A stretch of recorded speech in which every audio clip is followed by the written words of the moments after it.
Okay, I think we've got everything set up now. The link, a few different places, and pretty much got everything good to go. So, yeah. Uh, Hi everybody. For those of you who don't know, my name's Ace. I'm a digital artist, speedrunner, gamer, former game developer. I've got a lot of different possible hobbies and skill sets to a degree. I'm currently trying to raise money for my family's financial situation. Uh, as we have it, I've got it listed on a GoFundMe that I made. We're trying to raise some money before, well, tomorrow, the best of our abilities, to keep us from being evicted. And that's going to be an issue because, well, it's a very short amount of time to try to raise the funds that we need for it. And I'm hoping that it can hopefully make some sort of impact today with what I'm planning on doing today on stream. Gonna be playing some games, mostly some Nintendo 64 games right now. The first one I got lined up is Super Mario 64. I might play maybe some Kirby 64 or some Legend of Zelda Ocarina of Time. Uh, Not sure how long the stream will go on for, but I'm trying to do what I can to get the word out about our situation.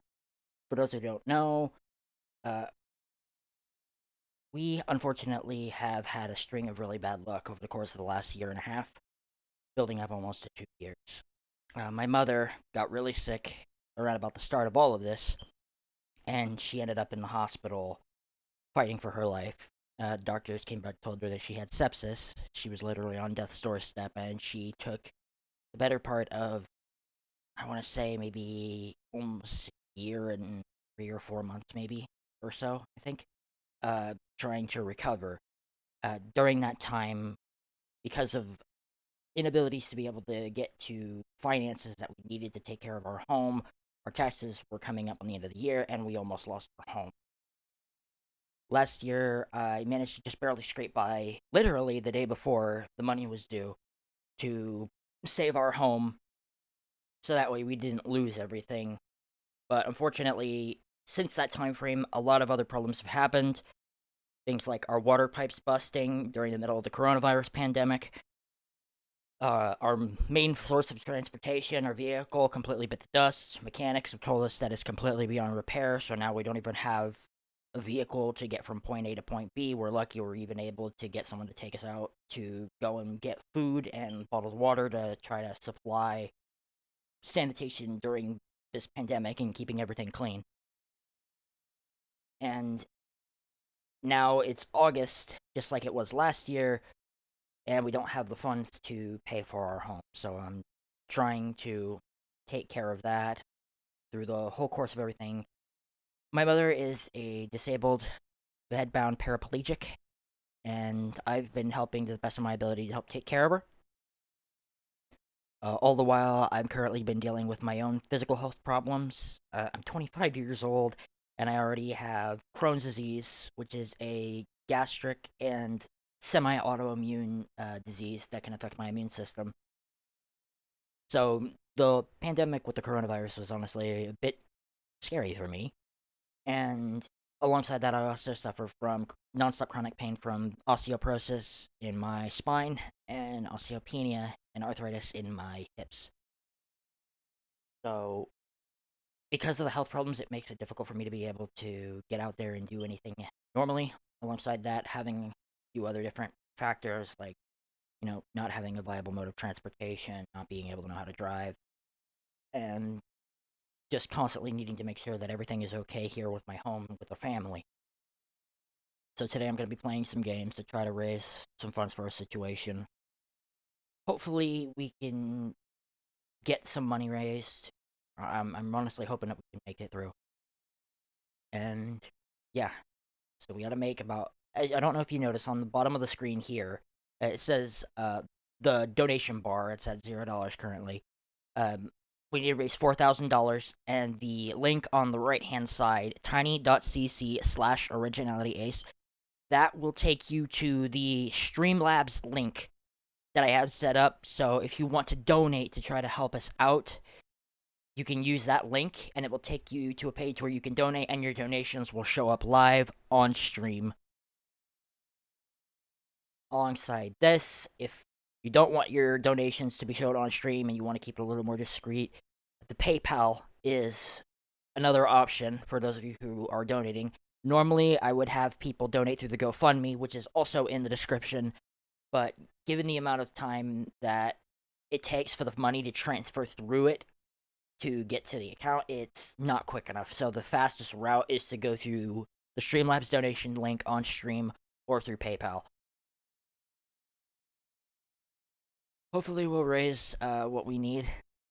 It's been a rough road because recently I've also been, while dealing with all of this going on, I've also been currently dealing with a lot of emotional problems, including depression, and it's taken a toll on me, to say the least. So I'm trying to do what I can. For those of you who also don't know, alongside like just playing games or streaming like this, I also do digital art. I have emergency commissions opened up. You could probably find them on my other social media, like my DeviantArt or my Twitter. I've got links posted surely on there to where you can check out my prices if you're interested in buying anything. I'm willing to give a lot of different genres or styles a try, so if you're interested in hiring me to do something for you, be it like an icon, a channel banner, or something for your social media, like a profile picture or any other decorative pieces, just involving any characters that you might like or fandoms you're a part of, I'm willing to give it a try and try drawing them. I'm going to go on ahead and boot up the game now and get started. And of course, if there's any questions from anybody in the chat, I'm more than happy to answer anything. I've got it open right here on my second monitor. So if you have any things you want to ask or talk about, I'll be keeping my eye on that, and you can let me know. I'm going to go on ahead and get this started. It's me, Mario.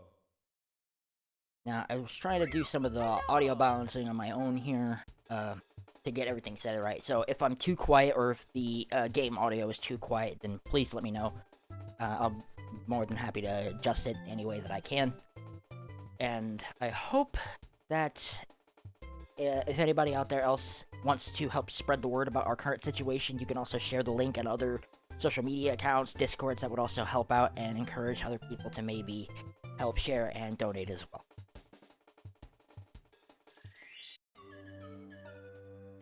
Crispy Kane, good luck, sir. I just graduated from high school, so I can't donate. Sorry about praying for you. That's alright, dude. I'm glad to know the positive vibes are very well appreciated. And congratulations on just graduating. It's... For some, it might not seem like much, but believe me when I say that the educational system, it has its flaws, but good for you. Proud of you. Always happy to see somebody complete an achievement like that.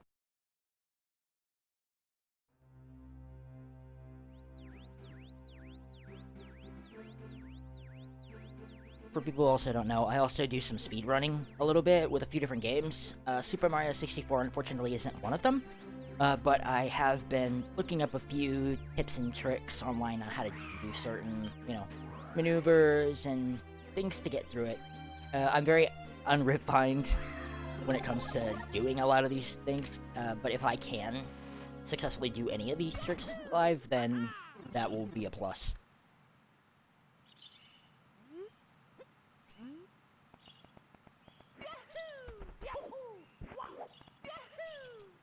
I couldn't do this key to skip, but that's okay.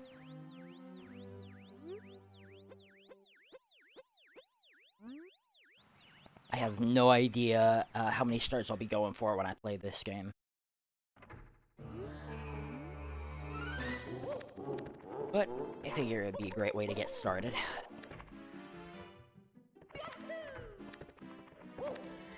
I'm a big Nintendo and Sega nerd, so I love a lot of Mario and Sonic games. Alright, so we're in the first world. So there's a little trick here I can do. Probably not optimal at all, but I can backflip off that wall, and it gives me a little shortcut.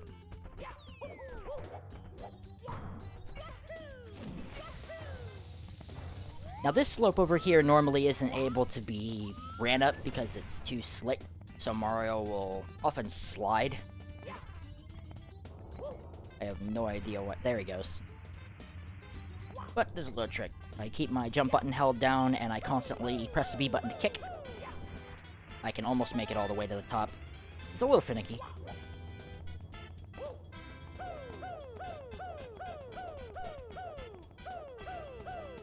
Ta-da!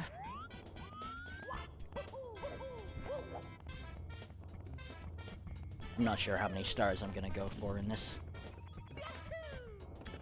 I might try to see if I can do a standard 70-star run, which is the minimum that you need to basically beat the game.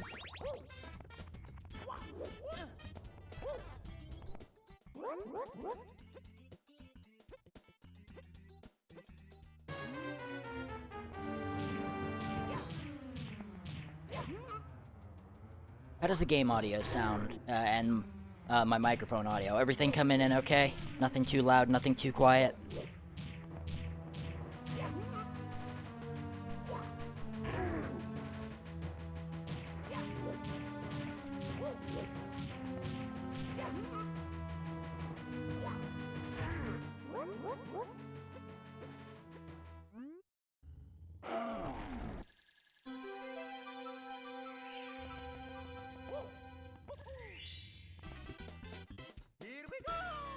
Alright, got our first star.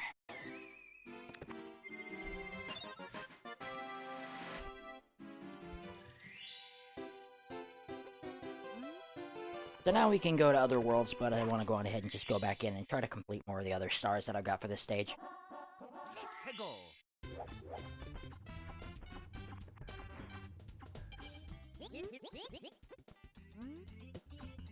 For anybody watching, actually, I'm quite curious. If you have ever played any of the Mario games, what was one of the first ones that you guys have ever played? One of the first ones I ever played was Super Mario World for the Super Nintendo. And it was actually the very first video game that I ever played. So, that's sort of a 2-for-1 there.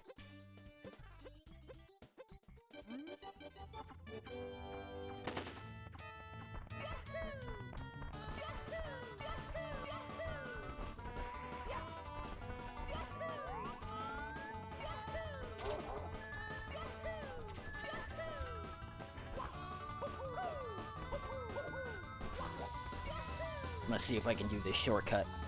Try to save a little time against this race. Ah, I slid. That's okay.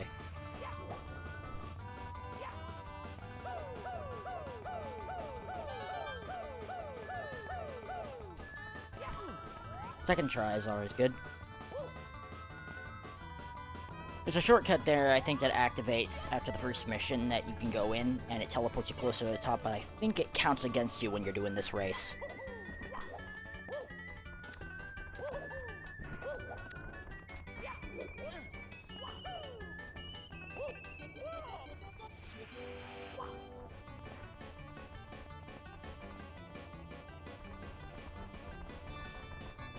And I just gotta wait him out.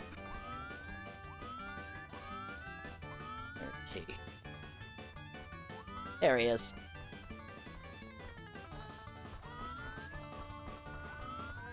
I find it neat that they brought this this concept back in the next game that they did, Super Mario Sunshine.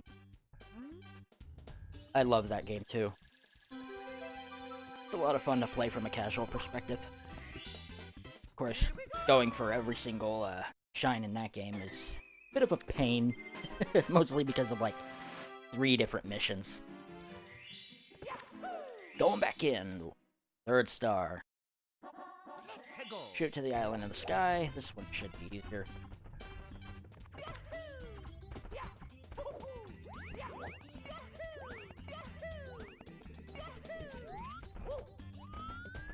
But I'm actually not going to do that one. Oops, got hit. We're going to free this chain chomp. This is technically a later mission.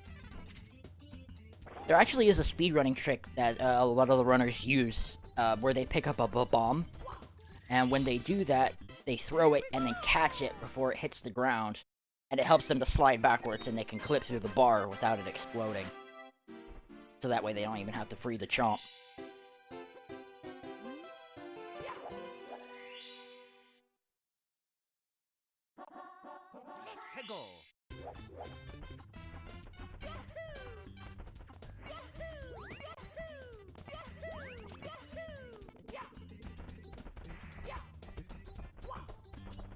Let's get a Koopa.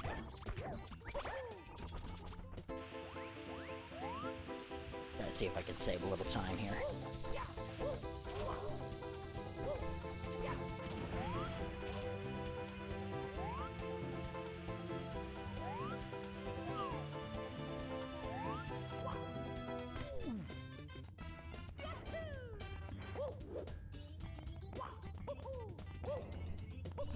If anybody in here that's currently watching ever played Super Mario 64, if so, let me know. What was the first experience you might have ever had playing this, or just first experience playing any game in general? I'm always happy to read stories out aloud in chat. Trying to get this shit right. There we go. Ooh.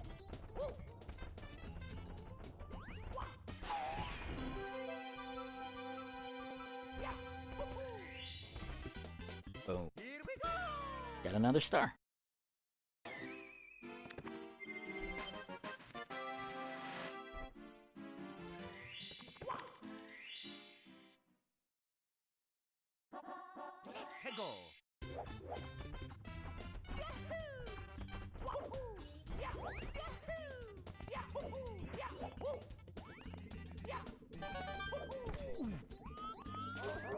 Alright, let's try and see if I can go for some red coins. And 100%. We're getting all the coins in this level that I can. Every level in this game will give you a star if you successfully collect 100 coins.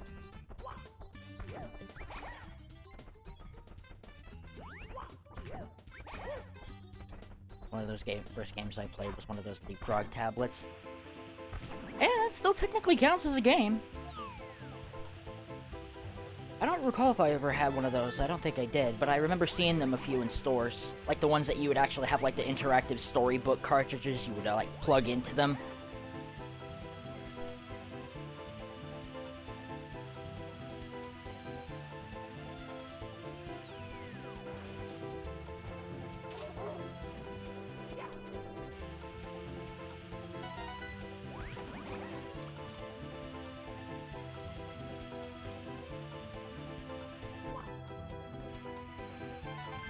I might try to slow myself down over here.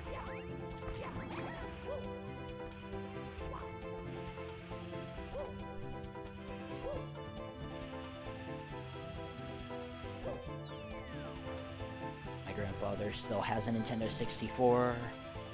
I remember never beating it, screwing around with it as a kid. I think a lot of us all did that when we played video games when we were little. A lot of us, if we were too little to really understand the general sense of the game. Because it's kind of a weird thing actually. Like, I think it's like because a part of our brain, sometimes when we reach a certain age, we sort of like understand the overall goals of the games, but when we're little, we just sort of play it just to screw around and have fun. And we don't really care about beating the overall goal that the game gives in front of us. But yeah, I had a Nintendo 64 growing up too. We only had a few games for it, but a lot of the ones that I did play, absolutely loved. I played a lot of. If I remember correctly, we had Banjo-Kazooie, Kirby 64, which is a game I'm hopefully thinking about playing live on stream tonight. We also had a golf game and a basketball game. I think it was like NBA 1999. And there was another one. I can't think of what it was.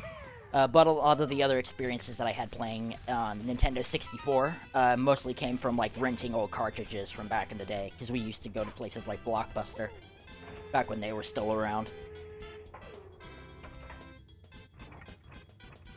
And for anybody there who doesn't know what Blockbuster is, they're not old enough. Back before like digital games were put out, they used to have video game rental stores, and you would go to these places and pay a certain amount, and they would let you have the game for like a week. Kind of like a video game library, almost.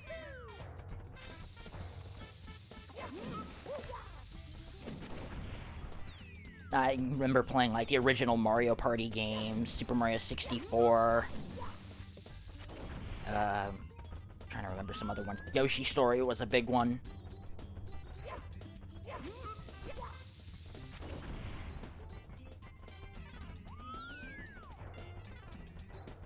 Looking around to see if there's any other things to get coins out of.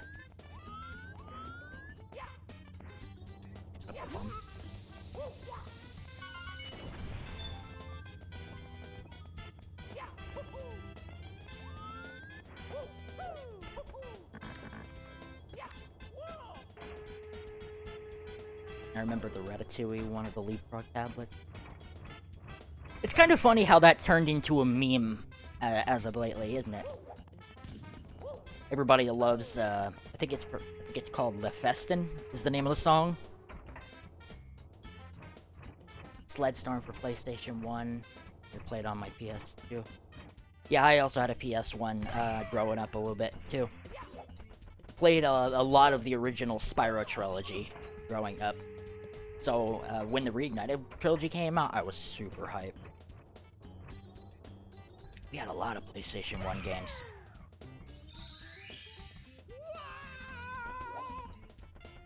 Sony had a lot of great games back then. That's another little trick for a lot of people probably don't know. If you run around these little poles right here, instead of ground pounding them, they'll each spit out about 5 coins.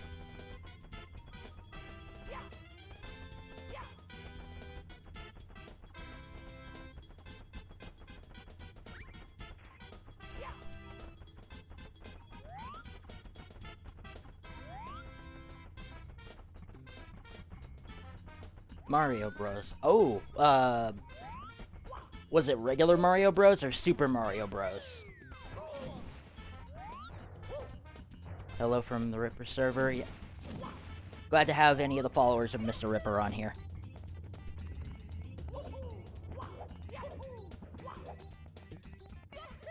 Yeah.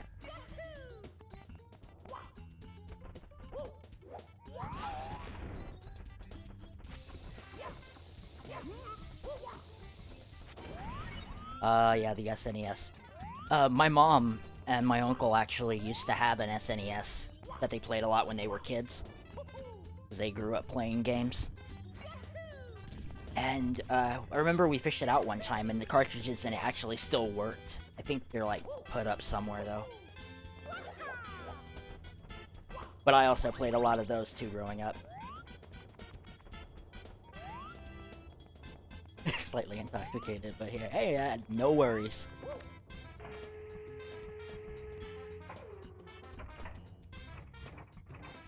Always happy to have viewers.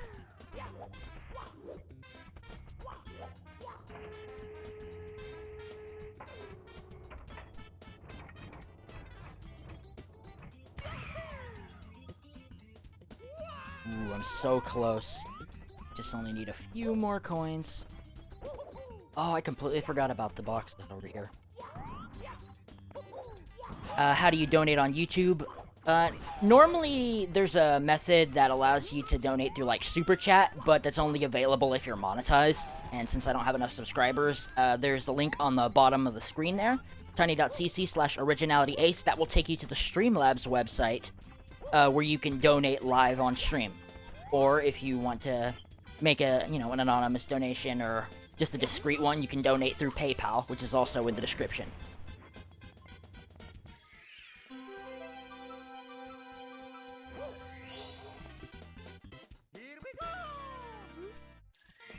Alright, so we got the 100 coin star. Now I just gotta get the rest of the red coins.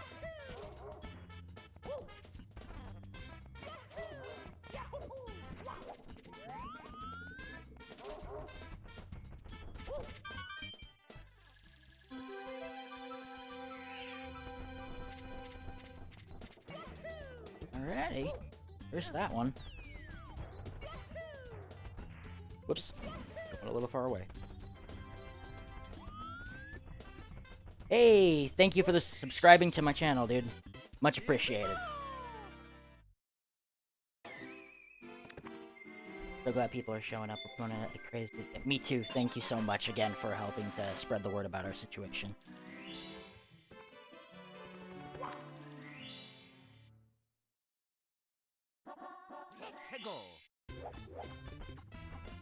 Alright, so this mission normally requires you to have the wing cap in this game, but I'm gonna do it without the wing cap because I kinda know what I need to do to basically get the star without it.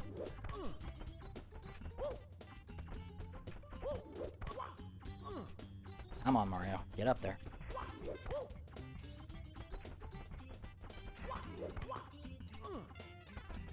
I'll take the long way.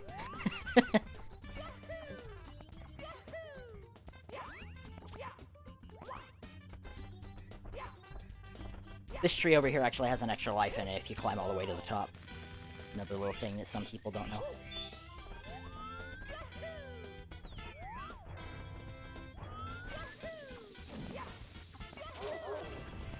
Ooh, barely scraped by that chain chomp. How in the world did I manage to get hit by that in midair?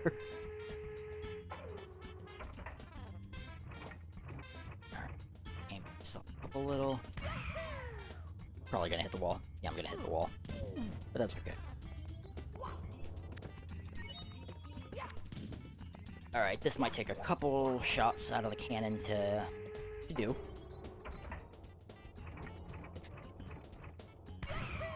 That's okay.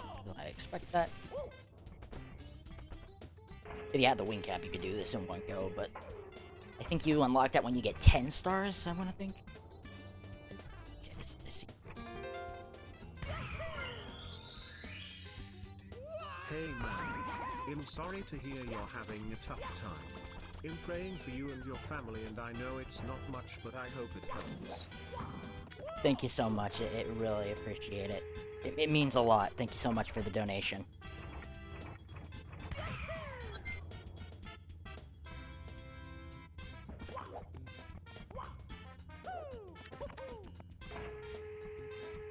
Every little bit helps.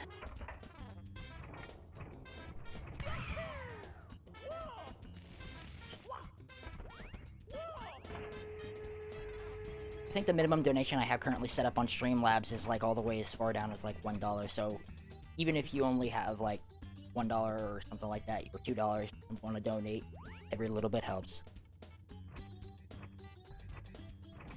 I can get the angle right here. Leon Rose, thank you for subscribing.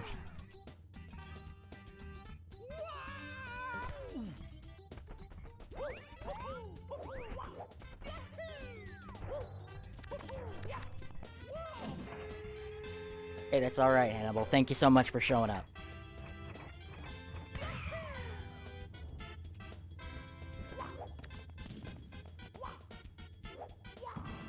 A little ground pound there so I didn't take fall damage.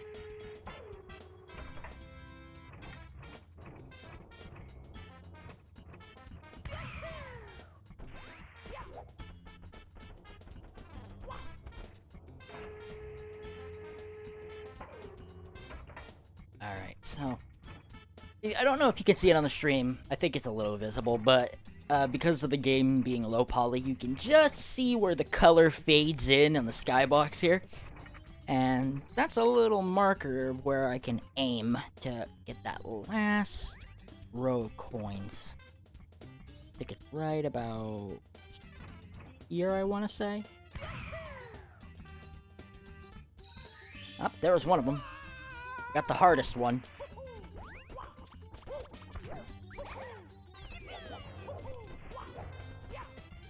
Alright, this should hopefully be the last one, and then I ought to get the star. And then we can move on to the next world, or go on ahead and fight the first boss. Sending the link out to everybody right now. Trying to promote this like crazy. Thank you so much, Thomas. It means a lot.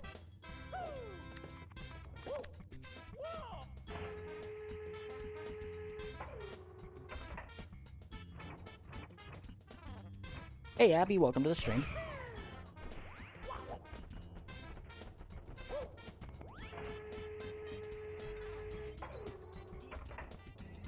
Yeah, I remember playing this a little bit as a kid too, because we rented Super Mario 64 at one point growing up.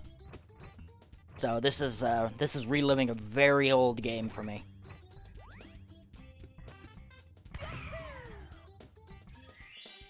All right.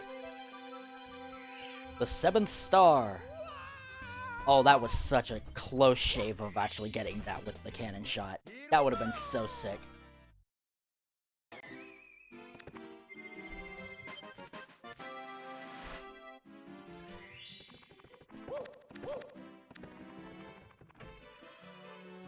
Oh yeah. I'm gonna try and go for one of the secret stars here in the castle.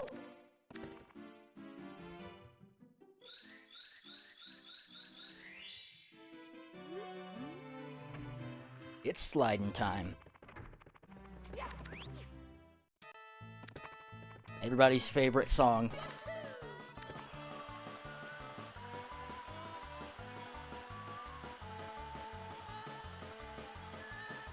I think anybody who's ever heard of Super Mario 64 or heard music from it probably always remembers this song.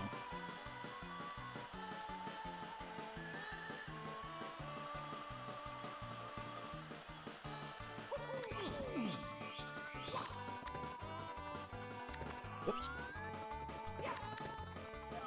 I'm on extra life. Now it eluded me. That's okay.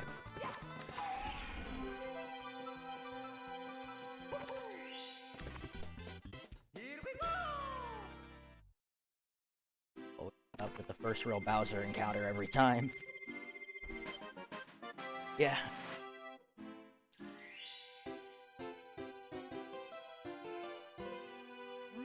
Yeah, I did that a lot as a kid too. I would like play very early levels, like the first or second stages out of the games, just because they were the first ones and they made such a memorable impact. And so I would just play them over and over and over and just see what kind of crazy stuff I could do in the level, so I spent a lot of time experimenting with stages. That actually helped me out with some of the beta testing work that I've done before, with working on certain fan games. See if I can do this again. Get a better time.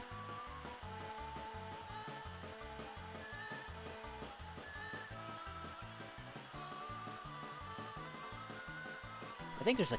I don't remember if it's coin-based or time-based for this one.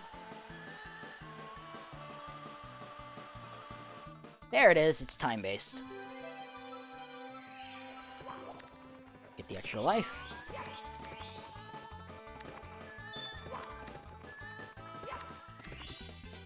Booyah.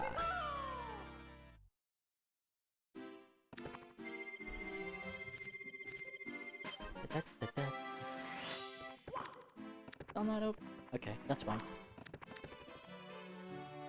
I'm gonna jump over here into this door because this is where another one of the secret stars is. Bagels are great. Welcome to the chat. Always happy to have some new people in on the stream. An extra life up here. I do remember that. There we go. Hey, it's everybody's favorite buddy. Bup. Can we get some high bups in the chat?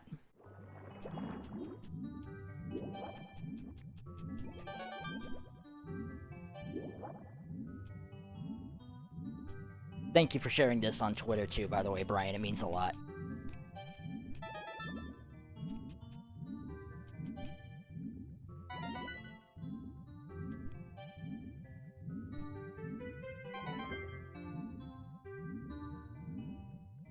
After watching Simple Flips refuse to speak to the code again. Yeah, I've been like marathoning a lot of Simple Flips' stuff too lately. Shoutouts to Simple Flips. I missed the coin. I'll come back and get it the next way around.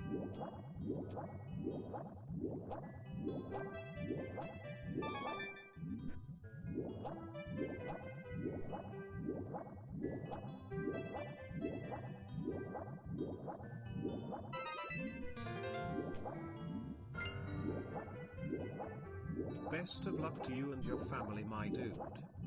Thank you so much, Ramino. It means a lot. Thank you for the donation. Every little bit helps.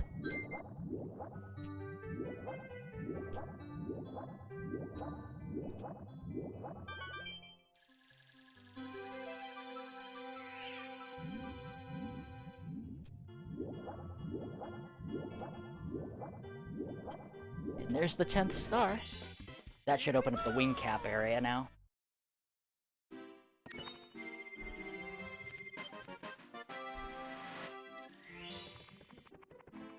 Don't want to go to that stage just yet. So, yep, there it is. Look up to the sky.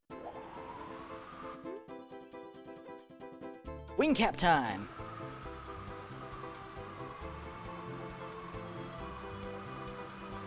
Lag time on the nations. Yeah, there's a little bit of a delay. Missed those 2 red coins. I'll have to swing by and get them on a second attempt there.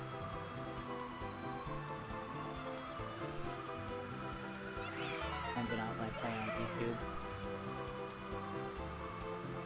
Yeah, it's a bit of a delay. The reason why I got mine up and working, thanks to using the browser sources through Streamlabs, instead of having it just with the app itself. I had it connected to browser source, took that from the website that it gave me, and then put that in on my overlay.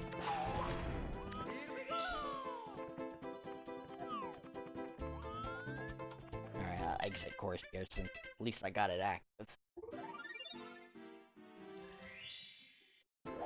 Alright, let's try and get these red coins.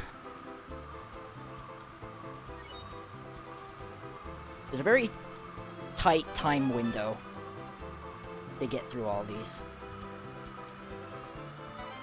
3 and 4. Oh, there's... missed that one. That's okay. I might be able to swing around. Yep, there we go. And... 7 and 8. There we go. Sweet.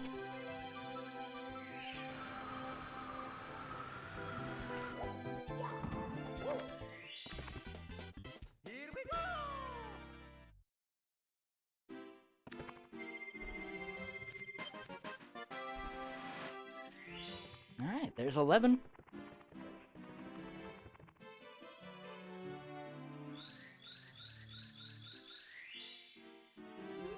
Reacting to the door, the star power has opened.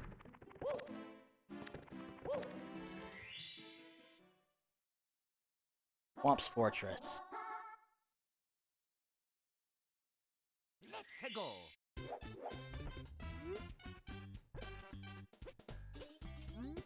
I think it was Super Mario Galaxy 2, where they actually redid this stage.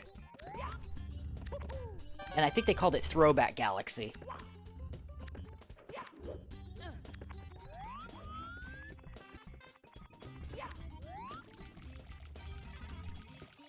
I remember when I seen the updated version of this, I was like, oh my god, they actually brought that back.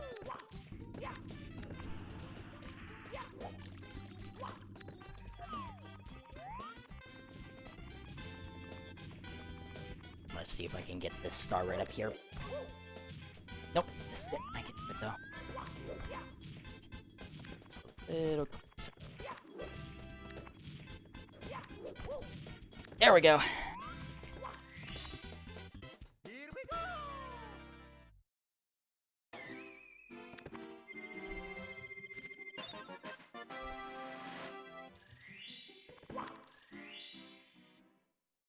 Yeah. Let's go.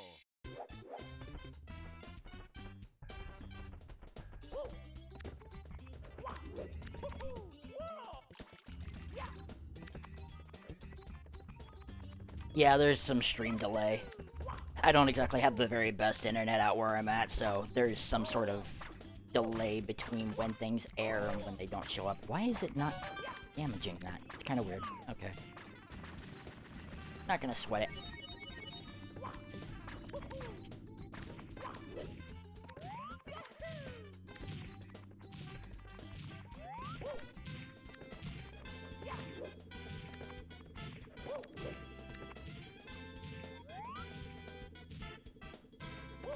Oh, wow. Thank you, Ramino.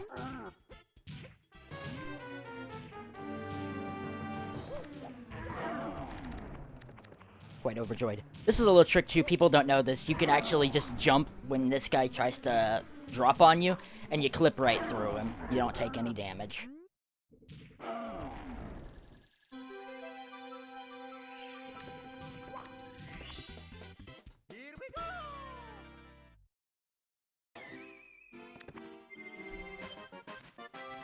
think we're doing pretty good right now. About like 48, 49 minutes into the stream so far, we already got 13 stars.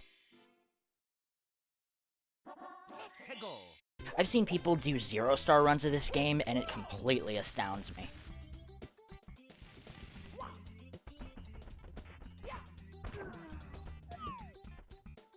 The movement is so precise.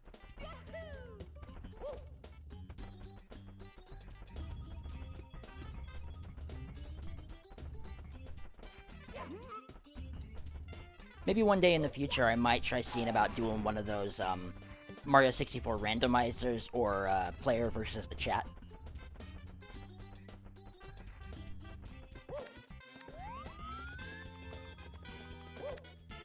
How long am I going to be streaming for today? Not too sure.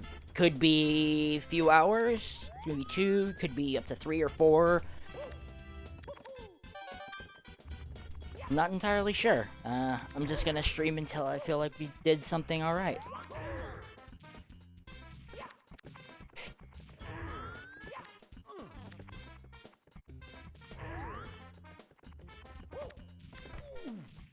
Thank you so much, King Liger. That means a lot.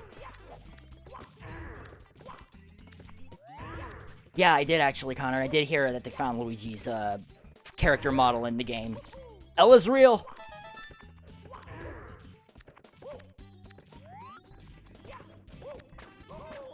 Nope. Got too close.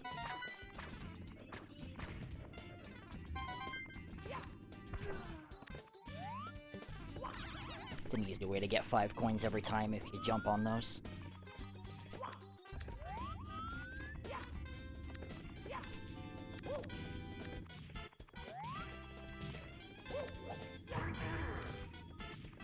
Another quick 5.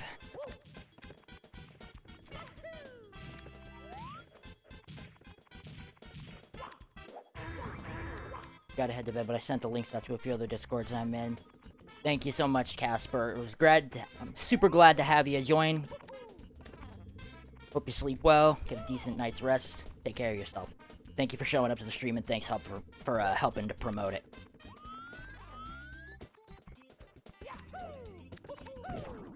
Gotta kick this plank over. There we go.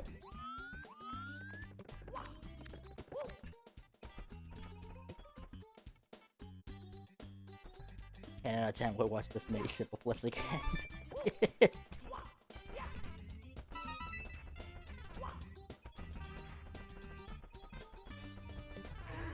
Alright.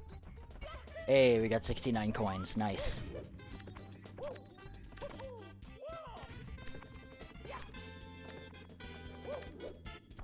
Come on, Mario, get up there. Did I clip through the bullet bill? There we go. That time.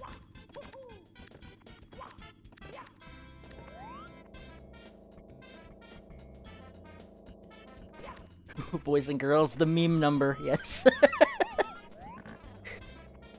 Okay, I don't want to grab the star just yet because I want to get some more coins. At least try to get the 100 coin star. Yeah, I can... Nope. Missed it. That's okay.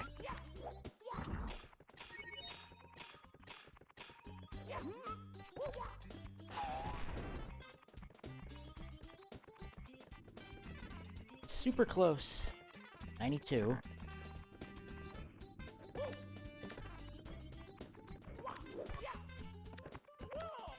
think that might be it. Yep, that was it. There's the 100 coin star.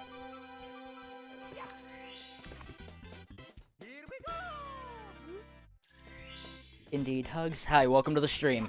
Always happy to have some new people.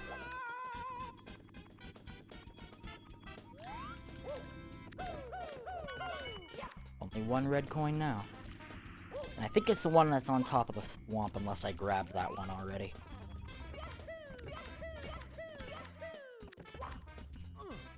Did I grab that one already? Let me see. Take a look. I think I did grab that one already.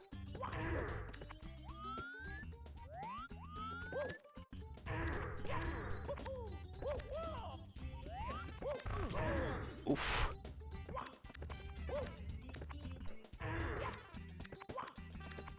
Yeah, I did get that one already. Okay, that's fine.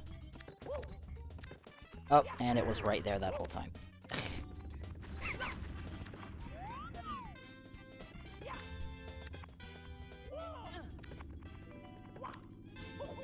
Oh, missed it. Run it back.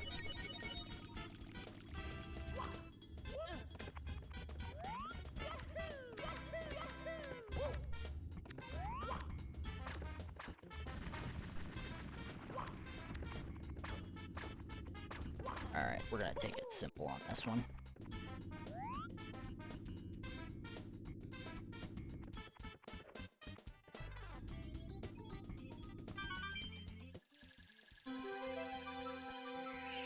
It didn't happen.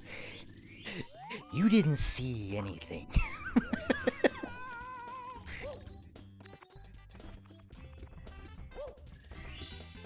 Alrighty. Now, there's that star. Red coins.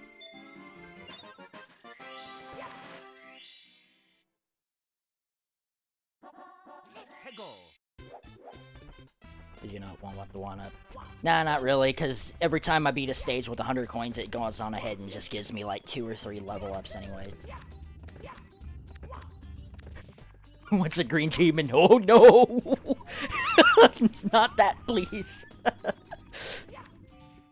Ugh. I don't know if anybody else out there has actually seen that before. The green demon runs basically are of Mario 64. The game spawns in a 1-up that upon immediately touching it, it instant kills you. So the whole run is based around you trying to like outrun the thing and keep it away from you, while trying to get as many stars as possible. It's really intense when you see people playing it.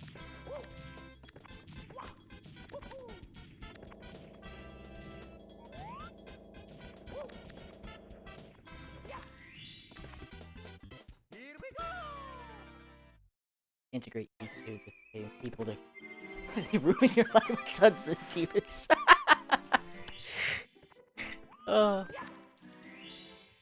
Yeah. I'll have to figure out how to do that somehow. I've got to figure out how to do stuff like that with also like the Twitch chat versus the streamer and maybe some randomizers as well. I think the owls. And... Yep, there he is.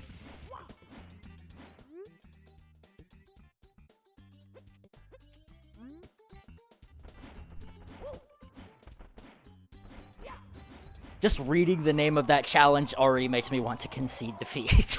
Connor. That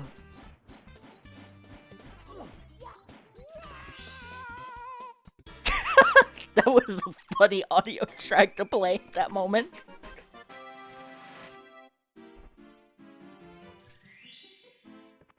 I don't think I've... Did I beat all the stars already? Oh no, blast away the wall.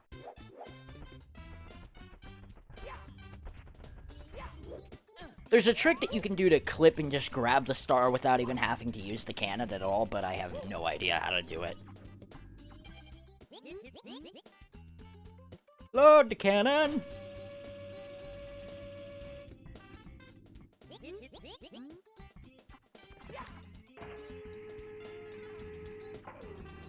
PG-13.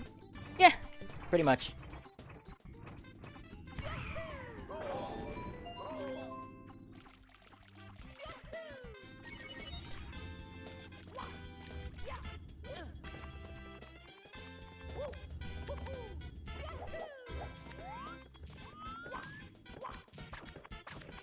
Whoops.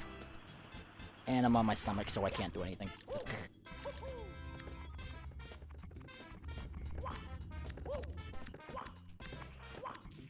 Did I seriously just do the same thing twice in a row? I did just do the same thing twice. Hashtag polite. Yeah, that is a decent courtesy thing, Brian. Gotta give you credit for that.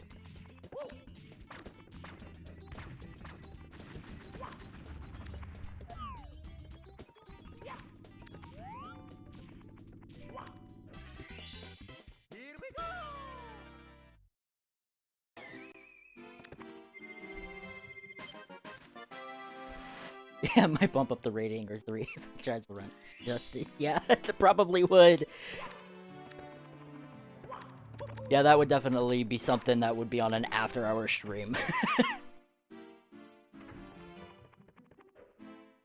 Oof. Save little Jimmy a con. Alright. Not gonna do the snow level. I'm gonna go on ahead and jump into the first Bowser stage here.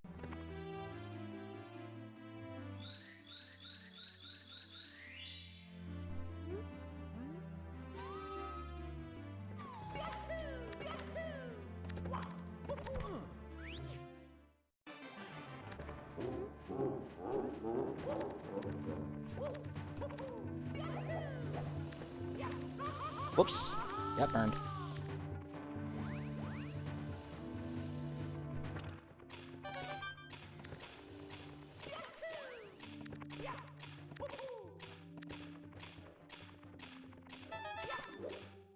See if I can schmoove across this and get them in one go. There we are.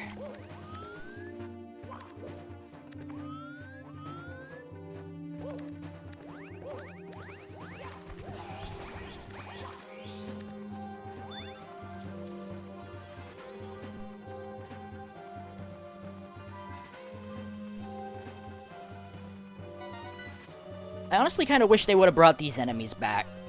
I think they were called Zaps. Because I remember they used to be around, like, in the early Mario games. I actually remember they used to be power-up back in Mario Party 4 for the GameCube. Because, like, if you landed on them, like, every space you traveled, it would take coins from you. It was just one of the nastiest traps, and then they just did away with it, which is a shame.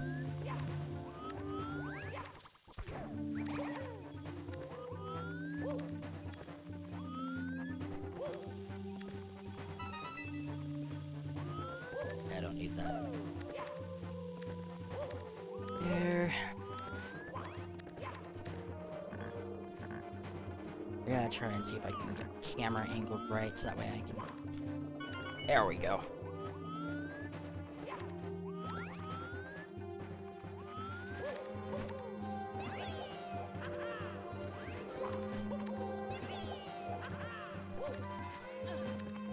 There's the 8th red coin.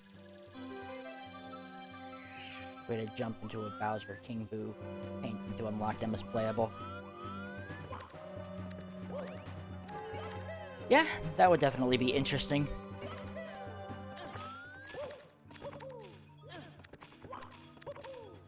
I think about other playable characters in Mario 64, my brain immediately goes to 2 different places, because it thinks of the Nintendo DS port of the game, where you got to play as, like, I think it was Luigi, Wario, and Yoshi.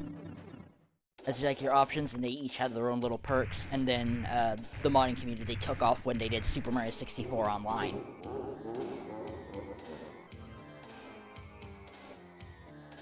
Thank you for subscribing, Rumino, it means a lot. Alright, I'm gonna see if I can try to get Bowser on the first try here.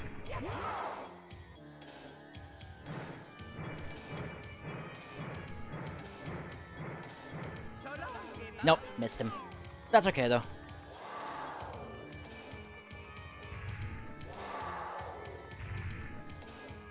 Don't know why he jumped twice there. That was a little strange.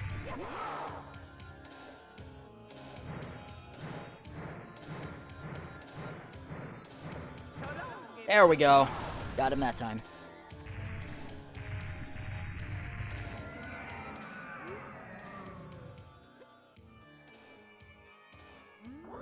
We know what you really say, Mario.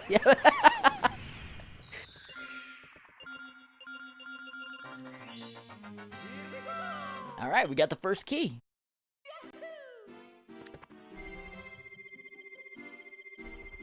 And we got the red coins. So now we can technically move on to the next half of the game. Or rather, in the next third of the game. This east is what all true warriors strive for. Yeah.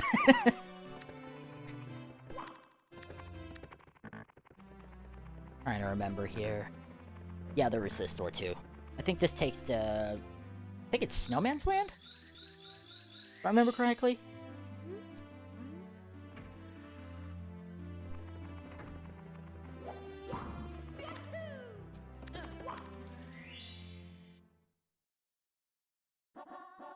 Oh, it's Cool Cool Mountain, that's right. Snowman's Land is a completely different thing entirely.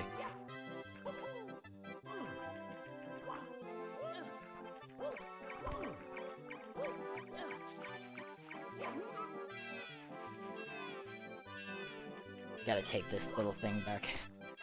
Here's a little cute thing you probably didn't realize about this game. Mario does a dive.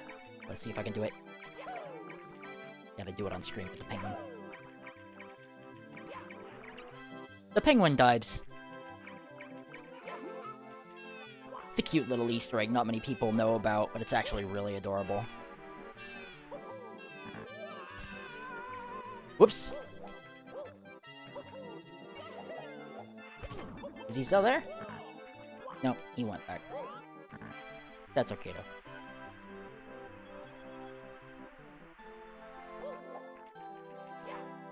Yeah.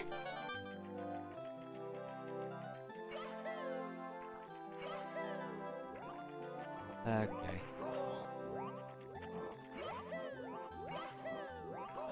Whoops. Slammed right into him. Okay. I love doing that.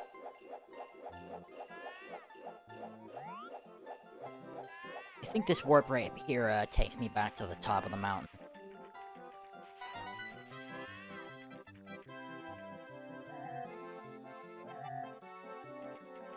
Yeah, there they are.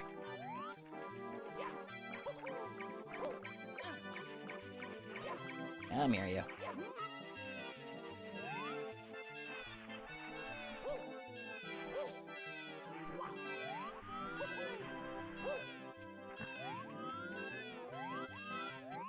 Trying to get my camera angle right, that way I can see what I'm doing.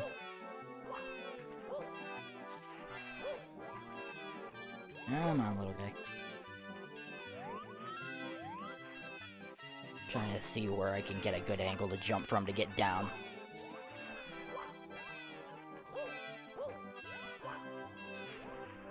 Come on. Oh, he completely jumped out of my grasp.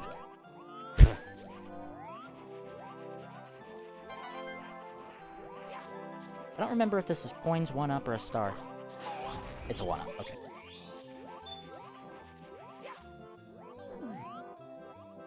It's a nice little touch, too, is that in this game when Mario drops into sand or snow, instead of taking major fall damage, he just sort of gets, like, half stuck in it.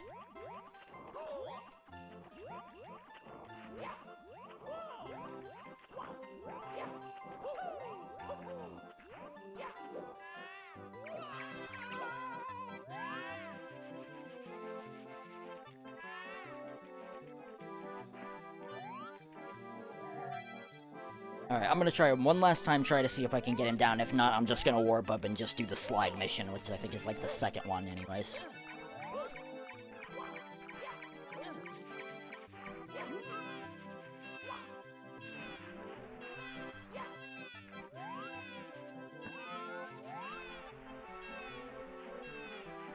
Proper reboot of this game. Fully rebuilt. Yeah, I'd honestly would love to see the same thing too. It'd be really neat. Kind of makes me think, too, about a lot of the... I think there was, like, some quote-unquote leaks that were talking about stuff like that, but I doubt anything like that is ever true.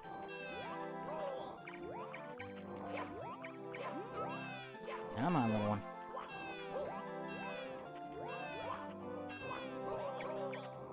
Like, hey, this game that you all know and love way back in the day. We're gonna take it and redo it. Press X to doubt. Oh, I took long damage upon dropping the penguin right in front of the camera.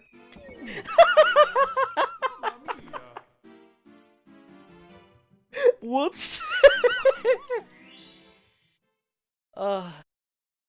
Thanks for stopping by, Indeed Hugs. It means a lot. I forgot about long fall damage. So deep. Oh my gosh. Oh, that was funny.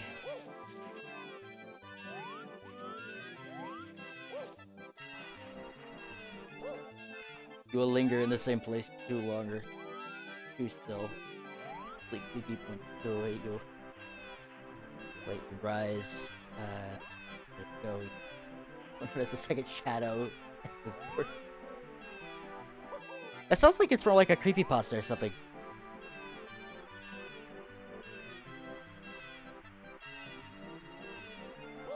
Steamy calzones.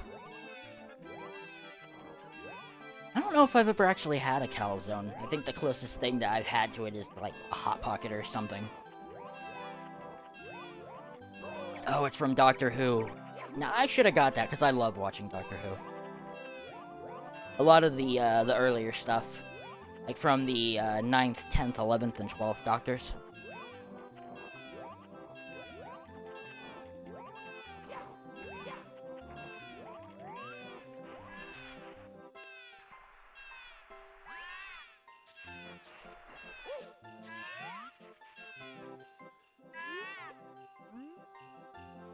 Alright, this time we got the star.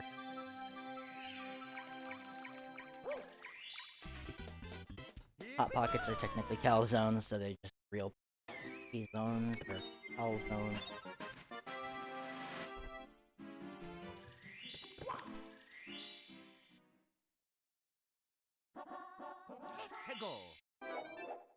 Yeah, I guess they are. Alright. Sliding time.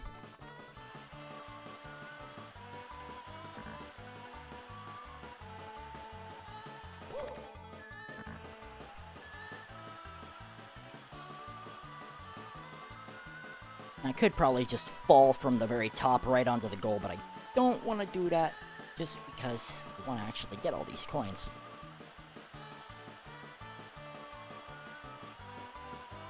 Look at that. That was beautiful. That was a beautiful attempt at that slide. Every coin nabbed.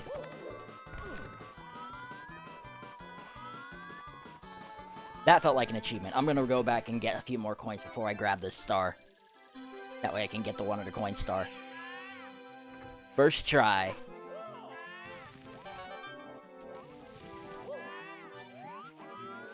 Now I just have to be very careful.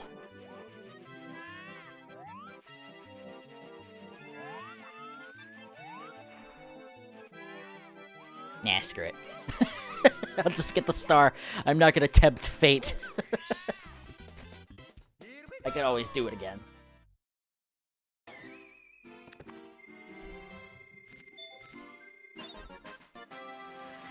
Now, while we were on the subject about, like, Hot Pockets and, like, pizza calzones, anybody here, like, what's your favorite pizza? Because I absolutely love cheese, like, especially ones that are, like, 4-cheese pizzas. Those are delicious. Even better with its cheese stuffed crust.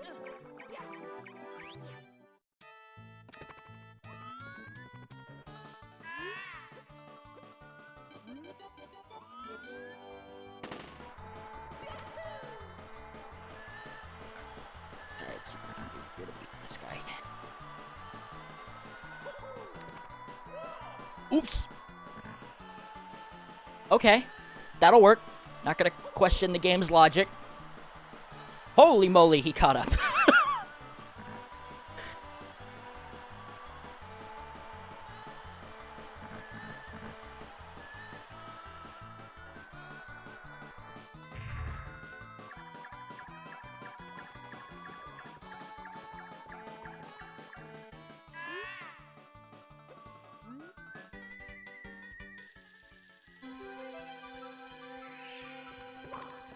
Ooh, chicken Alfredo.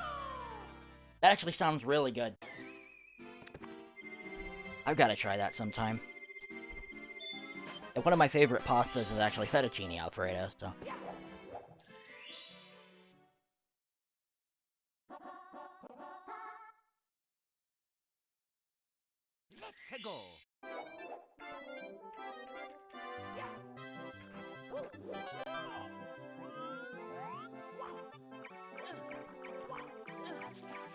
Let's see if I can find these 8 red coins.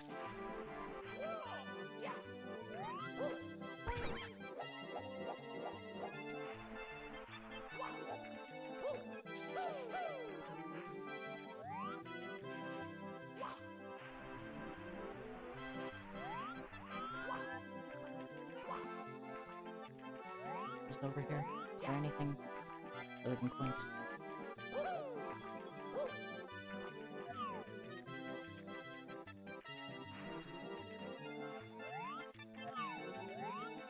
Okay, yeah, there's...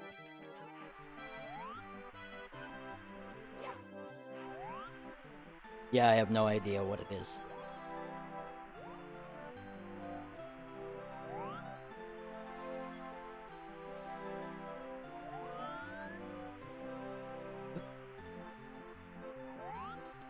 There's one of the other coins.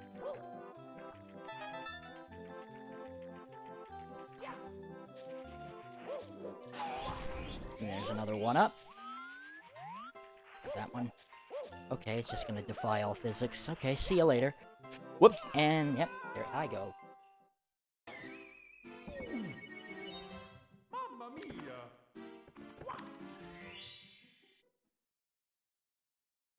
Hold on, sorry, that's still from The Lion King.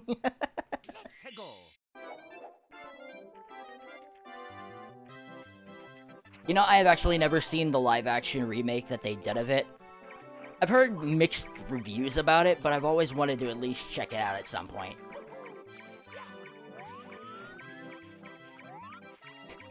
How do we get to talking about The Lion King? I'm scared.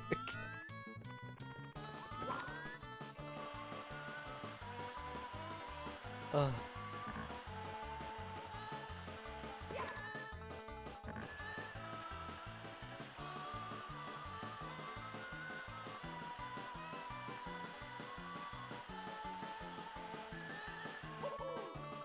And I fell. That's a Dragon Ball Evolution. Dragon Ball Evolution, was that the weird live action movie that they did where it was like everybody was in a high school?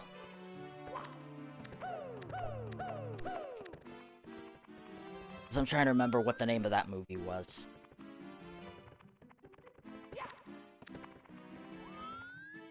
I think I'm gonna go on ahead and just jump on ahead and go to another level.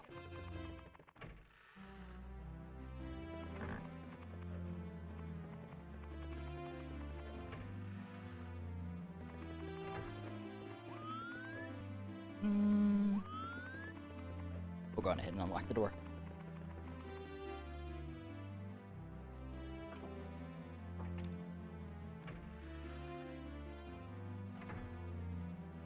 Ooh.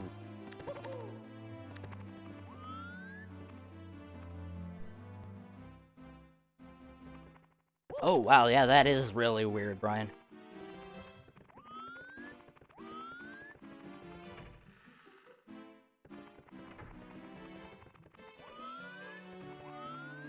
Where's Mips? I know he's around here somewhere.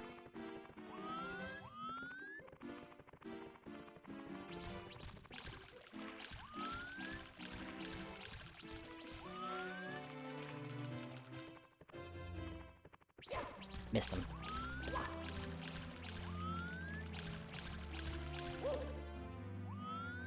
What a dive.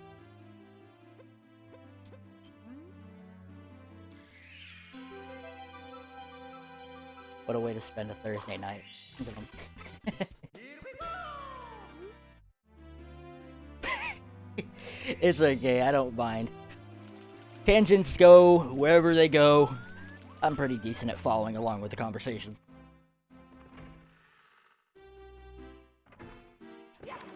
I will say though, for anybody who is just jumping in now, who doesn't know what's going on, currently I'm trying to raise money to help out my family's financial situation. We gotta raise $4,000 basically by tomorrow, so that way we can pay off our home and keep it, so that way we don't get kicked out and lose all of our stuff that we have. My mom's currently dealing with a slew of health problems, and so am I. So right now we're trying to raise the money the best that we can through online donations. If you want to help us out, you can go to the link on the bottom of the screen, the right-hand corner. It'll take you to the Streamlabs website where you can donate, or if you want to make an anonymous or discreet donation, you can do so through the PayPal link, which is also listed in the description of today's video. Alright, Vanish Cap time. See if I can get the 8 red coins on this one the first try. Then we'll be 2 out of the 3 power-ups.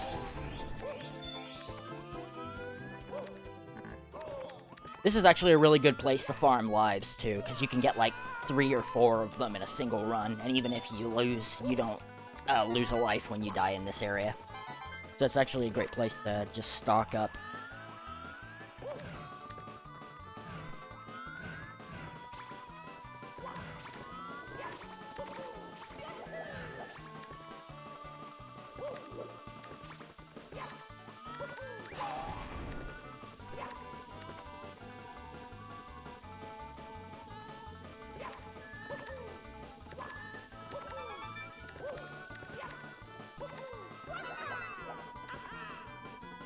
Okay.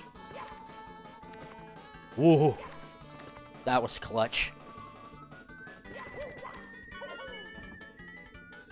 I don't know how I did that, but I'm not going to question the game's logic.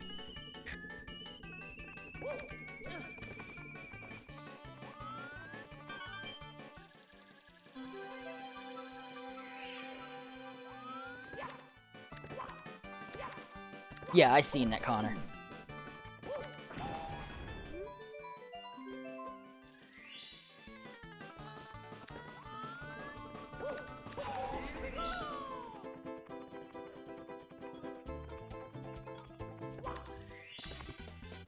Here we go!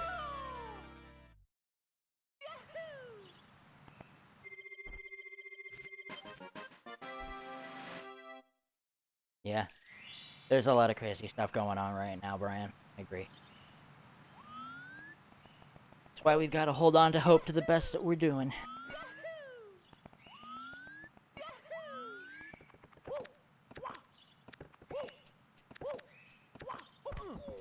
Okay, that's weird why it wouldn't let me up there. You know, there's a way you can actually wall bounce off of this cliff right over here and actually get on top of the castle. I tried it a few times before. I'm not exactly very good at it, though. And I fell back down over here. Okay.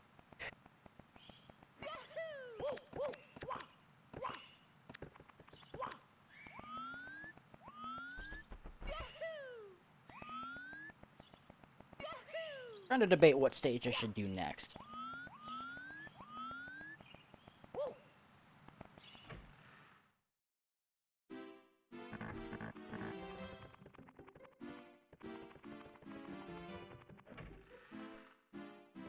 You know what? Let's go on ahead and head to the Big Boo's stage.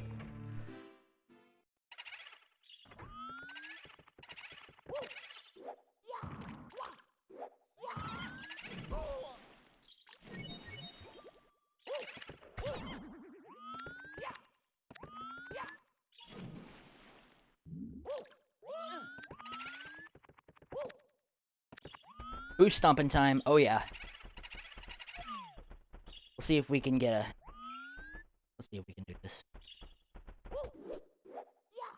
Oh, that would have been so good. I was just ready to pull the, ooh, baby, a triple moment. We'll see if we can do it.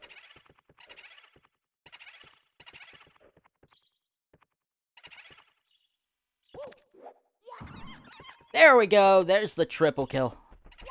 Got the booze.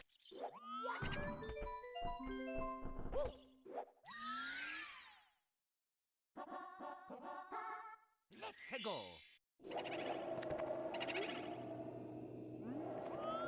This is such a weird stage.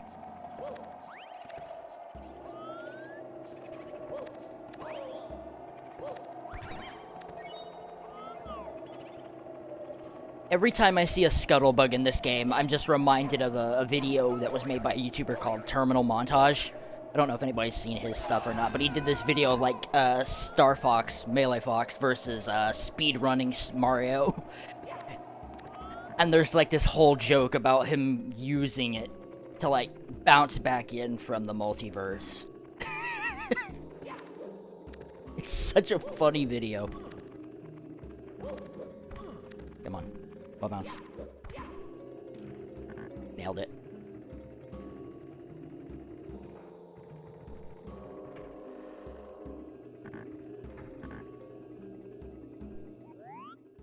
Okay, there's the star.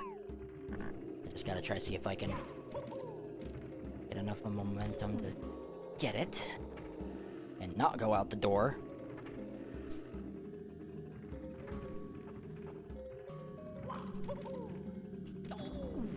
Whoop. I goofed.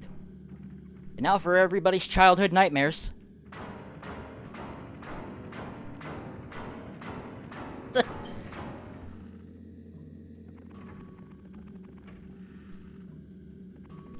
Real talk. How many people here who have actually ever played Super Mario 64 actually got spooked by that the first time they played?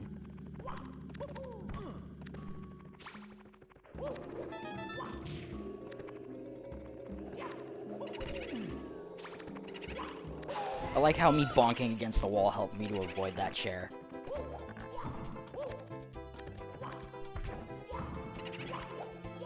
Come on. It's such a weird line that they deliver when you stomp on them. They say ghosts don't die. That's so creepy.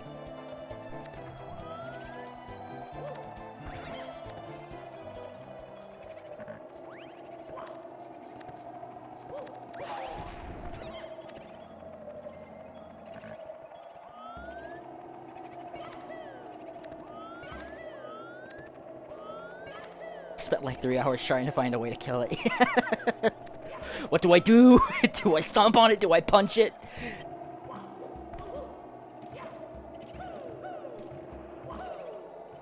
Ah, couldn't get the one up.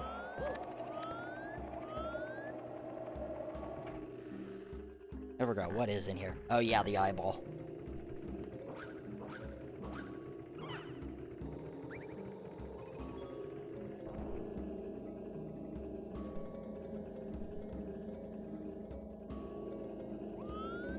Oh yeah, Conker's Bad Fur Day. Oh.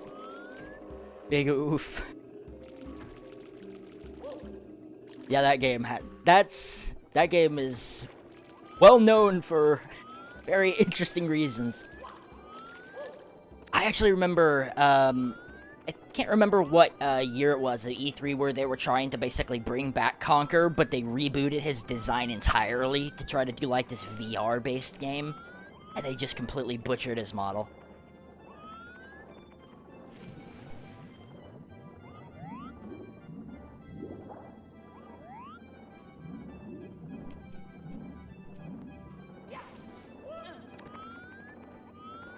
Is there even anything over here? I can't even remember.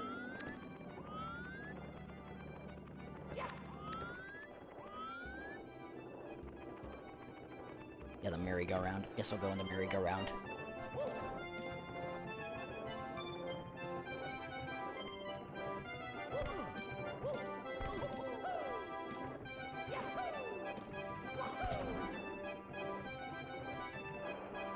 I honestly don't even remember what to do here.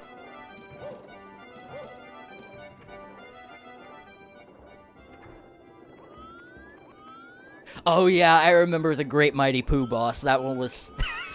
that one was amazing.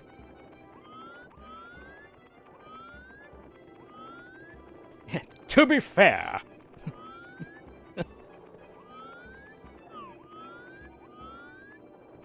Oh, really? Oh, you'll have to do that for us sometime, Brian.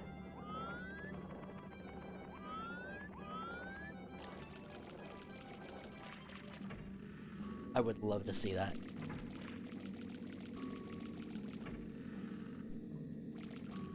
Actually, to be honest with you, I've not really had much experience with the Rayman titles. I think the only one I remember actually playing when I was little was the very first one, And I think that was back when they was like a 2D side scroller.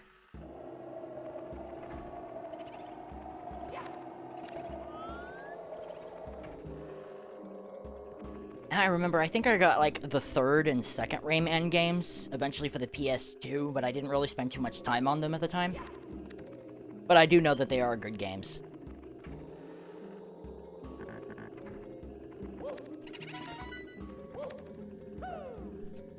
Whoops. Yeah, that's okay. At least I got the coin.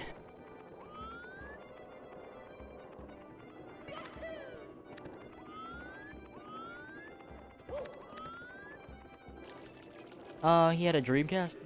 Oh, that's cool. One of my old, distant relatives, actually, I think he's like one of my great uncles or something, he actually, had a Dreamcast. He passed it down to his kids.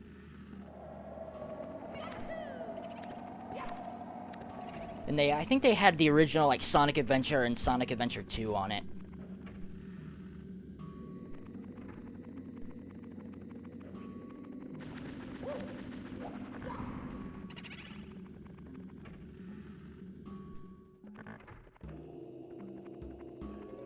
Yeah, I actually do a little bit of speedrunning of the Sonic Adventure games.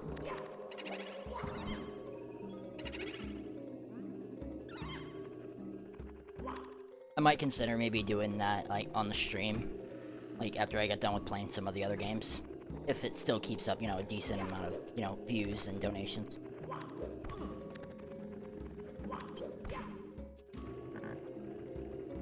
What was in this door? Oh, it was the other eyeball. Yeah. Yeah, the Dreamcast had a lot of really good games. It's just a shame that it didn't really sell very well.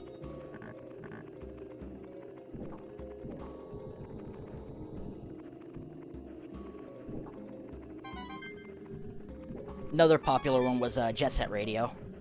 That one got a lot of popularity. And there was another game, I can't remember the name of it, that's currently in production, that is actually made by, I think, some of the same developers who made Jet Set Radio, and it's in a very similar style of it. So a lot of the community is, like, really excited about that one.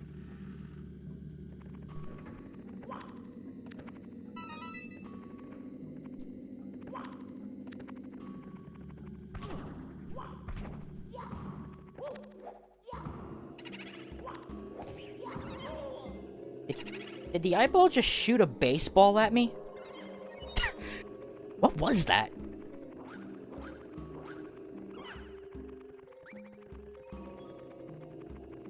Game is something else. Play as Luigi. I would love to. If I had a mod for it, I would love playing Luigi in this game. Unfortunately, I do not have it, which is a shame. But that's okay. Now, I thought there was something I could do that was out here. Like getting to the top.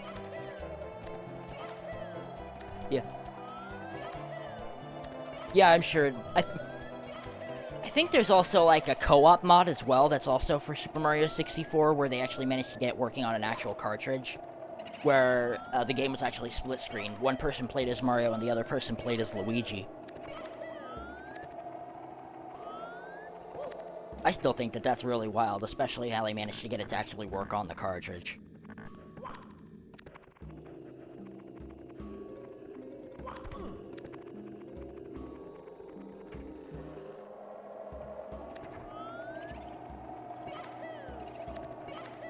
Pull the Binding of Isaac moment.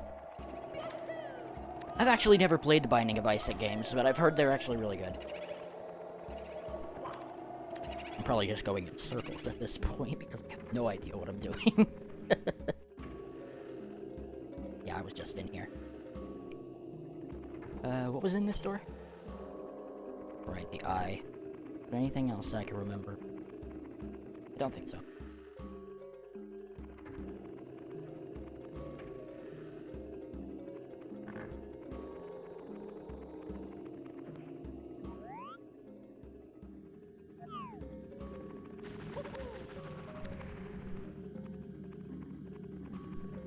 Okay, you have a coin. I want that. Give me your money! Got it from the booth. Ooh, I beat all the ghosts.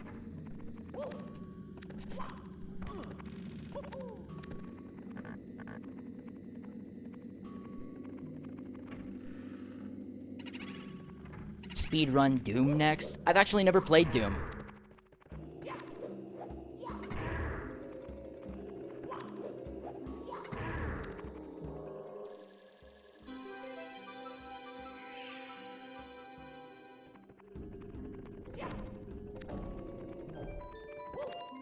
Oh, well, that's convenient.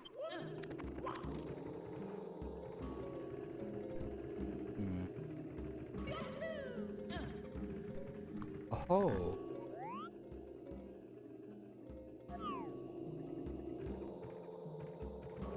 Where did this door lead? Ooh, there's one of the red coins.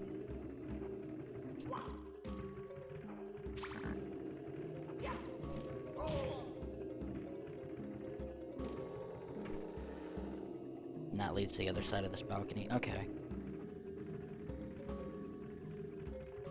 I thought there was something in this room.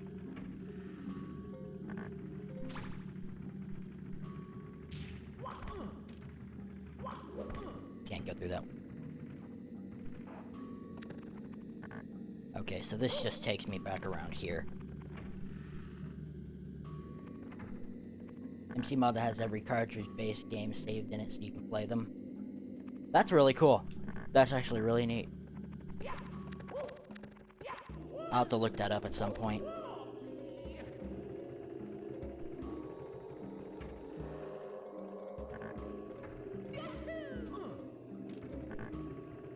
Okay, I gotta get this thing to move away a little.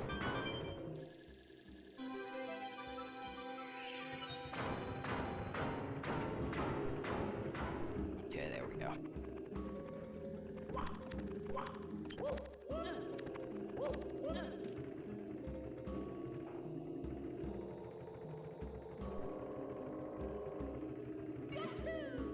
They have 2 star options, and yet I'm looking for more stuff instead.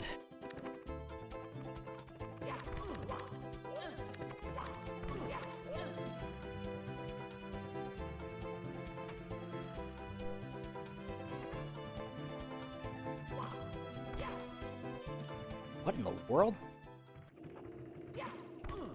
I was hoping I could actually get the angle on that right.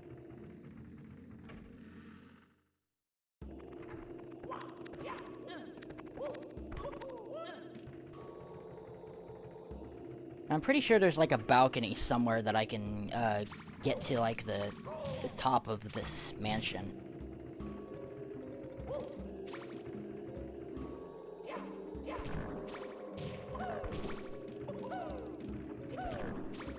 Alright, yeah, it's top, bottom, and then middle.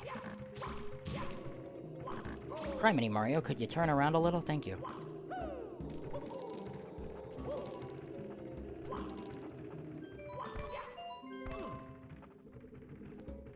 Okay, here we go. Okay, that just takes me back over here.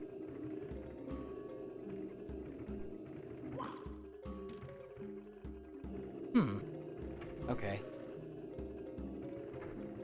Good to know that. What was this door? That's probably this one. Yeah, my bad. I keep forgetting stuff. And I have like 3 different stars to choose from, and I'm trying to look for coins.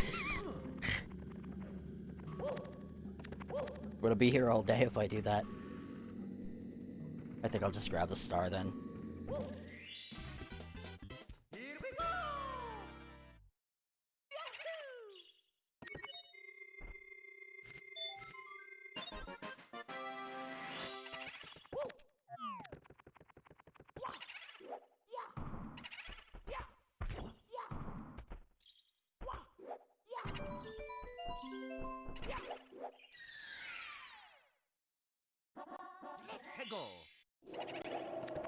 Here's a little interesting thing. I'm not sure if anybody here knows about this. You know how Mario normally has this punch combo when you hit B?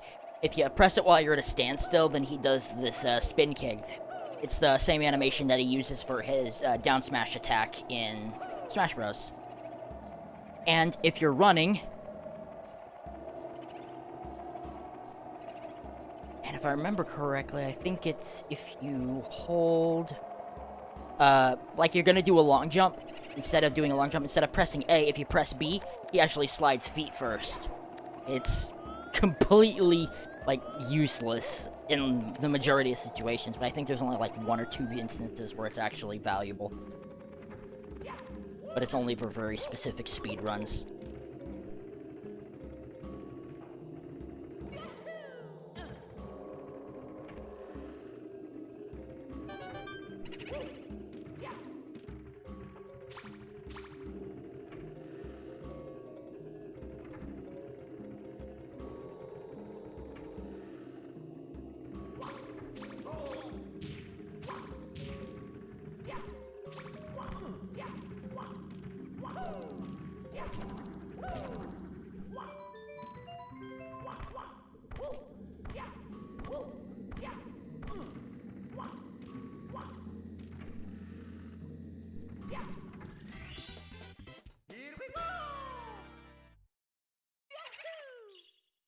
Yeah.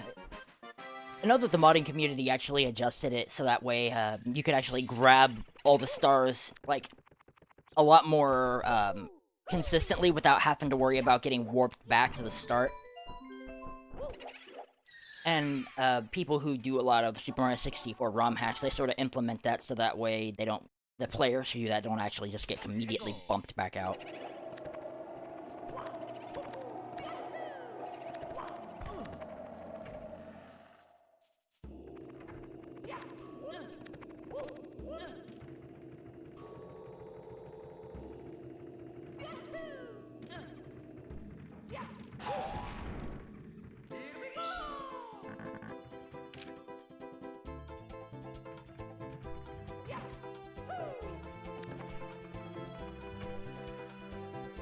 I'm questioning if there is anything of significance in these areas.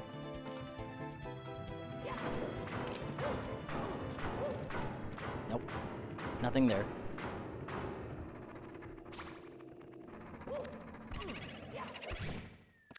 Ooh, that was sweet.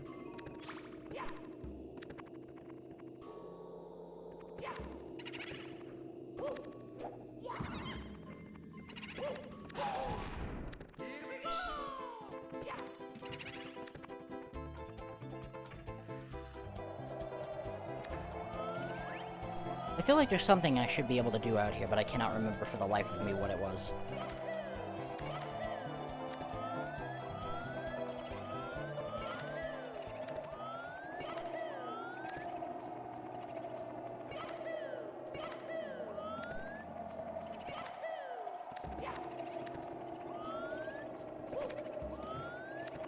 Guess we'll go around back.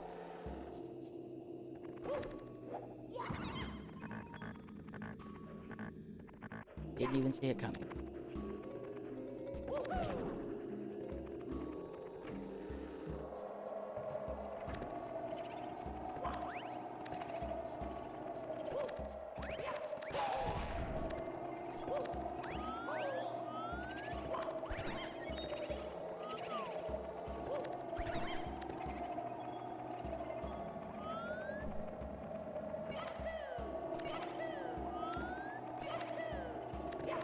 For those who do play Super Mario 64, what's your favorite stages?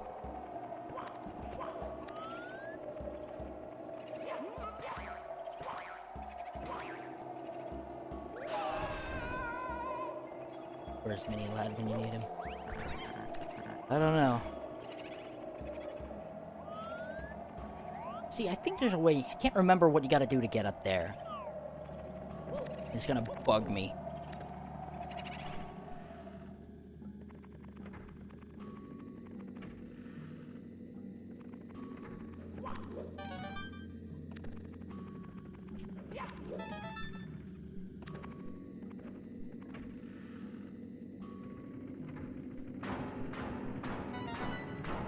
Grab that red coin.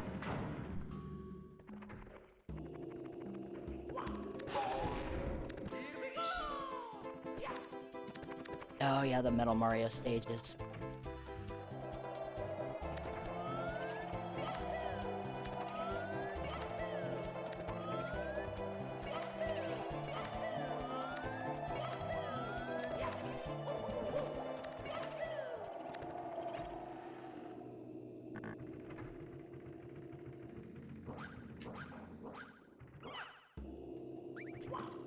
there's another 5 coins.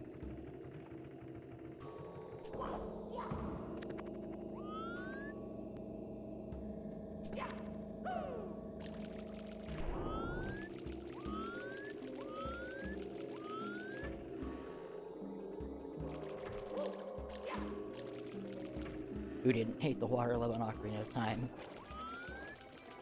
Are you referring to the water temple or, like Jabu Jabu's belly? Because they're both technically water levels.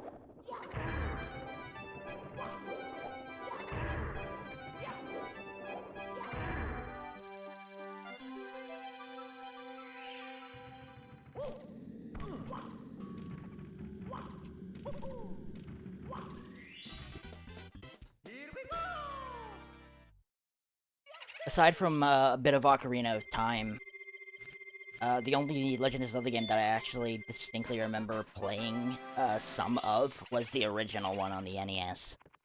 Other than that, I didn't really have much experience with the Zelda games, but I always enjoyed them.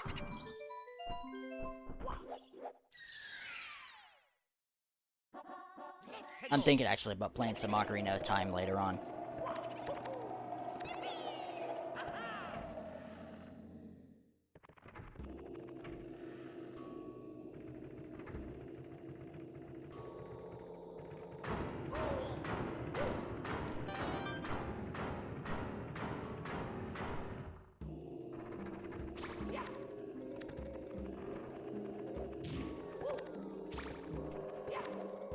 Can I get a backwards jump, please?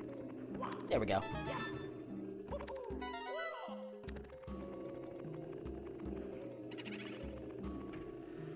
I don't want to jump in there just yet, because I want to check the other rooms for the other red coins. What? Mario, what are you doing? He's just like, he noped right out of that room. I'm not getting paid enough for this.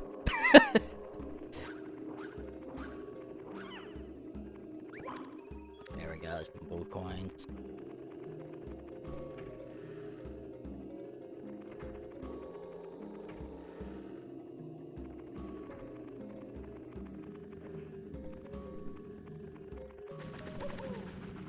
Alrighty, well, thank you for stopping by, Connor. It's always happy to have some new people who have shown up to the stream. It's much appreciated.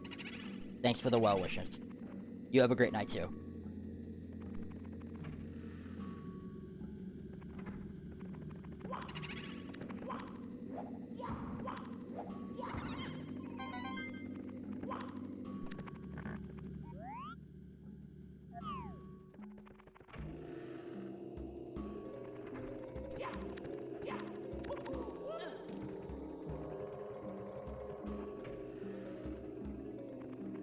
Eyeball.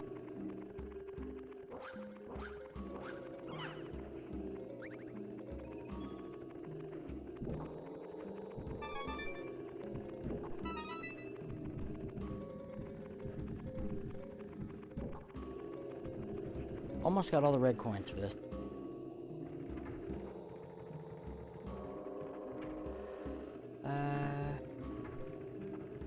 Wasn't there one in here? Whoops. Yeah, there it is. Don't want to fall down there just yet.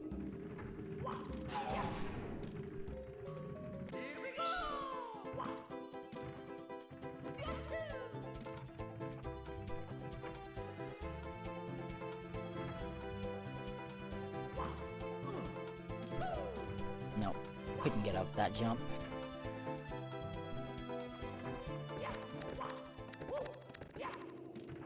Okay, I think I'll probably grab this star and then jump over to another world, so that way we don't spend too much time anymore on here.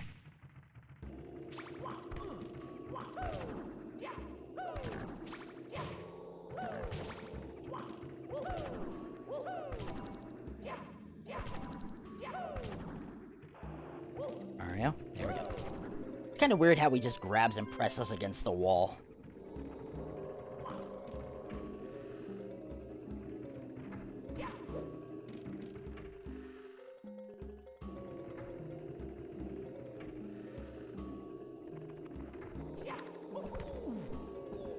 Nice.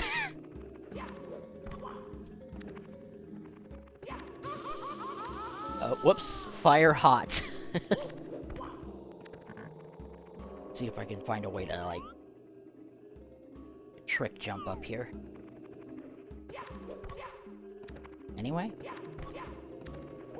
Oh, there we go. Got it. Brain damage. Alrighty, there we go. 29 stars.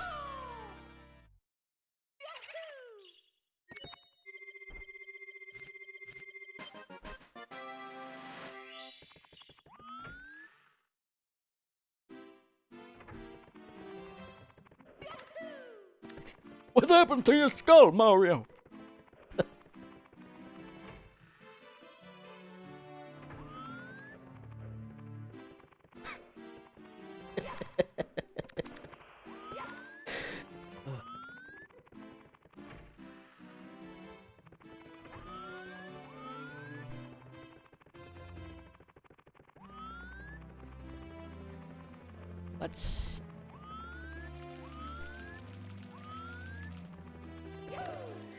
Let's do the desert level.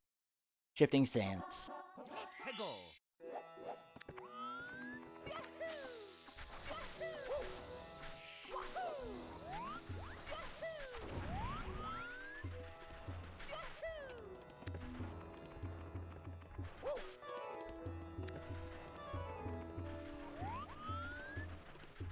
I think I completely butchered that attempt. Yeah, I completely butchered that attempt. That's okay, though. I can always do it again. Run it back. Mamma mia. Help us get this gold book. Peggle. Nice.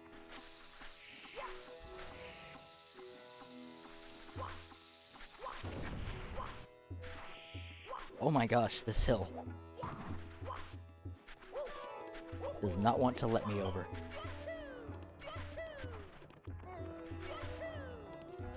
Ah, I missed it.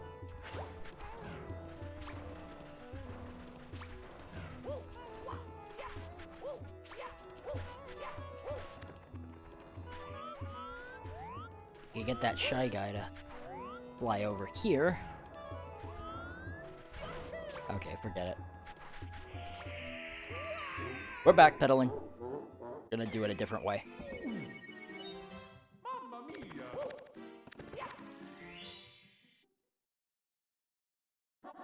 Peggle.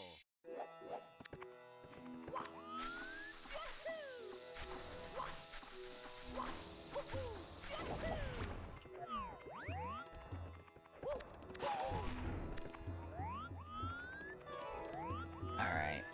We'll just fly for it.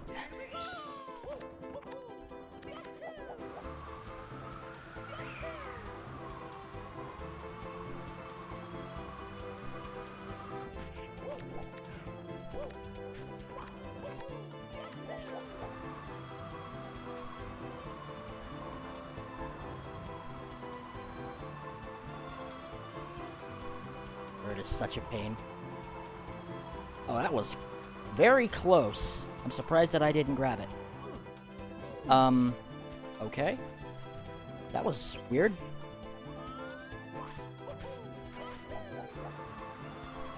Let's try it again.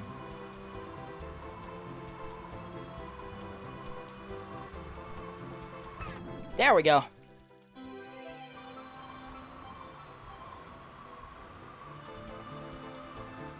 Now we can get that star. Here we go.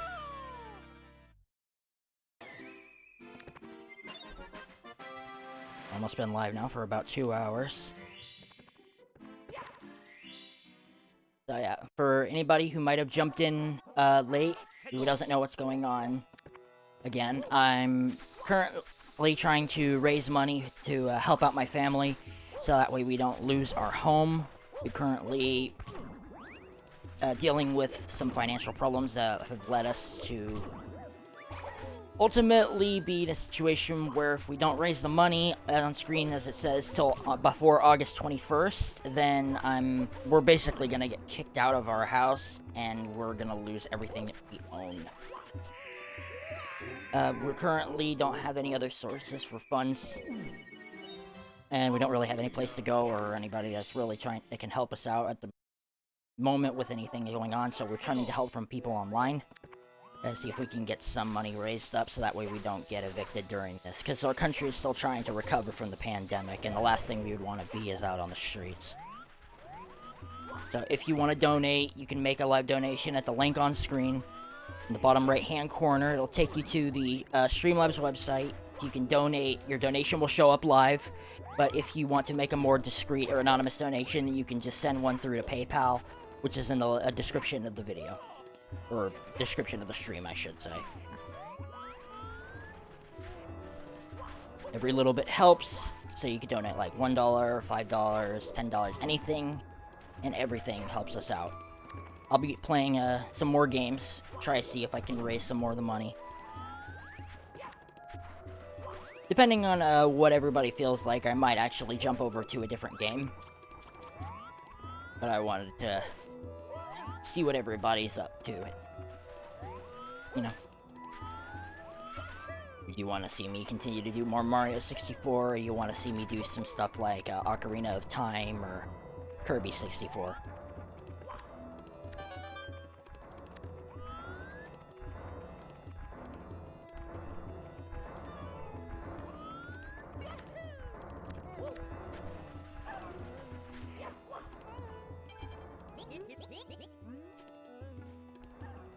So there's the cannon.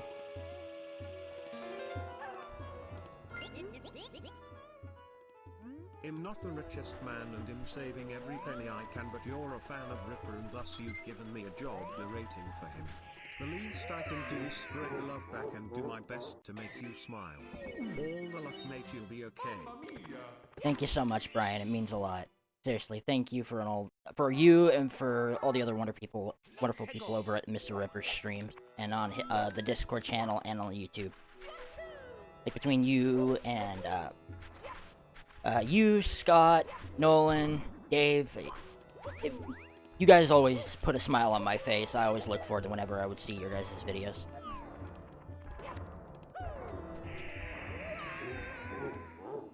That really means a lot that y'all are helping me out, especially in this this situation that I'm going through right now. I'm honestly happy that I joined the server. I couldn't ask for being in a better community. I'd also love to maybe try doing some Dungeons and Dragons stuff on a stream at some point or another.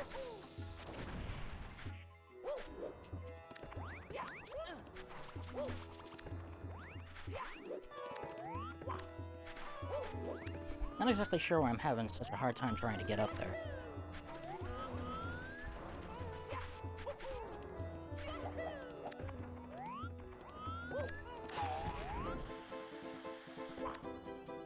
Thanks so much for the offer. It means a lot.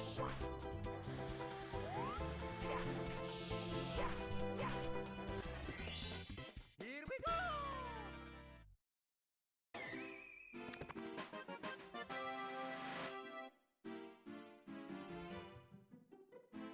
Struggling because of the desert and it's evil.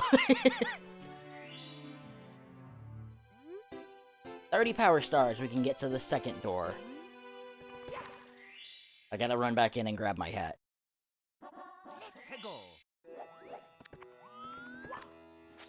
And then I gotta try to maybe get a couple more stars if possible.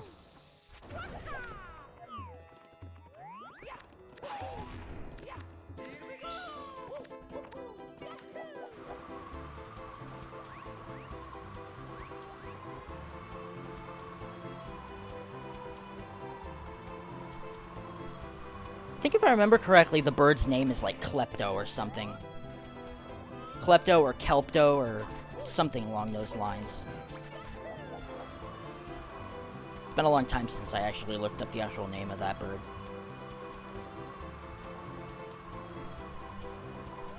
It actually used to be in some of the GameCube era's Mario Party games.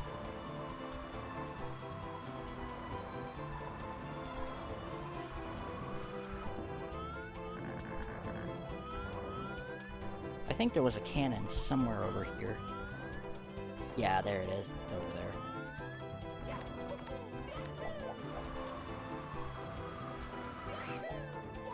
Alright, I'll grab another wing cap and then use the cannon. Maybe then I can get my hat back.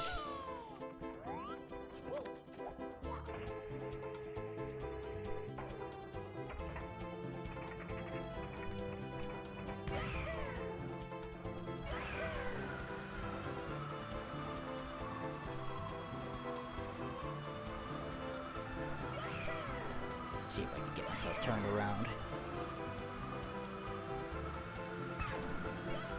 There we go. Now I just need to find where it dropped my hat.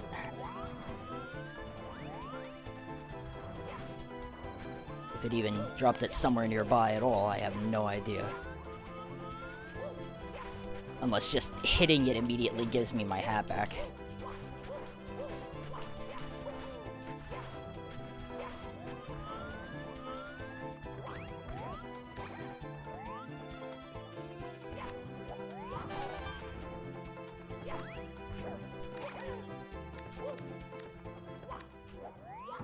No, I still don't have my hat. Where'd my hat go? Okay, this is weird.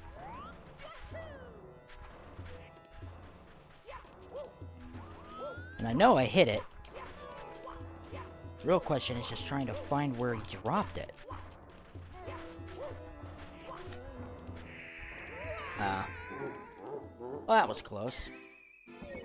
Thought I could run up that like the other ones did, but I couldn't.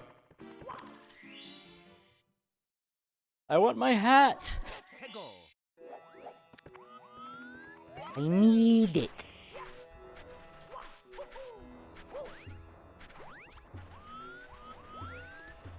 Mario without his hat is like a peanut butter and jelly sandwich without bread.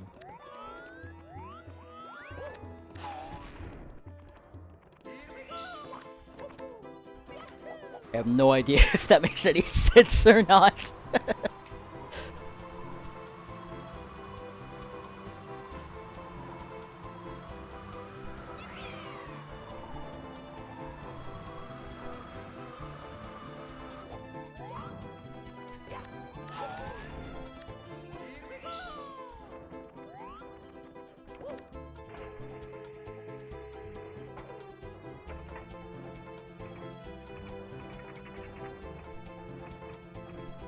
Oh, I love KFC. They got some really great food there. Yeah, out here, there's actually a merger store where they actually have KFC crossed over with Taco Bell, and I absolutely love going there to get some food, because I love both places.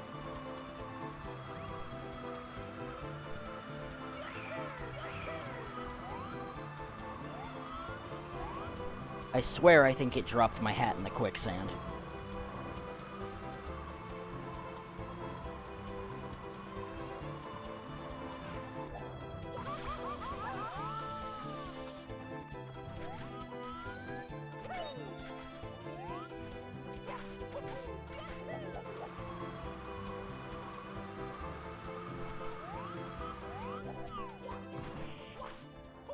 Whoops.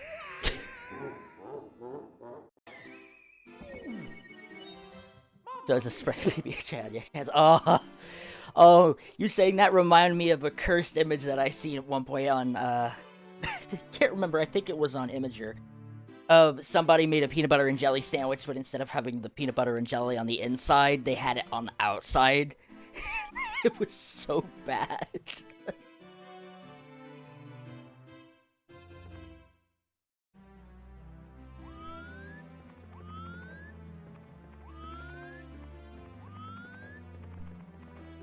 I think I'm gonna try something really quick. Because if it saves my data from where I was, I'm gonna see what happens if I do a soft reset, if it gives me my hat back. It's me, Mario.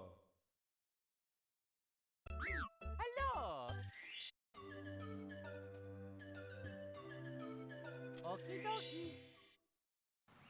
Nope, didn't give me my hat back.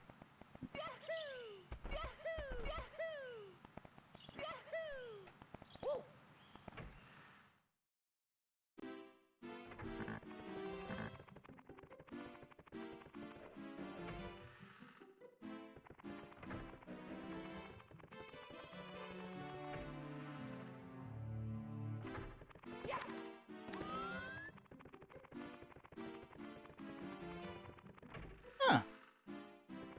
Well, I guess that's technically an interesting life hack. If anybody ever has a situation if they're ever involved with fiberglass. Peanut butter and jelly? Wow.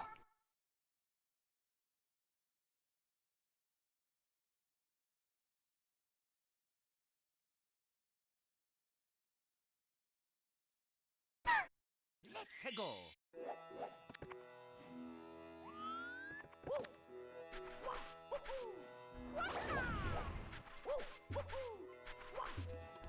Oh, it didn't work.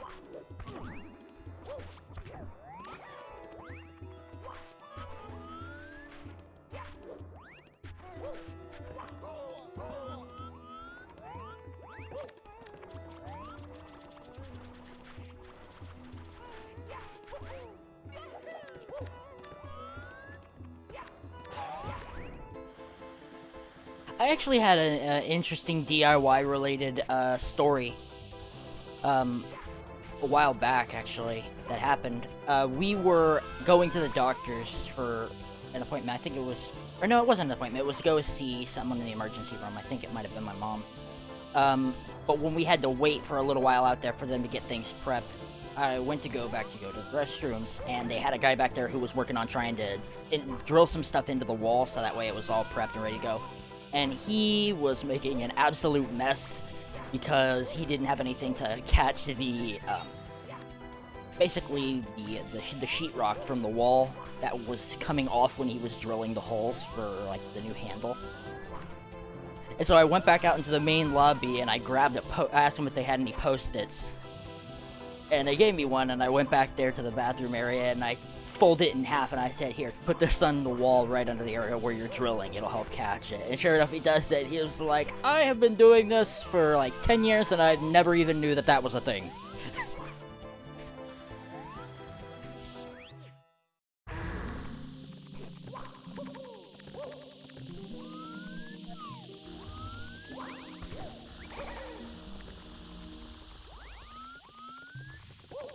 It's such an interesting feeling that you get when you tell somebody something that they've never expected. Especially when it can impact them, or their lives, or their jobs. It's just that sense of I can't even say it right. Like, gratification. Like, yeah. I taught this person something.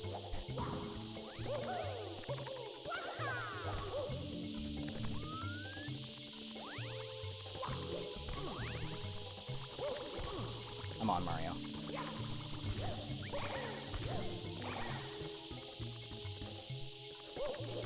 There we go.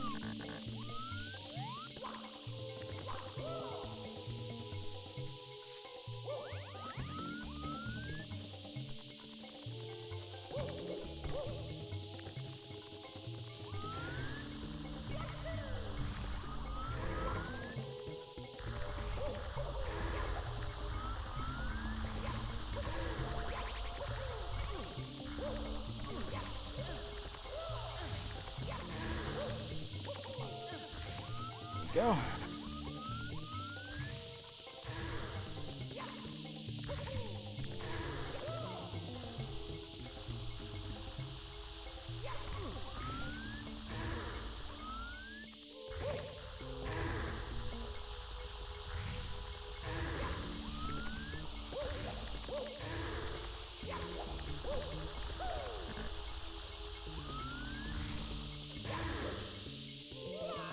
Oh. Oof. Well, rip that.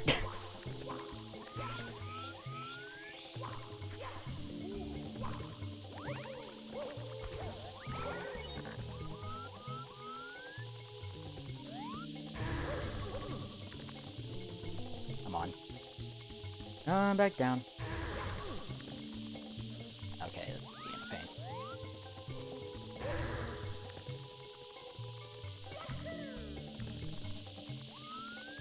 Trying to remember where it was that I needed to go.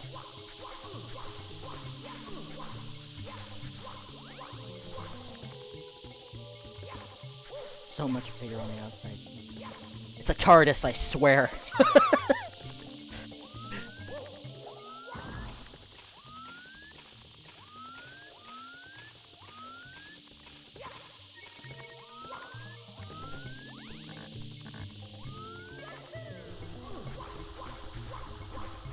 And before we get our our Doctor Who and Super Mario crossover.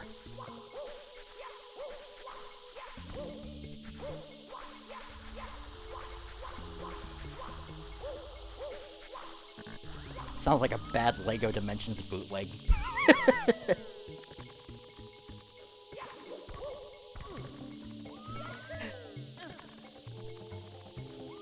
Ugh.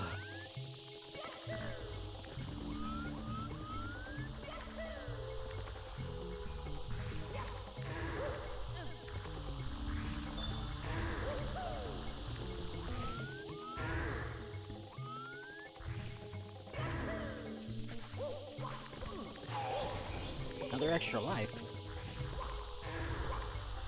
Huh.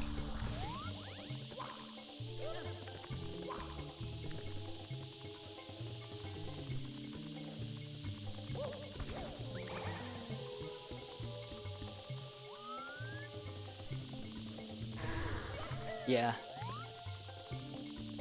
That's true, Dr. Mario.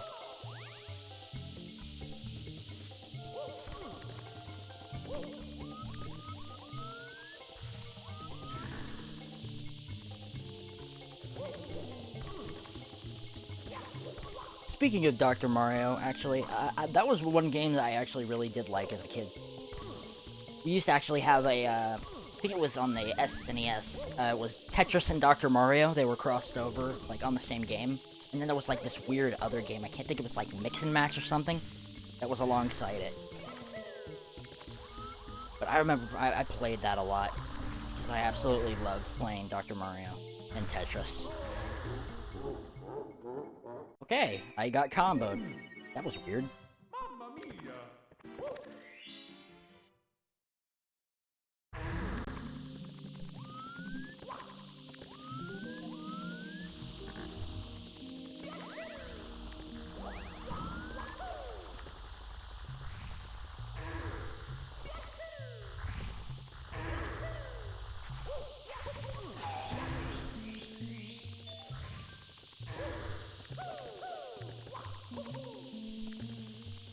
I'm actually a lot better at Tetris now than I ever was.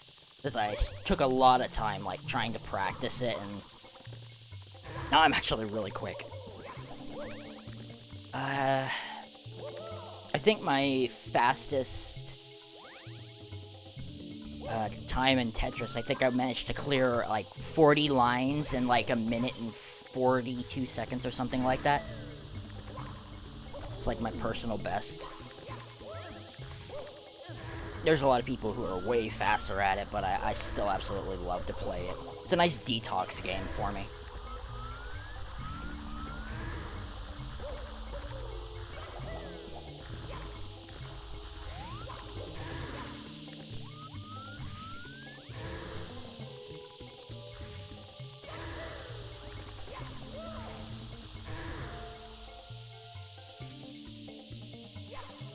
Yeah, versus Tetris on the Game Boy.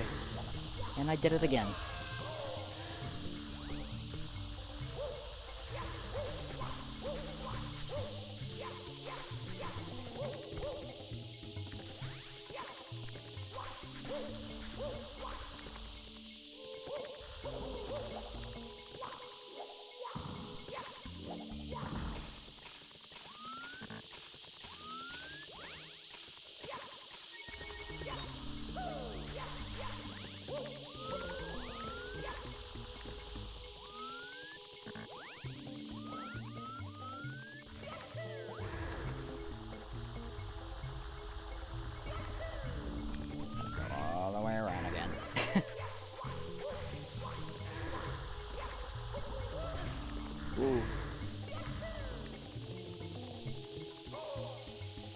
Okay, wasn't counting on getting shocked there. Weird.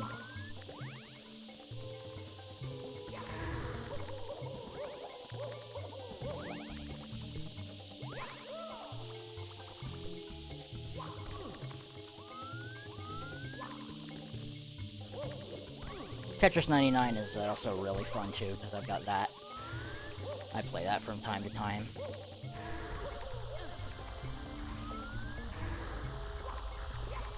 Thank you for subscribing, Lincoln.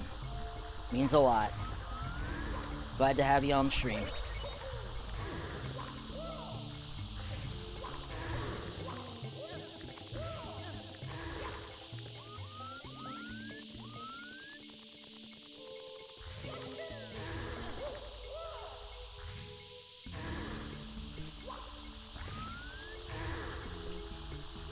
Criminy, I did it again. Okay, I think I'm running out of steam here with Mario 64. Mamma mia!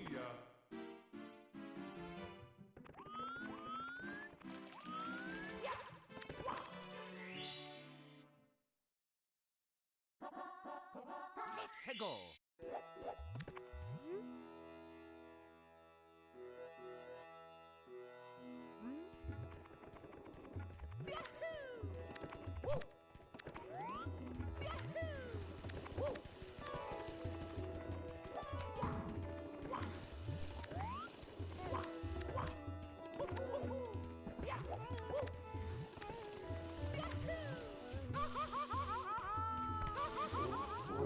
Oh, I guess because I don't have my hat, it does more damage. Mamma mia! Forgot about that. Alright, so now since I went into a different world, I should be able to come back in and get the... Might be able to get my cap back.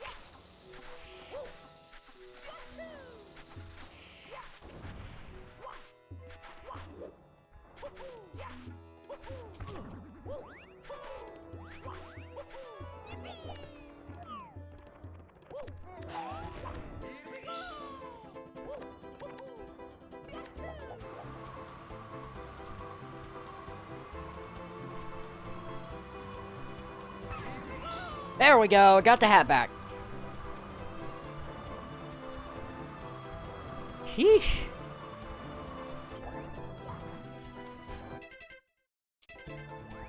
I'm gonna exit the course.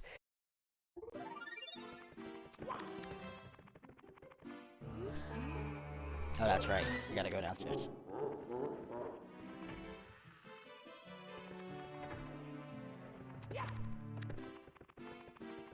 I think also the metal cap area is down here. I might have to get that after I do the Bowser fight. Oh yeah, I almost forgot. Gotta do Bowser's submission in this one. There's a trick to skip this area in Dire Dire Docks. It involves doing a backwards long jump in like a really precise spot on the staircase, but I have no idea how to do it. I'm gonna try to see to get through this stage as fast as possible because it does lag a lot when I get close to the sub.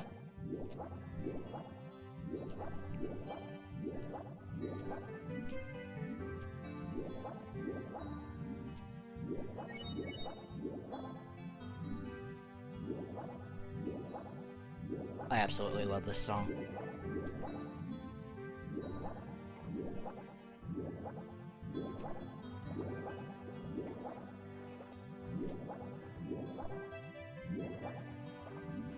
And there's the lag.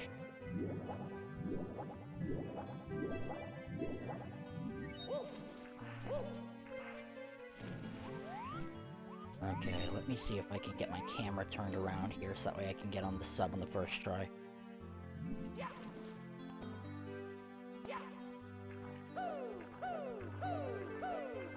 There we go.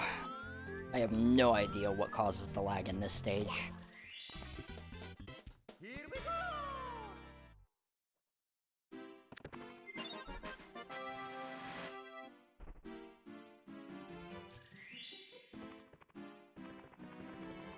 That sounds really neat, Mitchell.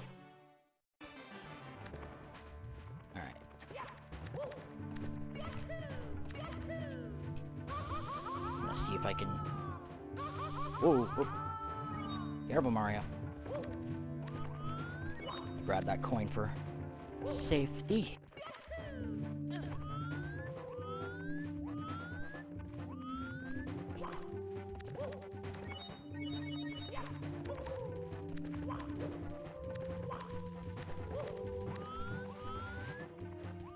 Okay, that's just a red coin over there. I'm just gonna go on ahead.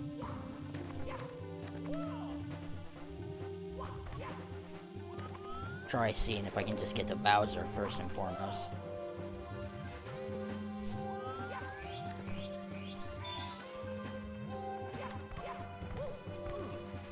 Ah, so close.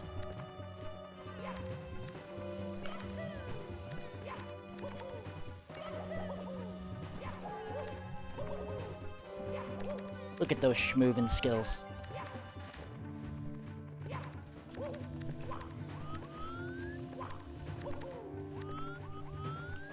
Okay, I gotta wait this out. There is a way to get up there. I'm not confident in my ability to do that, though. This is like a really precise trick. Here we go.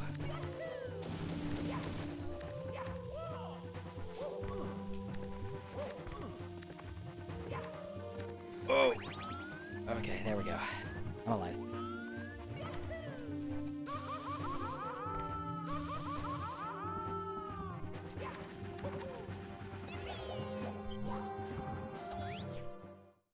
Alright.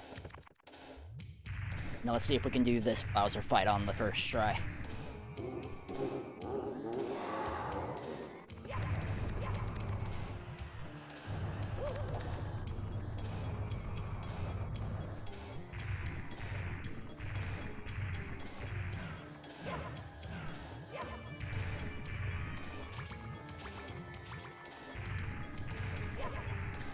Come on, Bowser.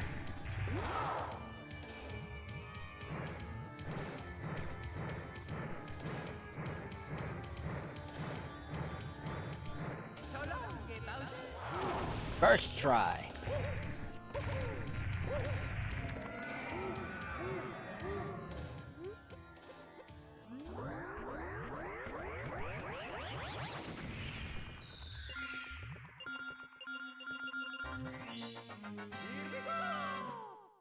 You guys want to see me just do a few more stars and maybe transfer over to another game, or you guys want to see me do some speedrun tech and do stuff like the backwards long jump, beat the game? Because I technically can now.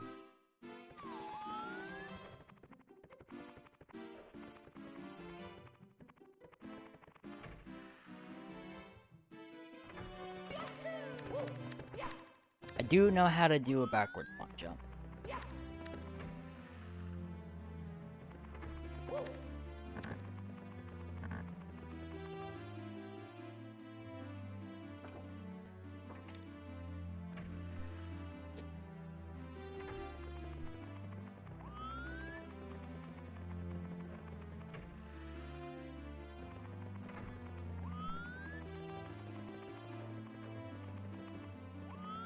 Yeah.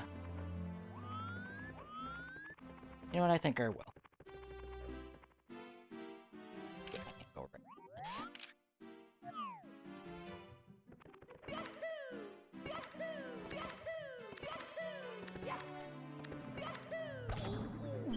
Come on.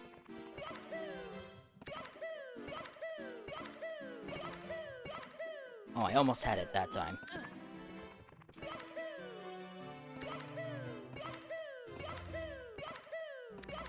I don't know why my camera keeps wanting to shift to behind me like this.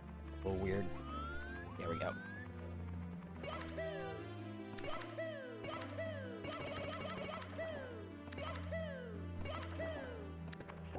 Whoa! Whoa! I guess I picked up a little too much speed there.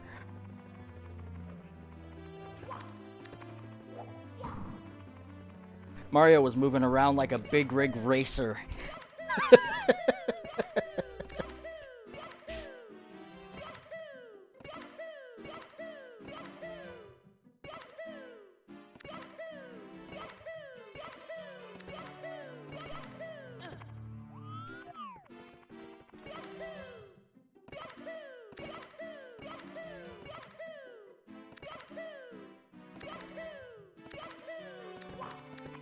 Come on, Mario. Getting the angle right is the tricky part. Yeah, I know, right? There we go. Got through the door. Woohoo!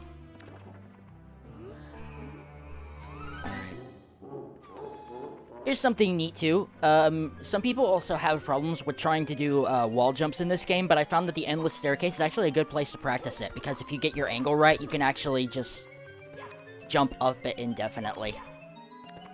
Get the right angle while you're running. You can basically just wall hop back and forth constantly. Of course, I'm not very good at it, but I can at least break this.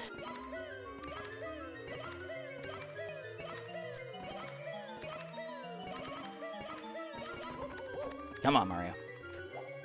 It's like I get the angle right for a split second there, and then he acts like he doesn't want to go.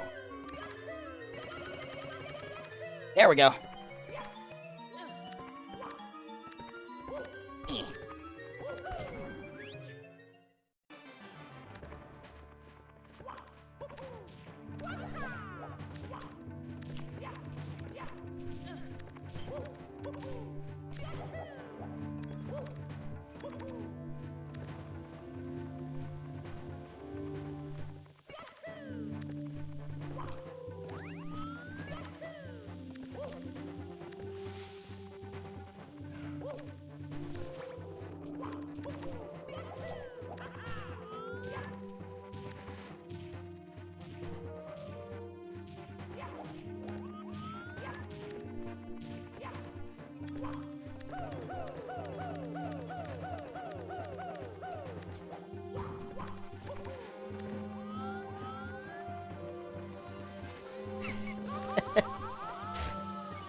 Super close.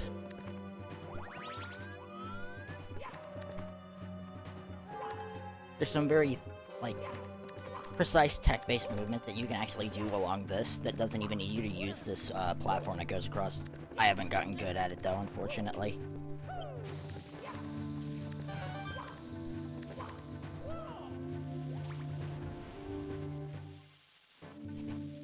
You know what's funny? When I was trying to do the backwards long jump on the first staircase, what I did where I actually got like that weird amount of speed and then just propelled around the room, that's actually how one of the tricks is done to beat the game with the 0 stars.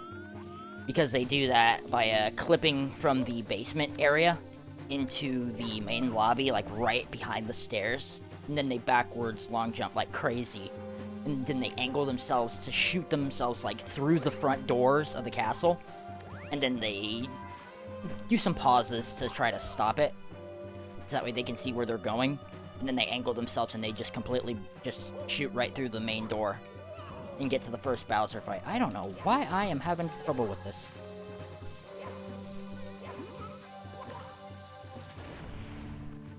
Oh, that's a shame. Give me a coin. I will take these. Whoa.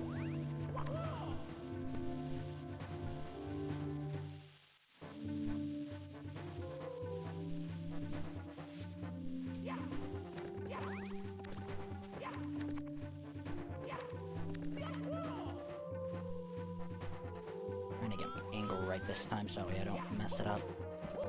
There we go.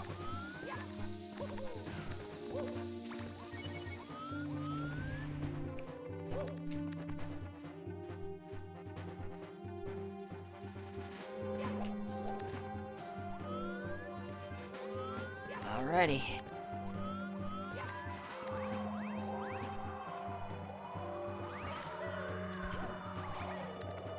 Oh, stupid Goomba. Got in my way.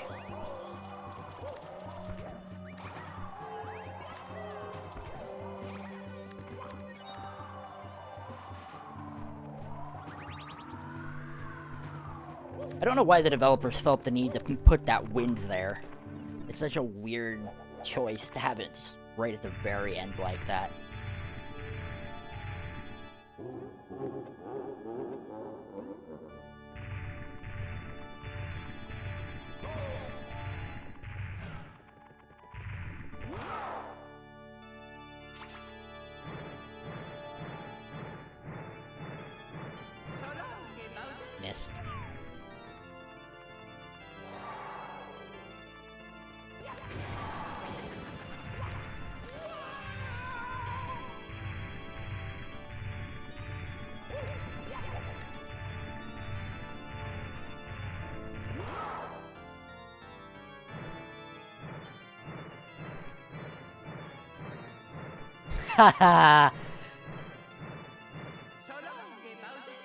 Without it, it would be a breeze.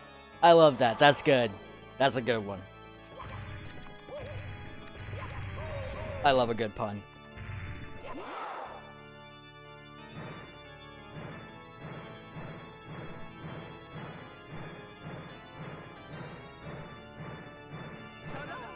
Did I get the thing that time?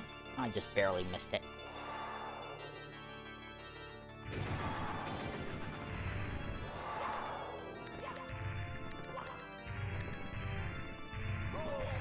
Oh.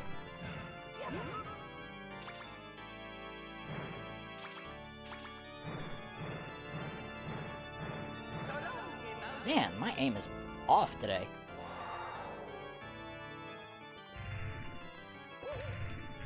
Yep, okay, I gotta fight the boss again. That's fine, though.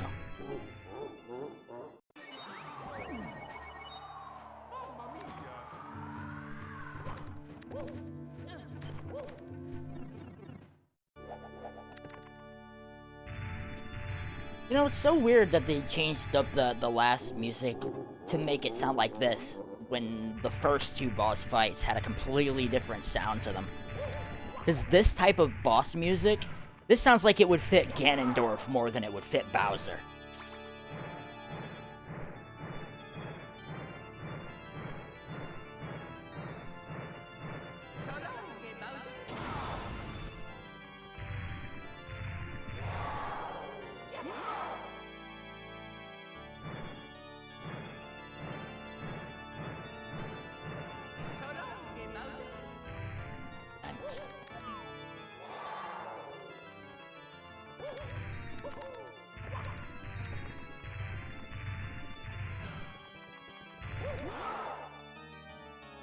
Don't you dare. That was so close.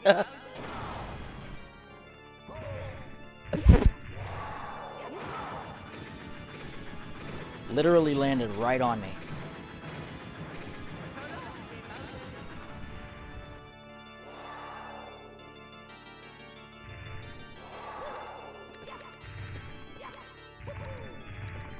Alright, come over here, you.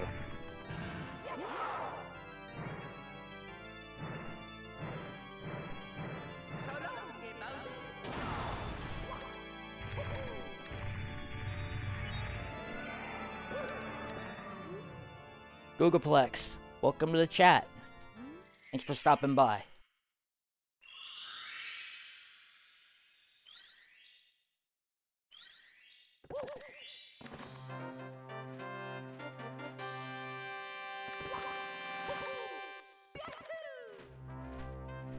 And there we go. So we did 31 stars for this one, but that's okay.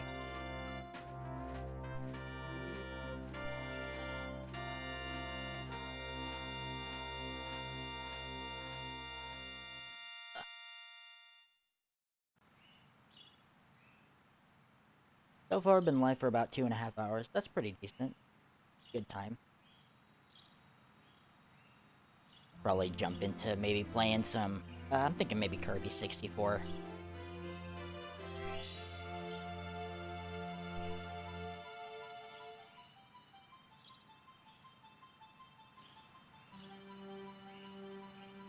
What's funny is that Nintendo actually had voice acting for this game, and then they did it again in Sunshine.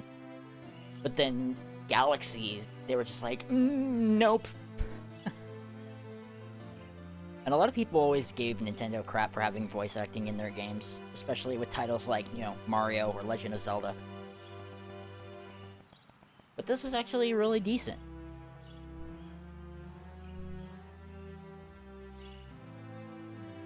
Mario! The power of the stars is restored to the castle. And it's all thanks to you. Thank you, Mario. We have to do something special for you.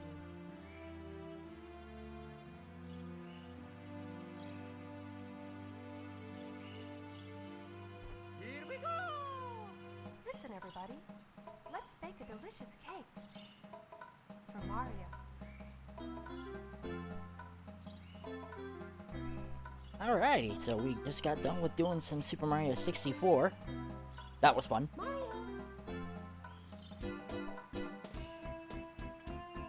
It was like 30 or 31 stars. Decent amount.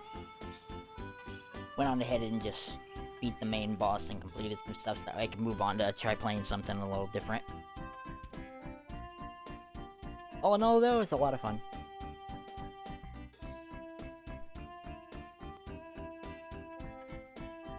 I don't think I'm gonna end the stream yet. Might play some more. Just a little while. I'm gonna bump up Kirby 64, the Crystal Shards. Play a little bit of it for a while. I don't know if anybody here has actually ever played Kirby 64 before. It's actually a really fun game, and it had a very unique mechanic built into it.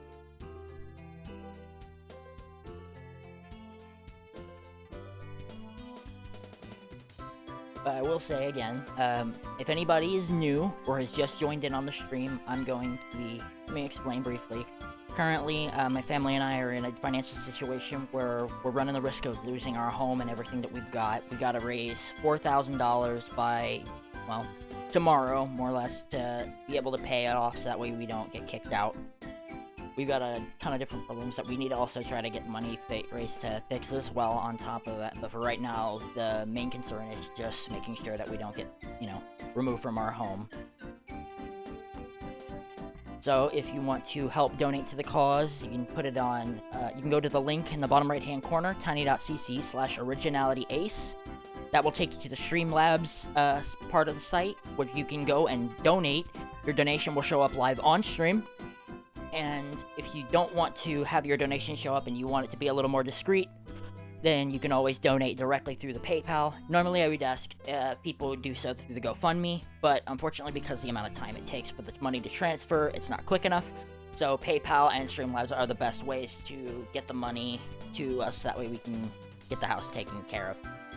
If you don't have the funds to donate, then that's perfectly okay. I'm always happy to have new people join in on the stream, but if you could, it would be greatly appreciated if you can share the stream on social media, explain a little bit about what we're going through, and maybe encourage some more other people to stop by. It does mean a lot, and for all the people who have donated so far, huge thank you. Big thank you, and to anybody who's considering donating or planning to donate it, and all the people who have subscribed so far, thank you again as well. Hopefully we can raise some more money to be able to take care of keeping our home, and then maybe after that we can raise more money to fix up some of the other stuff that we've got going on. But yeah, just like Brian said in chat, if you can't spare some change, then it's always encouraging others to join in is always a huge benefit, and it does mean a lot.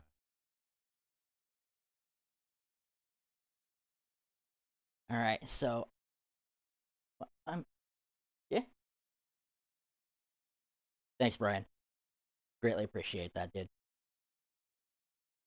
Alrighty, well, I'm going to get up for a moment and get a drink, stretch my legs, take a second. You know, if everybody is out there too, if you want to take a second and get up, stretch your legs, and do anything too, move around a little bit, stay hydrated, stay healthy. We always want to encourage anybody to take care of themselves. So I'm going to take a small break for probably about maybe a couple minutes, and then I will be right back, and we'll jump into some Kirby 64.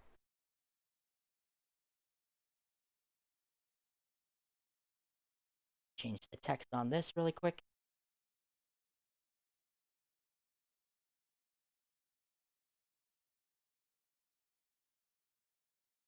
Alrighty. We'll be back in a couple minutes.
Alright, and we are back. So, transition. Yep. Alright, so we just got done doing some Super Mario 64. Now what I'm gonna do is going to boot up Kirby 64. This is another game I was wanting to play. I'm excited to get the chance to play this one.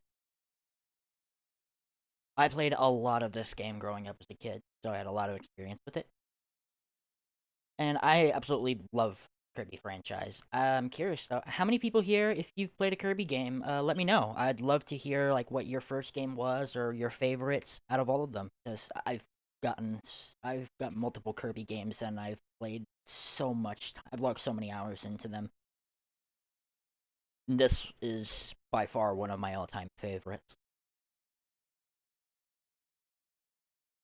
A lot of people didn't even know that there was a Nintendo 64 Kirby game.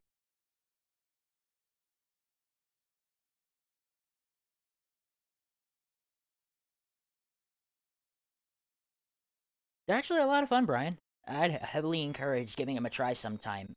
Uh, the original game was on.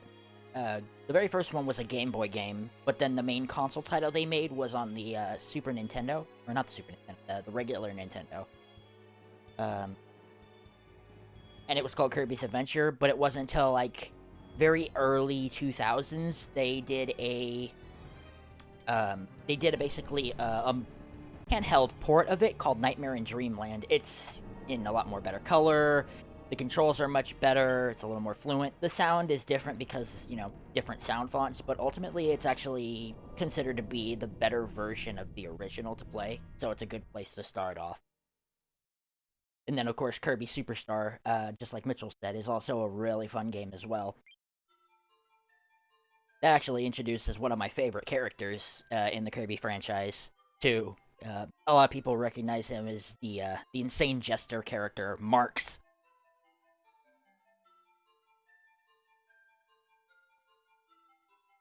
Oh yeah, and Meta Knight. Yeah, Meta Knight was in the original Kirby's Adventure on the NES.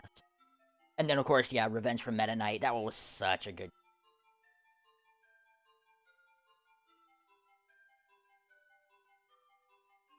Adjust my controls really quick here. L, R, Z, and then change my D-pad, my control stick.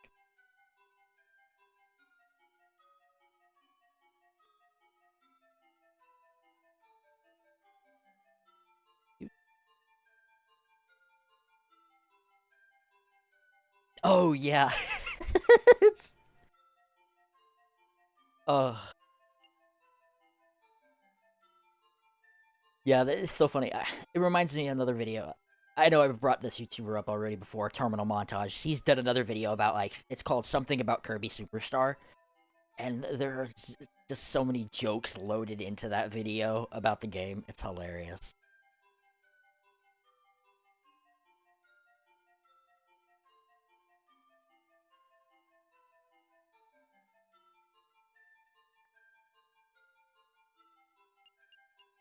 Okay, there we go.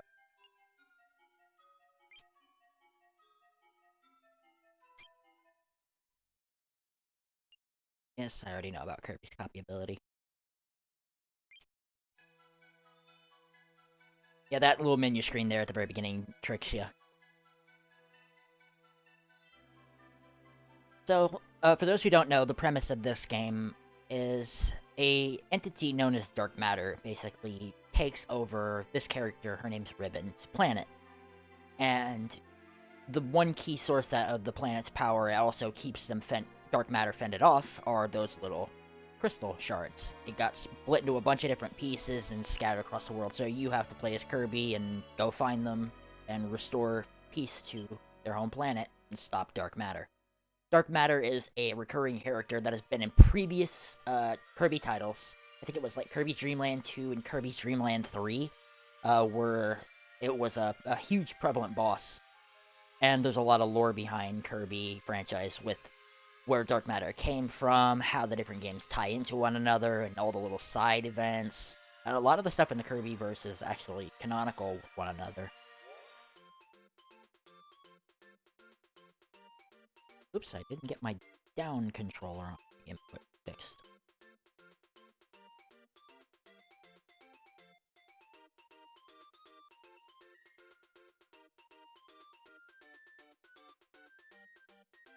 I love this game's soundtrack. It's so good.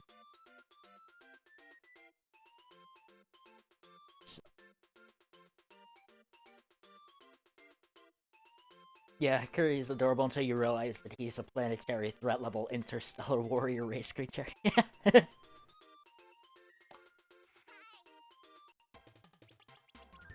Yeah, Kirby is single-handedly probably one of the strongest Nintendo characters.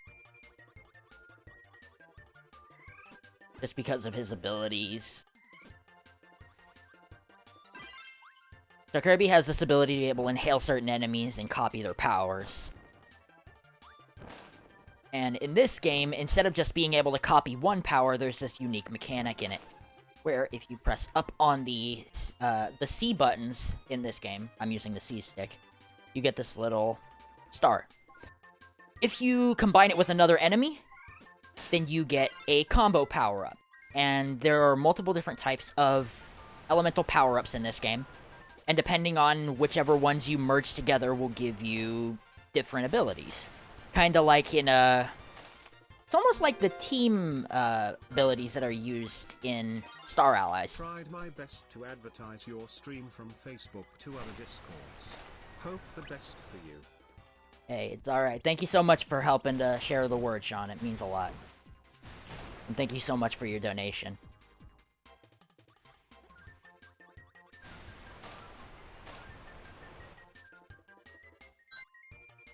Now, one of the things about this, too, is that in this game, the amount of power-ups are limited, but because you can mix and match them with other power-ups, you get different combinations. So it sort of makes up for it, and it's something that we hadn't seen in a Kirby game for a long time until they sort of brought it back in Star Allies. This is the cutter ability. I think if I merge it with this...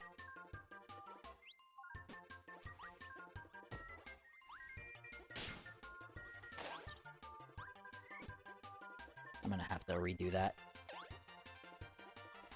Go back and grab another cutter power-up.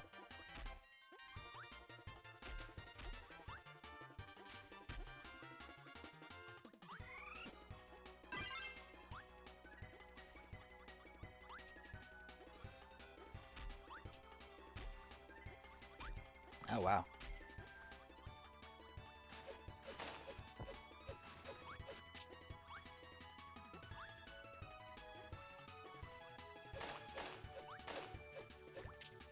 This game also implements something unique to this. There will be certain things like this in the game, where you'll have to have a certain type of power-up to break them, to be able to get the crystal shards that are inside.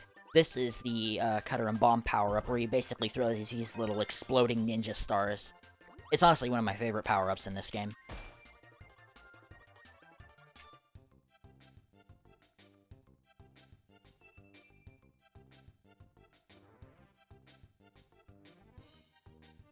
A lot of people were really excited when characters from this game were put over into Star Allies.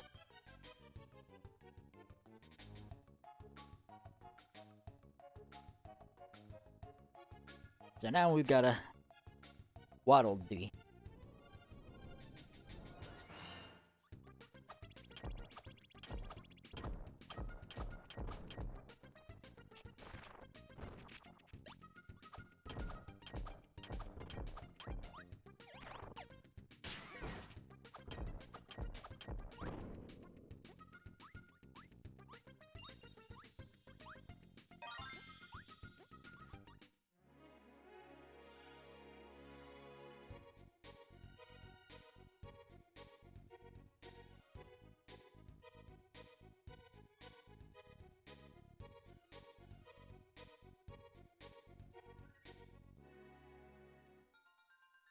This is the little ending mini-game that happens. What you have to do is basically time where Kirby's facing with the A button. And depending on where you're aiming, you'll have Kirby do this animation. Now, he's basically trying to build up his momentum to jump. If you get something jumped at the right time, and you go a right distance, you can pick up something on this mat. If you miss, you don't get anything. Kirby's health and lives carry over from stage to stage, along with his power-up. So if you're down to like 1 hit point, and you go into the next stage, and you don't get a maximum tomato or some sort of health pickup, then you're pretty much stuck with it. Only 1 hit point.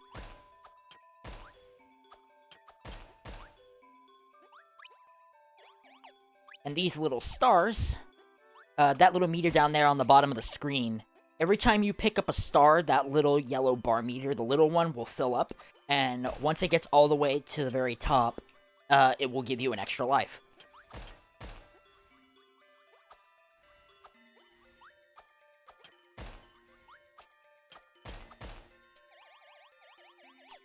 If you guys have any questions regarding Kirby, or if you have any questions about me and my situation with my family and what we're up against, feel free to let me know. I'm always happy to answer any questions.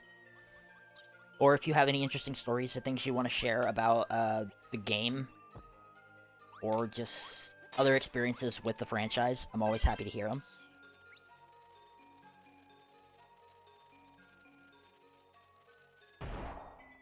Yeah, that's one of the more hazardous power-ups, the TNT power-up that Kirby has.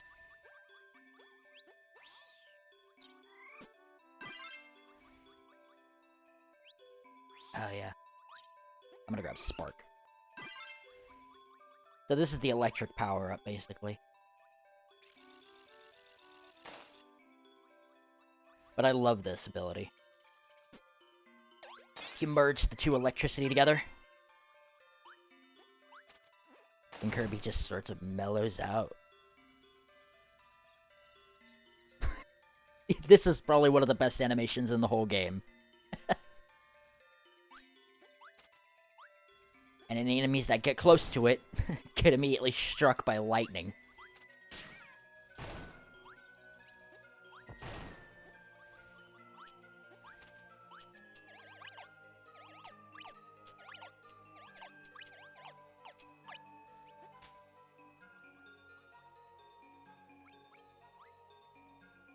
This game is also really strange in a completely other merit, too. Normally, Kirby has this ability to fly, if you press and hold or hit the jump button repeatedly. In normal titles, Kirby's able to fly indefinitely, but when the developers made this game, they made Kirby have a limited amount of ability to fly, because a lot of the stages would have been easy to break otherwise. So Kirby actually has a certain amount of time that he can actually stay in the air for, and when he's running out, he'll start to do this little motion, and he won't do anything else except for spit it out. And then, like, he's holding his breath when he's trying to do it. And then, when he can't hold it any longer, all your controls for it stop. So if you try to hover again, he just flat out won't do it, instead he falls. But there is little tricks here and there to sort of bypass that and get across long distances, or get across high platforms.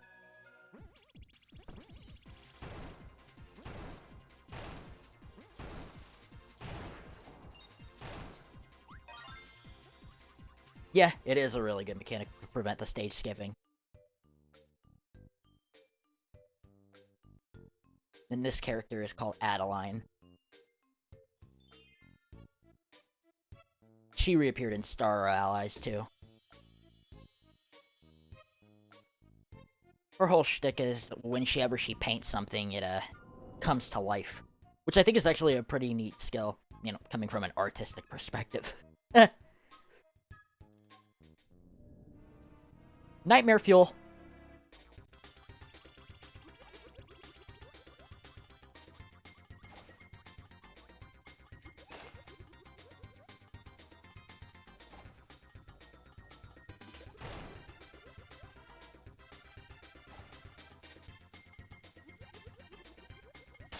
Oh, didn't get hit that time. That was weird. I know, right? That was one of the faces that when I first saw it as a little kid when I played this game, it kind of caught me off guard, and I was all like, what am I playing?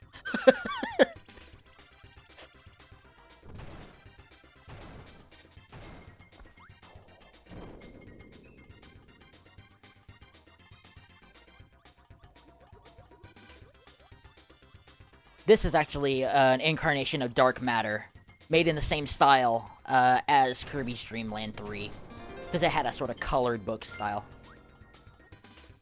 We're here for you. Good luck. Thank you so much, Craig. And thank you so much for the donation. Kirby 64 is my jam. Oh yeah, such a great game. Thank you so much, Decepticonbot.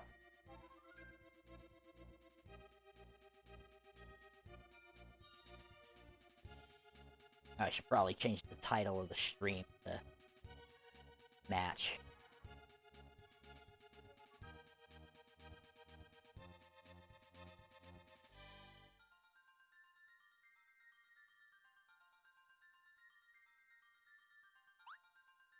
There we go. Got a green star.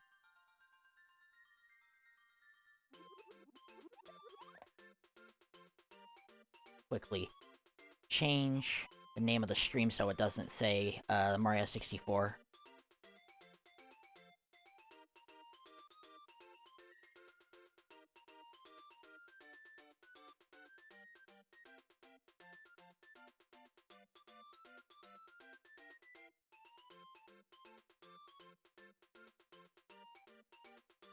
Meantime, we get to enjoy this lovely little ditty.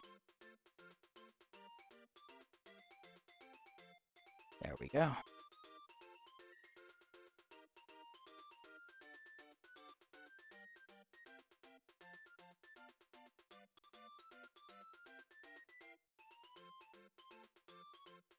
Yeah, don't forget the tag. Yeah.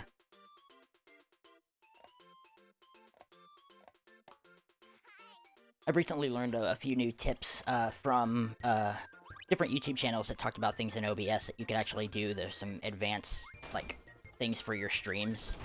And one of them was, like, applying URL overlays with the stream dock function in OBS. So that way, now I don't have to have my browser open and take up a lot of my PC's processing power to keep up with the chat.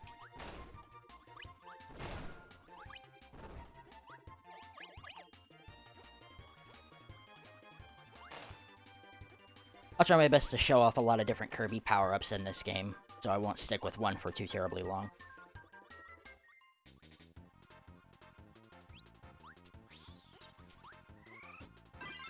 This enemy gives us spikes.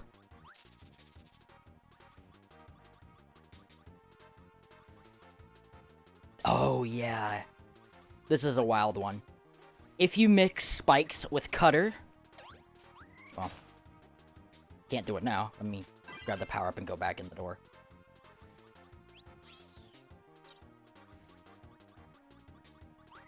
Grab spike.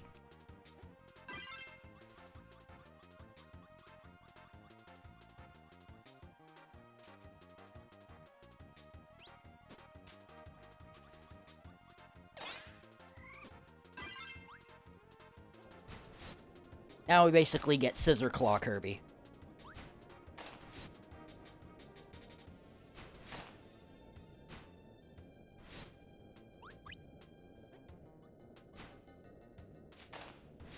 Anything that touches those immediately gets destroyed.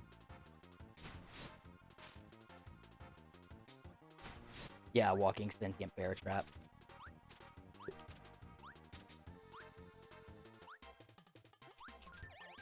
Yeah, there's a lot of really wild and weird ones out here. Like, if you get the double spike power-up for Kirby, instead of just having little spikes, he immediately protrudes, like, a ton of different, like, over-the-top sharp items. So it'll, like, stick out like a cactus, and the scissors, like, barbed wire will stick out of him and everything. It's so wild. And, like I said, too, there are certain things in the game that actually allow you to break them if you have the specific power-up. And that also includes combination power-ups, too, like this.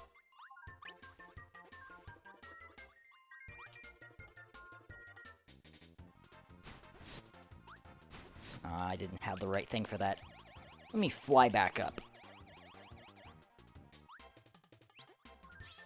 I need single cutter for this, I think.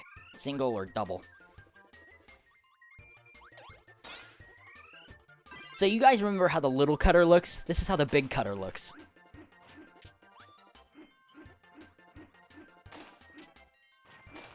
So weird.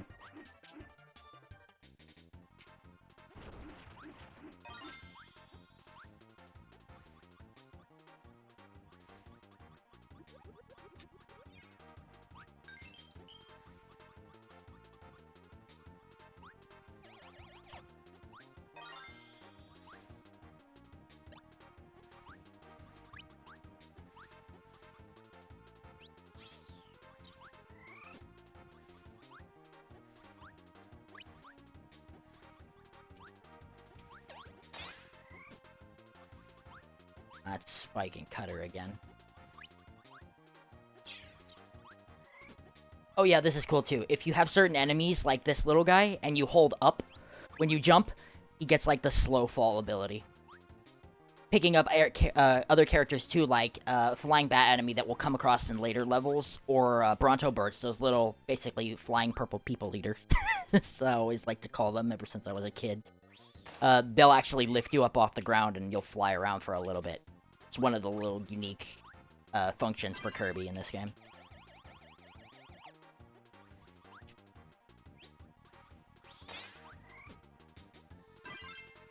Now this one's actually really cool. Cutter with fire. Kirby has a flame sword.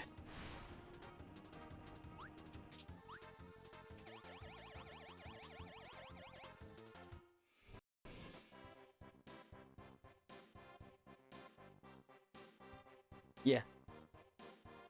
There's another power-up in this game, too, where if you combine Cutter with the electricity power-up, basically Kirby gets, like, this double-bladed lightsaber, and everybody likes to make Star Wars jokes about it.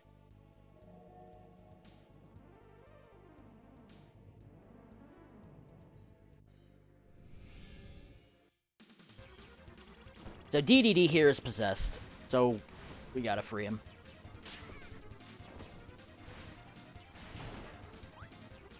I think this is always creepy because his boss fight has more than one phase. Can we... The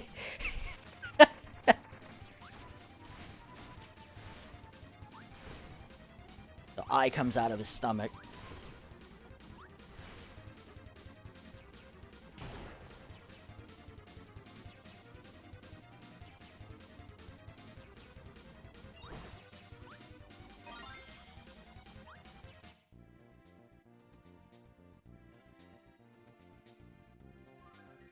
Woohoo!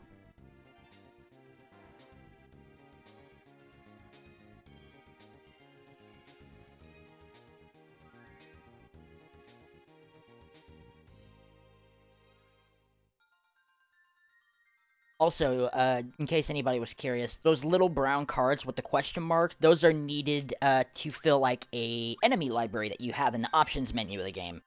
If you complete it, I think you unlock a sound test that allows you to listen to all the music in the game.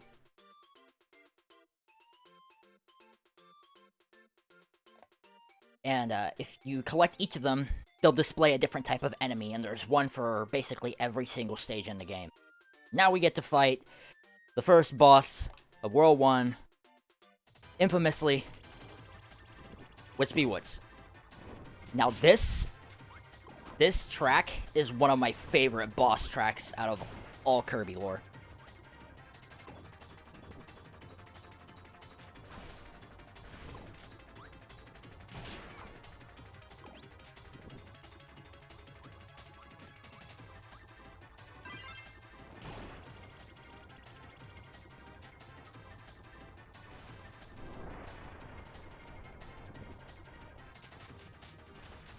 Just shuffle into the side.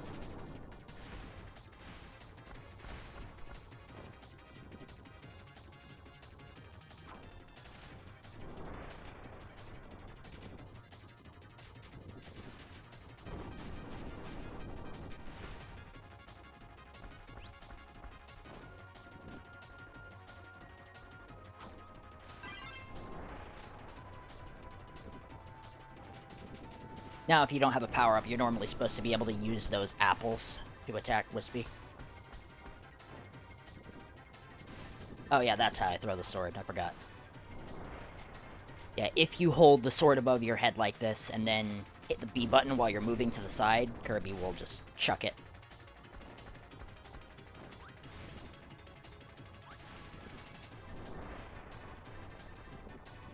Does this look like the face of mercy?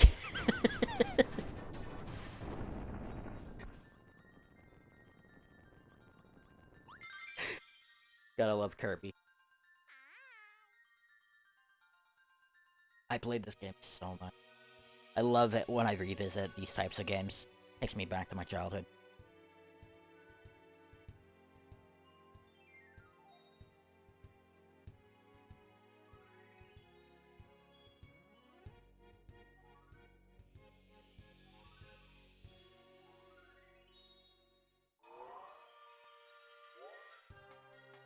Yes. This game has such a good OST too.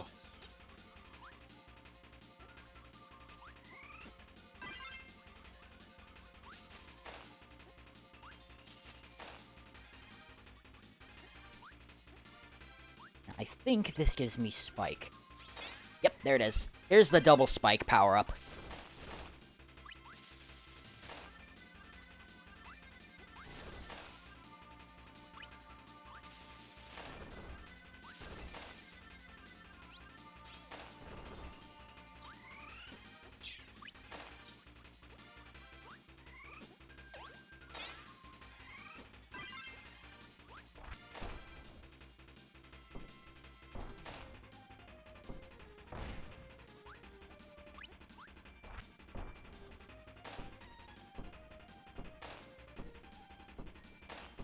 The multi-tool of the universe, indeed he is.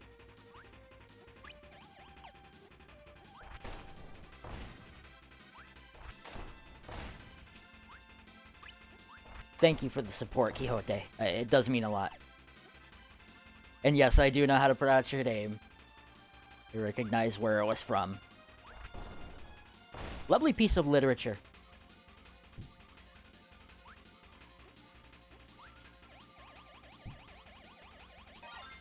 I've actually never played Bomberman 64. I heard a lot of good things about it, but I never got the chance.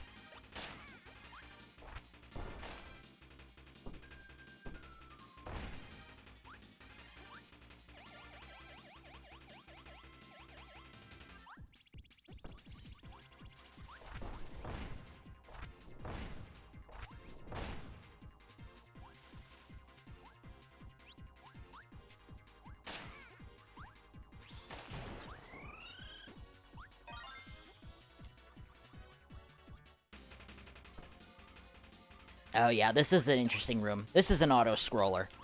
The whole room basically starts to fill up with sand, and you gotta basically keep moving up so you don't get crushed. Because just like in a lot of games, crushing is an instant KO.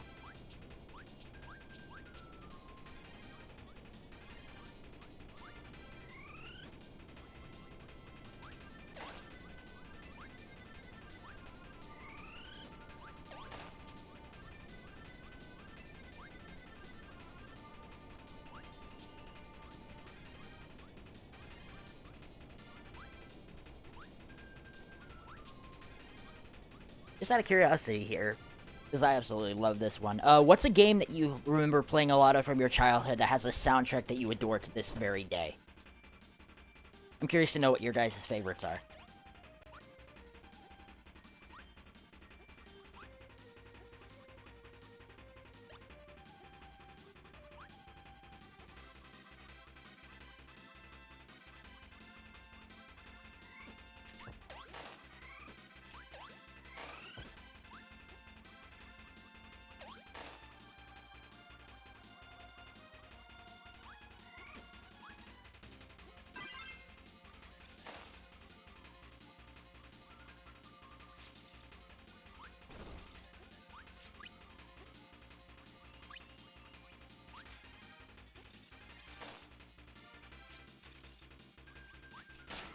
Ah, I needed that enemy. It's okay, I can get him to respawn. Get rid of the Gordo. Gordos here, these little spike ball enemies, these are actually indestructible.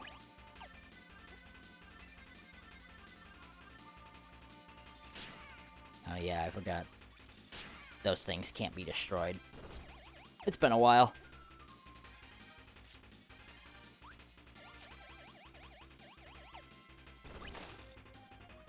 Alright, see if I can get him to respawn if I go backwards.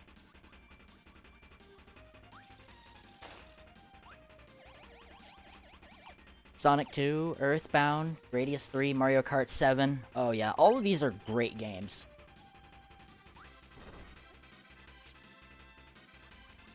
Oh yeah, the castle theme from Super Mario World. Okay, we got a card this time. Alright, so I'm gonna need to do that stage again. So that way, I can actually get that last shard. Because if you didn't see it, there was a wall there that had brown and yellow. So that means we needed to combine the rock and electricity power-ups. Started learning it on piano. Yeah, that's how I actually learned how to play a lot of songs on piano too. For those who don't know, I've been playing piano ever since I was a really little kid, and I absolutely adored it. One of the big things that I learned how to play was video game music, because I sort of self-taught myself by playing by ear. I have done some musical projects before, like for fan games, for a little bit of like conceptual pitches for other things that we had in mind.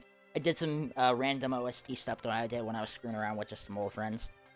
And even have actually made, I don't know, if you actually look on my YouTube channel, there's actually a video on there where I did an instrumental remix of a song by Starbomb, which was the band that the Game Grumps came up with. And the song was based around Smash Bros. And I did an instrumental remake of it to the best of my abilities, and I made it with FL Studios. Can you play Megalovania? Yes, I can, actually. Megalovania was one of the first songs from Undertale that I learned how to play. I also know how to play Asgore's theme with Bergen. I've also learned how to play Hopes and Dreams with a bit of Save the World mixed in. I was trying to learn Bone Trussel, but I was having some trouble with it. Trying to think of some of the other ones, too. I also know how to play Spider Dance.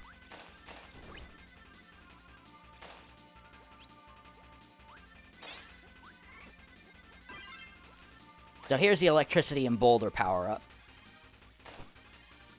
Basically, it has a giant boulder on an electric tether.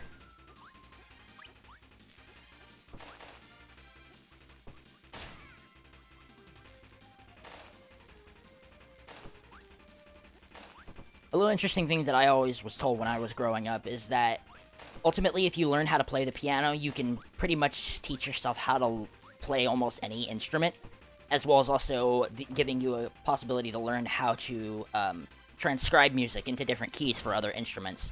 Because if you know your chords and your scales, then you can basically take a sheet music that's arranged for a certain instrument and transcribe it to a completely different one if you know all the notes.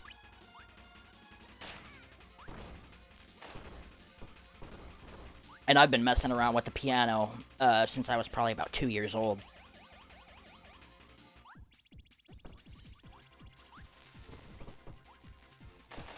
I think one of the first songs I learned how to play was... I think it was called Nocturne. It's actually a classical piece, but I remember learning how to play that just with one hand when I was like 4 or 5 years old. Because we used to have an old keyboard that would like pre-play songs and would tell you the notes to play on a little screen. And I learned how to play a lot of different songs from it. And then when I was in my preteens, I actually started learning how to write my own music.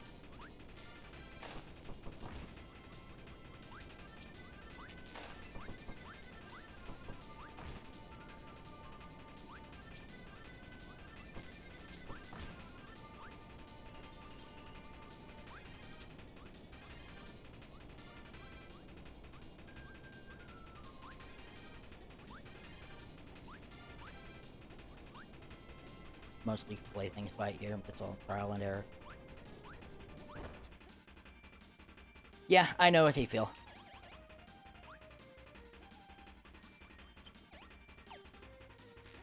In the final from Mario and Luigi's Bowser's Inside Story. I've actually never played any of the Mario and Luigi titles. I heard a lot of great things about them, but I never actually got the chance to, like, get any of them and play them myself.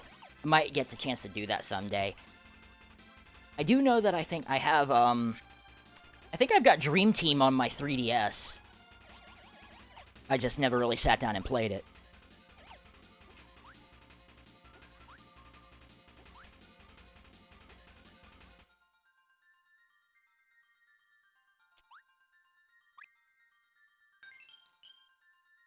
First learned piano.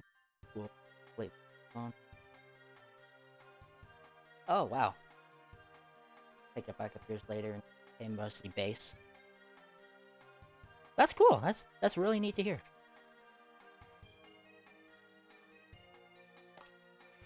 Yeah, some of the main instrument that I learned how to play was piano, but I also did fiddle around with the accordion for a little while and the harmonica. And current day, I have an ocarina. And I know how to play a few different songs on it. But the keyboard is still my true, it's my spirit instrument, if I were to call it that, of course.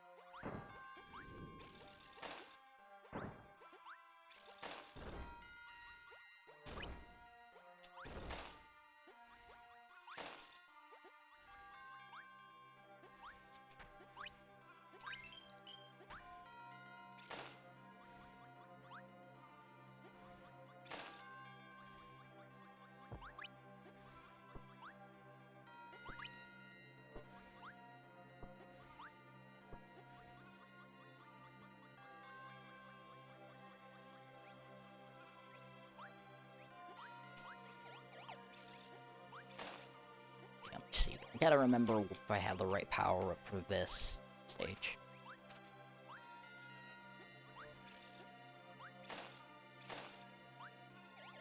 I think I do. I'm gonna grab one up, grab some.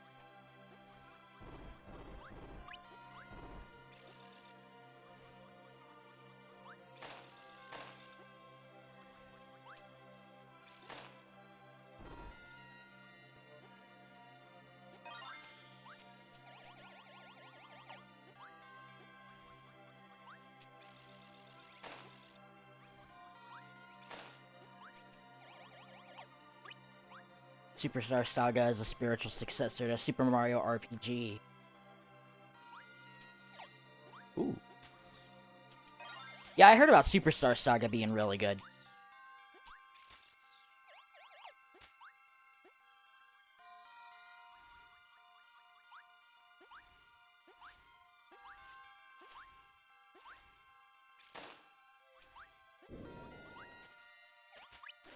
Oh, this is where I can actually get that other power-up. Cutter and electricity. Kirby wields a lightsaber.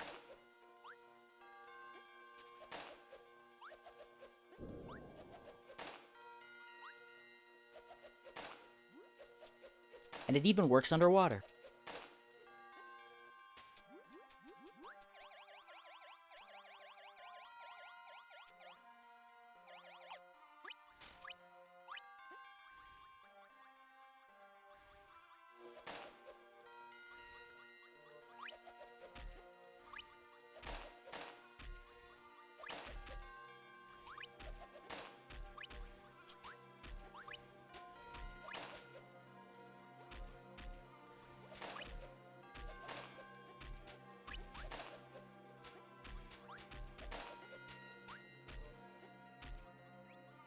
Duel of the Fates intensified. Oh yeah, this is an interesting thing in this game. Certain segments we actually get to play as King Dedede. He gives Kirby a little piggyback right here. And pressing the action button, the B button basically, makes Dedede swing the hammer. One of the few instances where we actually got to play as King Dedede before some of the other games allowed us to, you know, do so. Games like Return to Dreamland and Star Allies.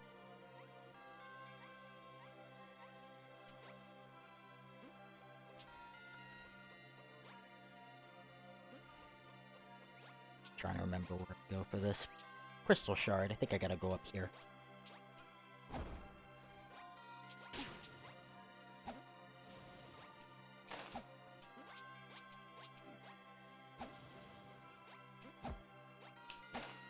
There we go.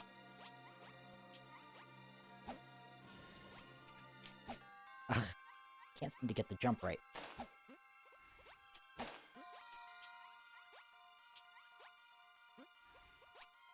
There we go. Now I got the shard. Yeah, and during these segments, we do not have any control of Kirby whatsoever. Strictly DDD.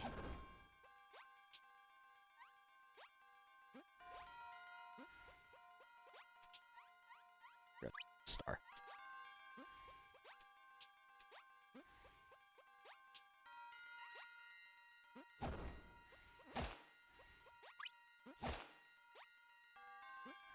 Now I gotta go up there.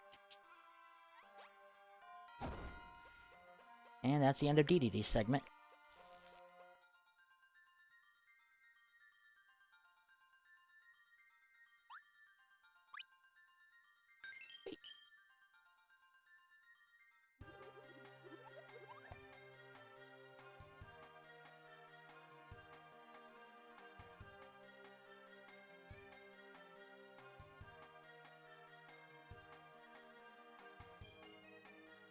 Alright, so now we've got this stage. This one's gonna have another one of those really interesting Kirby power-ups in it that's gonna be needed. See if I can get it in this stage.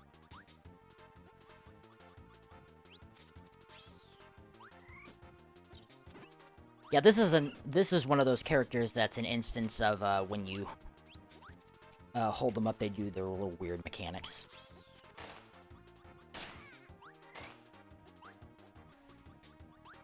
I think if you get them when they're in the air, then they actually, I think, hold on to their wings.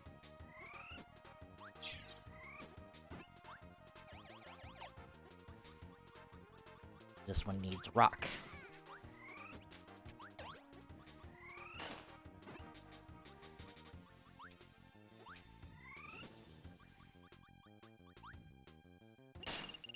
Oops.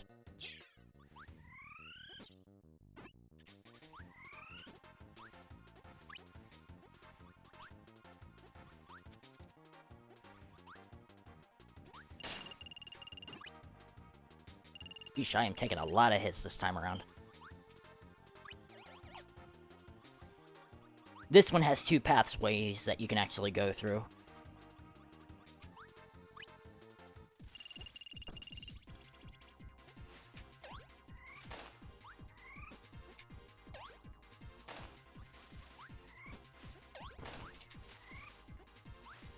Ah, that's okay though.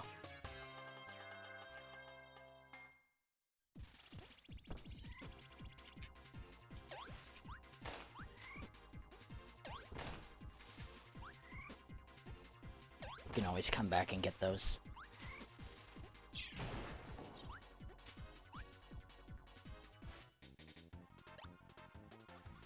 So we took the other hole, we would have went in the foreground, but because we took the second one to the left, we ended up in the background. Beautiful 2.5D at work.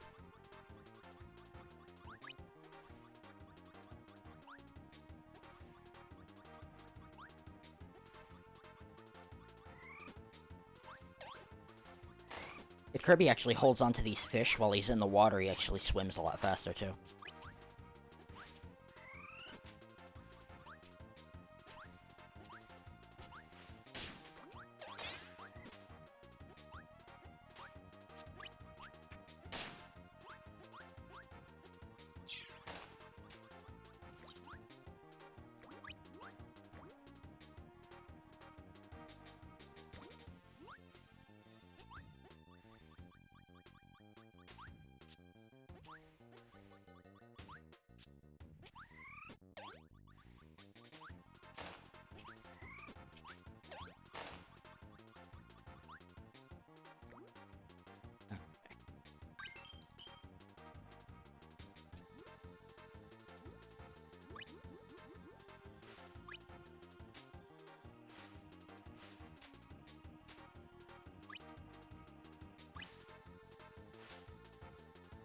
Wait. I think I might be going...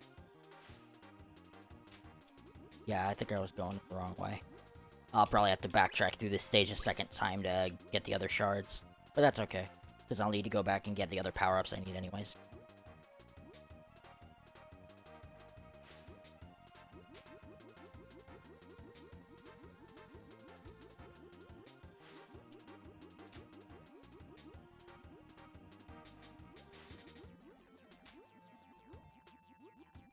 Now this is an interesting one. If you hug the left wall like this, you won't even get hit.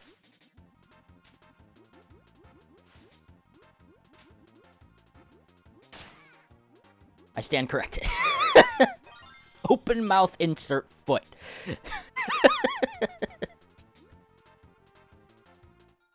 Imagine if there was a completely 3D Kirby game. There technically was. It's just not in the same perspective as you would honestly think it would be. Kirby Air Ride was actually a fully 3D Kirby game that utilized a sort of, like, ride on a ship sort of a mechanic.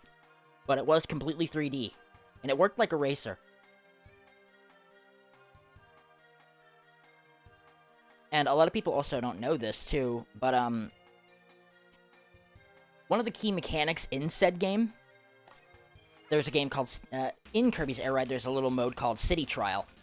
And you have to basically pick up all these different little power-ups to increase your stats. And then when the time was up in this humongous city that you had to collect stuff in, you would then have to race against all the other players or AI in a very specific way. And it would randomize depending on whichever mode or type of race it was. That later ended up getting reused for Smash Tour in Smash Bros. 4.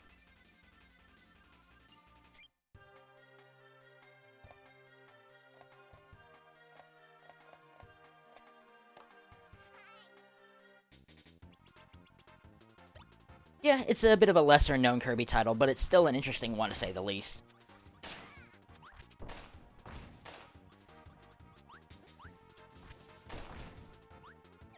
Also, in case if anybody here didn't see that, in this game, you don't have to worry about going through the entire stage and beating it just to keep your power-up. If you find the power-up you're looking for in this stage after you've already beaten the level once, when you go back through it, you can just get the power-up you need and then just hit pause and then exit right back out to the menu screen without having to beat the rest of the level to keep your power-up.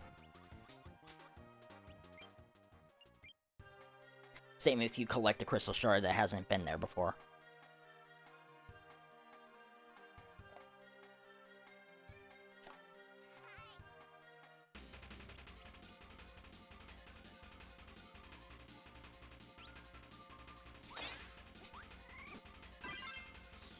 Oh, I didn't want this.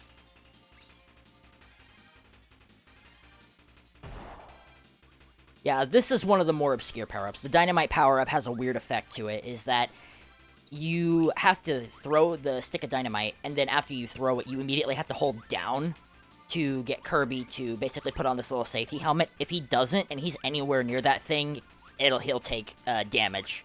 It's basically a friendly fire power-up, almost, if you don't know what you're doing. And a lot of people actually did not know because there's not really any sort of thing to tell you how to do that otherwise.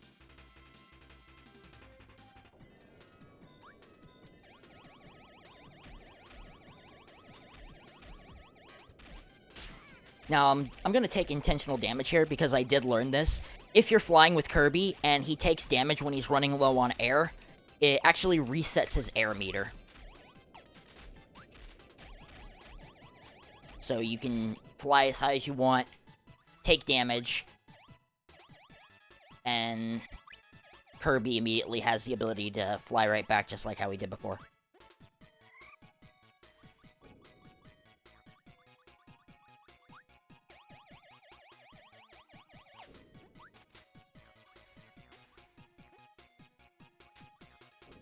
Now I want to get that double electric power up for the boss.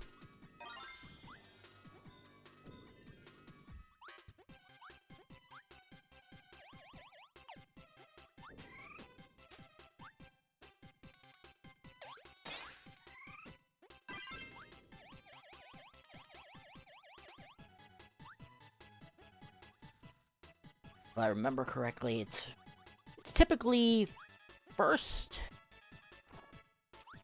second, and then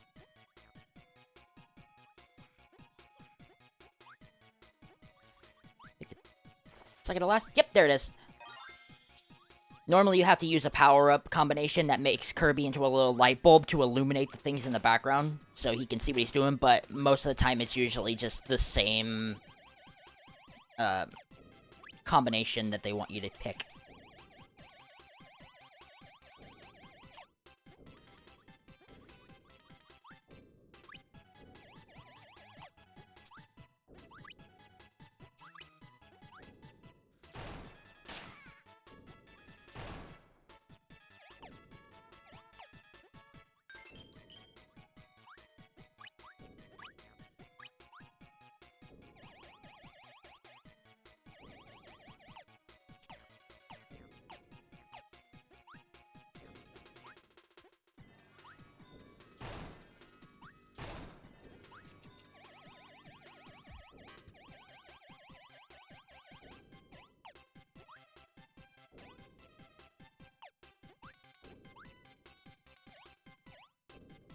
I think the area I needed to go to was like in the middle somewhere for this part.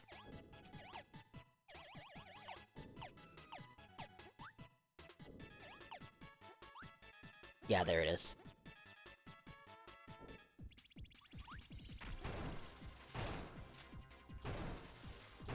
Far out, man.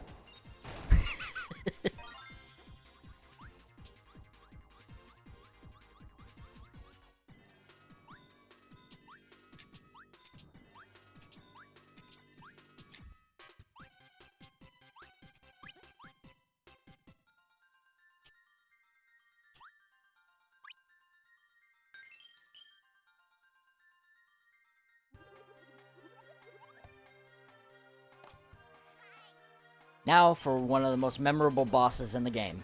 Pix. No, I'm not kidding, that's its name. Pix. P-I-X.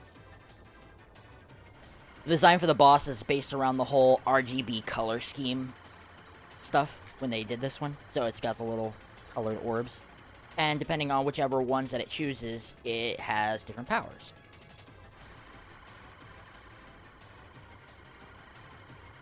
If I roughly stay in this area, I basically can get through this almost without taking any damage.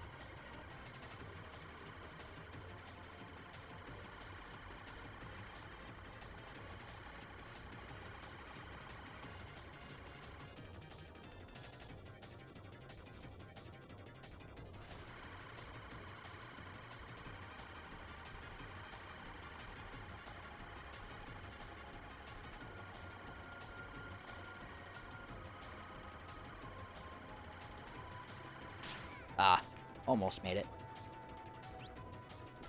Alright, now we're nearing the top.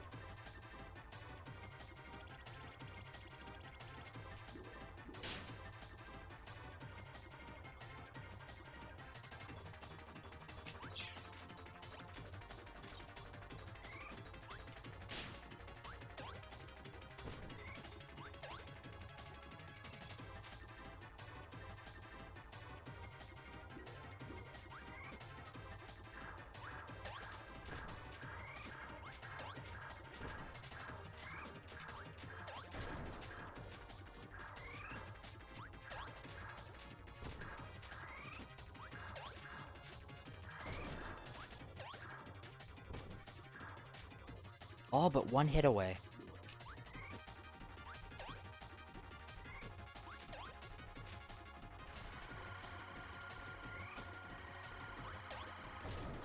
There we go.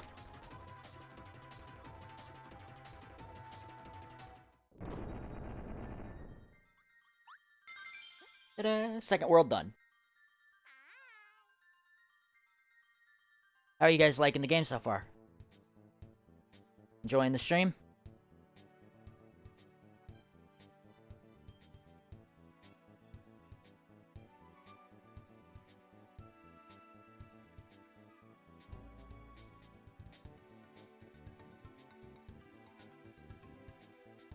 Friendly reminder too is that if you're ever curious or you want to ask any questions about the game or want to ask some questions about me or about our situation, feel free.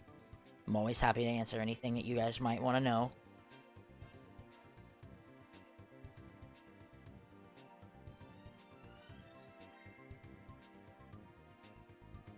Missed this kind of game. For first console was GameCube. GameCube's a pretty good console to have. There were a lot of good games on the GameCube when it came out. I think I remember, like, the first 2 games I got on the GameCube were Sonic Adventure 2 Battle and Luigi's Mansion. Yeah, I hope we make it too, so that way we don't lose our house. Thank you, Thomas.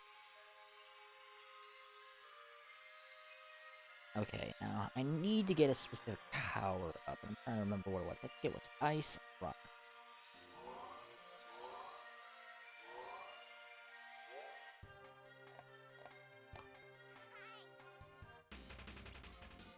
Oh, yeah, Metroid Prime and Smash Bros. Melee. Fun fact. I actually got Smash Bros. Melee, on Valentine's Day. That was a gift from a family member. I never forgot it. I was 6 years old.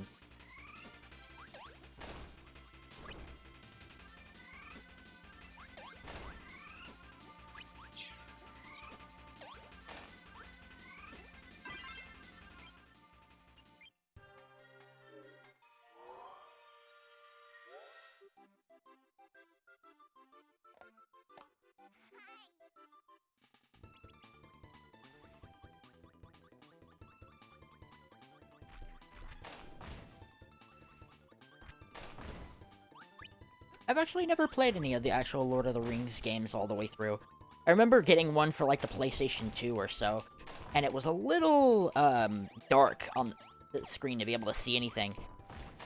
We did also have a Hobbit game, and that was actually a lot more fun. It was a little cartoony, but it was still a great game. I've always been a fan of the sort of action-adventure platformer titles. Honestly, one of my favorite genres.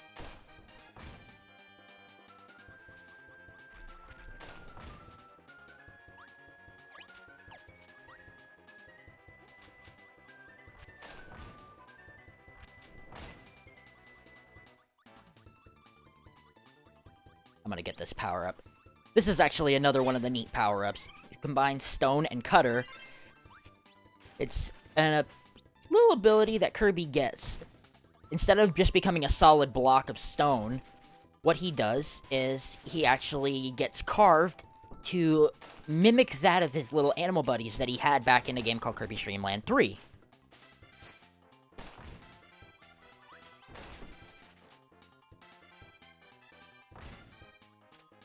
And, of course, depending on whichever one he carves into, he gets different little abilities. They ended up coming back in Kirby Star Allies as well, as some of the Dream Friends.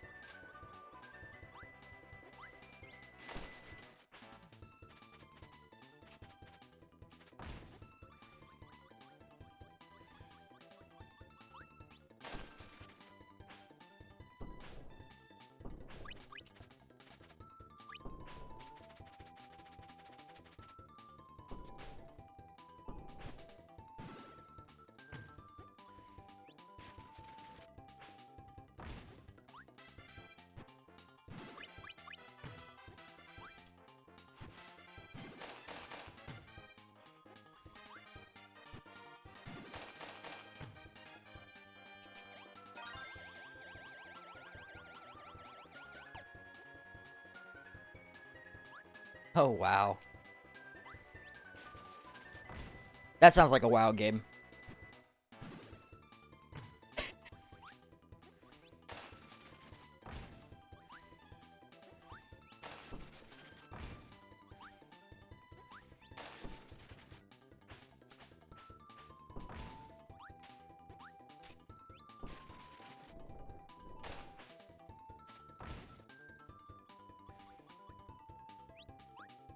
Okay, I'm gonna try to see if I can get the tech.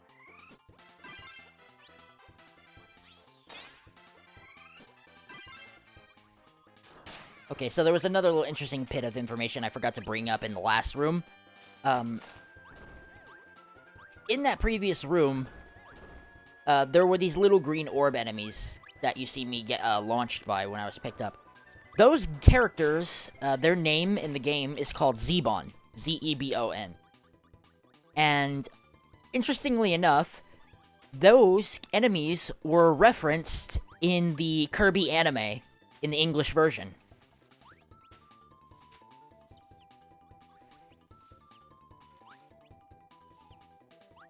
there was a whole motif around, like, what was Kirby made of, what was his species, what is he exactly, and one of the things that he got from, like, a monster book that talked about him, that they changed deliberately to make it say it was Kirby, was named Zebon, and it's the exact same enemy in the actual anime when you look at the original. Oh yeah, Kirby's Curling Stone. Stone and Ice for the power-up for this one. It's a wild one. But it's surprisingly used as one of the most popular power-ups used in Kirby 64 speedruns. Because it actually has, like, one of the fastest water movement speeds. Yeah, Kirby right back at you. It was really good. It was dubbed in the English version by 4Kids, which was the same group of people who did things like the Sonic anime. And a lot of the people who voice act Sonic now, who voice acted for the Sonic community back in that day, actually ended up being voices on that show. And one of them, notably, is Mike Pollock, who's the guy who plays as Eggman. He actually played as, if I remember correctly, it was like the mayor of the town in that show. Oh yeah, this needs the ice and bomb power up. I'm gonna have to come back for that one, I think. Don't think there's any power-ups that have that are nearby. Yeah, all I'm just seeing are stone.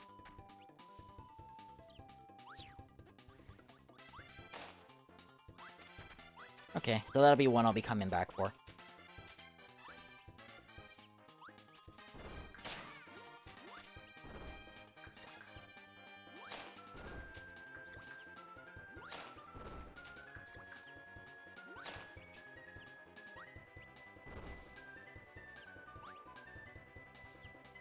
Yeah, Escargoon was one of the characters, yeah.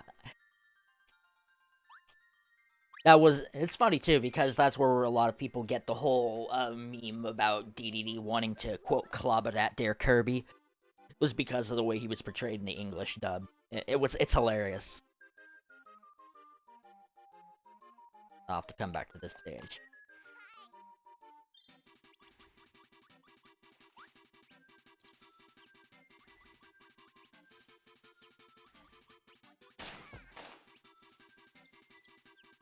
One of my favorite jokes they actually did in that show was they made a reference to how Waddle Dees eat despite having no mouth whatsoever.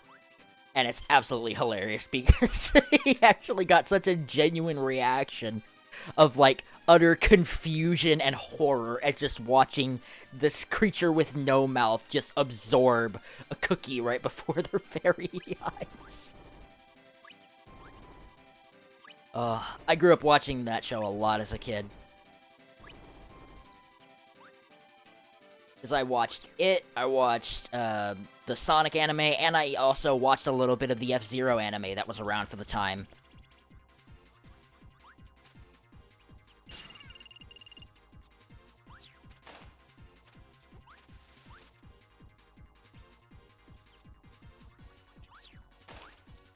I don't think I'm gonna have a good result with this.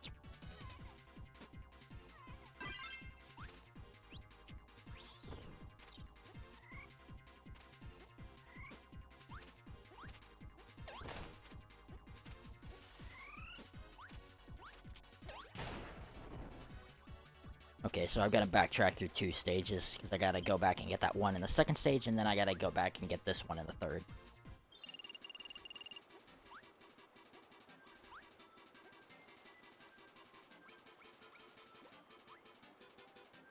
Yeah, he really was a hilarious character.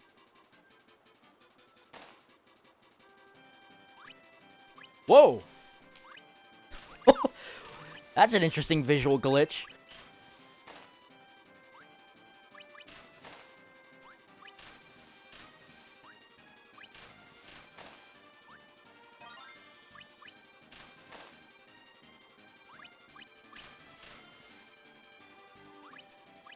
Well, I guess that's to be expected.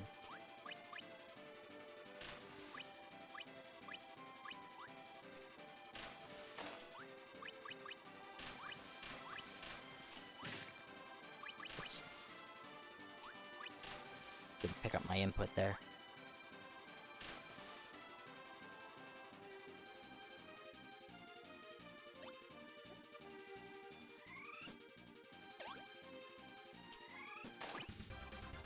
Now we're invincible.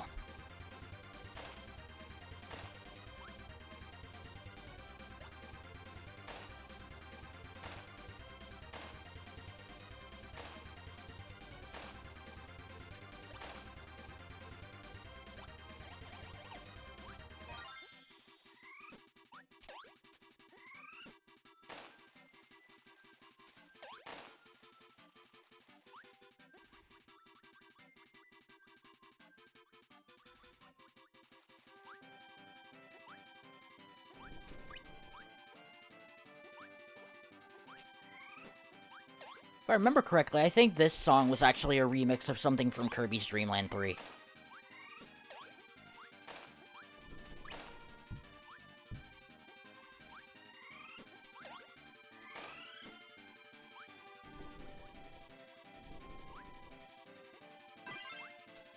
Yeah, I'm gonna take fire here.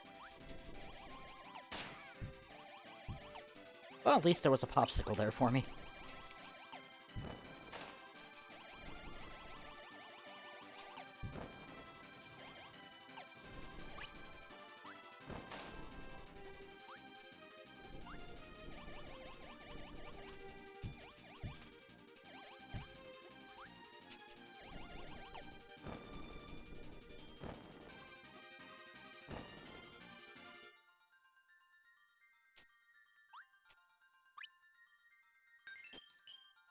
Alright, so it's been a little while now.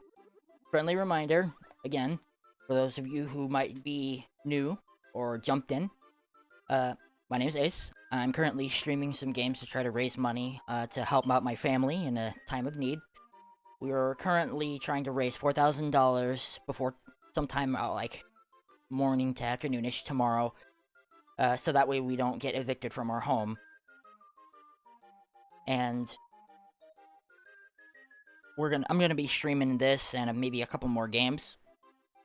So if you want to help us out, then you can donate to the link in the bottom right-hand corner of the screen, tiny.cc/originalityace.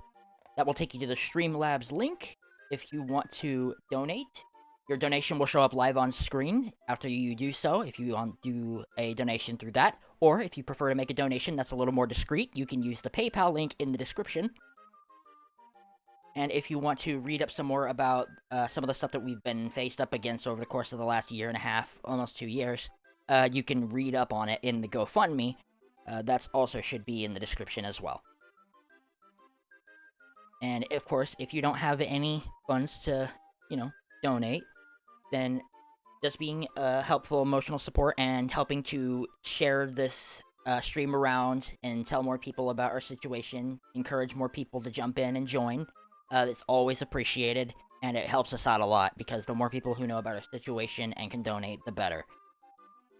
For all the people who've donated so far, thank you. For all the people who plan to donate for the rest of the stream, thank you as well. For all of the people who have subscribed and have followed me on social media at this point also, thank you as well. It's greatly appreciated. Alright, so let's just backtrack a little bit, because I need to get a rock power-up for this. So that way I can get the one in the second stage.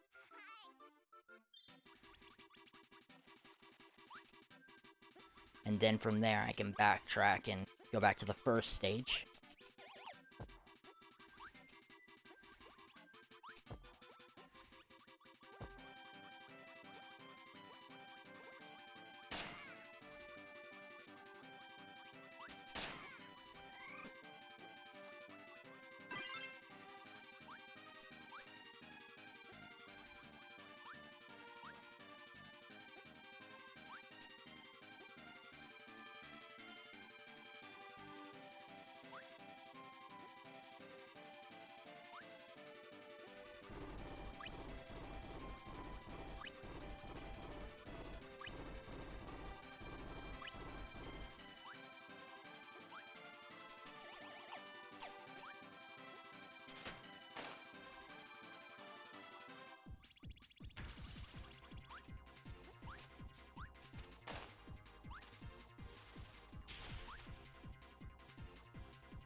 Rock and Fire gives us this volcano power-up. It's a pretty interesting one. Now I can come back to this stage, get rid of this, so I can grab a different power-up.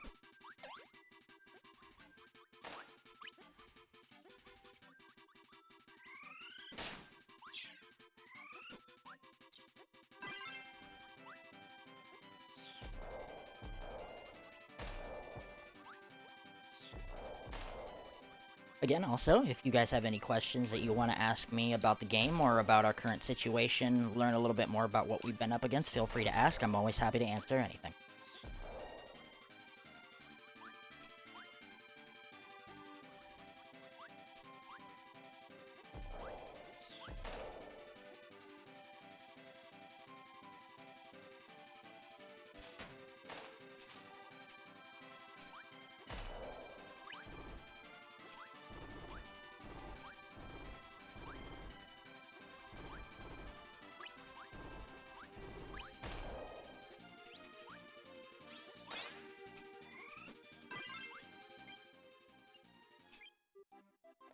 Now I go back to the first world, and grab the other shard.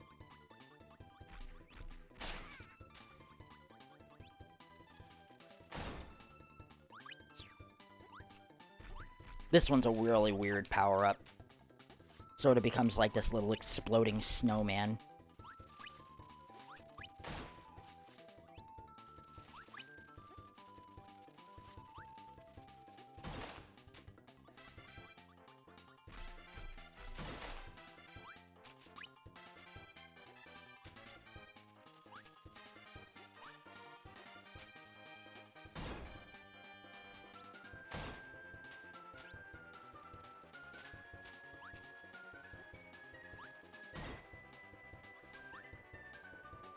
Frosty fights back.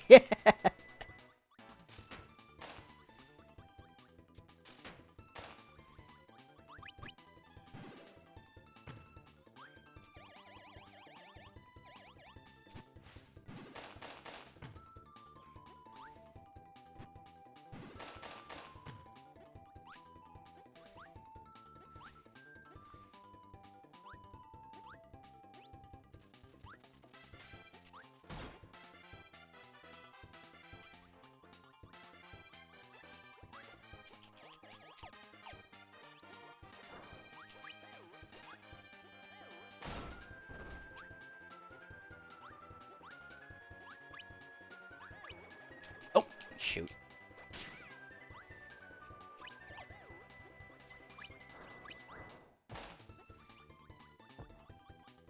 Must have been some gunpowder in that old silk hat they found.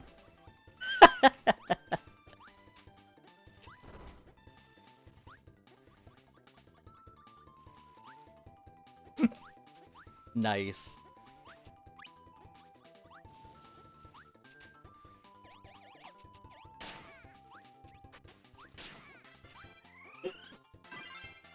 That was clutch. Almost lost my power up there.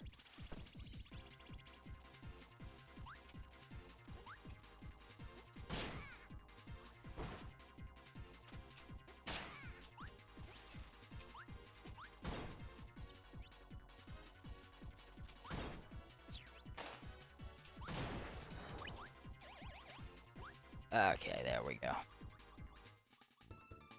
Use a maximum tomato, Adeline. There we go. We good.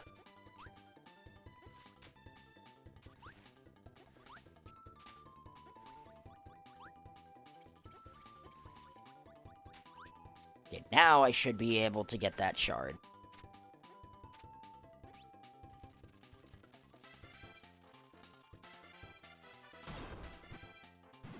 Such a weird power-up for this level that needs to be required.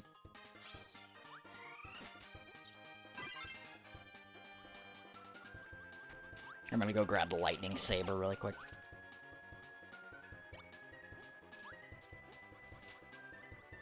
Before I exit the level.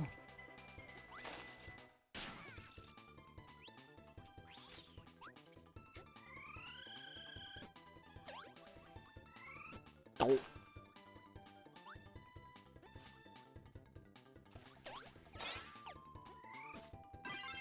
There we go.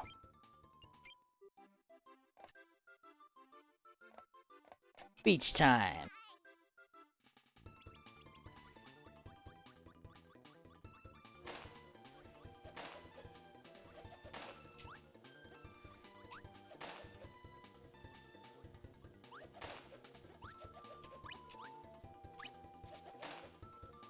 Out of curiosity, how many people here have ever been to the beach?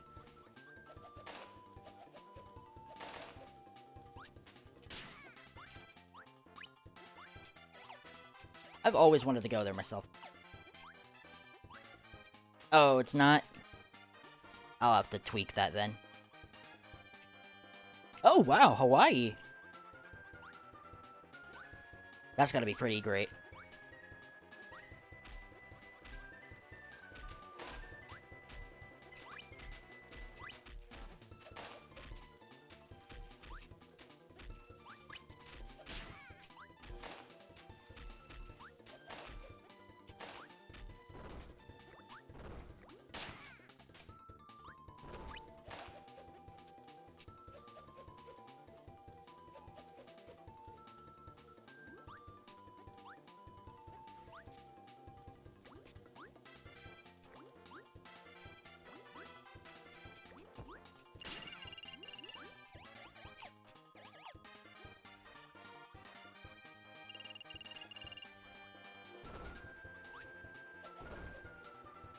It probably was. I don't worry about it, though.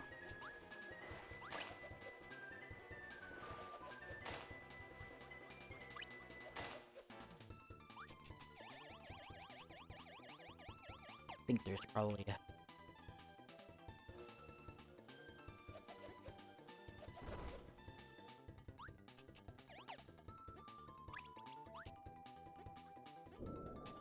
Okay, that one needs... something and cutter. I think it needs bomb and cutter to break that. I'll have to come back.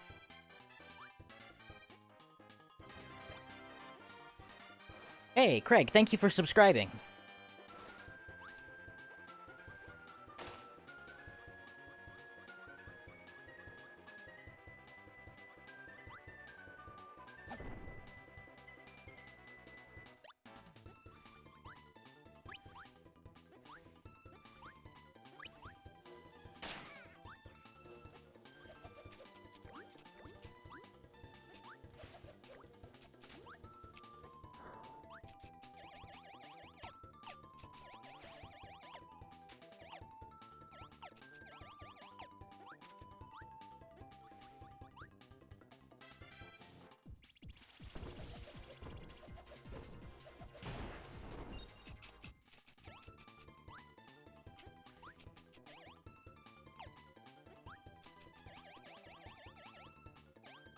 Ah, crud. I forgot that it drops right under the enemy there. I guess I'll have to come back. Oh, I'm definitely gonna need to come back because I gotta go back and get that power up.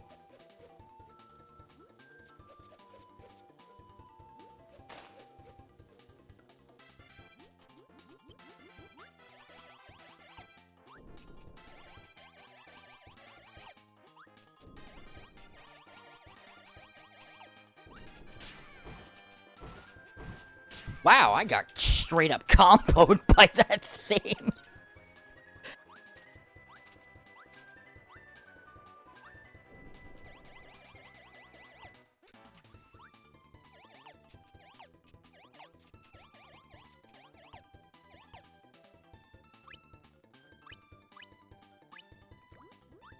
Alrighty, there we go.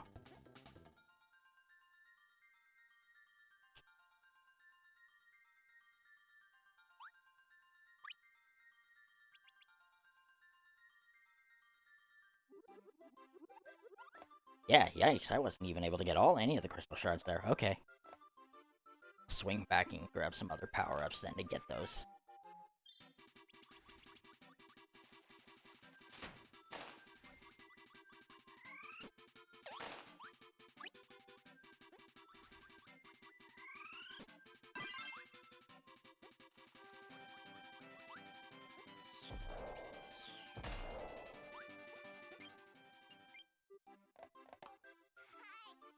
Do it again.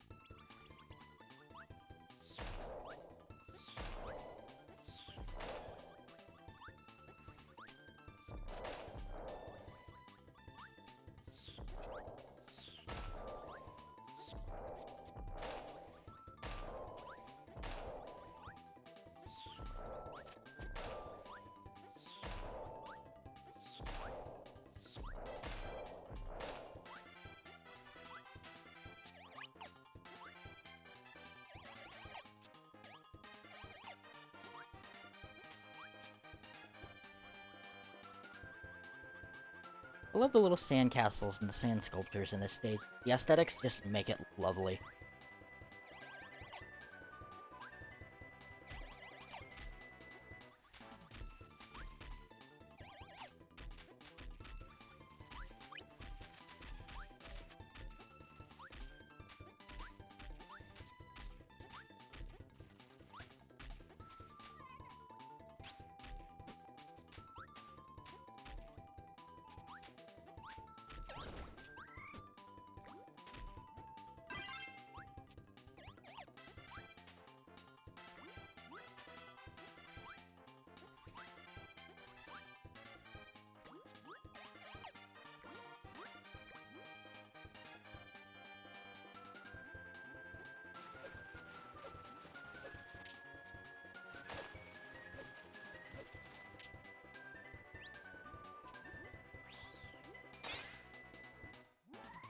There we go. This is also one of the few Kirby games, actually, where Kirby's actually able to inhale stuff underwater.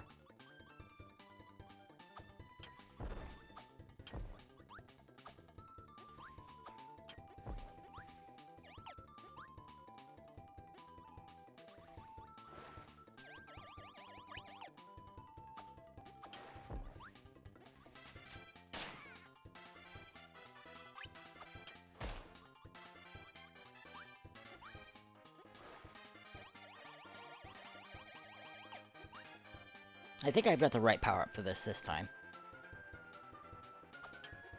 Yeah, there we go.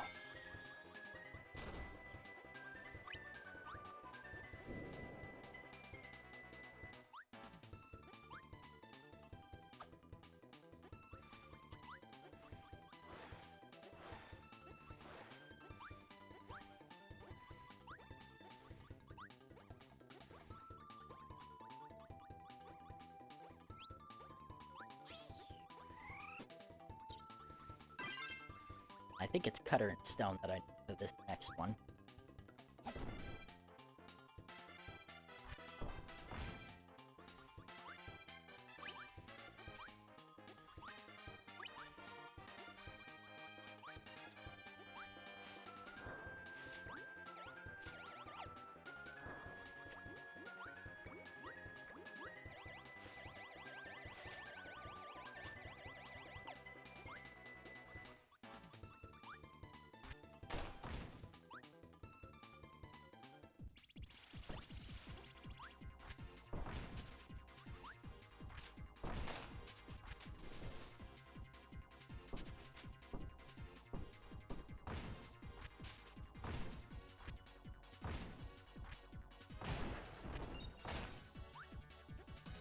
That was just on the edge of that one.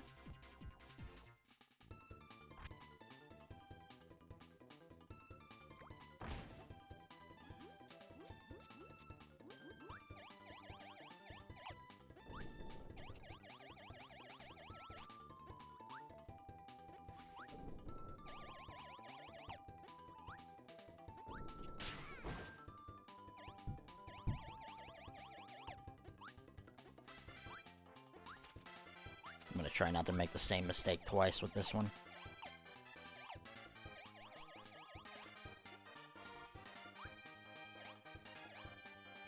Does he still float? I think he does. Pretty sure he does still float. Let's actually test that really quick.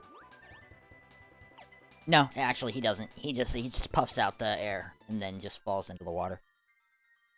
So it's a bit different there.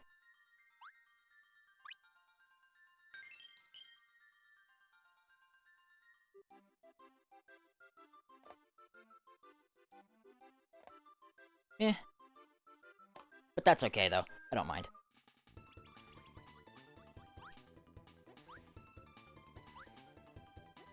Just gotta get that last crystal shard, and then we can go on to the next stage.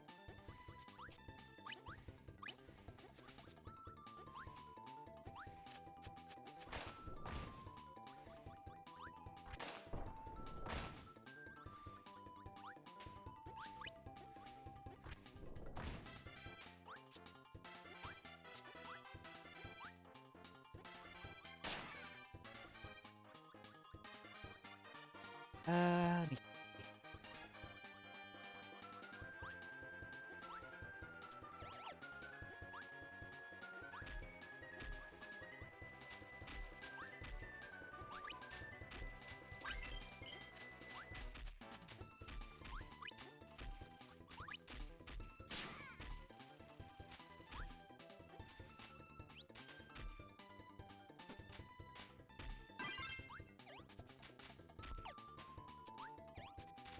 Like, break that.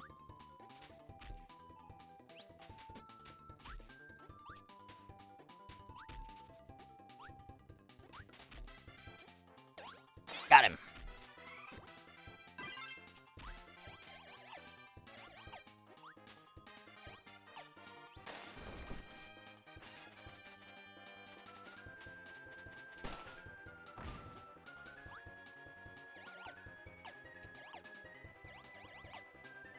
Let me see if I can try to get through this and get that last power, or get that last, crystal.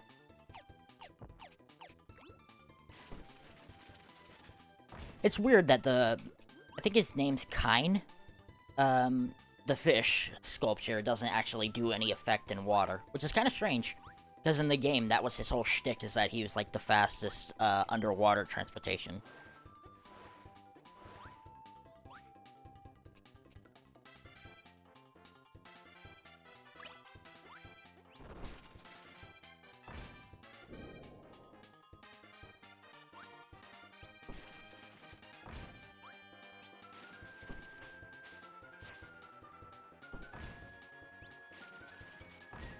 If I can get the right one.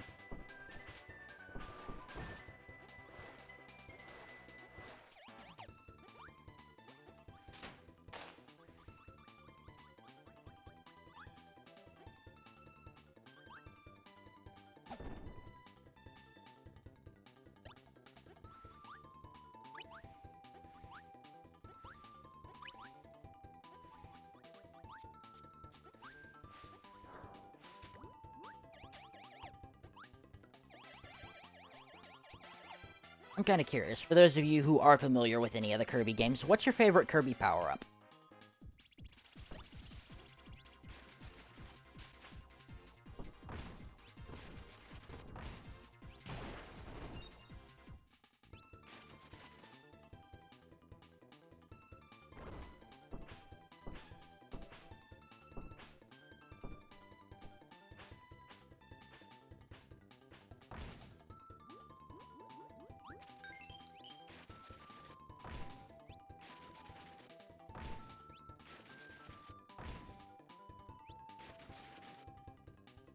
Ooh.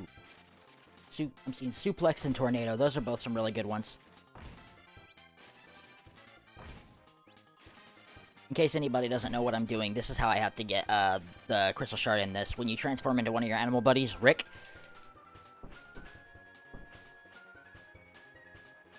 he has the ability to basically go up walls. So, when you change into his form with this ability, that's how you're able to get up here. Because it's too high to catch by flying. Now that I got that, I can actually back out. The rest of the doors... Click on. Wheel and Biker. Oh yeah, the Wheelie Rider power-up. I love that one from Kirby Superstar.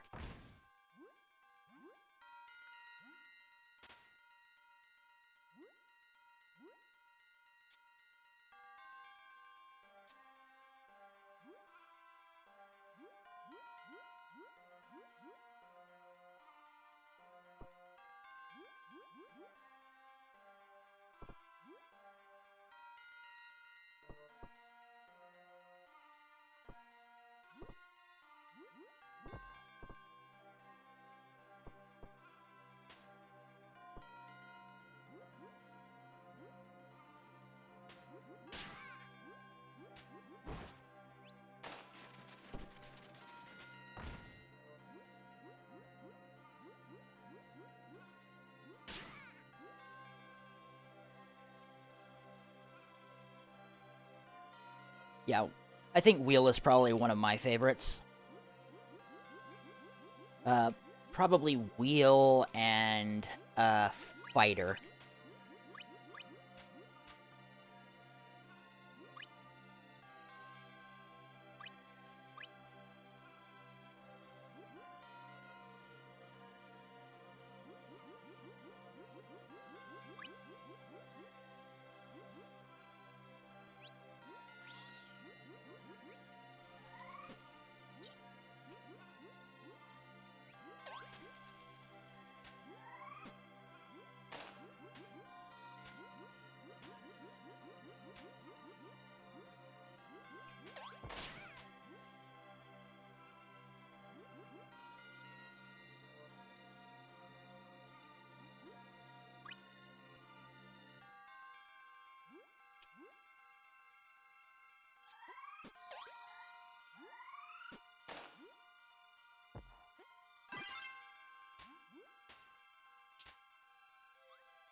I just gotta get down there by that shard. Don't think it's gonna let.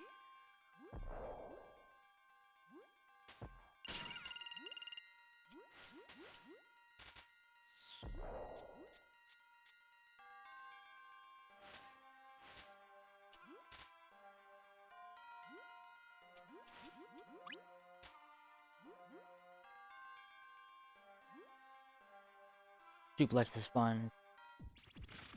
The new pole-based one. I haven't actually seen the pole power-up yet. I'm assuming that's in something like Star Allies.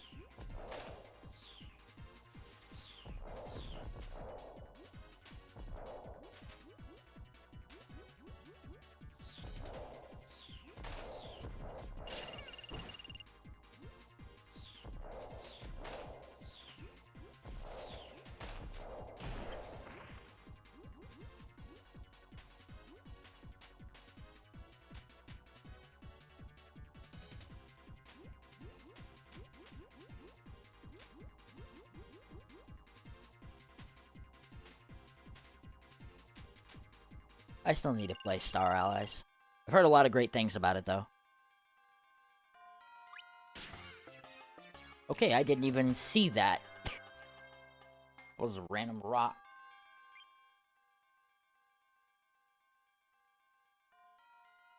Ah, gotta stay hydrated.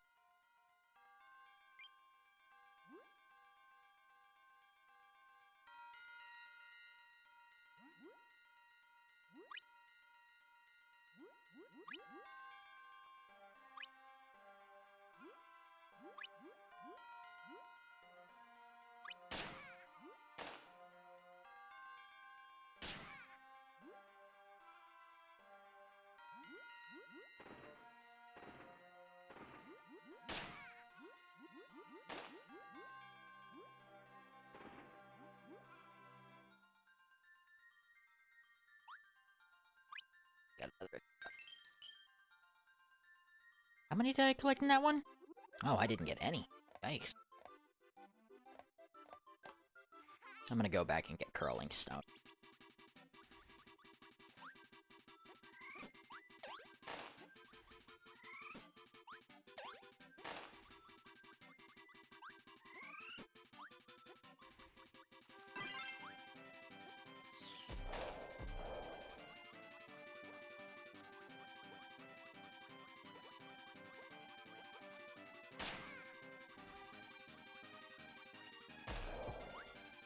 Here we go.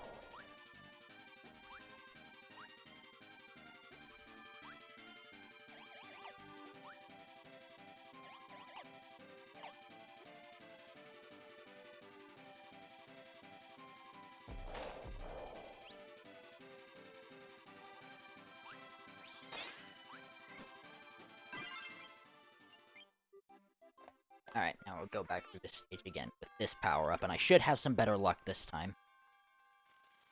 Oh wait, yeah, I got the wrong one.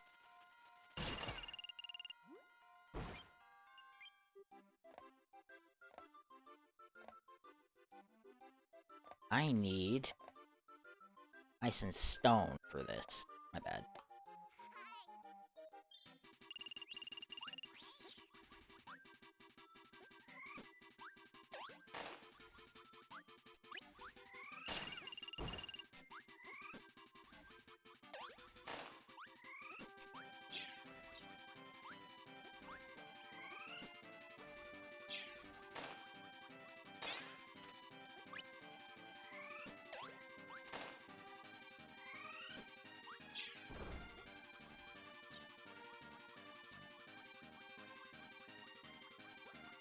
There we go.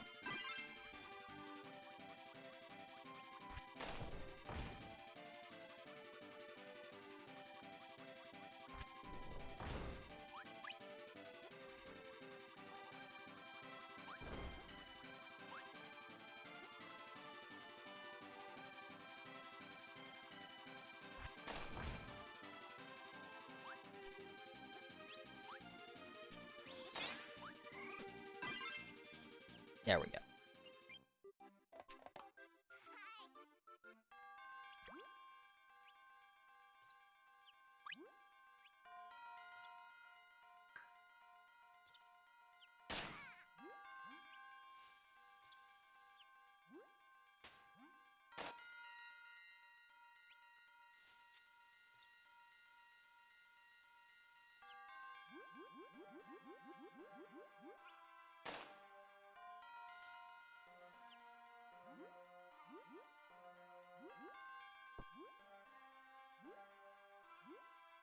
It's so tranquil in these underwater levels.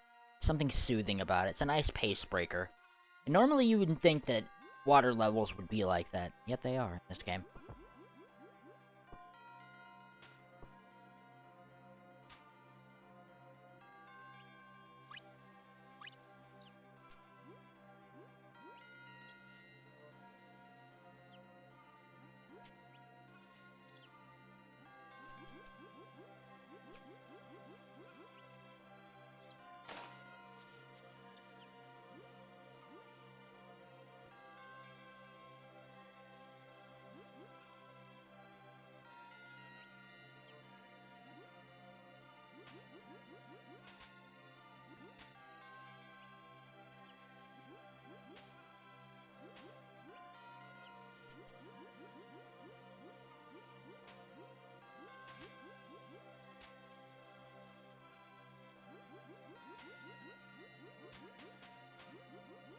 Music is so nice and atmospheric.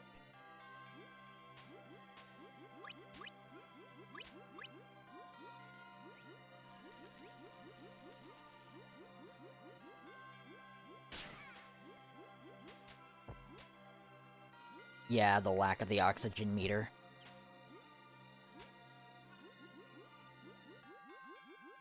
That definitely probably plays a huge part in it. I'm willing to bet you're right about that there, Mitchell.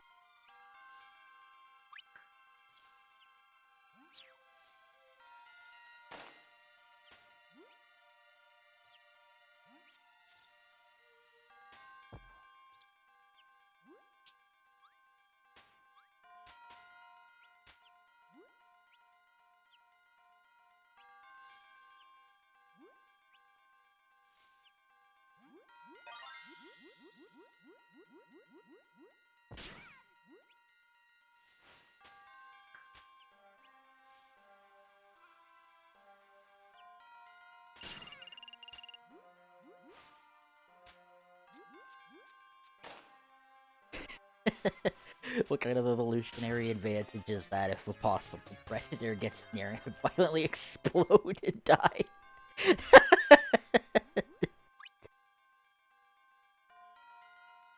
Oh, that's funny.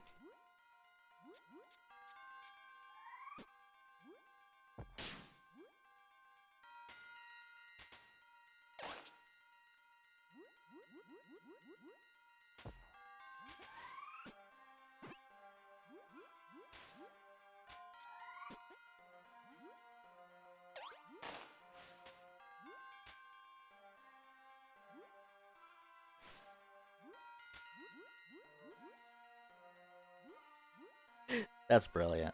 I like that. That was funny.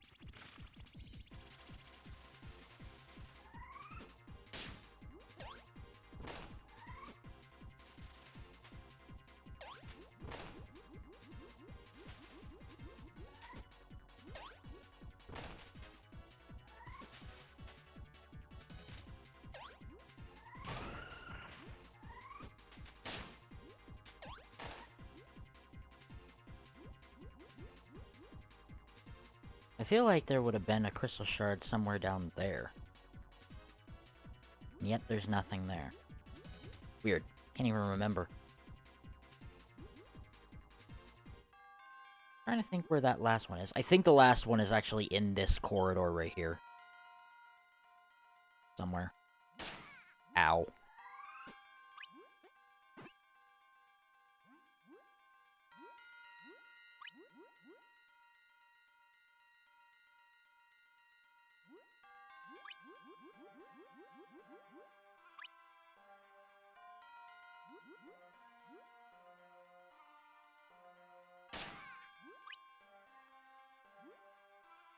There it is.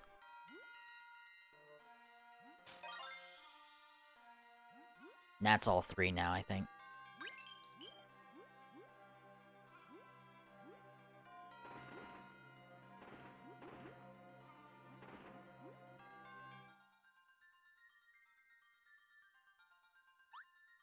Maximum tomato.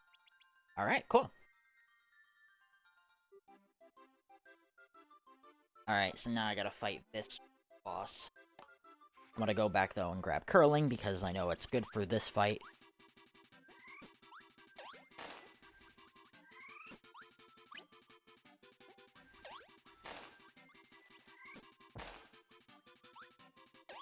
Oh yeah, I don't think I ever showed this. If you mix the two bomb power-ups together, Kirby gets missiles.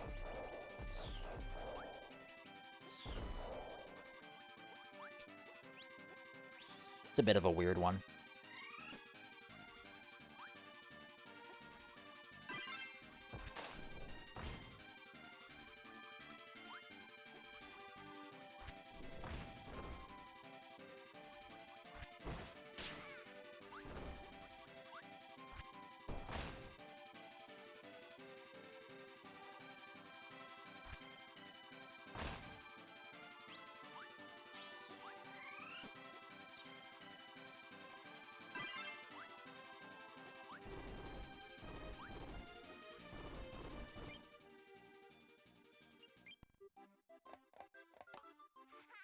I think there was a rock power-up in the very beginning near this as well. Oh yeah, there was. And I just threw it away like an idiot.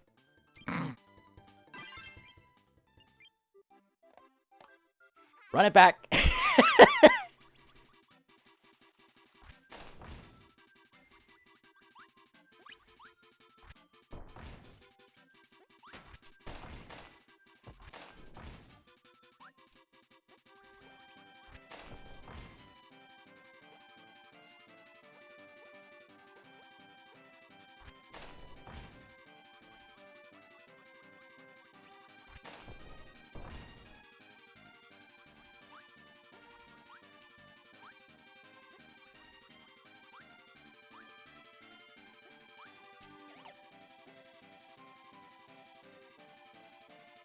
Okay.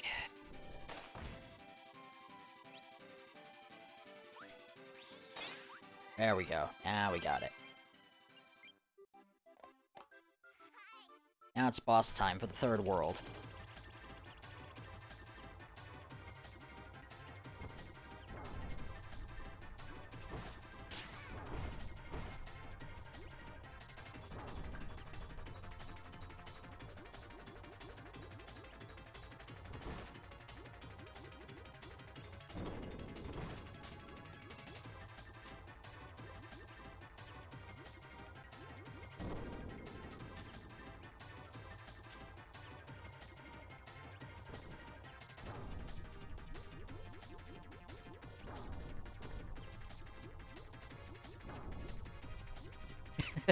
Orca versus Caroling, go! The Winter Olympics will always prevail.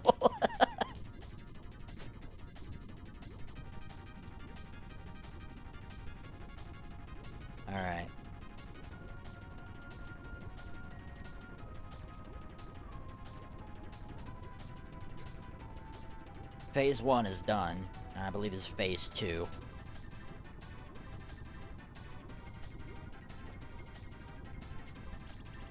Yep, there's the meter.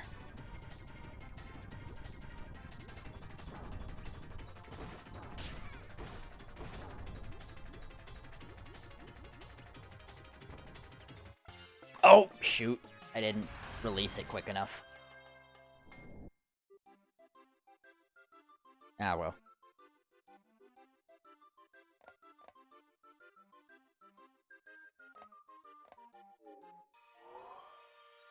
You know what I'm gonna do? I'm gonna go back a level to a different world, and I'm gonna grab a different power-up.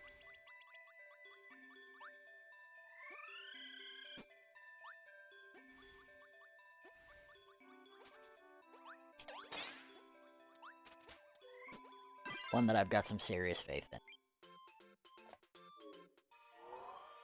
And this time we'll beat him.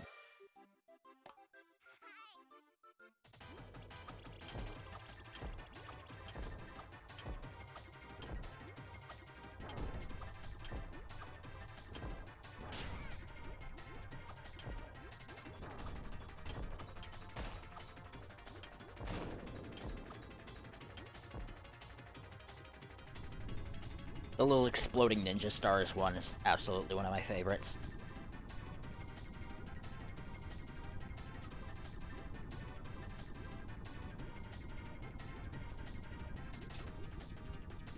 Rock, paper, orca.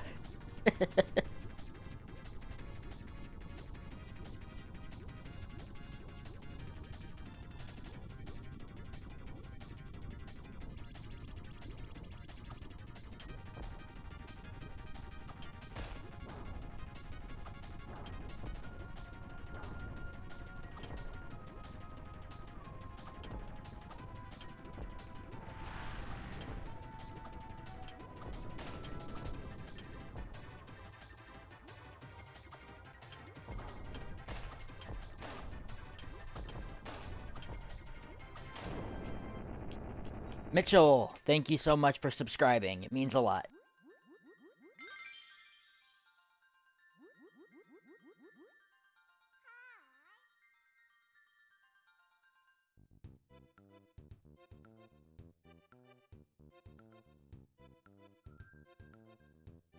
Real talk, this cutscene right here is something I've loved to do when I was a kid. Now, we were near a lake, and when there were times where we go down there when I was a little kid, I would often skip rocks all the time. I loved to do it. It was an absolute blast for me. And anytime we ever got a chance to go near some sort of larger body of water, that was one of the first things that I always wanted to try doing.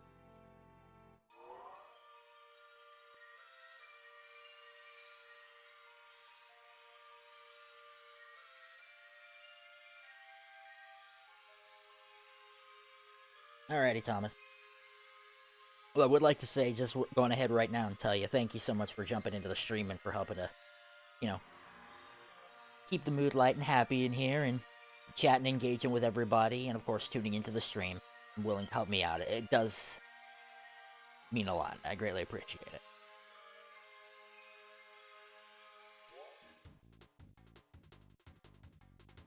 Oh yeah, I don't like Ponds and Frozen Lake, yeah. There was a Wii game, I think it was called Wii Party, or not Wii Party, Wii Motion Plus, I think that was the game.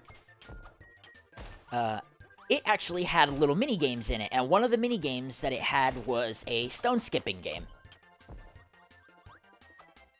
And when I eventually got that game, we spent hours just sitting and playing it just because we loved the whole stone skipping mechanic.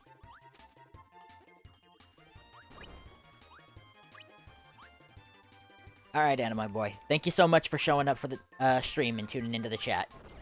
Greatly appreciate it. Glad to have you here. Hopefully we'll get to see you again soon.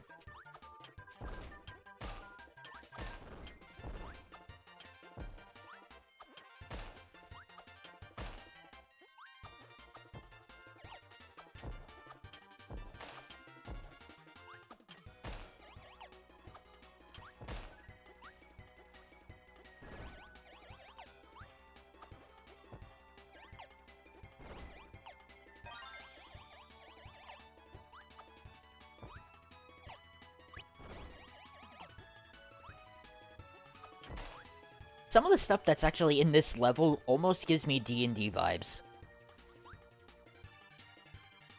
Kind of an odd thing to think of.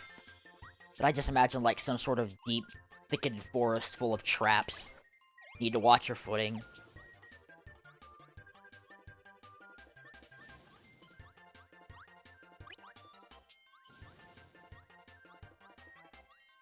Oh, there goes the UI glitching again.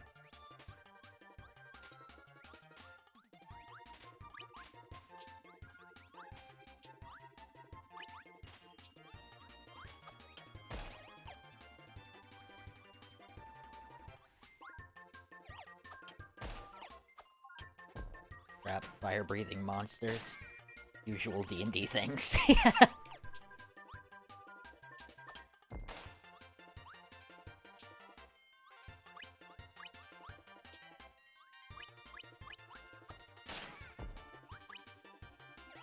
Ooh, cake.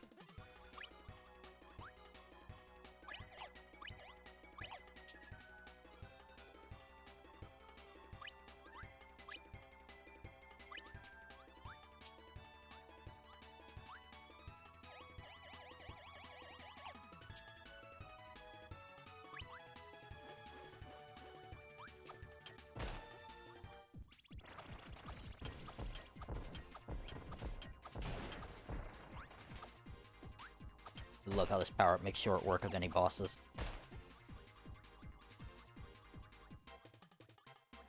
Floor cake to my next Pathfinder game to see what players do. You saying that just reminded me of a line from Kid Icarus game, Kid Icarus Uprising, where where Pit actually states a line along the line. He ends up having a conversation with Palutena about eating food that's left out on the ground, and his response was the best quote ever, and I quote, "Floor ice cream gives you health."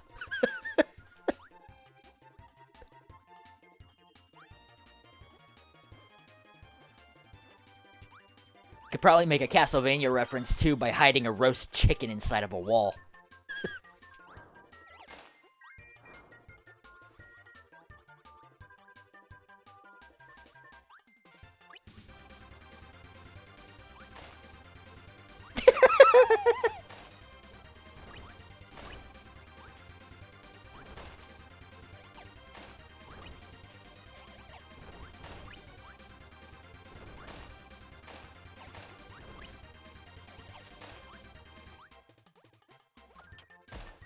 I love it when, like, sources of media have, like, little meta jokes like that about, like, their mechanics, especially when it comes to video games.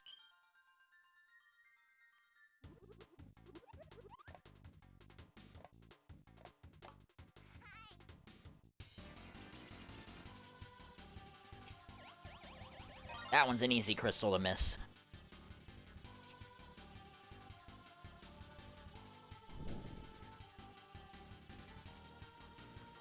It's a normal wall, but it's just a cake.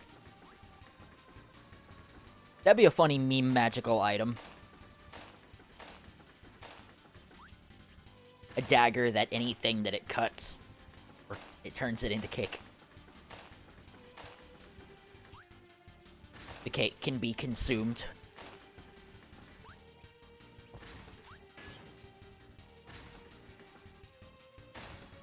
Restores damage.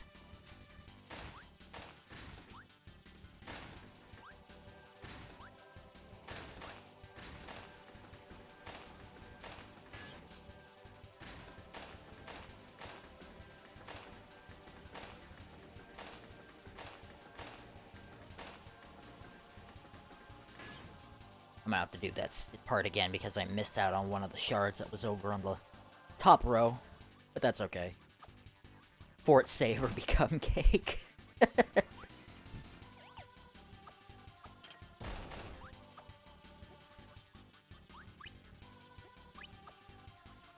I look forward to it, Thomas. Thank you.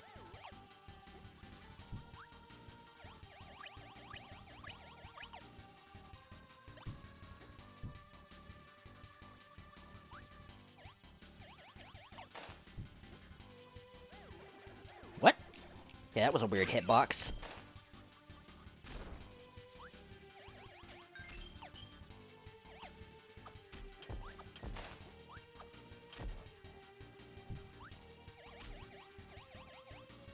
I feel like there's supposed to be a shard up here, but there's really not.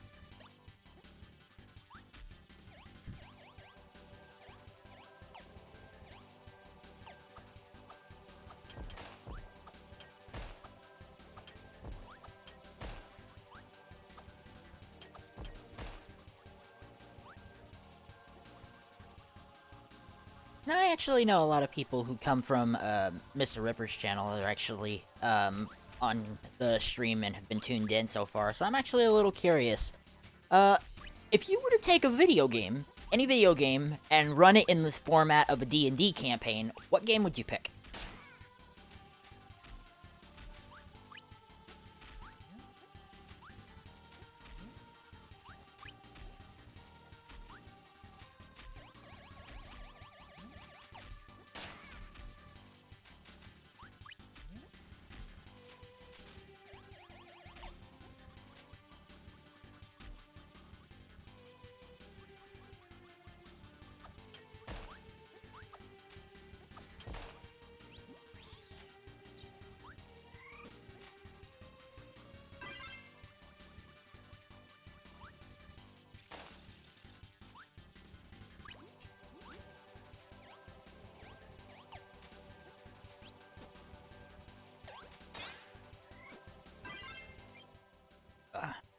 Wanted to say you're really trying. Oh, however, can. Hey, it's okay, Sonic Speeder. It means a lot. I'm just happy to know that there are people out there who are trying to help and spreading the word about our situation. Even if they can't donate, they're at least trying to help encourage other people to jump in and do so. It means a lot. Thank you again for jumping in and watching the stream, and for also, you know, helping to spread the word around. It means a lot. Some kind of Legend of Zelda game, but it'd be hilarious for Kirby or Mario. Yeah, I gotta agree. That would definitely be interesting. I think Kirby would probably be the wildest one, especially if you were having a character or a player actually playing as a Kirby, or all of them. So depending on whatever enemies they might have come across, they would probably have to make some sort of saves against being inhaled, and then the Kirbys would then get that ability that they copy ability based around what type of enemy it is.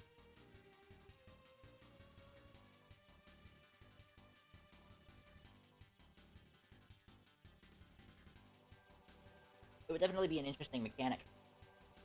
Especially, too, if you had some other sort of creature that was inspired off of Kirby, implemented into Dungeons & Dragons, where it could actually take on different elemental forms based on the magic that it consumes.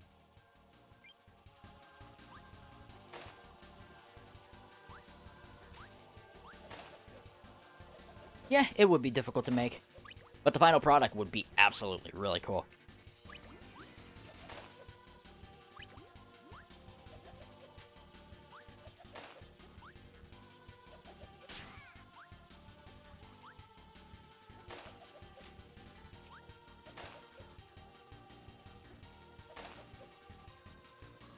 That's another color combo wall.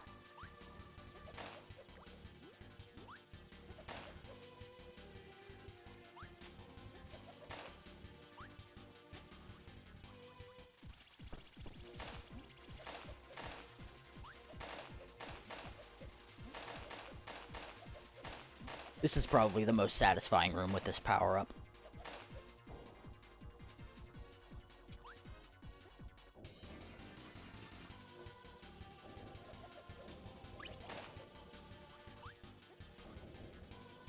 D6 piercing damage. Oof! That's nasty.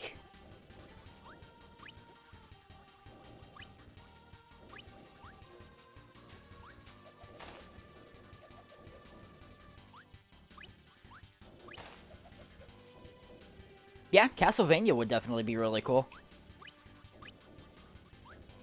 Because you could implement a lot of the same, like, functions that Dracula would have to, like, some of the same abilities that Strahd does. Incorporating, you know... That would be really good, too, if you play as characters that are, like, paladins and clerics. To, you know, basically be the Belmonts.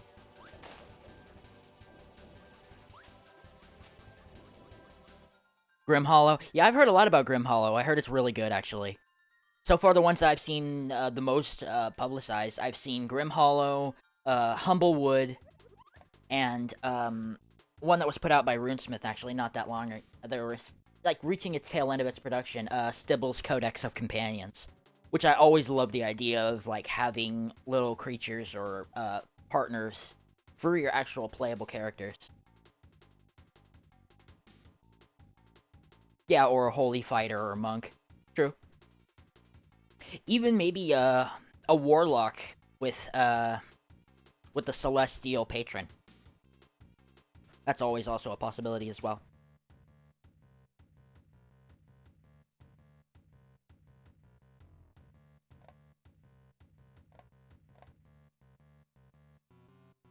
I needed this one again because I gotta get those 2 crystal shards. Oh, wait a minute. I think I need to get that power up first. I'll come back to it.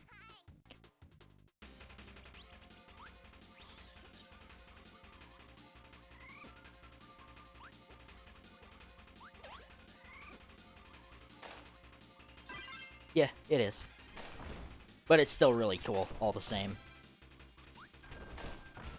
I actually had a warlock character that was in, what was actually, I think it's a Palic. It's like, that's the terminology for it. Basically a multi-classed paladin warlock character that I was working on.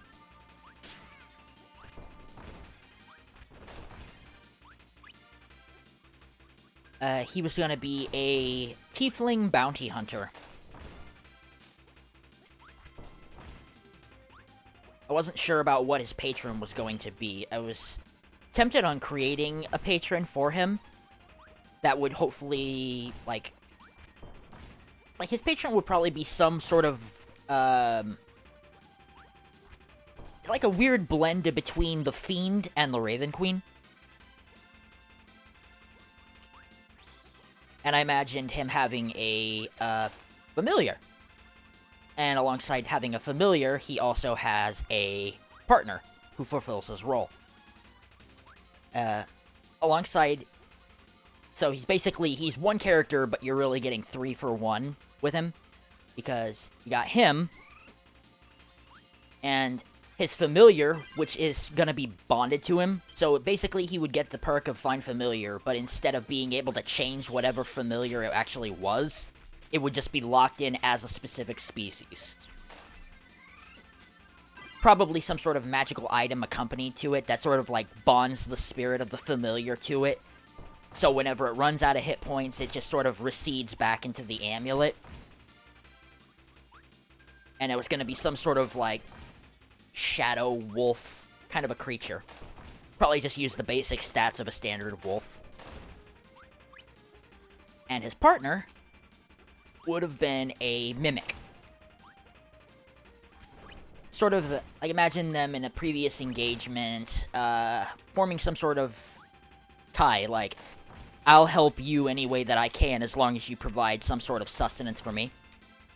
Because, I think if it was in the Dungeon Master's book, they stated that, not all mimics are, like, you know, obligatory monster. No, they're actually intelligent, and some actually can speak.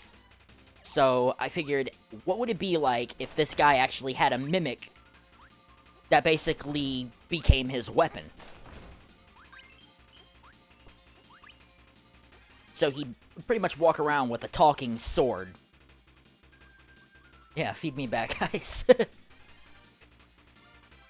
Ooh, pizza. See if I can get a different one by going back and forth. No. Okay, that's fine.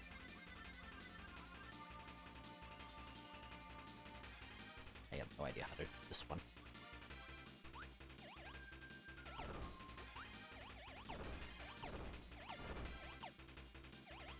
I'm just guessing with this.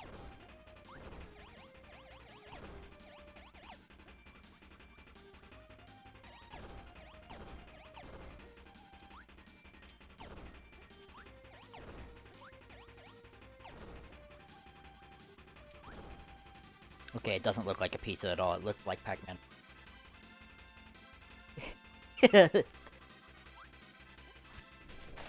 I actually came up with a clever joke for him, too. That the mimic would actually have a name. And the joke that his name is Foe. And actually it's hyped like faux isn't like, you know, faux leather or faux suede. F-E-A-U. And the joke about him being partners with the bounty hunter would be the whole shtick, is he friend or is he foe?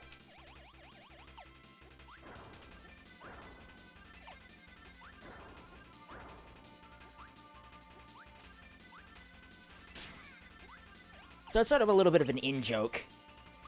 F-A-U-X. Thank you for that. I'm having a brain fart. Yeah, because French.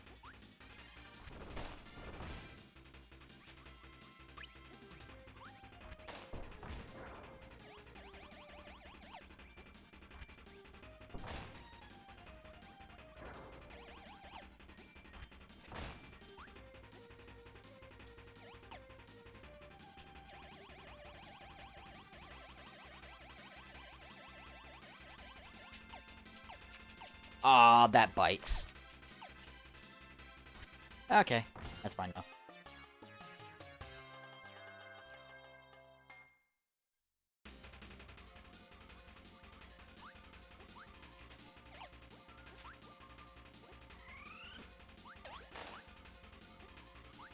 But yeah, that was an idea that I had for him. So he's sort of like he's got a patron, sort of like a cross between Raven Queen and the Fiend.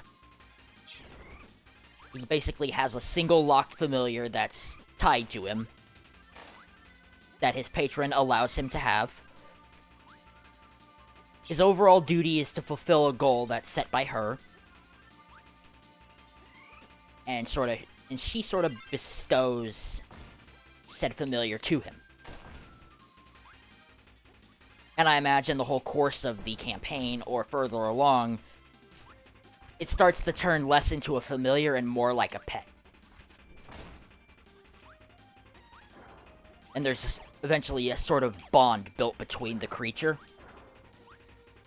And then come a point in the campaign where he's fulfilled his obligations to his patron. She gets ready to basically call the familiar back. And instead, he's actually a little upset by this, because he was so close with the creature, even though it was just sort of contractually obliged to work with him by its master. And I imagine him ended up basically resolving it with something along the lines of, they're now, like, forever bond with you. So that way the character would basically have a lifetime pet. It would be released from being its patron, and the paladin warlock character would end up becoming this Shadow Wolf creature's new master. Basically adopting a dog. Wholesome in the end.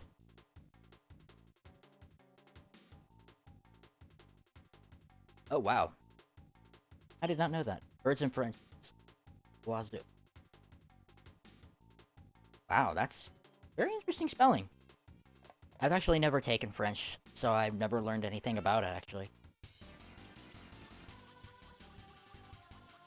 When I was little, I actually studied a little bit of Spanish.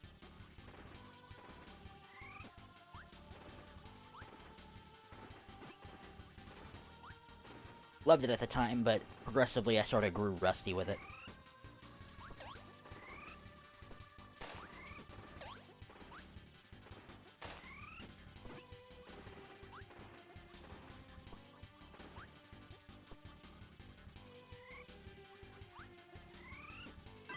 Alright, thanks Thomas. Appreciate you having you here this time for this stream. Means a lot. Thanks for helping us spread the word. And thanks for the offer to help out with some donations later on.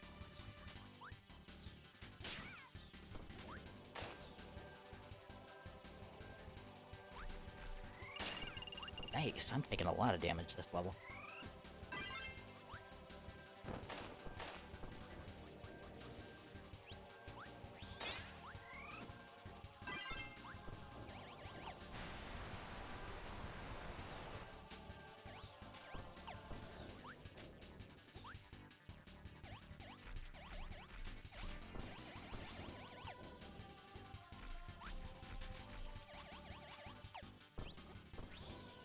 the feeling I'm gonna need the volcano power-up for this.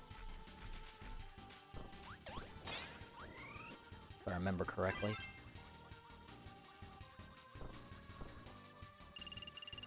Thanks again.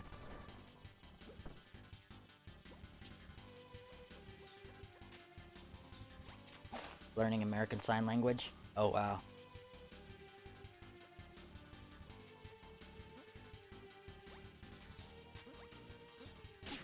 I honestly wish you the best of luck with learning that, because ASL is actually a little tricky. I have a relative who's disabled, and she only knows a little bit of ASL to help communicate. So I learned a couple things, sign language based, just to understand what she was saying a little bit and communicate with her. But her parents said to basically pick it up fully.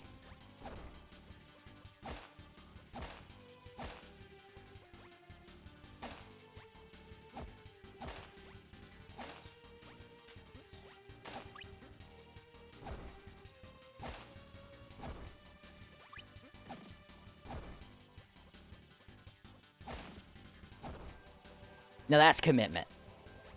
I gotta give you some major props for that. That's really cool. Because you're taking something that you really enjoy and you're applying it with real knowledge. To help, to not just benefit the detail of the character, but also to help him, you know, benefit you in some way. That's really cool. That's really admirable.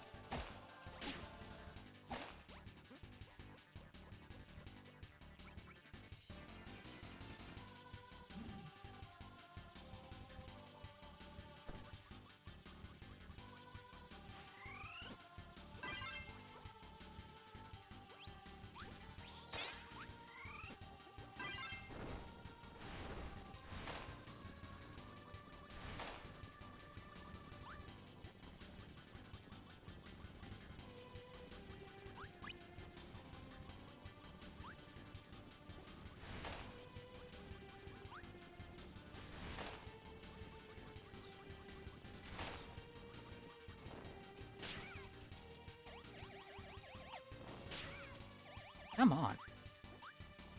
That enemy did not want anything good from me.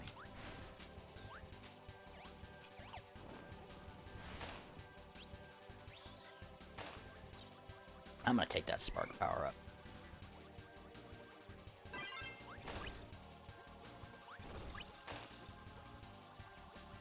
Oh, I'm stuck.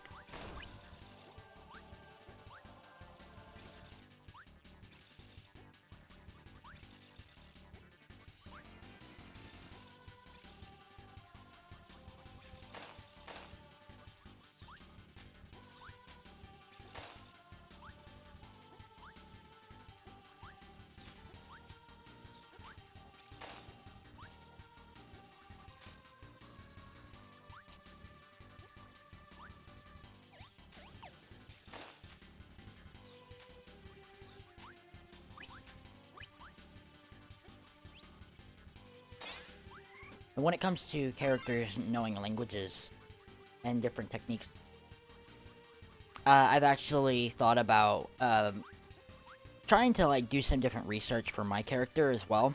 Because one of my characters that I have is, well, honestly, it's one of my most treasured characters, is a human rogue. But his backstory is that he was raised by kobolds.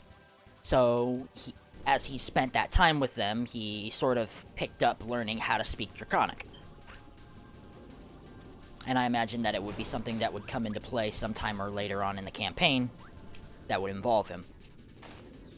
He's one of the most prized characters, and I've probably put as much of my, work on character building for D&D into him and his backstory, because there's like 3 or 4 other NPCs that are tied to his past alongside his characters, and like his huge drive and motive to basically go off and adventuring.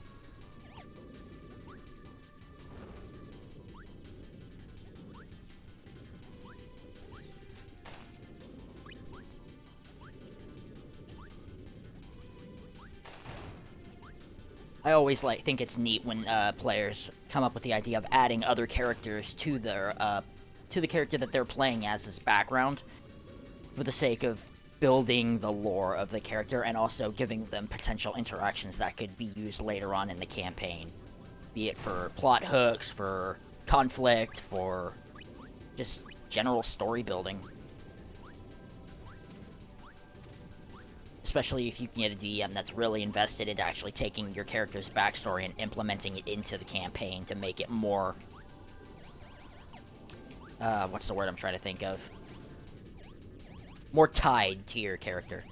And more tied to you, I suppose.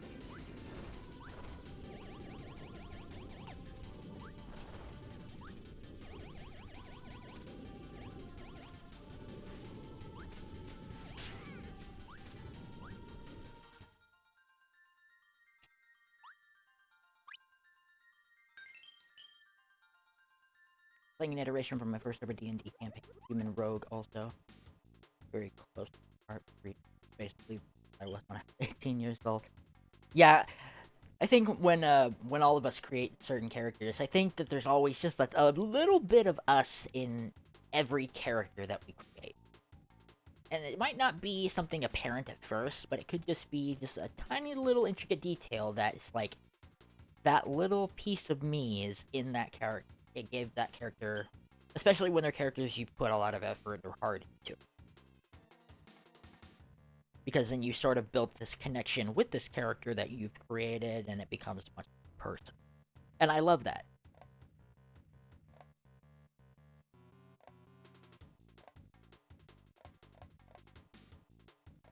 I am missing a lot of crystals in this world.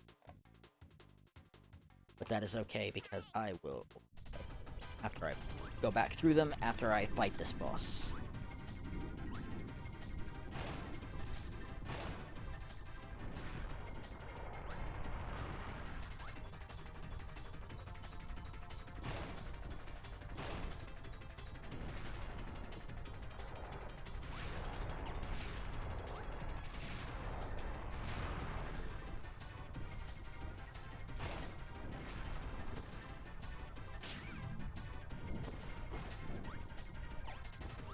I don't know how I survived that.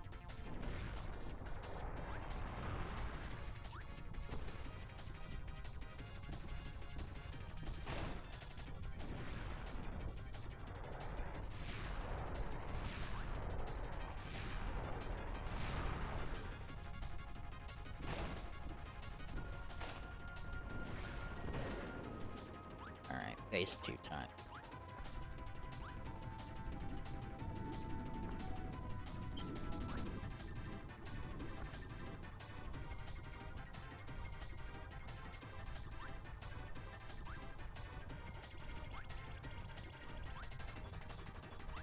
Yeah, my human rogue character is actually my first one as well.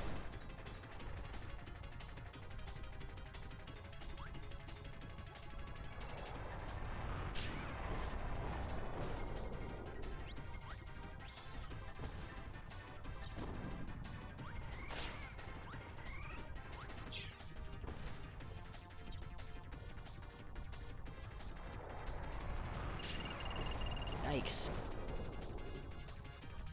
Oh, I hope I can beat this boss without taking another point of damage.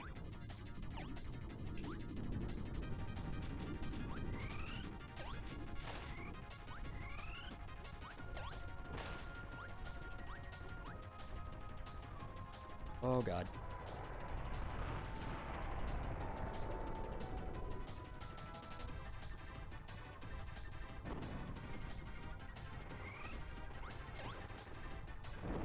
Woo, that was clutch.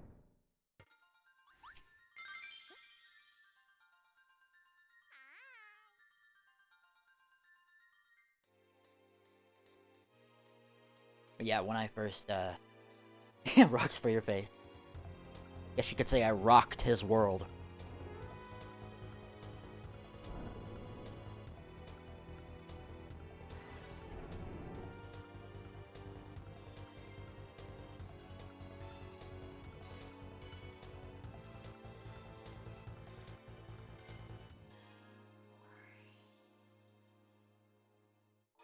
Don't get stoned, kids.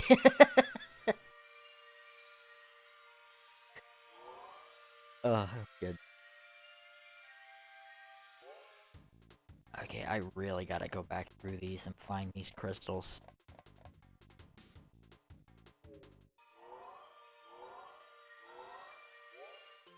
I know where one of the levels as crystals are, so I just gotta go back and get the right things for 'em.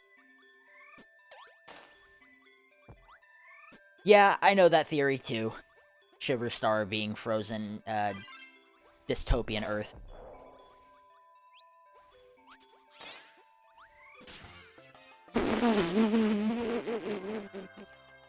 Can't eat that, Kirby! uh... Big oof.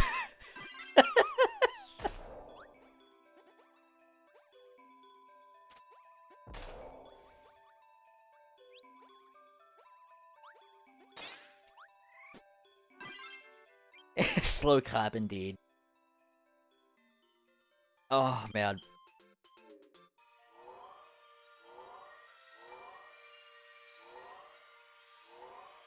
I think after Shiver Star, there's only one more planet. And then it's the final boss.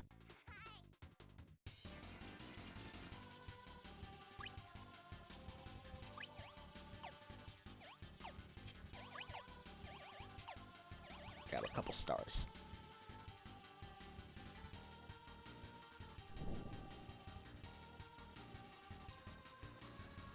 Alright, let's see if I can actually get this minecart section right the first time.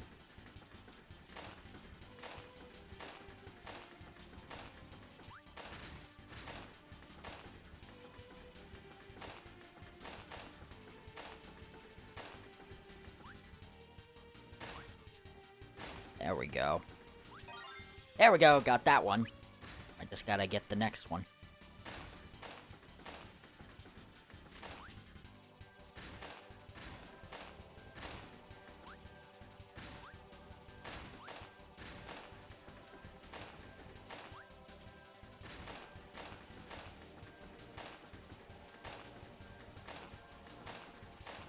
This is giving me some Donkey Kong Country vibes.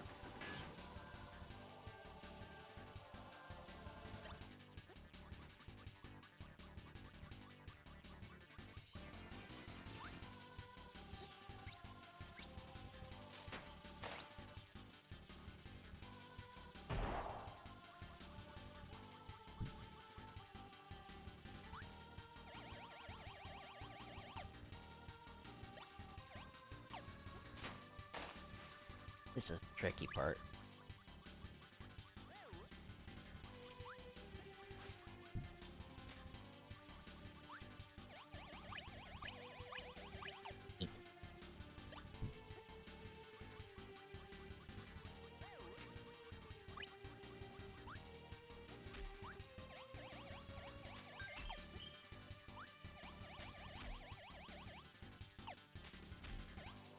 Again, the fact that it lets you go all the way up that high into the air, it really does feel like there should be a crystal shard somewhere up here, but there's not. Ouch.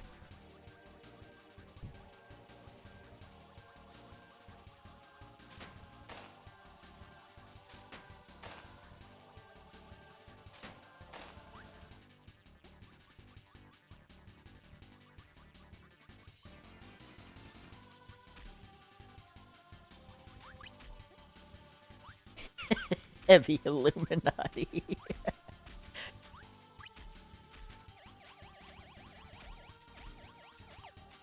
Oh, if I had my soundboard up and running, I would totally play the freaking X-Files theme right now.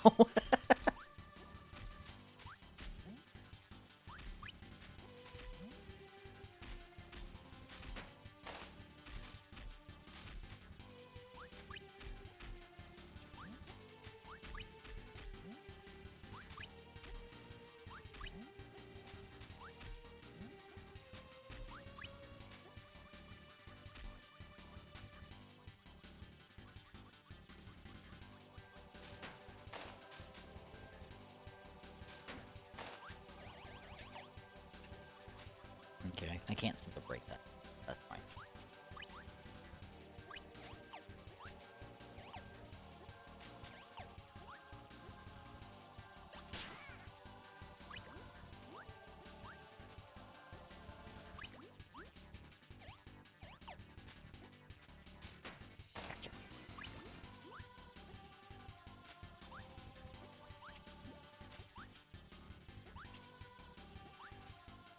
Oof.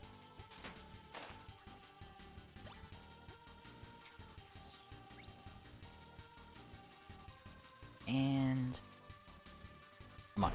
There we go. See, the blast range on this power-up is ridiculous.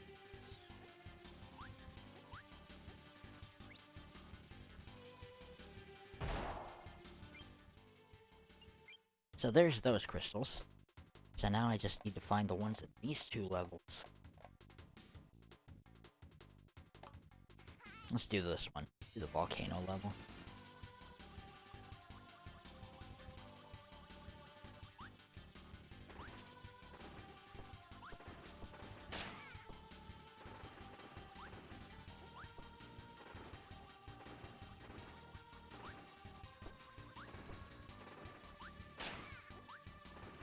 I'm tanking hits left and right here, honestly.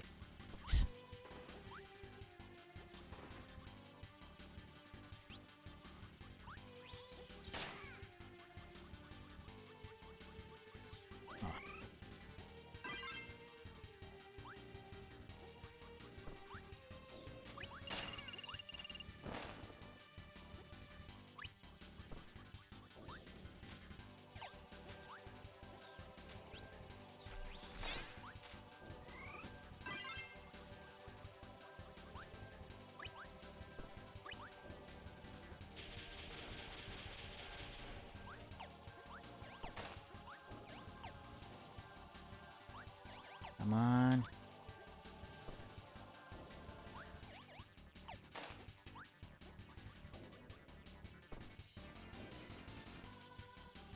Ooh.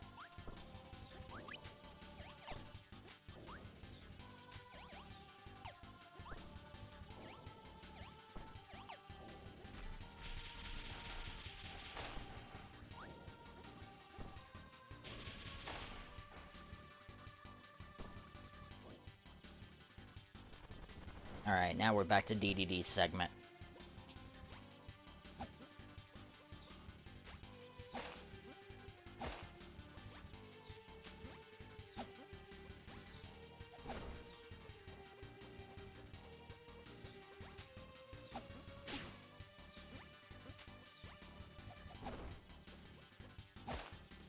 I like the little attention to details that when he winds up, he just starts to spin his hammer like crazy. That would have been a neat move they could have implemented in Smash Bros. Somehow.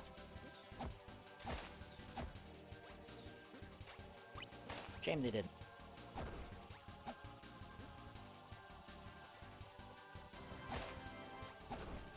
The Diamond Stew, thank you so much for subscribing. It means a lot. Glad you're enjoying the stream. I'm glad you like what's going on. Did they do the spinning hammer trick?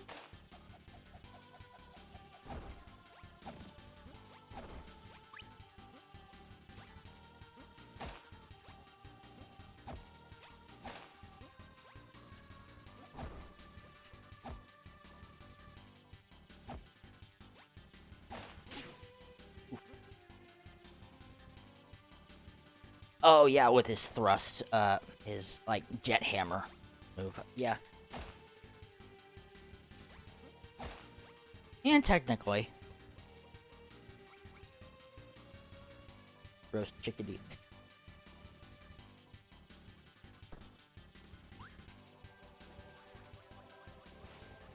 Whoa.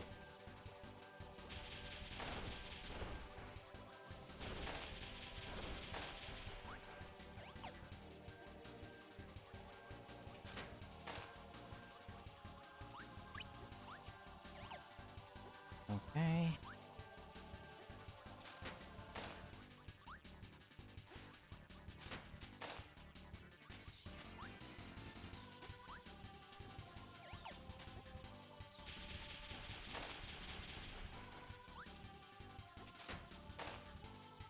Why do I feel like I'm gonna need that?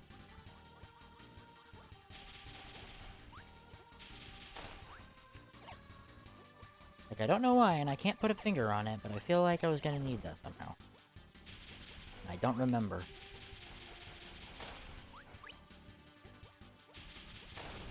Oh yeah. Ugh.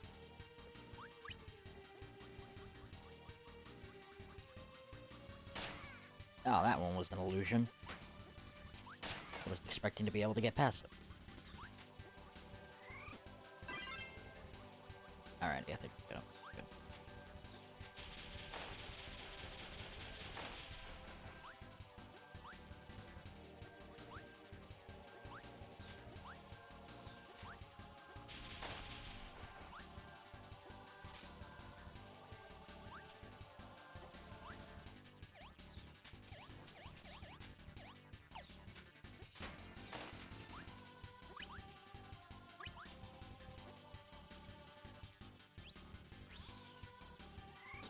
I'm taking this and I don't know why. I'm an idiot.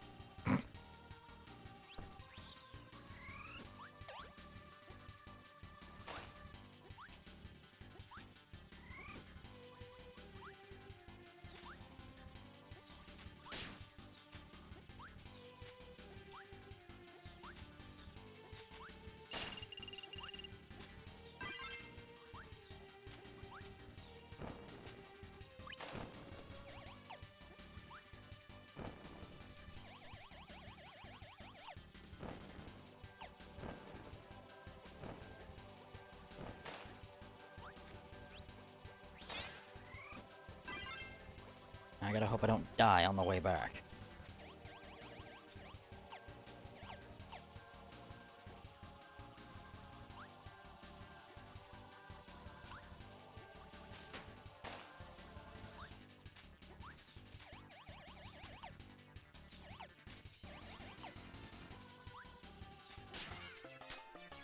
Well.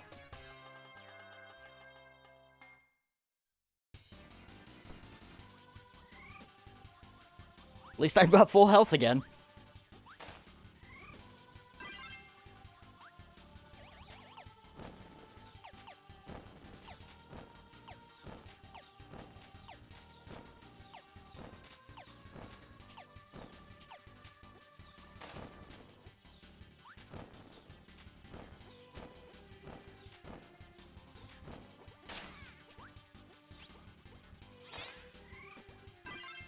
Fun fact about what I was just doing there, when I was stopping every time I would use the fire power-up, puff out a breath of air, and then do the power-up again, that's actually a speedrunning strat that I learned about this game specifically, that helps you to move quickly in a short amount of time.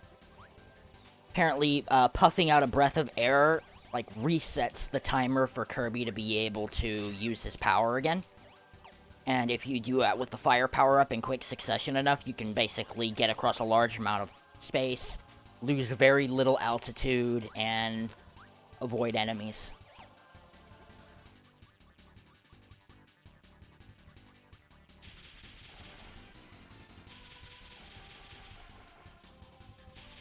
Is this not what I needed?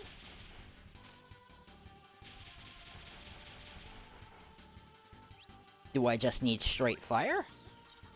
Oh, no, wait, no, then the background, the two Potobos. I need fire and fire. Okay. That makes sense. Should have picked up on that, and yet I didn't. Okay.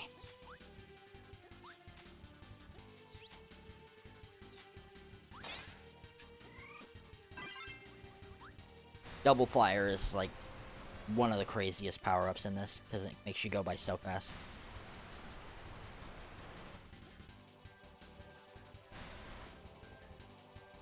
What? No? What could it be, then? If it's not double fire.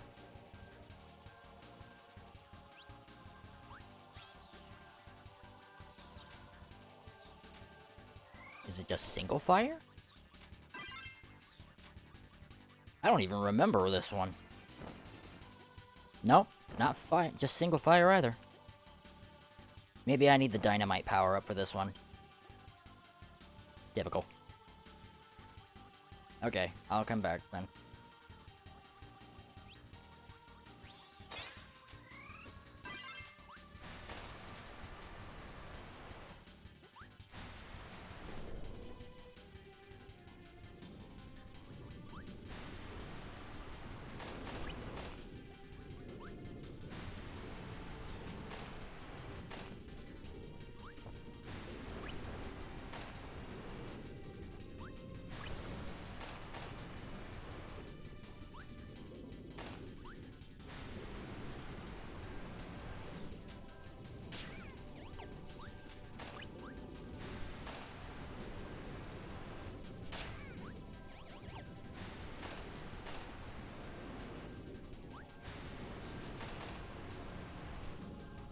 There we go.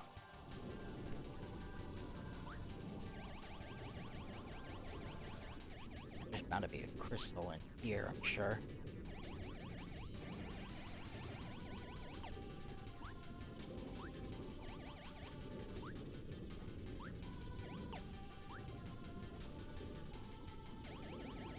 Unless I'm wrong.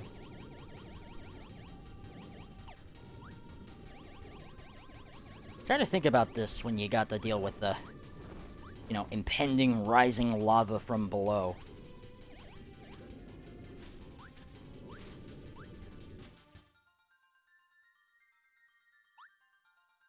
But that's okay.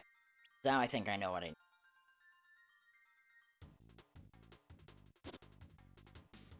If it's not that, then it's probably the dynamite.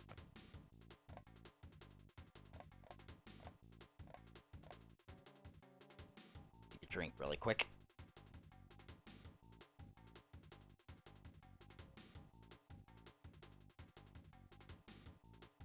Yeah, impending volcanic death does tend to put a damper on critical thinking. Couldn't have put it better myself.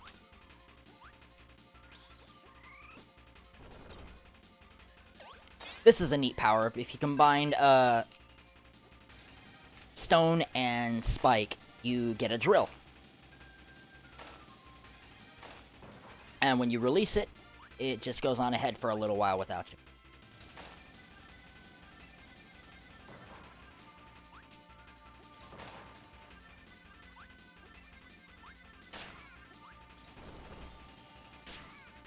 Unfortunately, like a lot of power-ups, this one does not make you invulnerable. Which is a shame.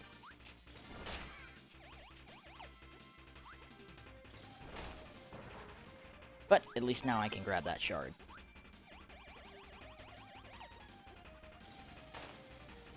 Why are your neighbors suing you over a septic tank? Unfortunately, our neighbors don't like us very much. It's a combination of being in a neighborhood where there's a lot of people who have very like-minded thinking, and a lot of the things that they do and how they treat people is really wrong and unfair, and because we're nothing like that, they have it out for us. Unfortunately, a lot of our neighbors are also jerks too, because of past experiences with their children going to the same school as me, and actually, well, bullying me. None of them don't really took the time to actually sit and get to know any of us. They just chose to judge us and basically talk about us behind our backs and spread a lot of lies. We've even heard some really outlandish and crazy things from them, because we'd actually heard, I think it was from one neighbor who, believe it or not, genuinely thought, and I'm not joking when I say this, genuinely thought we were vampires. I am not joking when I said that. Grown adults thought this, mind you.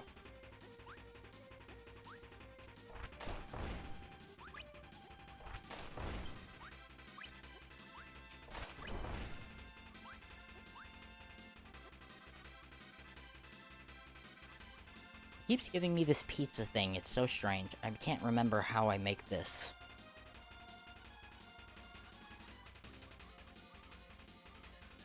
Would have been nice if it gave me the top hat one.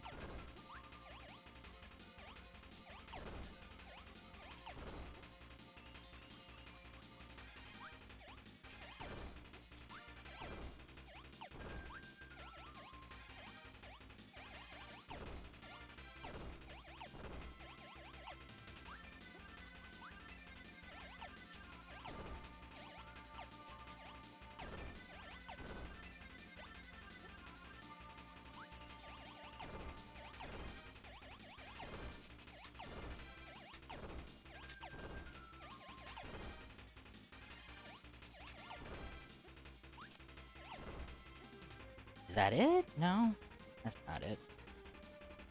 Really wish it would give me something different aside from the pizza thing. For those who don't know, what you gotta do there is you have to basically make the blocks match the the shape of whatever Adeline's painting is.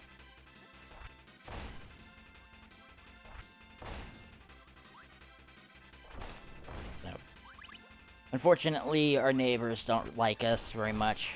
We're in a town full of people who do not have a very have not a good mindset, and there's a lot of messed up people. One of the key problems with the septic tank is the fact that it's, one, it's full, and two, it's suspected, to say the least, that there could be something wrong with the laterals that are busted. And they are mad about it because they say that it's quote-unquote going into the body of water that's behind us. One of the stupid things about this is they have a vendetta also against my mom based on the fact that they want her, a bedbound paraplegic, to pay for things built around the block that she has absolutely no functionable use to be able to have. That is strictly for recreational purposes for the rest of the people on the block. And they don't like her, and don't like that she's not involved with that.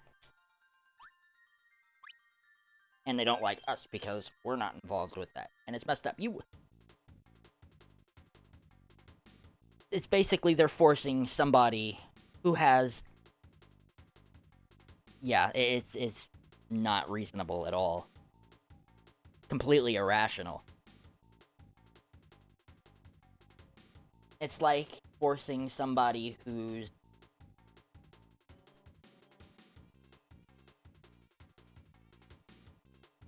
hard to say.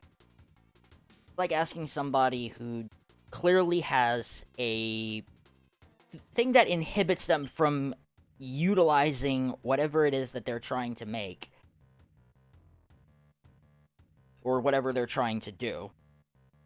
And because you're not basically paying for what they want, when it serves no practical use to you whatsoever, nor do you have any possible way to utilize it or make use of it, they're pissy about that. That's one of the things.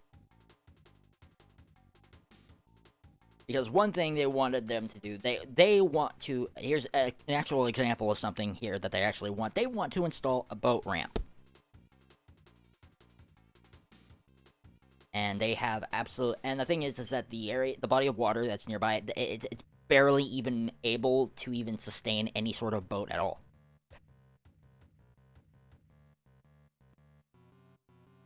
Why not move to a better neighborhood? We would love to, believe me, but unfortunately, we struggle with low income. And we don't get enough money to be able to pack up our stuff and move out. And just these last few years have hit us way harder than normal.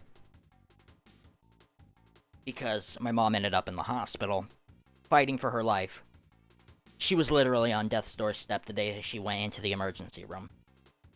And we actually had to talk about this not that long ago. And we ended up, over the course of like a year and a half that she was actually in there. An HOA, a home association? Yes, there is. And they do not like my mom. Because they're in on it.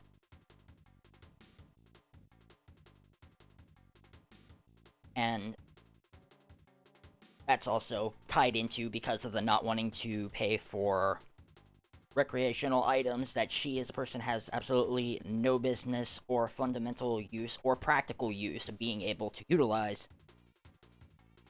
And they have an issue with her. The home association and the county is really messed up where we're at.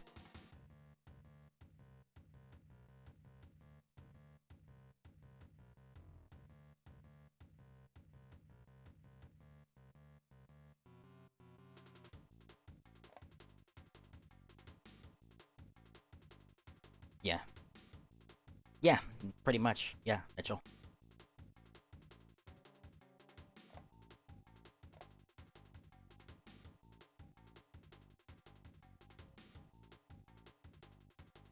Yeah, Make sure, if you ever buy a home, make sure that there's no home association.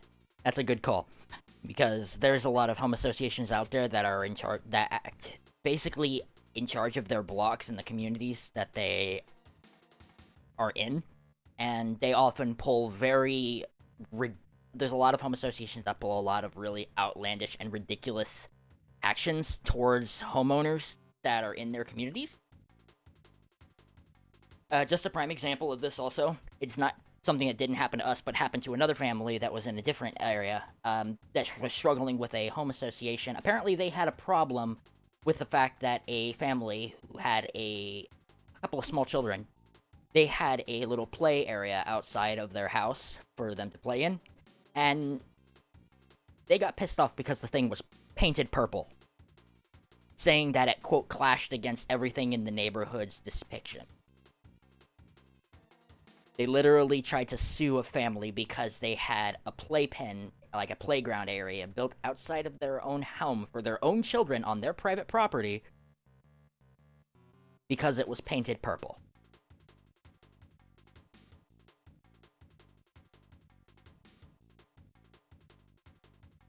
Yeah, home association. There's a lot of really crooked home associations. You can actually do a lot of research and stumble across numerous different articles, things that have happened with people who have had to put up with, like, really stuck-up and tyrannical home associations.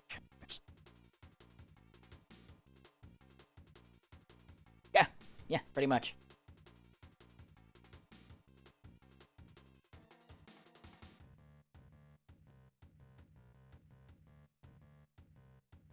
You wouldn't think people in a very small town, you would think it's the first thing you think of when you think of small towns, you think of, like, rustic hospitality, down-to-earth, very homey and, polite and respectable people. But these are people that they practically treat their town like it's Beverly Hills, when it's clearly not.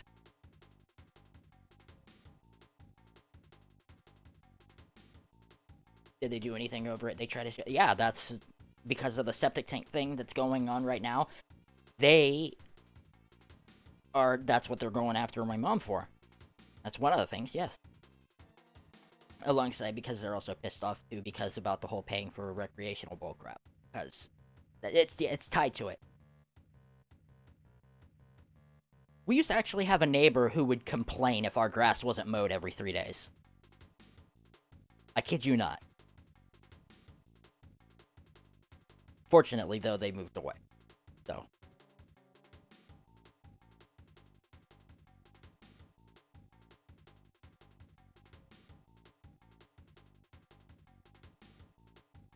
That's why we want to eventually, hopefully, get the things paid off for this, and hopefully do our best to probably get out of here.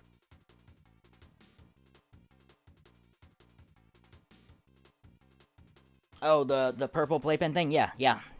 They actually did. Their home association actually tried to take that family to court over the purple playpen.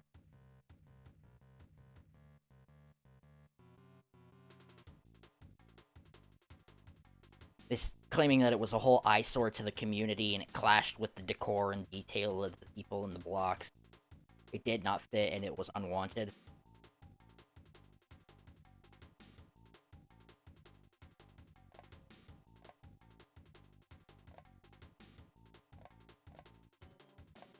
Yeah, I know, they weren't breaking any laws at all, but these people were just so anal about it that they wouldn't let it go.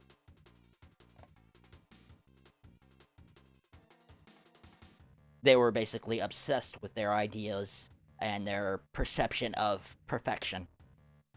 And obviously, having something on their private property that was meant for their own children's recreation clearly didn't fit that bill.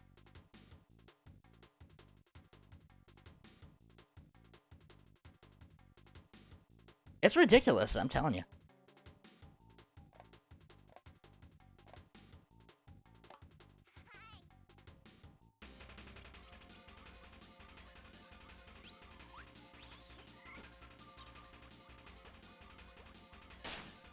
Whoops. Didn't mean to run into that enemy.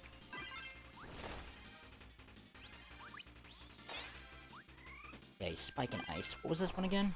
Oh, that was right. That was the Snowflake power-up.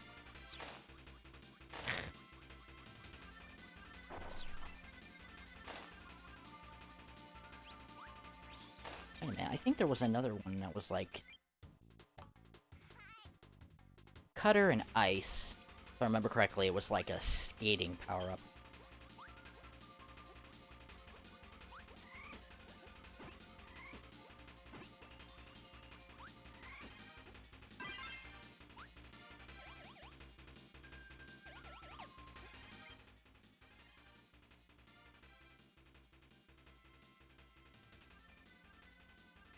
Yeah, we've looked up some really wild stuff. We've looked up stuff about that before, and like how home associations or like what they have the right to say that people can or cannot do, and some of the other crazy stuff. We've looked into it before.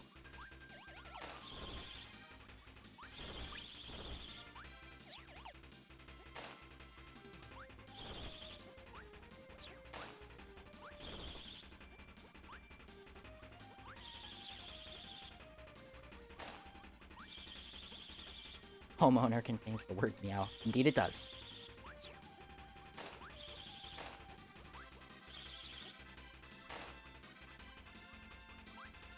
What exactly is a home association?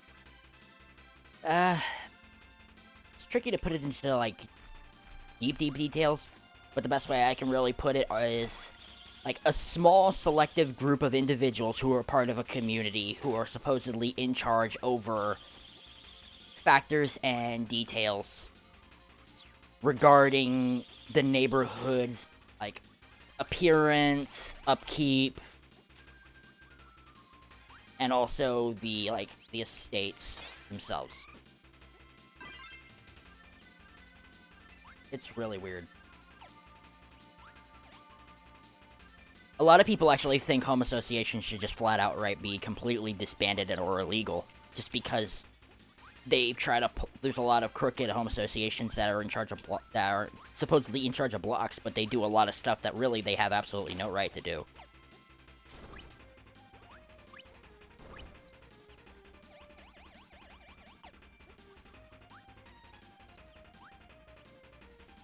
Now, I'm probably not 100% on the actual, like, definition of it. I'd suggest if you're wanting to look up more about what home associations are, to do some more research about it. Check it out on Google.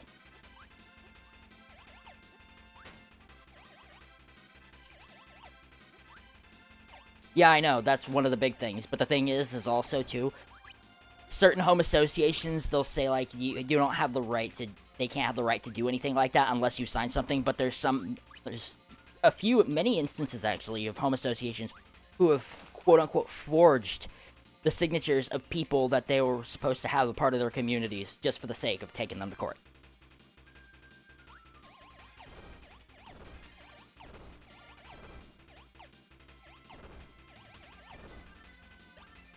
I can finally get this crystal since it wanted me to do the hat instead of the pizza. Ah, shoot.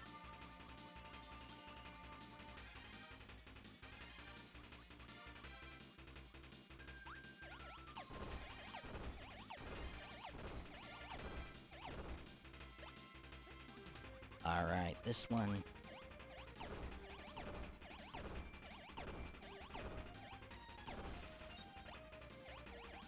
Now I ought to be able to get this. There we go.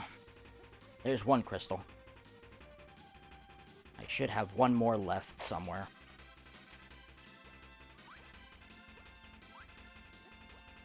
Now where? I'm not entirely sure at the moment.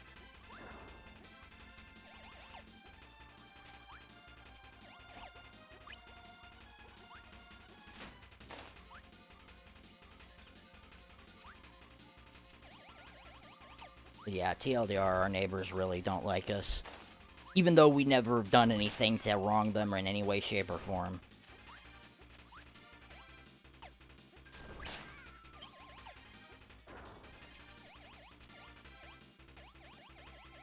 And a good chunk of them actually know that my mom's, like, in a wheelchair, or was in a wheelchair, like, before she was completely bedbound. So some of them were even aware wholeheartedly that she was a disabled single parent. And so, but they still continued to just do dirty things to try to screw over our family. With no other incentive to other than just to be jerks.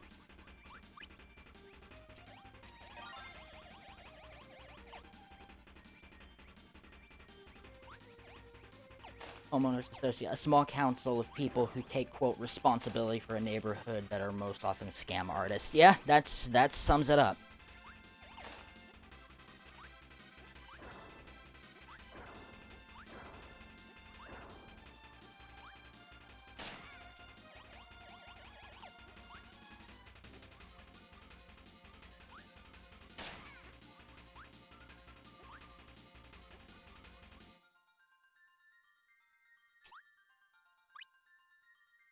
I think I got almost all the stars in that level.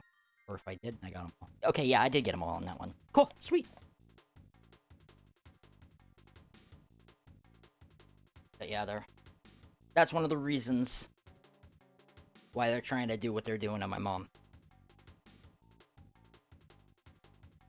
And then, of course, also because previous instances, because we were low on finances, we weren't able to keep certain upkeep on our property. One that was a big one for a while was actually taking care of our grass. Because we couldn't, because so unfortunately we didn't have a lawnmower, and it broke. And we didn't have any money to be able to, like, afford a replacement lawnmower to do so. And given our health conditions and the state of how we are, trying to take care of it was too much of a hassle. It's not like it's like a small yard. It can't be done with a push mower. That would be practically insane. So the mowers that you would need to be getting are way out of price range, and we couldn't get it. So what we had to do is eventually we had to find somebody and have that and see if they could help us out with doing our yard for a while. And they did. Which I'm thankful for, at least, because there's at least one problem taken care of. But that was one of the other big issues that they had with us for a long time.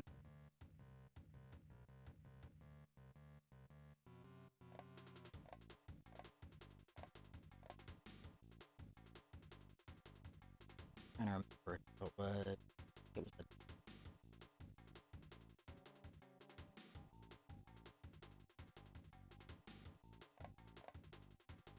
Need to go back and get the power up.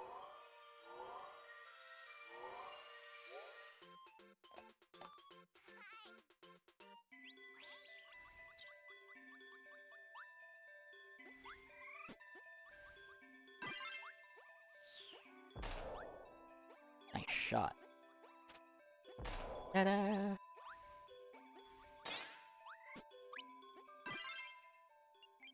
Alright. Yeah. See, that's another prime example of crazy stuff that home associations would do. Taking a neighbor to court because they had dandelions in their backyard. Yeah. That's pretty on point.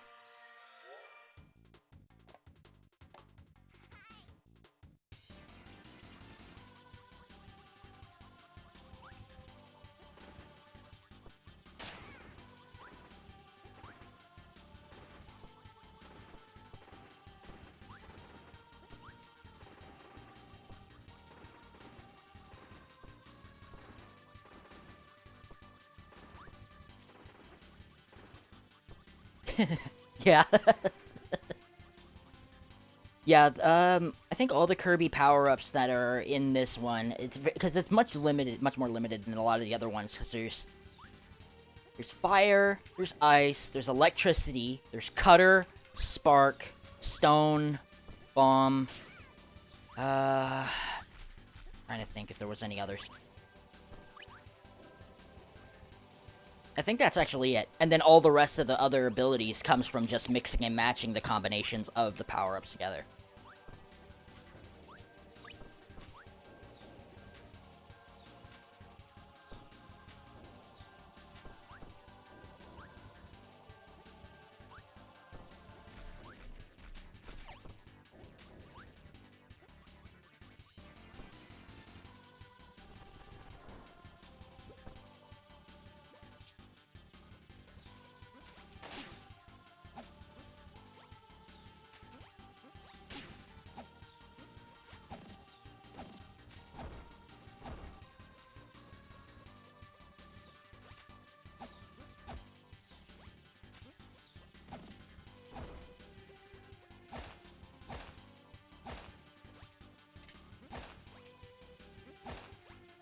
I like how I'm just clearing through this.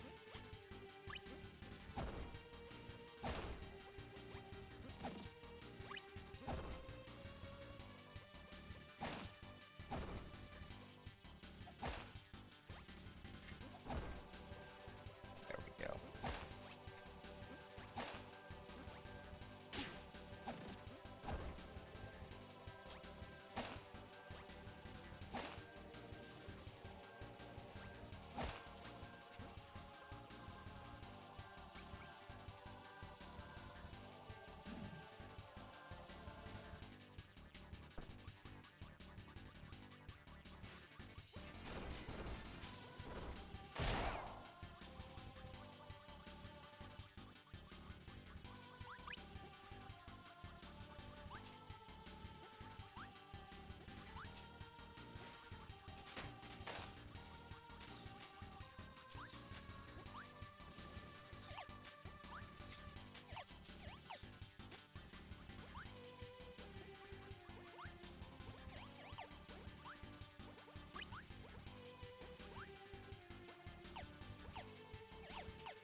Ooh.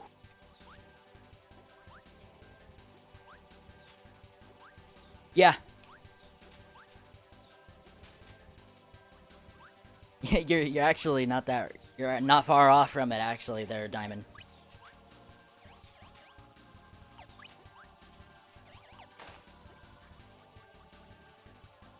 Yeah, well, I think if I remember correctly, one of the members of our HOA actually has like a frisbee golf course in their backyard.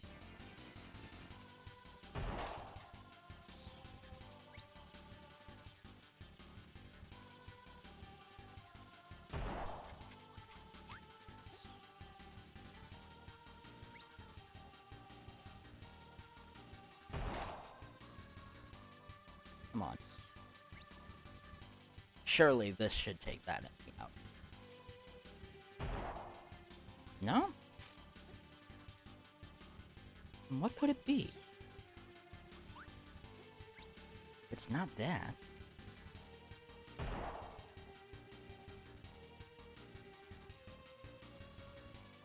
You know, I'm honestly not sure what this one was.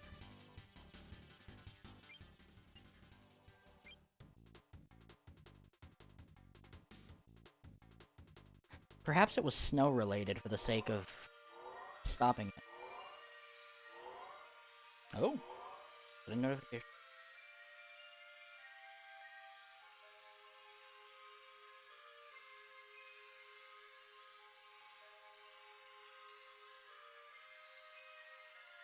Alright. Well, we'll go on ahead and jump into Shiverstar.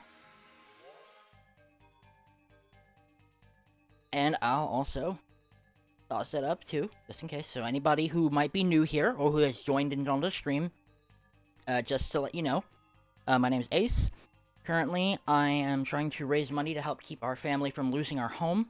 We gotta raise about $4,000 before sometime about tomorrow's morning-ish, or morning to afternoon, early afternoon.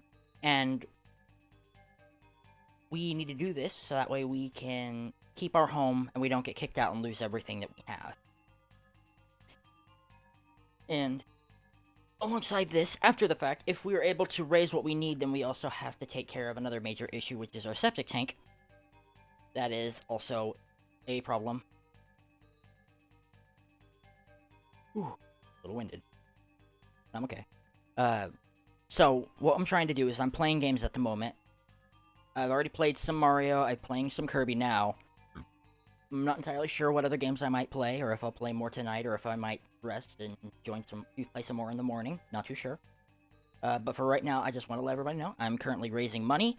If you want to help out our situation, so that way we don't lose our home, there is a link in the bottom of the right corner of the screen, tiny.cc/originalityace. If you go there, it will take you to a Streamlabs website. There you can make a donation, and your donation will appear live on stream. If you want to make a donation that's a little more discreet, you're welcome to. There there is a link to my PayPal, which is also in the description of the stream. Also in the description, there should be a link to a GoFundMe. I might need to adjust it. But it talks a little bit more about the situations that we've faced over the course of the last year and a half to 2 years. Normally, we would ask for help through the GoFundMe, but unfortunately, because the money doesn't transfer quickly enough through that site, we're asking for donations to be done through PayPal and through Streamlabs because it's faster, and it will help us to get what we need in an immediate course of time. Last year, we almost lost our home, and we managed to raise the money literally the day before we needed to get it in. So we just barely scraped by. And we're sort of in that situation again now, so we gotta make $4,000. Currently on stream, as it says here, we're at about 110. If you want to make a donation, every little bit helps. It's $1, $5, $10, or more. It's up to you. If you are unable to donate to the stream, it would still be greatly appreciated if you would promote the stream on other platforms, YouTube, Twitter, DeviantArt, Tumblr, any other websites that you're part of, or even in like Skype groups, Discord servers, to help bring in more people. The more who know about our situation, the better, and encouraging more people to help donate to help a family out that's in dire straits is always, greatly appreciated. If you have any more questions about me, or any questions about our situation, or want to learn a little bit more, you're more than welcome to ask me. I'm always happy to answer. And if you want to take a look, the GoFundMe link should be in the description. That'll tell you about some previous updates of stuff that we went through last time. Over the course of the last year, we faced a lot of problems involving not only my mom getting out of the hospital, dealing with complications with medical treatment. We've also had to deal with our water pipes breaking during the coronavirus pandemic, leaving us without water to properly, deal with a lot of sanitation and protecting stuff, so we had to go and resort to getting bottled water. And then, of course, our car also broke down, so we have no actual method of transportation. We do not have any direct form of, any other, family or friends who are able to allow us to have any place to stay. No one is able to help us. We've tried reaching out to churches, banks, and other organizations, and we hadn't gotten any help from them, which is why we're turning to people on the internet to see if we can actually get what we need. They've helped us out. People have helped us out before, and we're hoping that they'll help us out again. We've been down on our luck for quite a while, and we're just trying to get out of this rut so that way we can be more... That way we won't have to worry about any more complications. Our family will be sufficient, and we'll be able to take care of ourselves without having to worry about lack of finances and dealing with more problems. So again, if you want to help, links in the bottom right-hand corner of the screen. And I will also incorporate, I think, also description. But if the link is faulty, I will adjust it.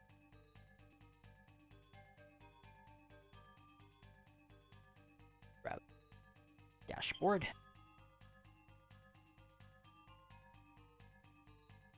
There was also another sublink that you could also utilize if you wanted to go and check it out too, by going to tiny.cc/helpace. The H in help is capitalized, and the A in ace is capitalized. That should also take you to GoFundMe.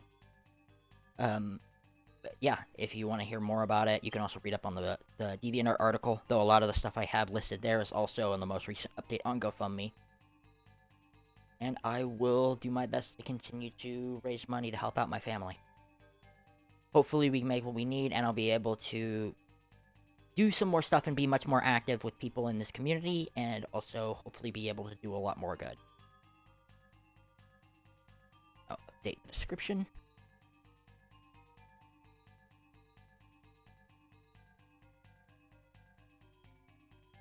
There we go.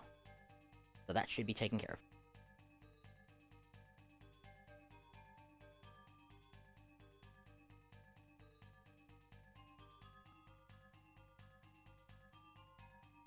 Everything.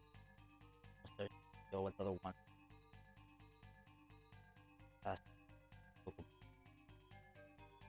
Very bad one. Aaron, right? Yeah. Eek. It is ridiculous, to say the least.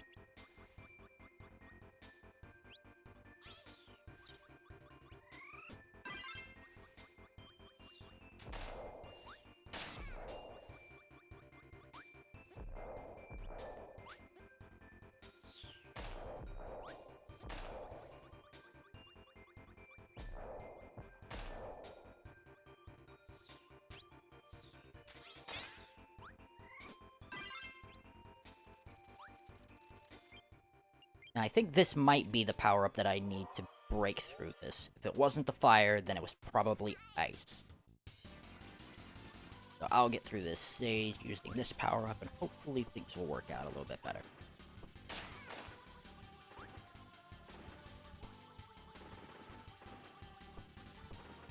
It's messed up that there are people out there in this world who have just nothing but the sole intention of just tearing down other people who are already, you know, down on their luck or in situations where they're struggling.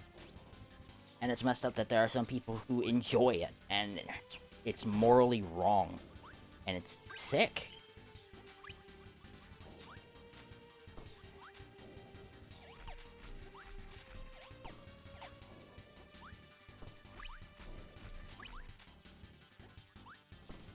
Pretty much, yeah. Yeah, the power-up's pretty much like a little kamikaze snowman.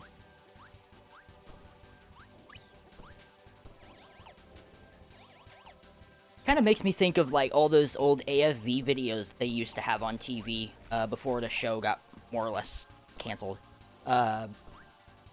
Where they would, like, stick fireworks inside of snowmen, or, like, hit them with cars and stuff just for crazy videos that were just supposed to be funny and entertain people. That's kind of what it makes me think of. Like a firecracker inside of a little snowman.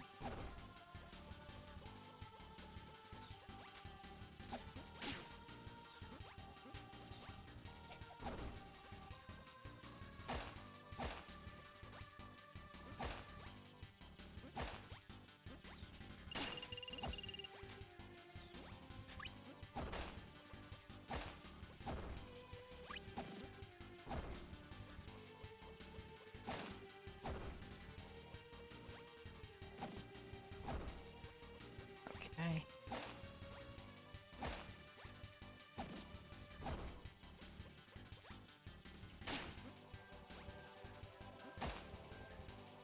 Got a duck.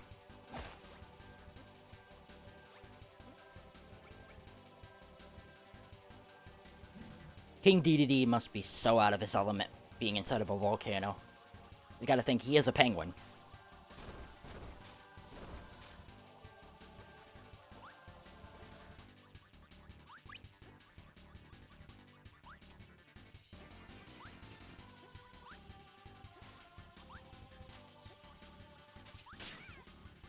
Shouldn't have jumped there, but that's okay.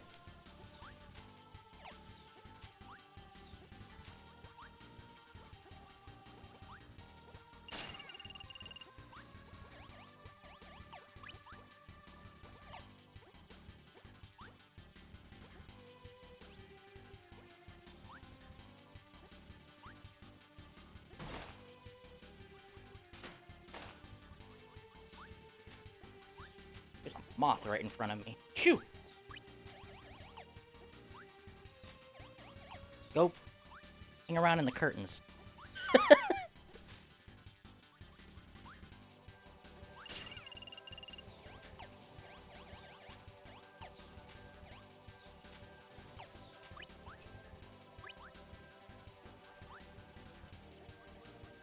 Woo! Aha! I knew it was ice. If it wasn't fire, then it was ice. Okay. Now I gotta figure out where this last shard is.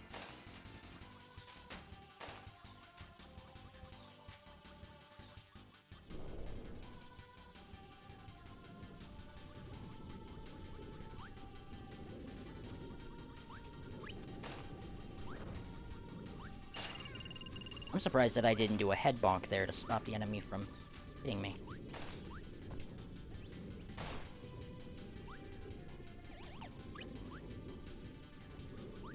Thank goodness for the food in this game.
I had a feeling that that one was in this room. I don't know how I managed to miss it like 4 times.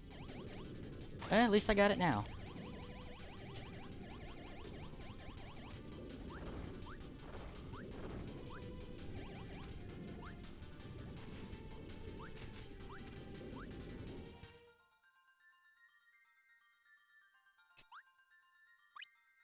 Sweet! Finally got all those crystals in that stage.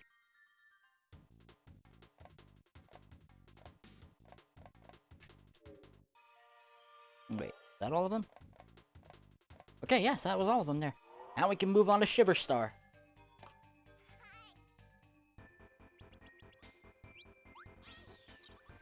I'm gonna ditch that power up.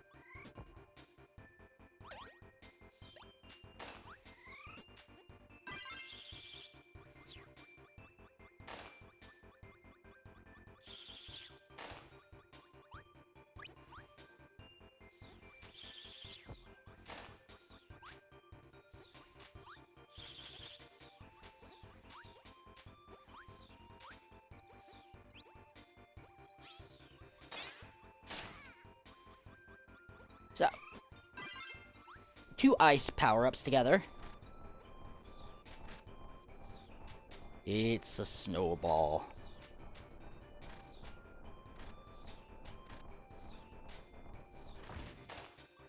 And it picks up everything that it rolls across.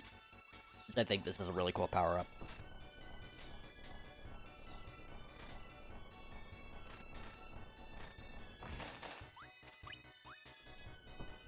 If we come across Cutter and another ice power-up, then that would be really cool too.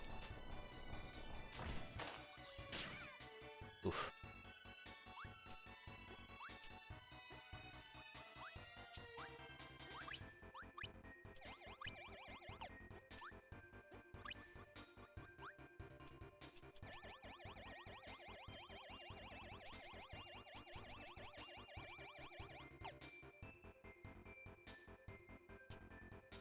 Boink.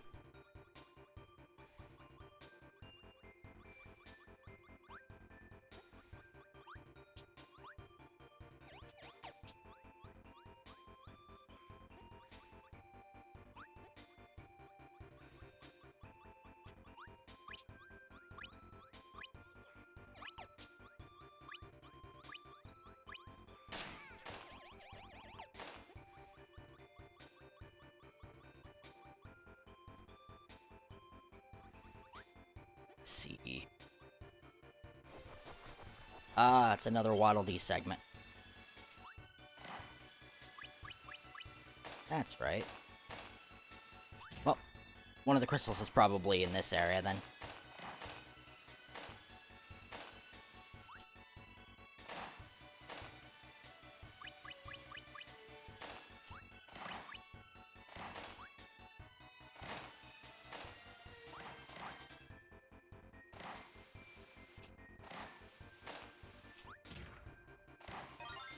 Yep, knew it.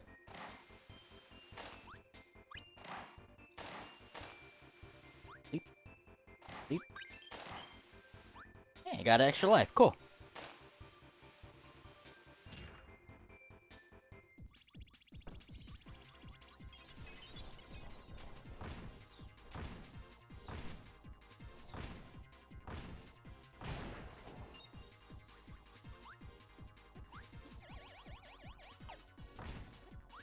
Okay, I can't get to that. I probably need a fire power up then.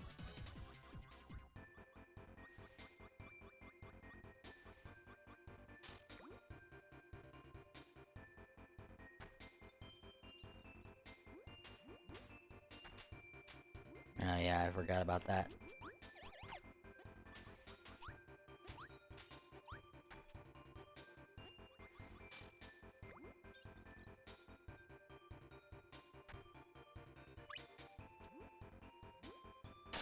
Oh yeah, I forgot that was an enemy.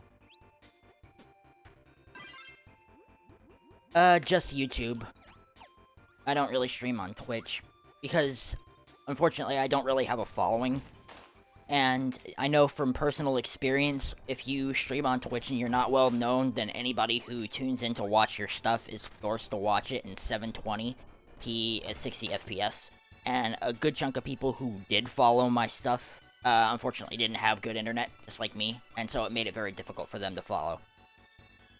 I'm sure I probably could stream both on YouTube and Twitch together if I did something like with a restream. But unfortunately, I haven't figured out how exactly to use that one yet. And I'm thinking of how I could possibly implement it so that way I could see both YouTube chat and Twitch chat if I were to do something like that.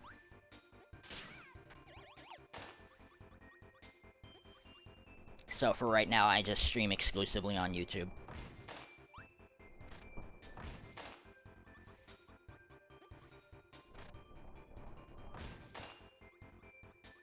There's something down there. I can see it.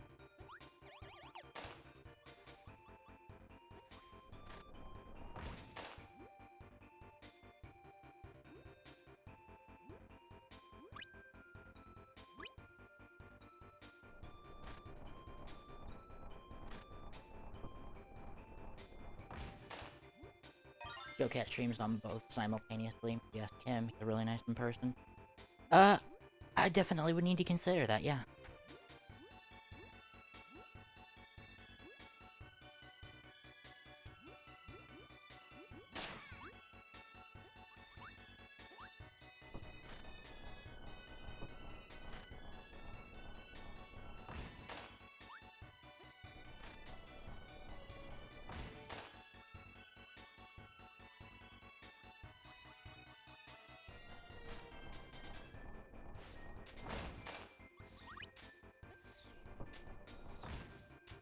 I don't want to miss that. I want to keep that. I want that popsicle. Just looking at that made me want to have some ice cream.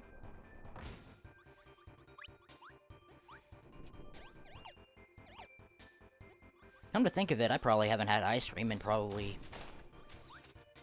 I want to say maybe the better part of... a couple years?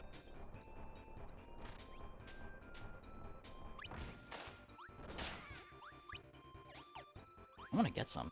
If I ever get the chance to, I would love to have some more ice cream.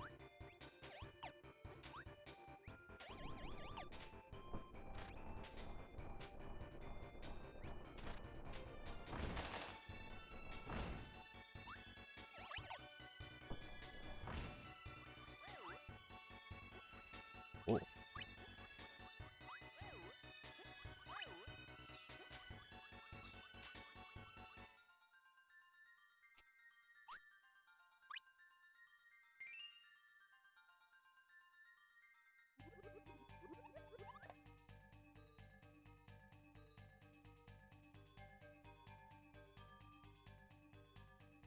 Oh, yeah, peanut butter cup ice cream. Oh, man. Just you saying that immediately made me think about Reese's. Reese's is like one of my favorite chocolate and peanut butter mix. It's one of my favorite like candies altogether. And I don't normally eat a lot of chocolate, so whenever I do have it, it's few and far between, but it's so good.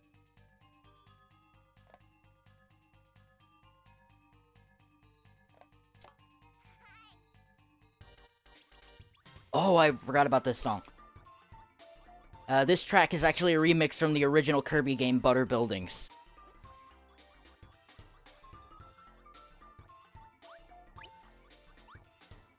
One of the best tracks in the games.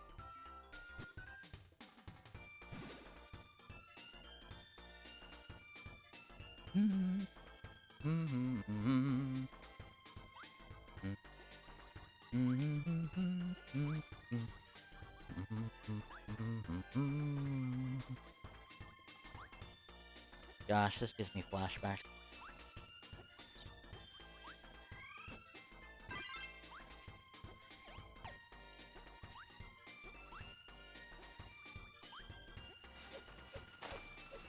If I could just find an ice power-up, I could skate along in the sky.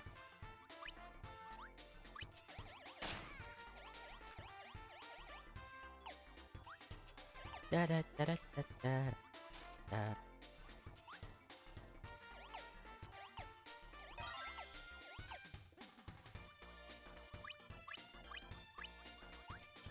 Woo!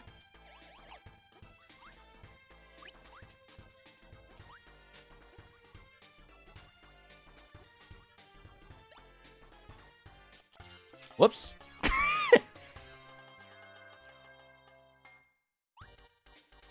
Yeah, you and me both, Diamond Stew.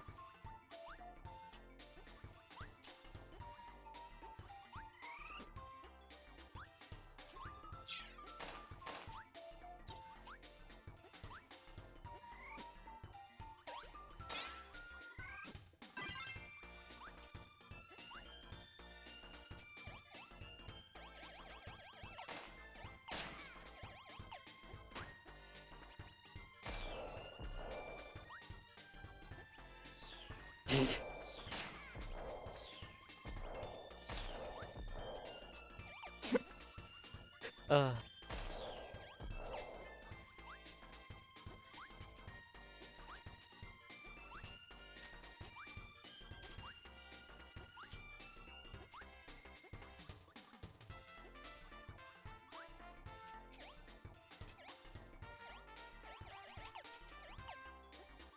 Yikes.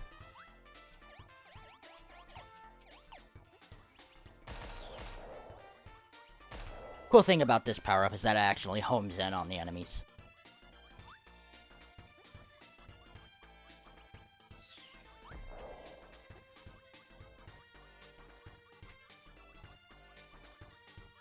Nope, nothing over here. Okay.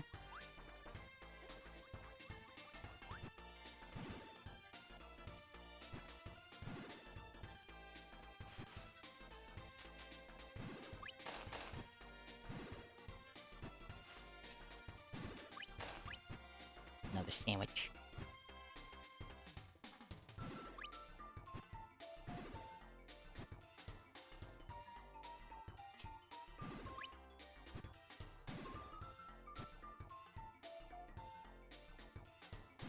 Whoops. Meant to go upwards to the right. Why is it shooting me that direction?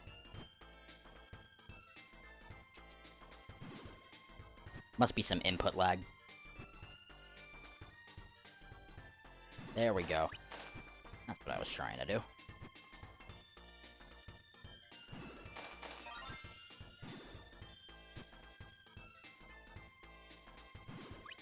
There we go. I think I'm doing pretty good, making some pretty good time on this. Been live now for almost 6.5 hours.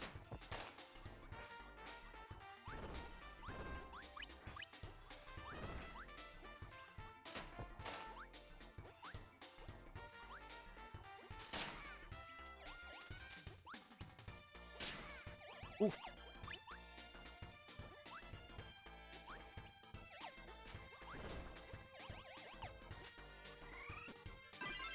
Okay, there's the needle power-up.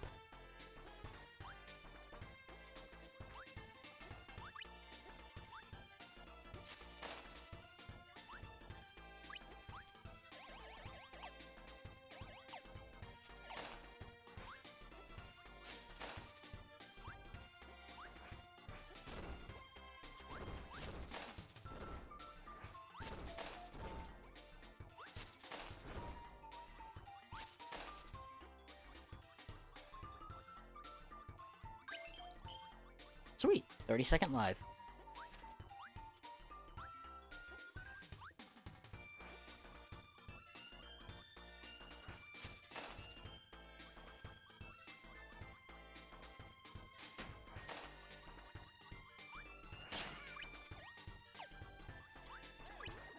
Whoop.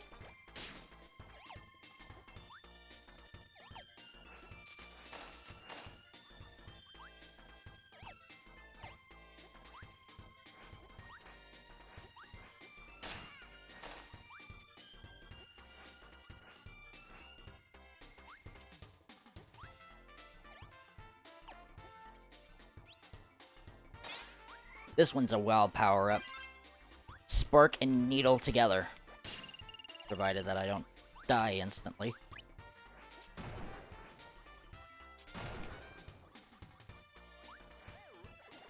Like, no matter how high you go on that one.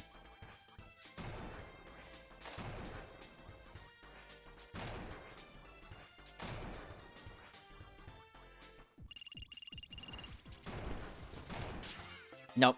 That's okay. Yeah, lightning rod power up, pretty much.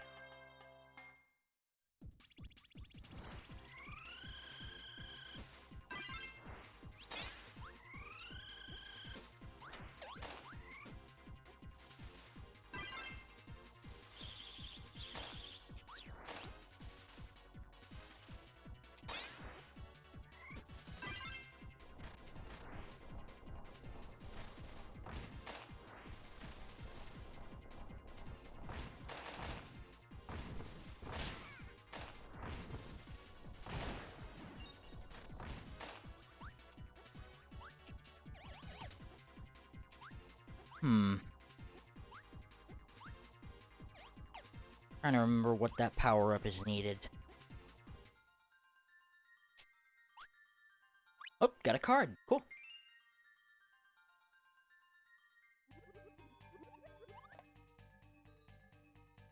Didn't tell what gender Kirby was. I think Sakurai confirmed it's male. Kirby's male.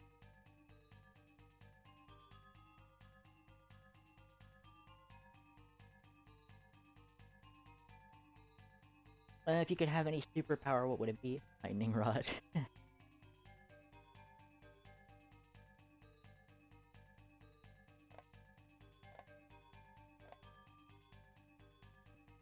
That actually does bring up an interesting question.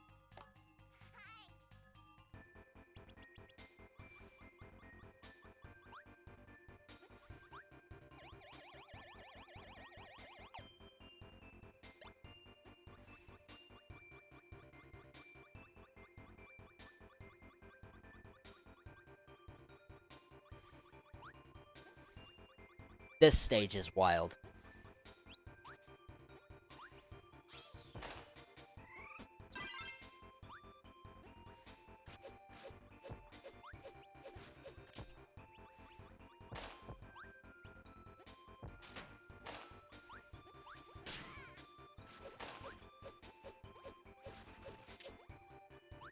All these conveyor belts.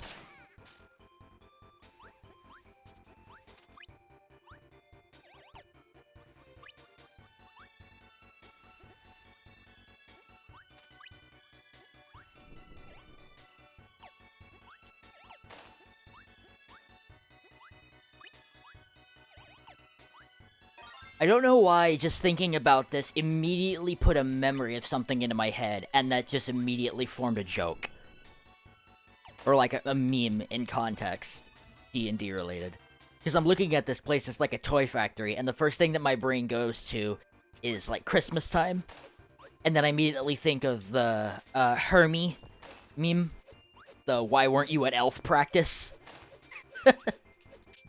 And I just thought of it as just like...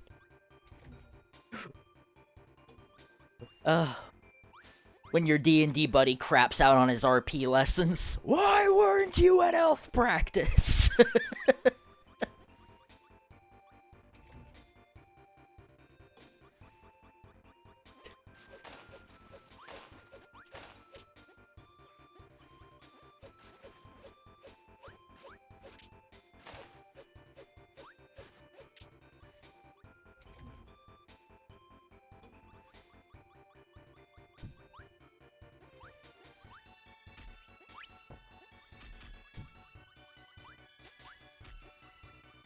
I love the design of this stage. It's really cool.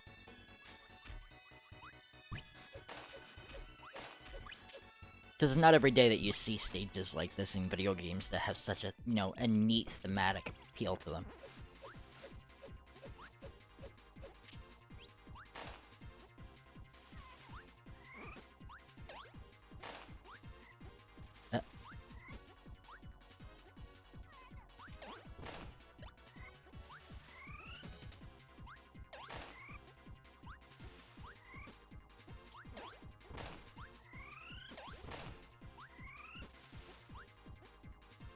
Come on. Hurry up and drop down.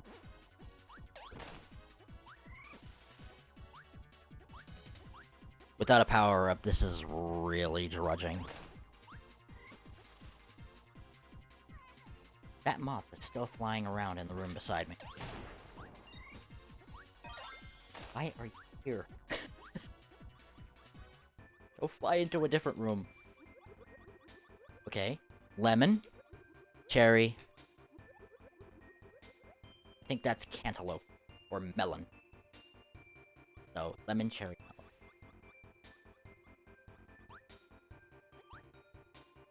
Okay, so... lemon. Cherry. Melon? Hey! I had it right. Cool.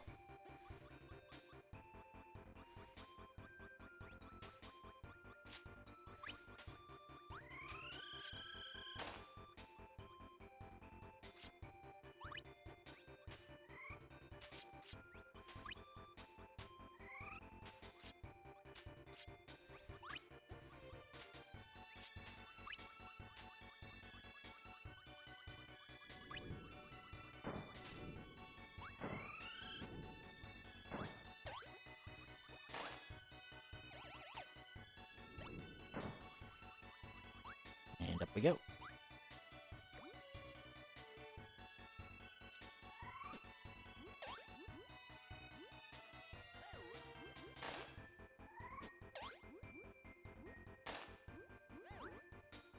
This actually also brings up an interesting question I'm curious about from you guys. Out of different stages in video games that you've played, what is your favorite stage that has, like, any obvious, like, direct theme? Like, what's your favorite thematic level and what game was it from?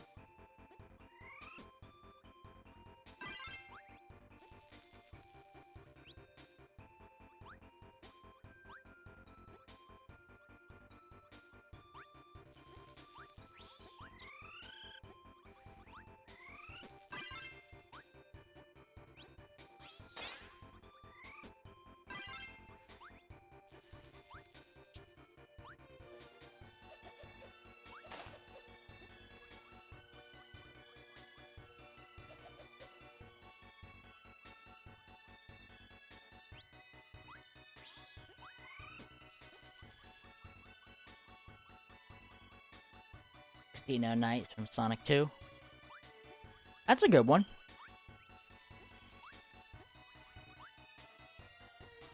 Come on, respawn. There we go.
I missed one.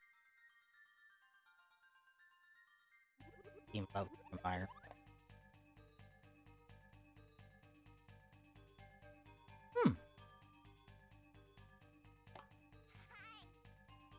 I honestly need to try playing some more of the Rayman games.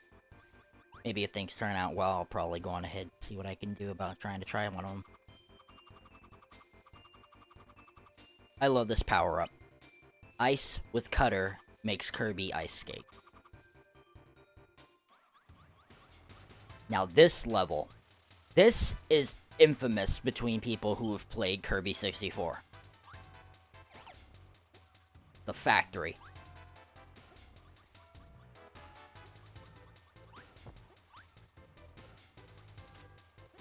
It has such an iconic track too. I don't actually think it's used anywhere else in the game aside from this.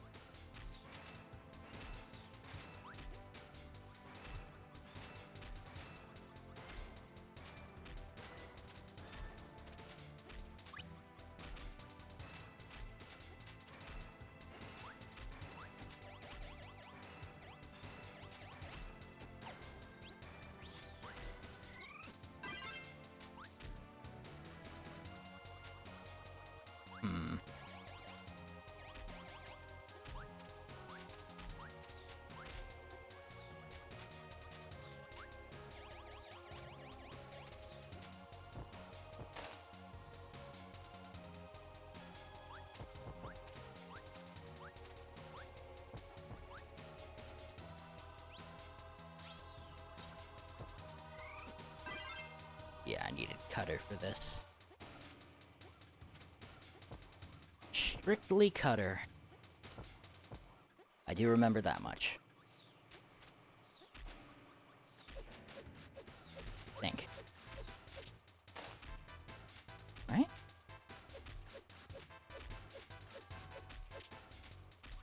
Brown and orange, unless I needed to have...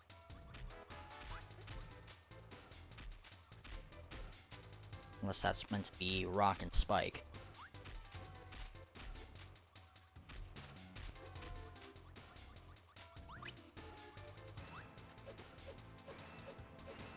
Might be. Yeah, I think that's meant to be rock and spike.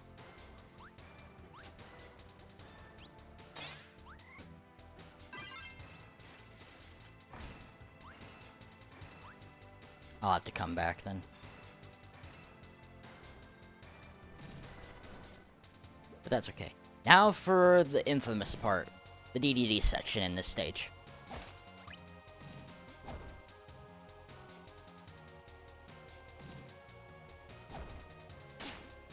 Getting hit by those things, if I remember correctly, counts as crushing, which means that's an instant KO.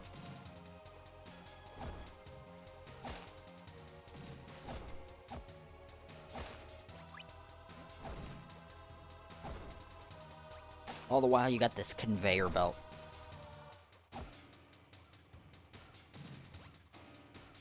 What do I think of the Nintendo Switch? I think it's Nintendo's most profitable console since the Wii. And I absolutely love it. I've only got a couple of Switch games, and I absolutely... I love them to bits. And I know there's so many great titles out there that I'm just itching to eventually try at some point. I would love. But... maybe sometime in the future, if things turn out well enough, I might be able to check some more of them out.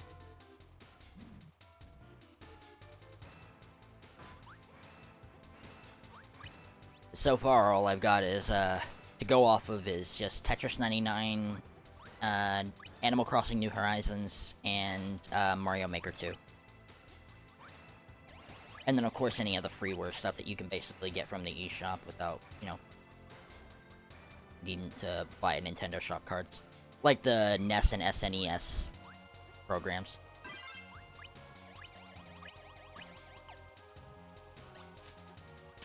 Oops.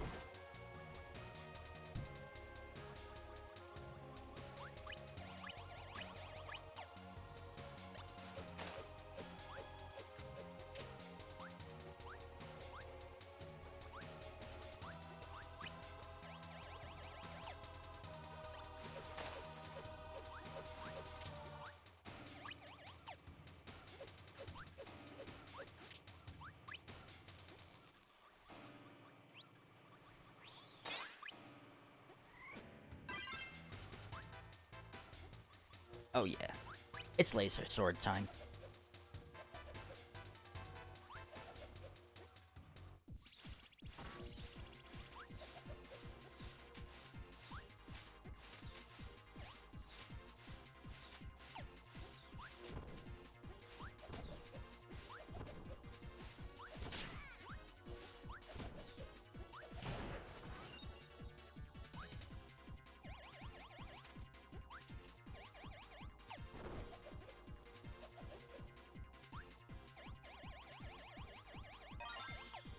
So far, from just a few Nintendo Switch games that I have played, I absolutely love. I'm looking forward to eventually maybe getting some more. Only time will tell, though.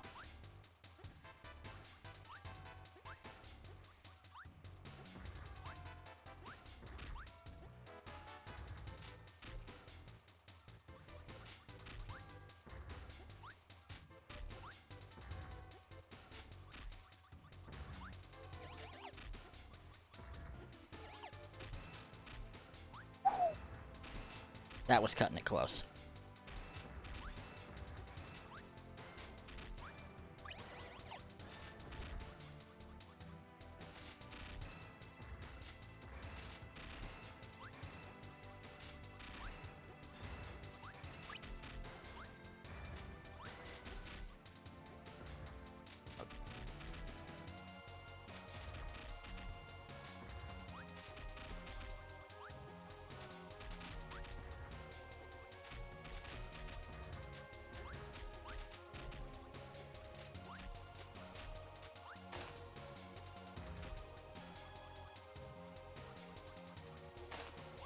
That was the hard part.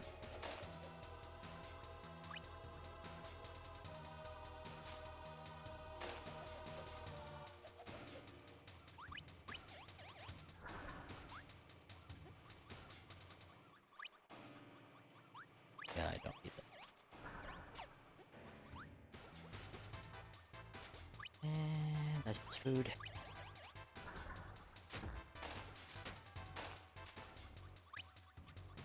It's also just food. I think one of these eventually does have a crystal shard behind them. Yep, I knew it. Oh, and I'm good as dead. Rip. Well, at least I got the crystal shard.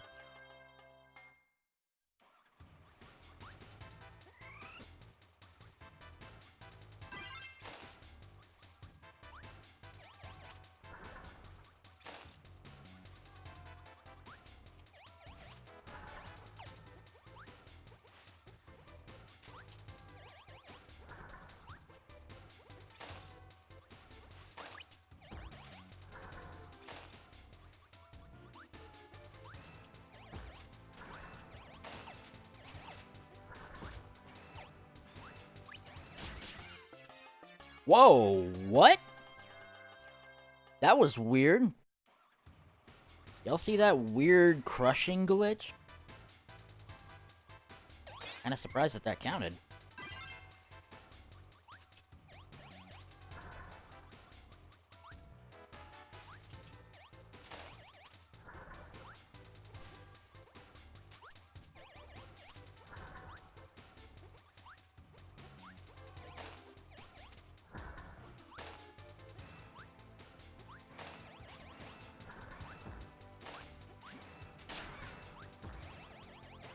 There we go.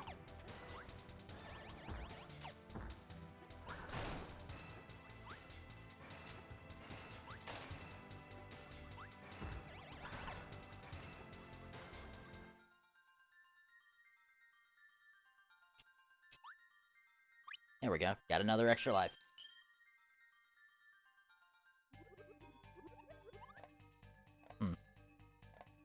Ah, yeah, the robot boss. Forgot about that. Okay, I think we're gonna need fire for this one. For the very first level. But let me run it back. Heading back to Popstar. We're grabbing some fire power-ups, and then we'll head on to the next world. After we get done with this.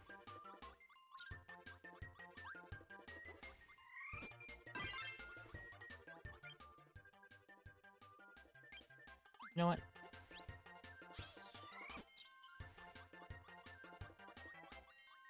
Fire guy should respawn if I run away. I'll get the flame sword.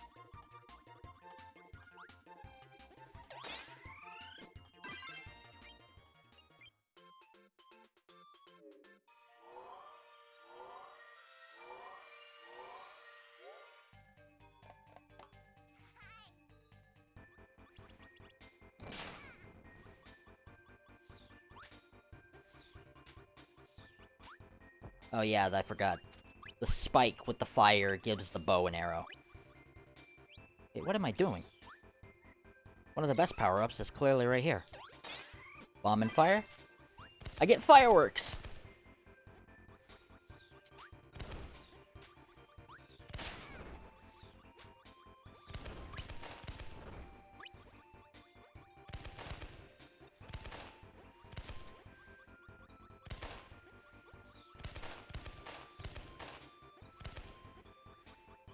Yeah, I know, right?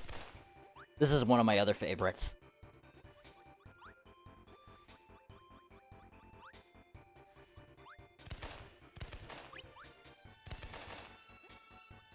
Another really neat power-up, too, if I remember correctly, I think it's Ice and Spark. If you mix them together, Kirby turns into a fridge and he spews out food. And if you're quick enough, you can actually pick them up and actually heal from them.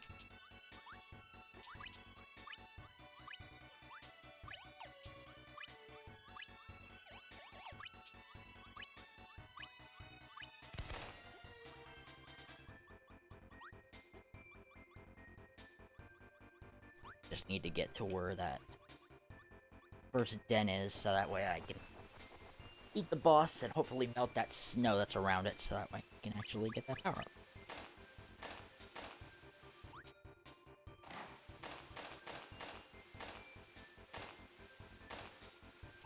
I love this game so much.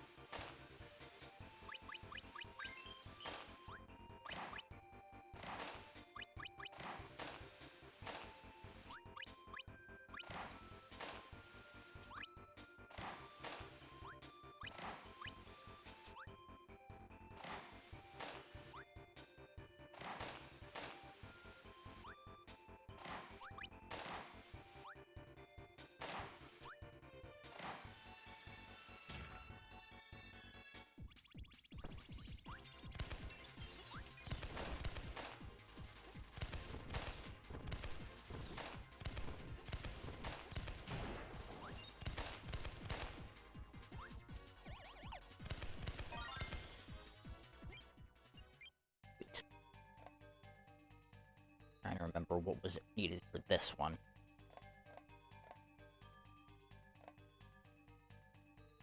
Orange and brown. That's spark and rock. Or no, that's needle and rock, my bad. This one I cannot remember what it was that I needed.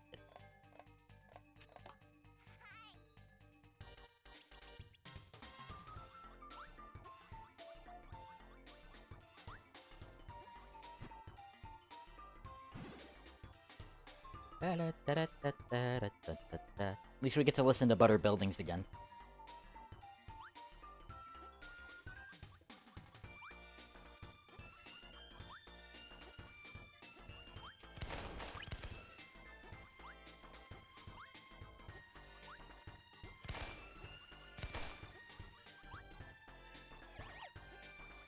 Real talk, I would love to see this game get a remaster for another Kirby anniversary.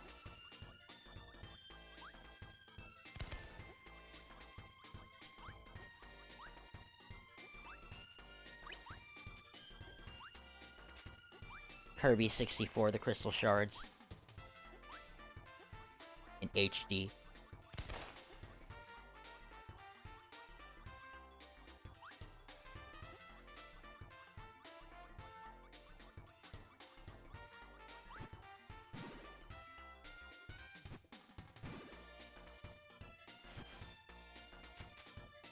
Given the technology that we have today, imagine if they made something that utilized the same mechanics as Kirby 64 with the whole combined powers to get unique abilities.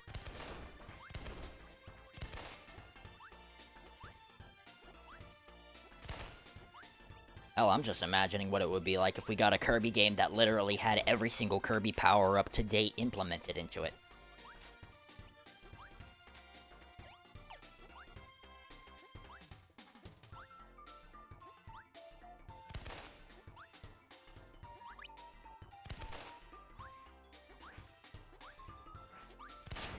Whoops. Yeah, everything is here.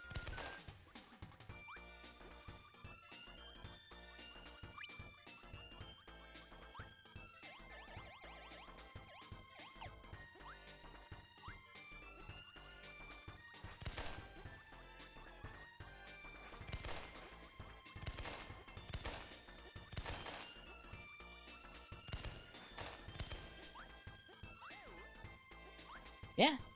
As if Sakurai is willing to put in the work to make sure that we got every single Smash character, imagine him giving his baby boy, Kirby, the same respect. Oh no. Oh, it's okay.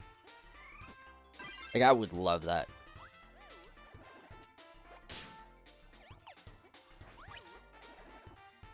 Sakurai is a hell of a developer too. I've got mad respect for him.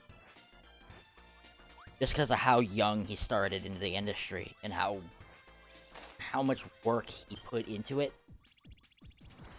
and how successful he became because of it.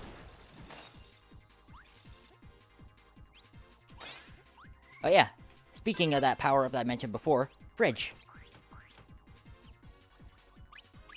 I can heal myself.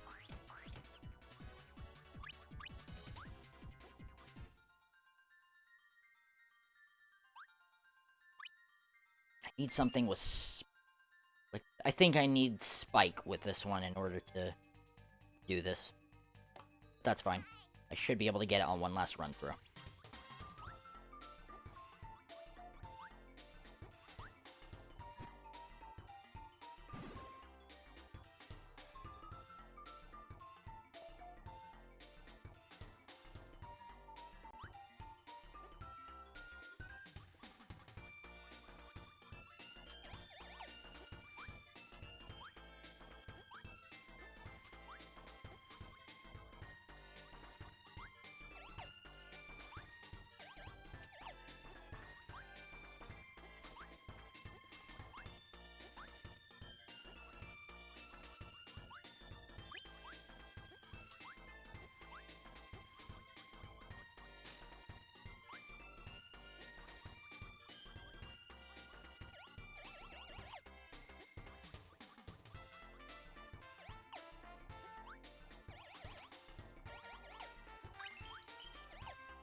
Hmm.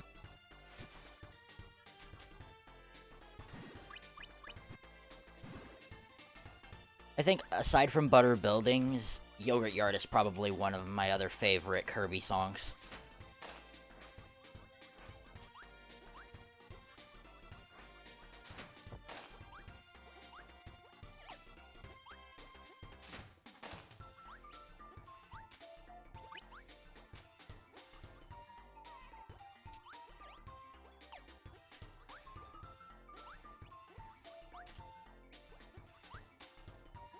Okay.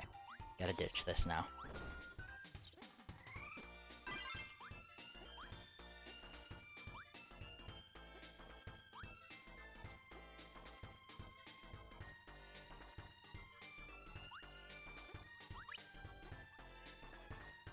Hmm.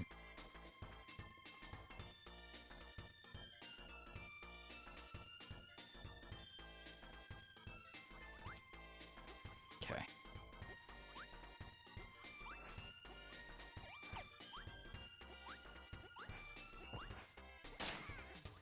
Scarfies are a bit more terrifying in this game, too. In this game, you don't even have to try to inhale at them to cause them to change like that. You just have to turn your back on them like a boo.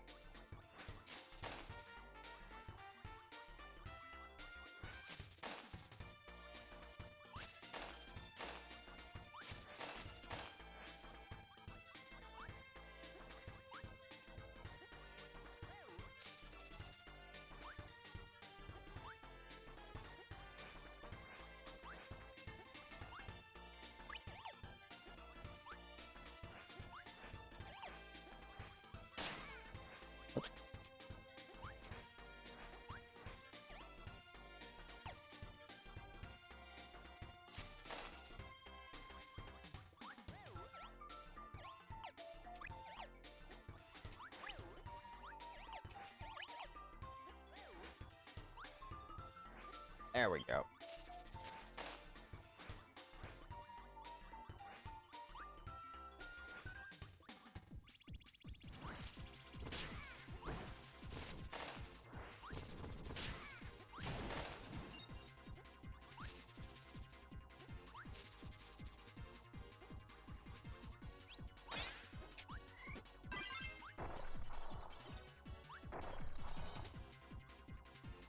Hmm.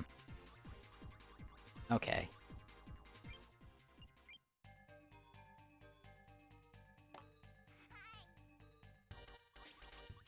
So it wasn't Spike alone that was good enough to destroy that. It's probably either Double Spike or Spike and Electricity.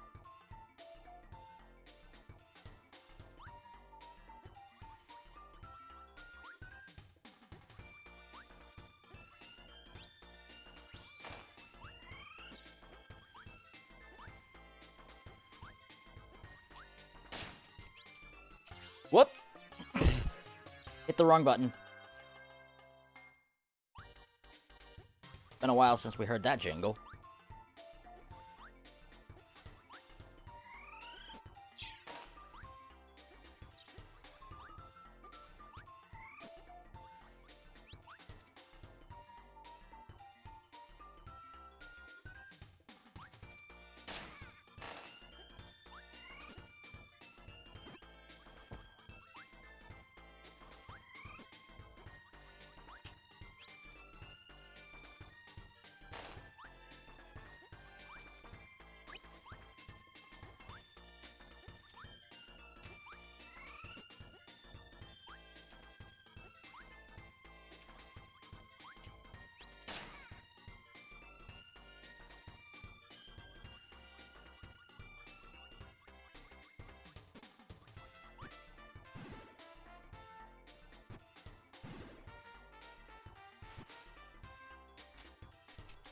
There we go. Up and away.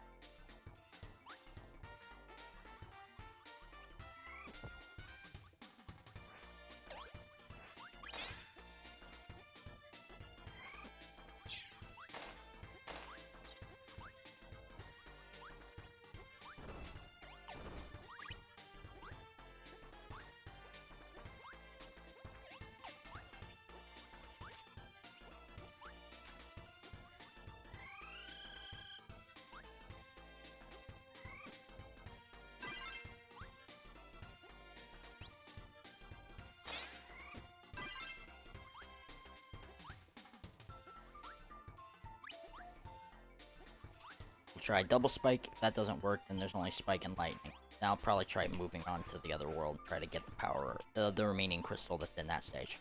Or go on ahead and just fight the boss.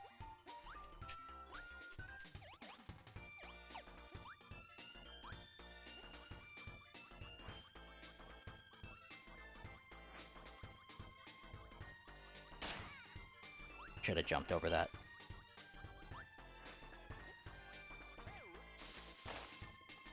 Gotcha.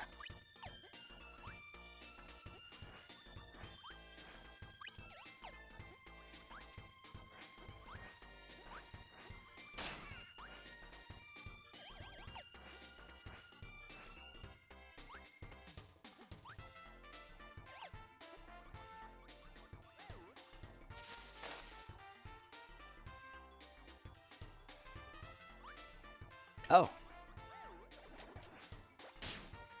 Yeah, no worries. It should be done shortly. With this, anyways. And then I can move on to fight the boss.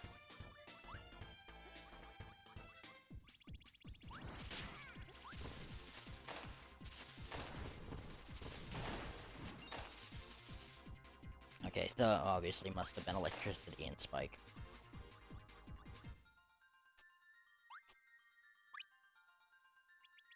Instead, I think I'll go on ahead and just fight the boss. And then come back to that. Need a different power-up, though.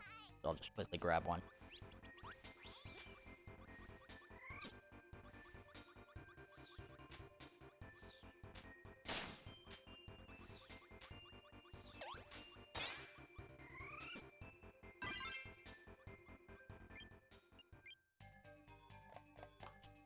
Boss time.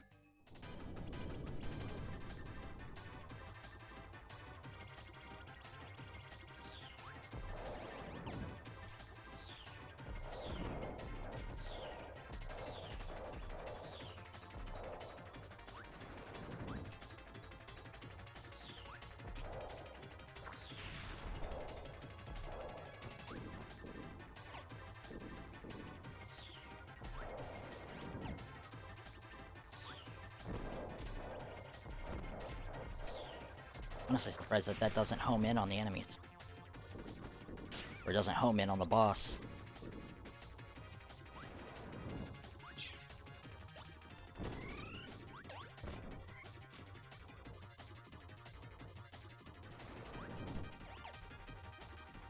This is a very interesting boss.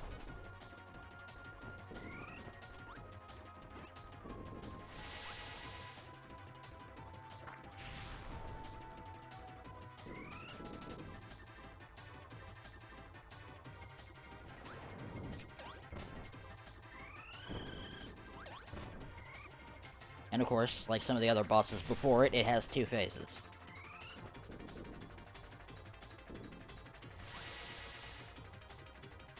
Chunk dance. Oh, and...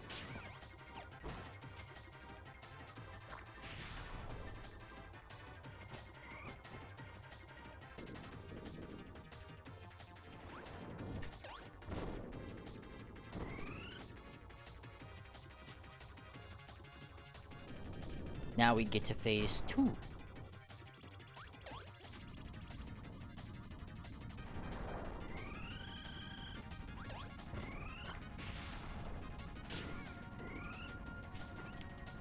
What? Weird.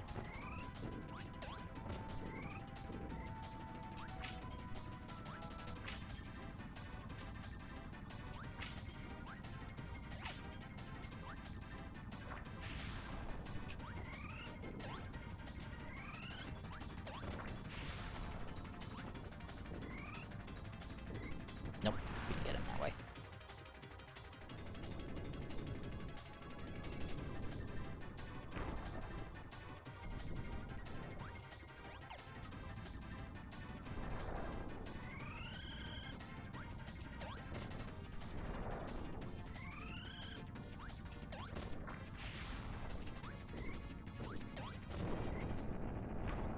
Did it.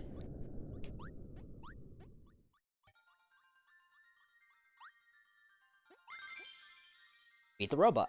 Sweet!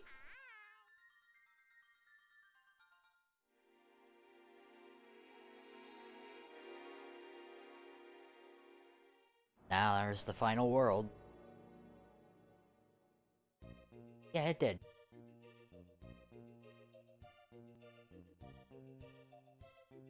Did look kind of Star Fox-like.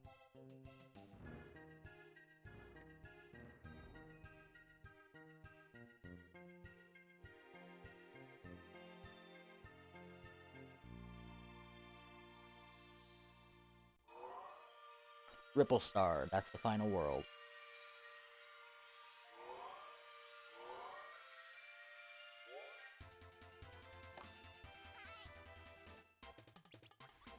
I'm gonna do some of these stages and then I'll go back to Shiver Star to grab the remaining crystal shards before we fight the bosses.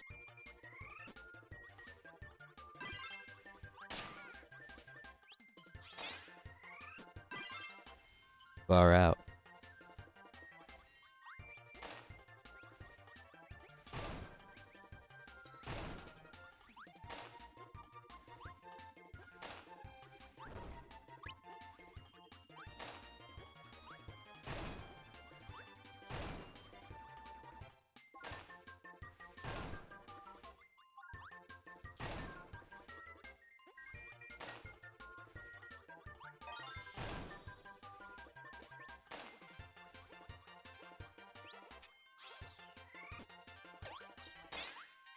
Kinda.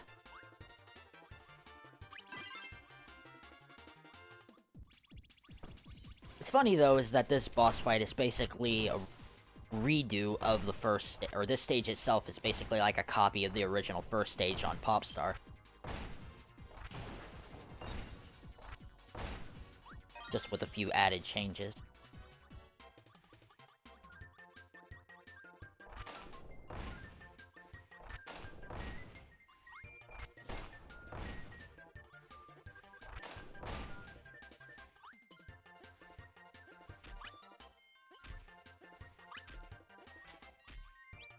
I don't think I showed this one off yet. Fire and Ice.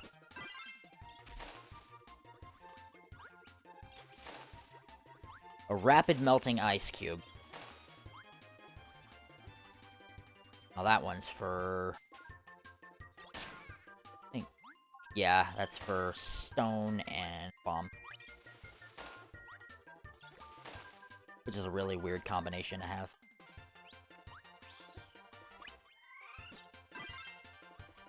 Backpedal really quick. Did I see a... was there a stone enemy back there? I don't remember if there was. Yep, there was. Okay, cool.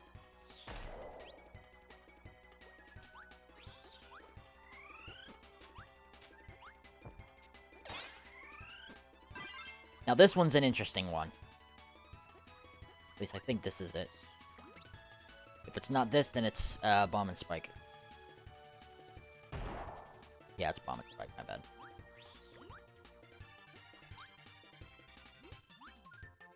Okay. Re-grab the bomb power-up. The double tech fire and ice moves on a trigger we call Antipode. Antipode. That's neat.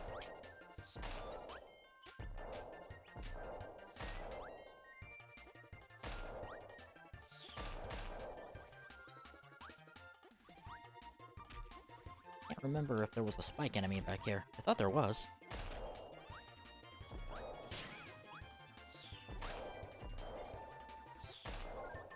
Nope, that's just Spark. Okay. You know, I'll just go on ahead and move on then.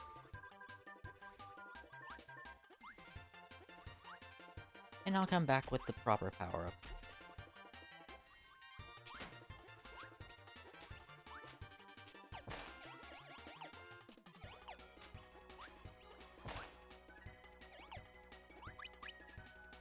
Because at least I know this one's not a difficult one to deal with.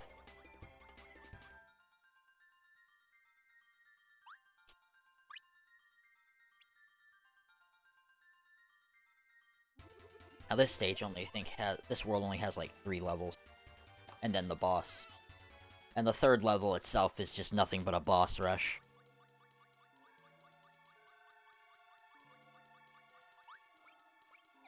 They did a really good job setting the atmosphere in this level. For it to be like the penultimate fight.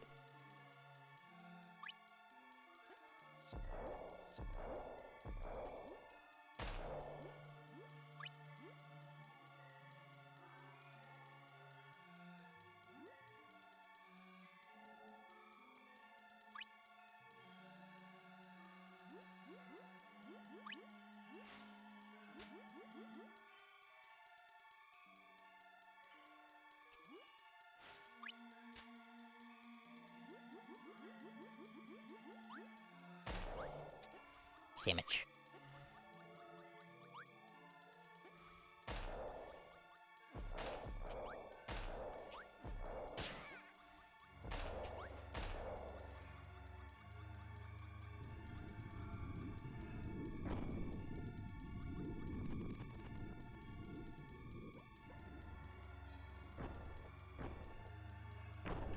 Nice use of cinematic.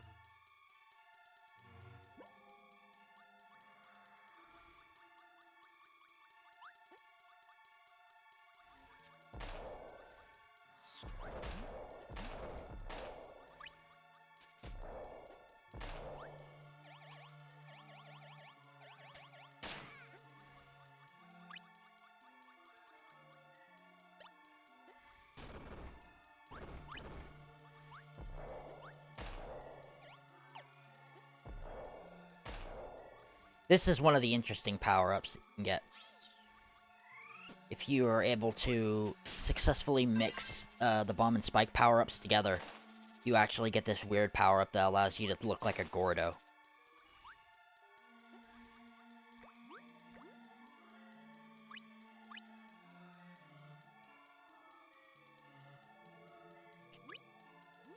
There's a healing item. There's one of the crystal shards.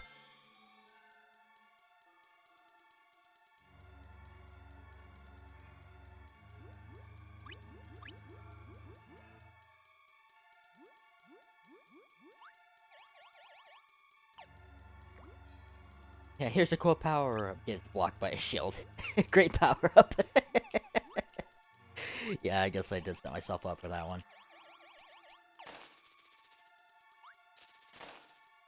That's okay, though. I forgot that those enemies specifically did that.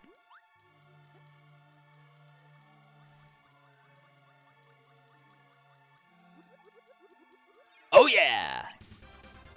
This is where we get to have some fun with invincibility. Oh, I forgot I needed Cutter for that. To break through that one.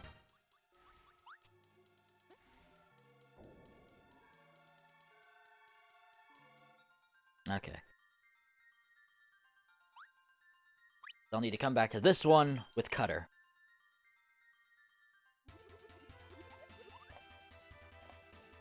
But it's okay. I'm going back to the first wall really quick. Because I have Spike, so I can actually get that other crystal shard that's in this level once I get to the end.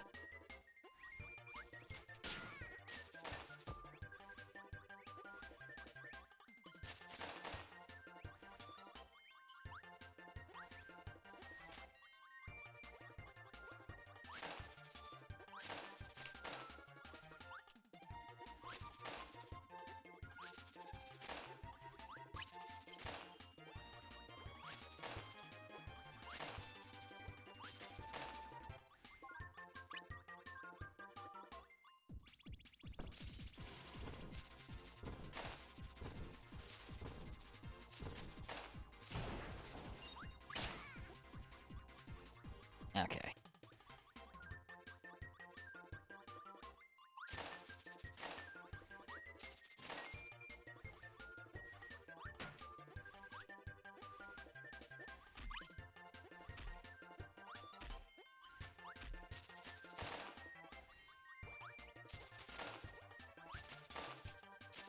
I'm gonna grab the one on the other side because it's easier.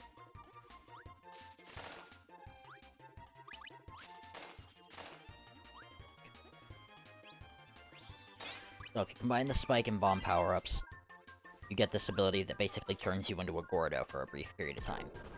When it runs out, Kirby shoots little spikes. Very situational. Not really useful unless you're going in very certain stages or fighting very specific bosses. Otherwise, it's very easy to get hit.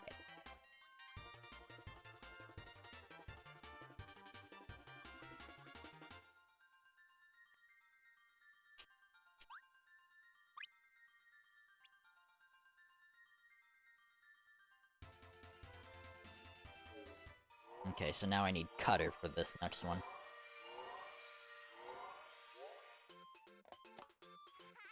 Run in here. Pass on through. Grab the Cutter power up. I'm good to go.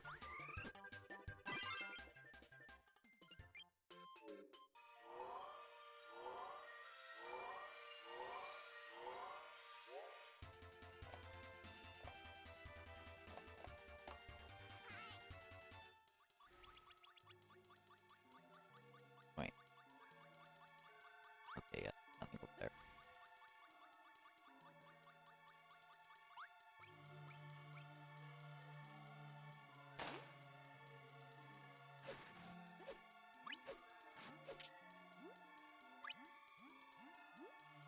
I think I need stone for that one.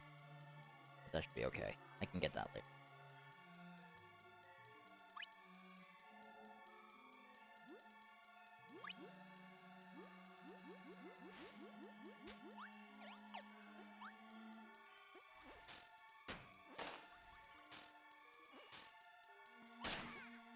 Okay, that was weird. I swore up and down I was holding down for that one.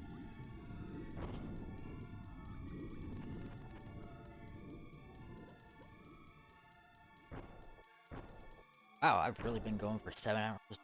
Almost 7 quarter hours. Neat.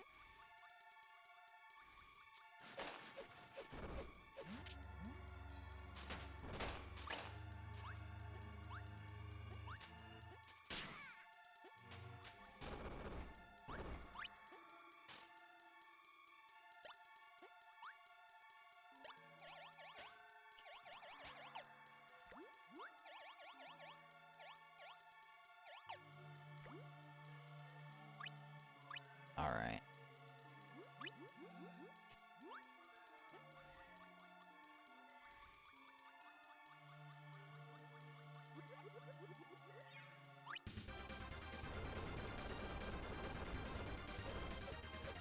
There's that shard.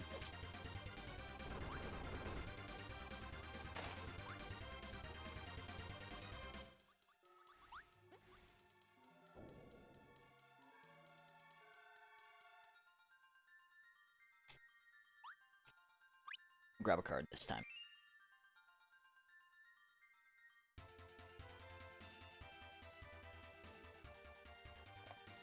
Okay.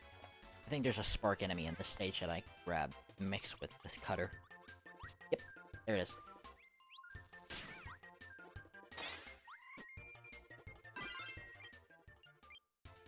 Alright. I'll go do this one. The bass in this track slaps. I remember this. This one is such a good track.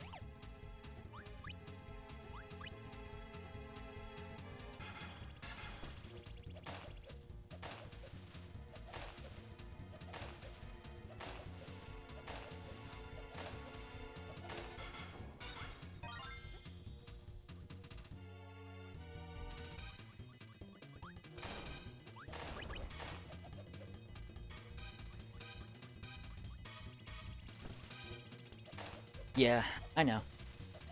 But it's okay, Mitchell. What we've gotten right now has actually really helped. And I appreciate all the help we've gotten so far. It really does mean a lot.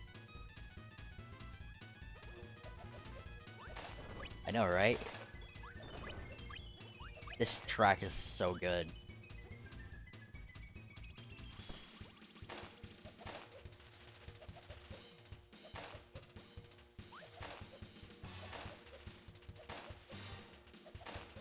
I would love to hear this song done with a current cover, with actual instruments, instead of with the Nintendo 64 sound font. That would probably be amazing.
Ominous dark cloud.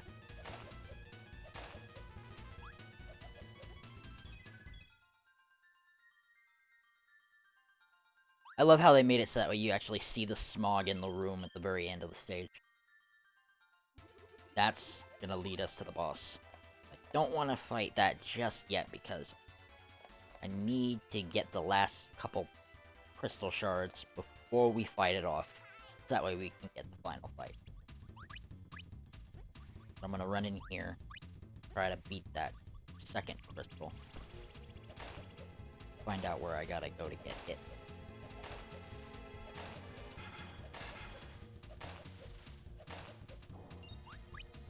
So that would be where the first one was.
Trying to remember where the last crystal shard was.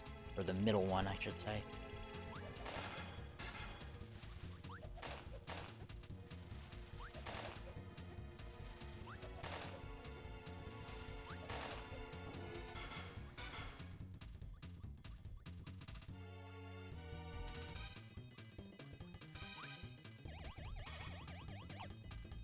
Now we're back in here.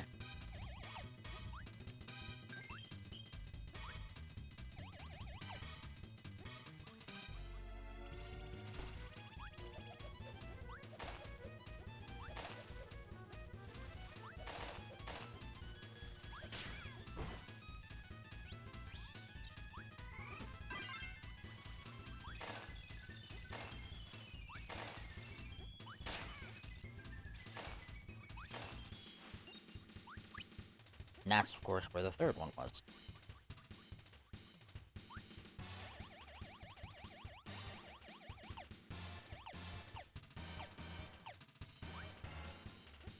Really don't know where the middle one was at. That's gonna bug me.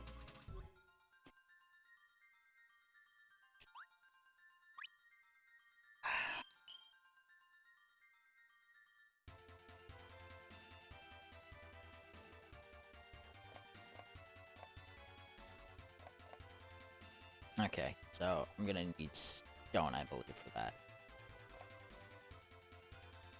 Let me run back.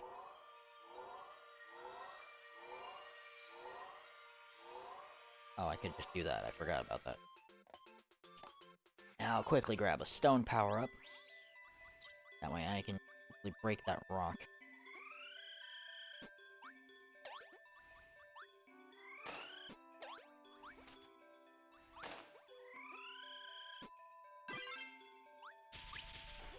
Okay, that wasn't what I was expecting. I'll take double stone, just to play it safe. Because it should be right here.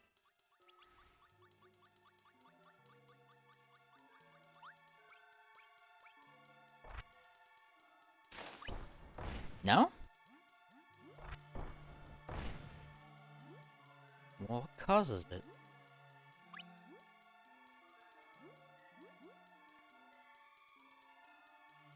Where would that first crystal shard be? I'm trying to remember.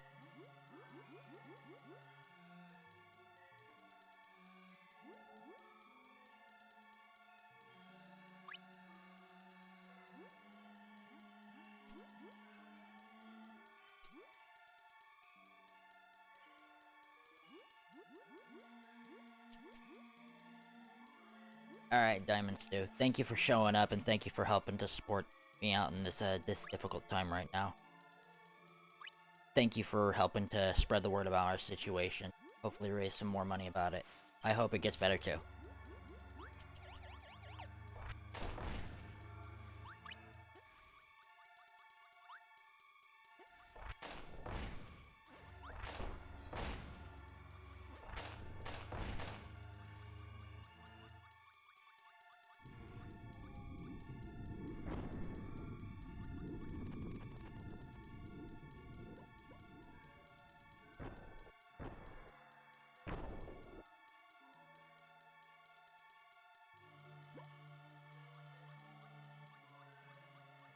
Alright, Craig. Sleep well.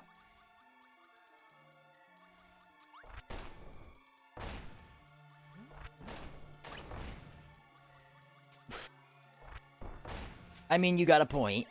That's true. But I'd like to hope that it actually ends up being something better for everybody.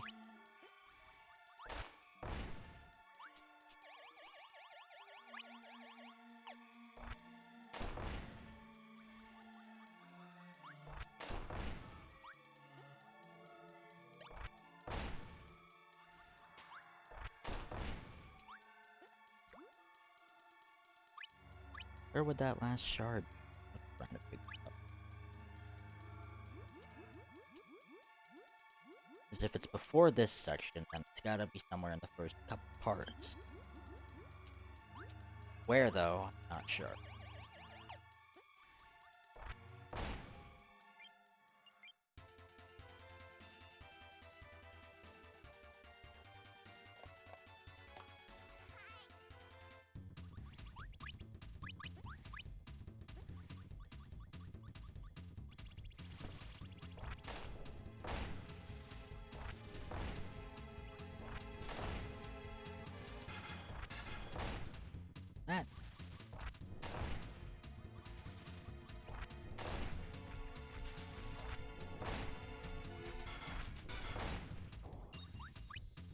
Room number 1 done.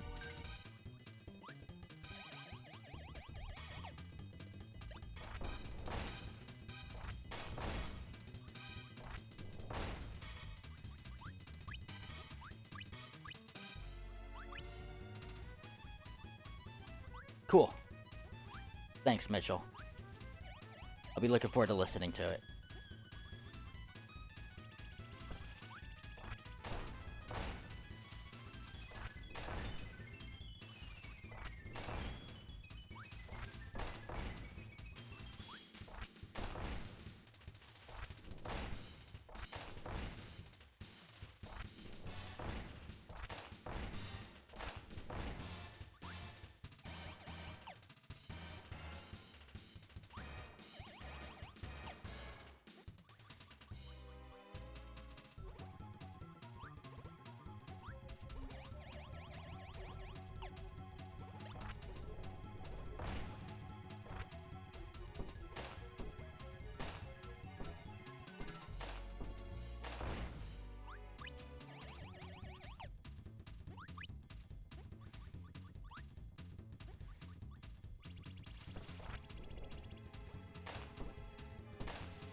No, no.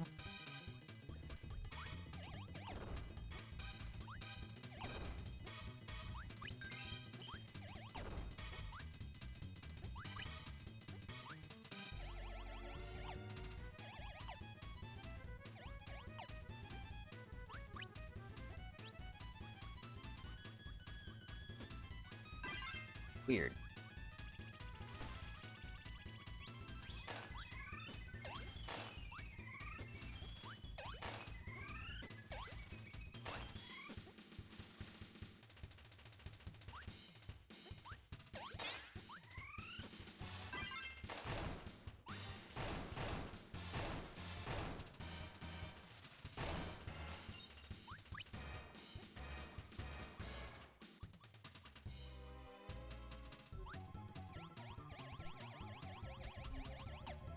Might actually need to look that up. Just to see what I need to do to get that last one.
done pretty good so far.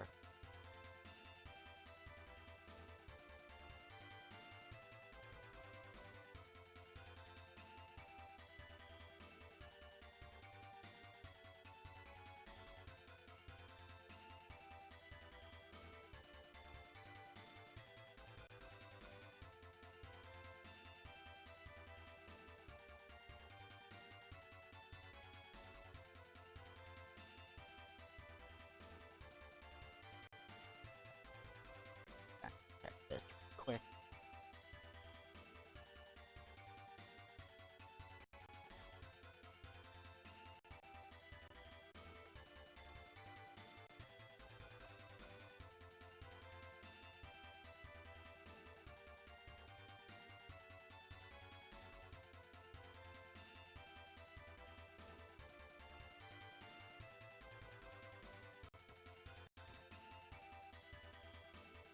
Whew. Check this back out, anywho. Ow. Whew.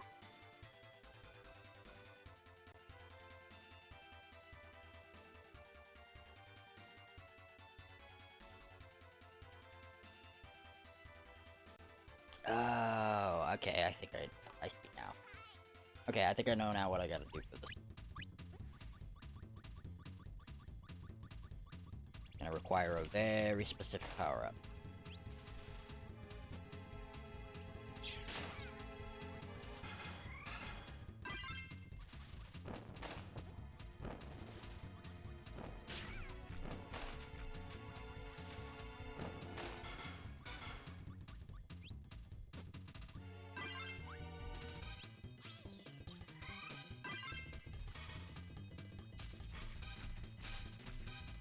Come on, there we go.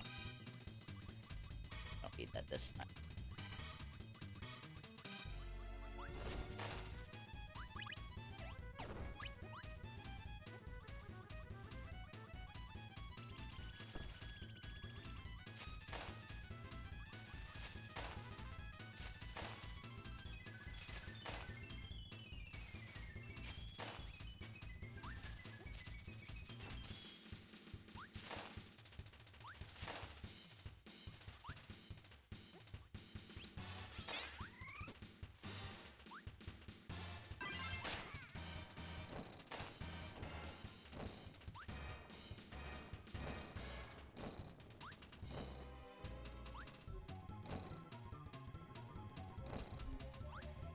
I needed the bow and flaming bow arrow.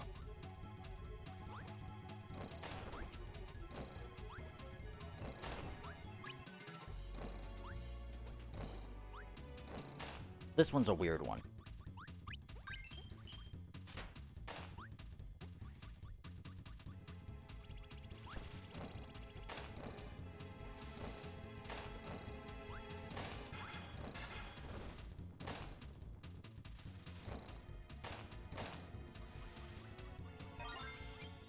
And now I got that.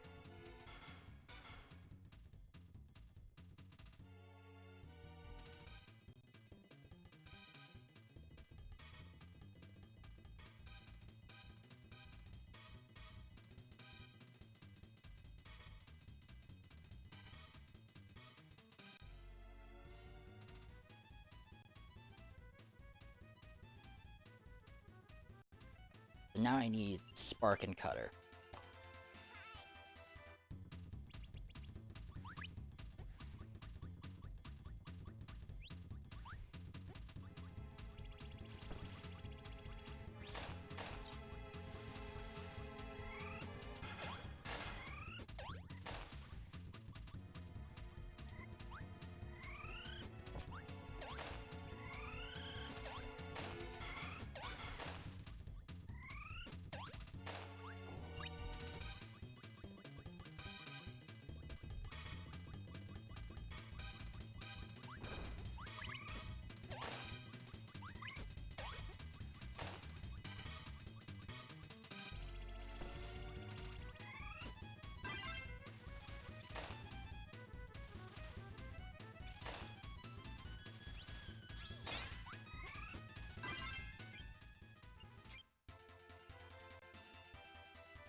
That first well that I found here, I did need to break it, but I just didn't have the right ability.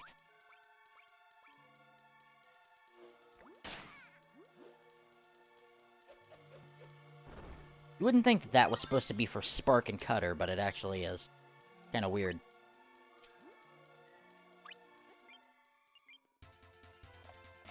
That's all of Ripple Stars. So now all that's be left is just Shiver Star. And I've only got 2 stages on this.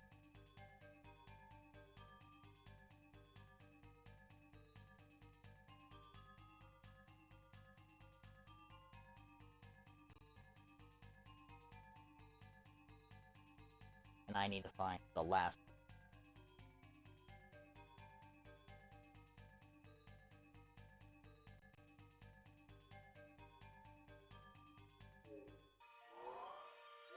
I need Needle and Spark to beat it. I actually think I get that in this level, actually.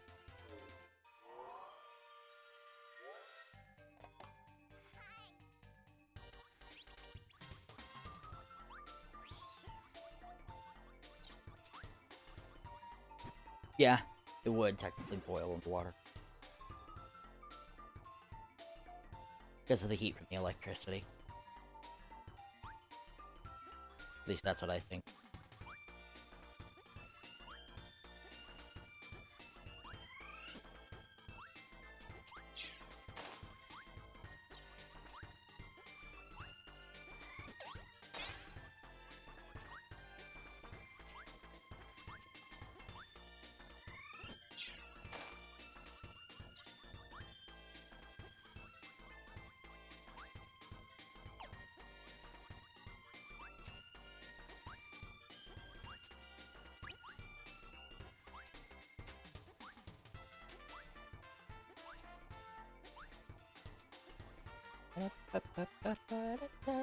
Can't get enough of this song.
I'm pretty sure there's a Spark enemy right around here. Just tanking the damage, I don't mind.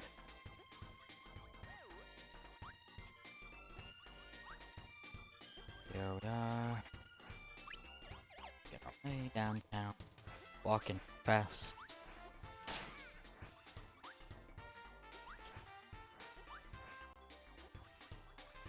Eh.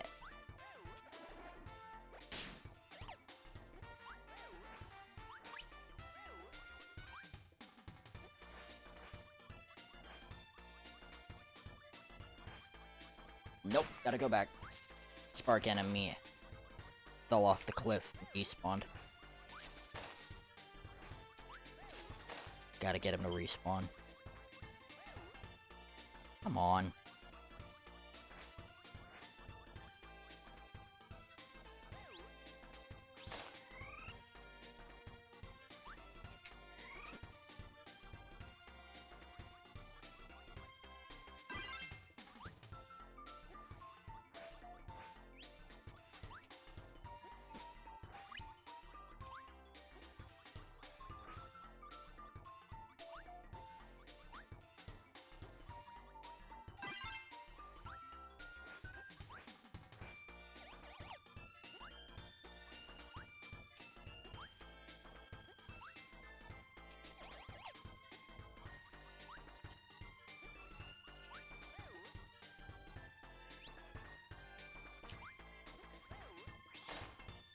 Are you kidding me?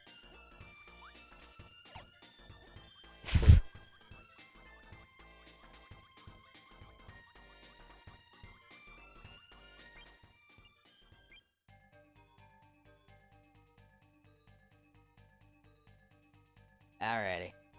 See ya, Mitchell. Thanks for stopping by and watching the stream. And thanks for all the help with spreading the word around and everything else.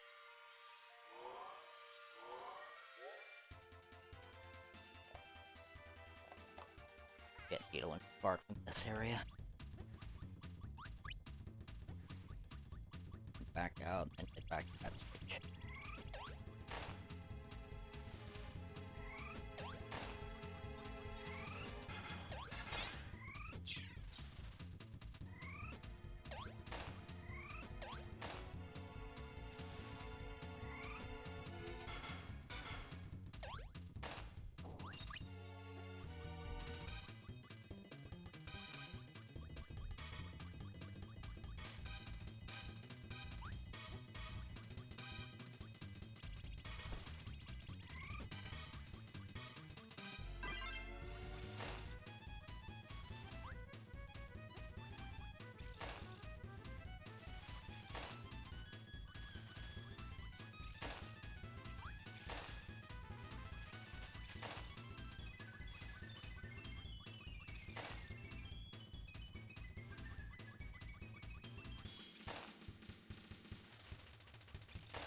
Gotta jump back in to grab the other spark power, or the other needle power of this thing here.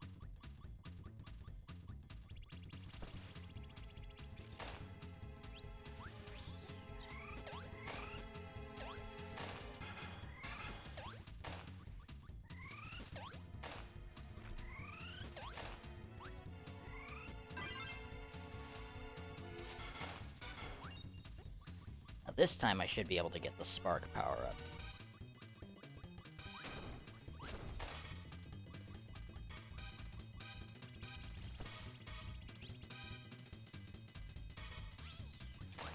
Are you serious? It literally leaped over it at the last possible second. Okay. There we go. Needle and Spark.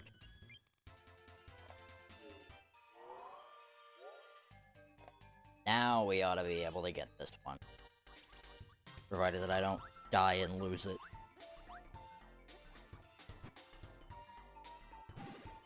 Wow, I've nearly been live for 8 hours. I think this stream might actually end up around about that time.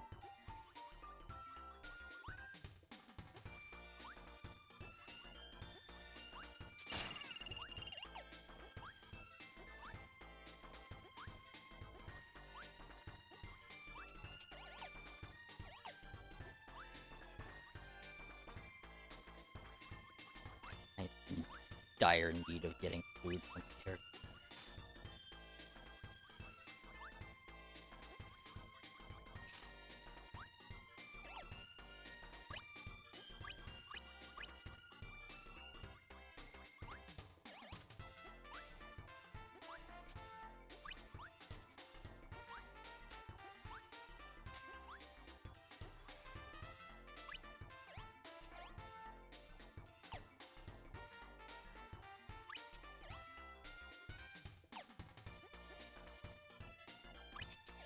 Okay. I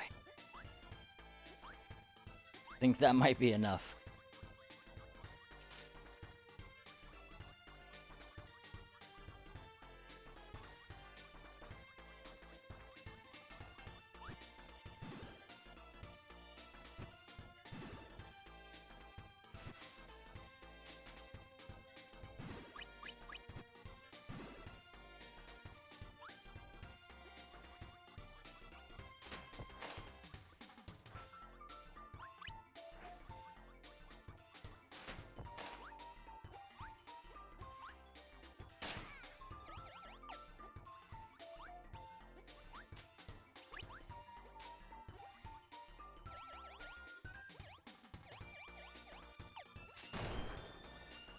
Booyah.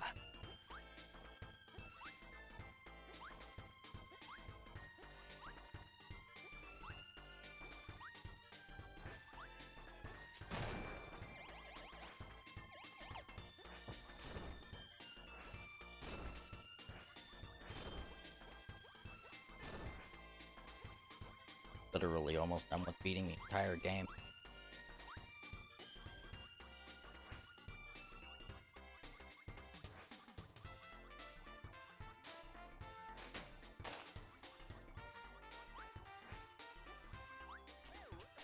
Shit.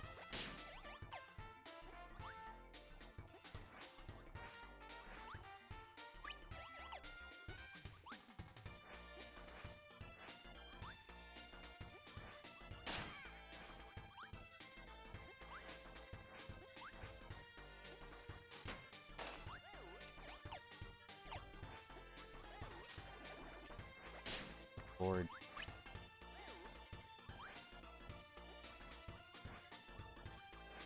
I think those enemies are probably the worst ones in the whole game.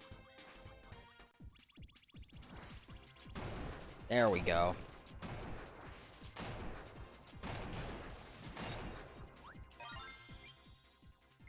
Wait.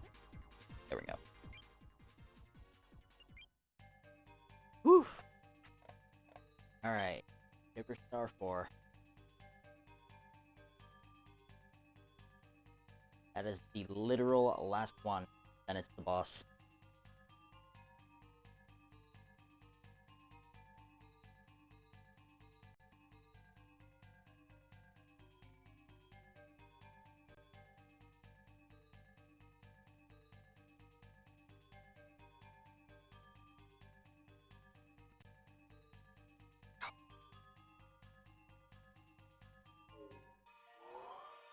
I need stone and needle for it.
There it is.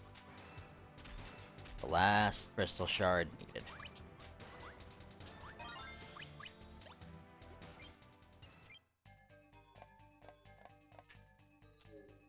I don't believe I forgot any here on Neostar. No, I didn't.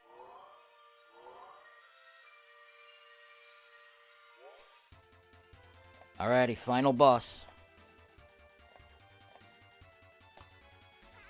Let the fun begin.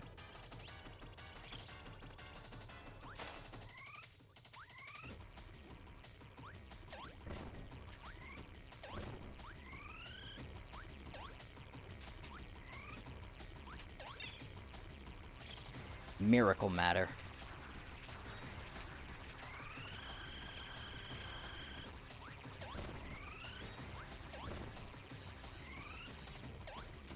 Can only be damaged by the power that it uses.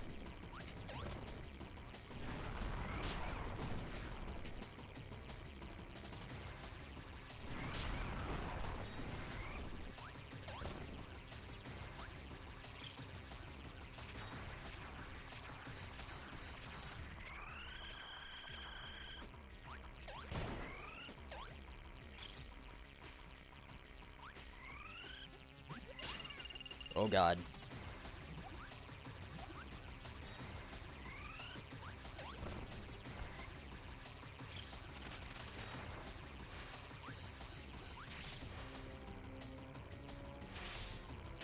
Ah, it came up from the bottom of the screen and I didn't even see it.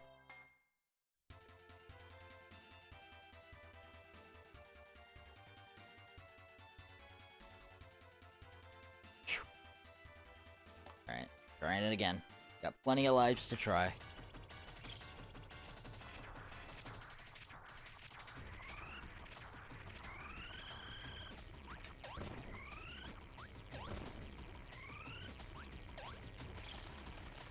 Now we're in Cutter.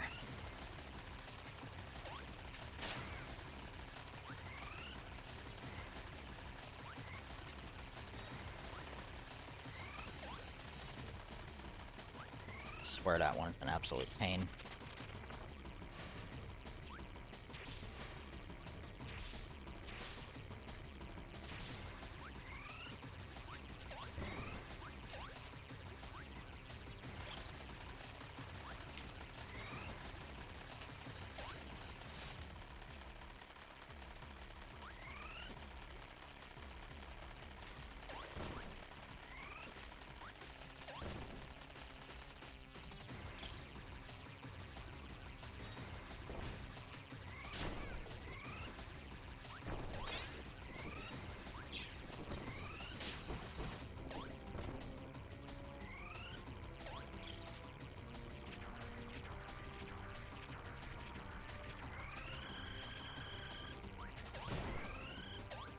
Okay, there's Spike down.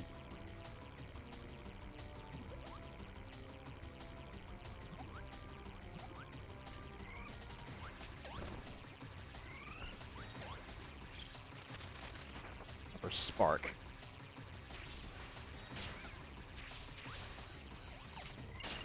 Oh god.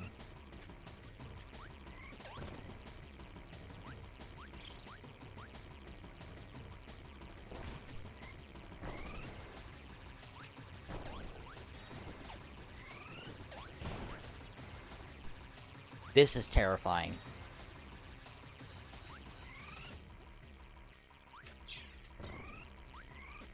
Oh, I was right there.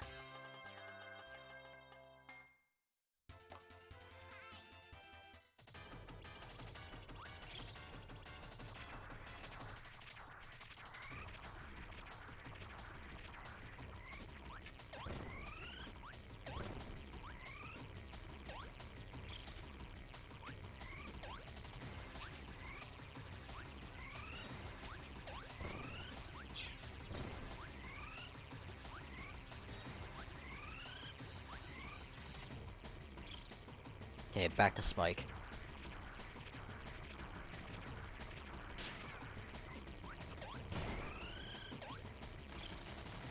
Okay, now we're on to Cutter.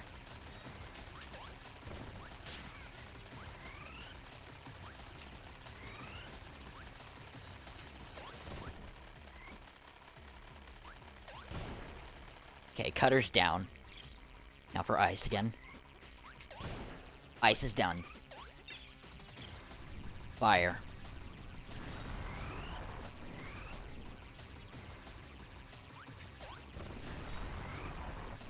Okay.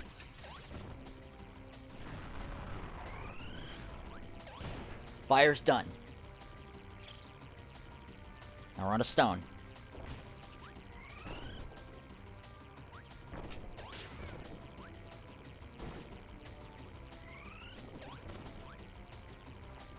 I think all that's left is just stone, spark, and bomb. And there's spark.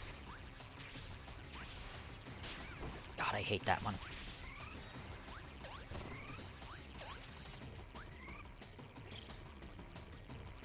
Stone. Oh god, oh god, oh god, oh god, oh god. Oh no. Oh, it had to be spark.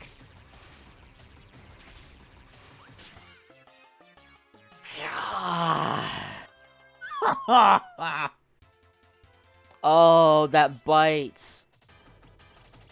Literally one hit away from beating it.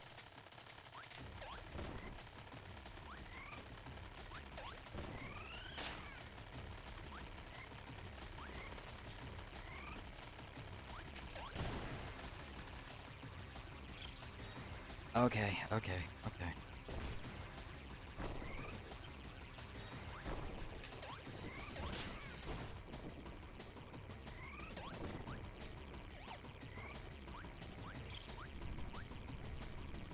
Fire is easy. Fire is easy.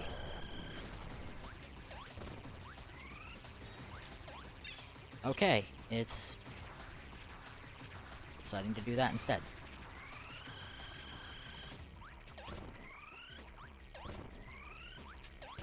Okay, spike is done. Back to fire.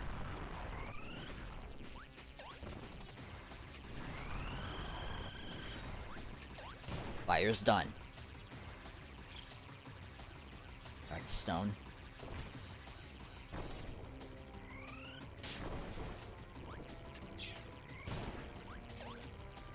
Stone's done. Now there's bomb.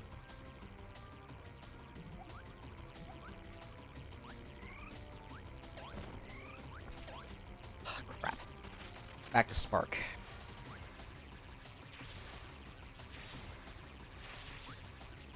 I absolutely hate this one.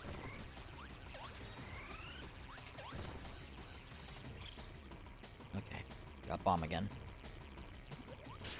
Odd.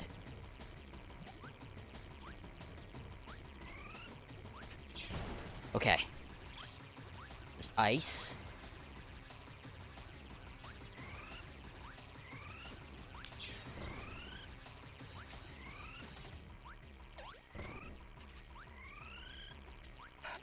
Just ice and spark now.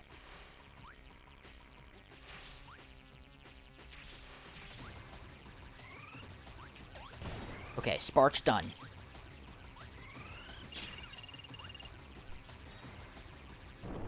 I did it. Miracle Matter is down. Woo! Holy moly. With one hit left.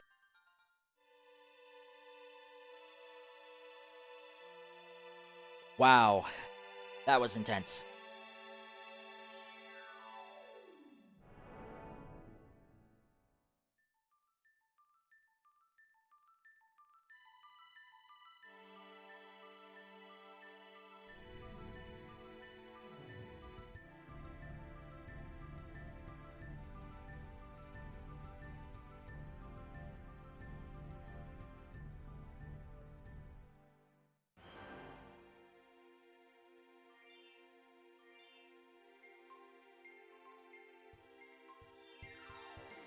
Yeah, this game had cell phones.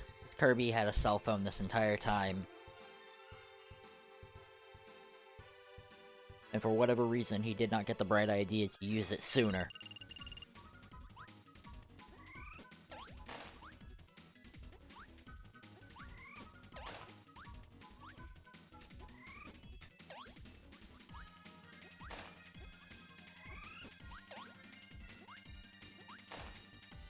I don't think any of the enemies here actually have copy abilities. Need a maximum tomato Adeline. Alright.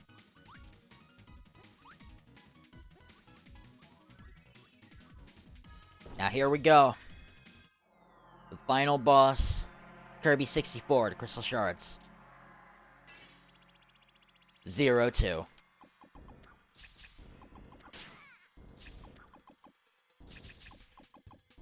Recurring boss.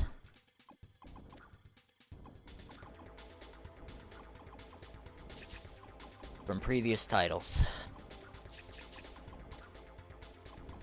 This is one of the most epic boss fight tracks I've ever heard. I still love this to this very day.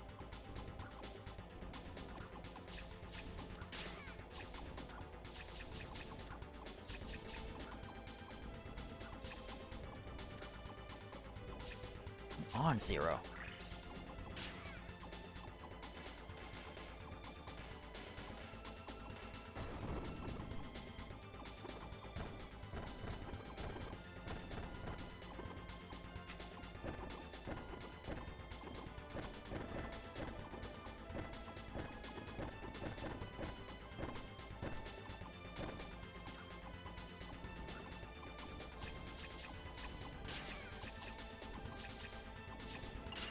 Oh god.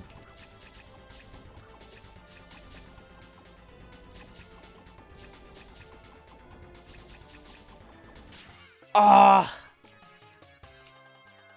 That was so clutch.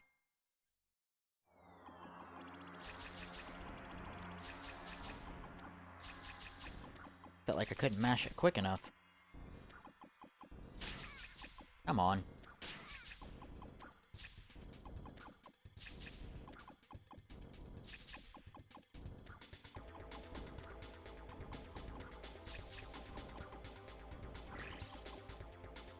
Okay. Halo time.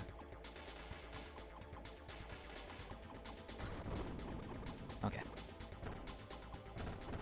Now I gotta shoot his weird poison tendril thing that he's got on the bottom of him.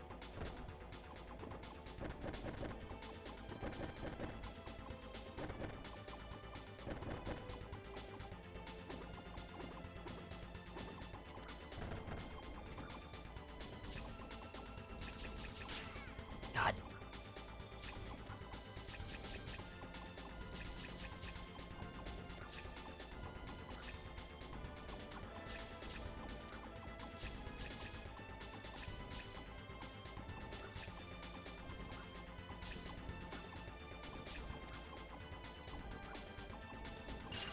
Oh, Lord.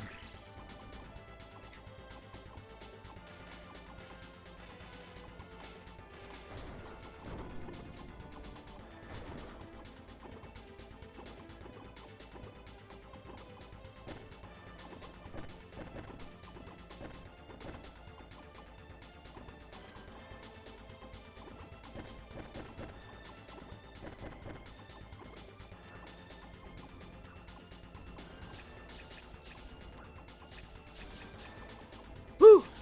Ah, my finger's getting worn out from mashing the B button.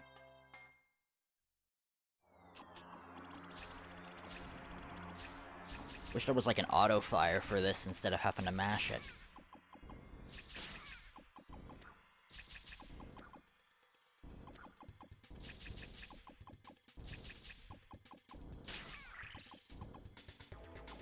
Already down to half health.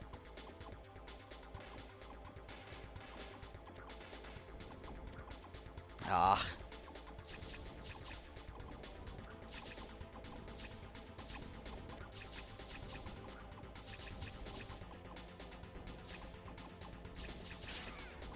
What? How is that hitbox still lingering?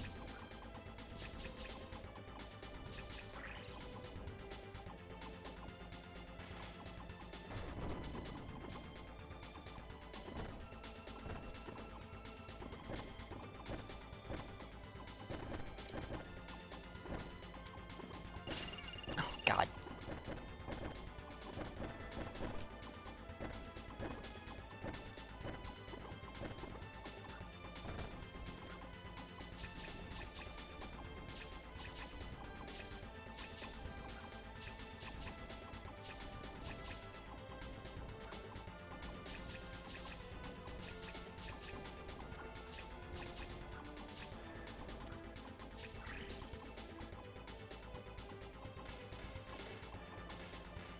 Come on, come on, come on.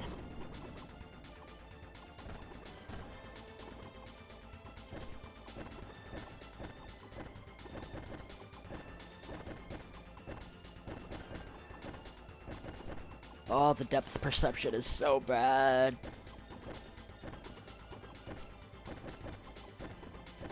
Come on. Oh, he's literally only got a few hits left. Come on.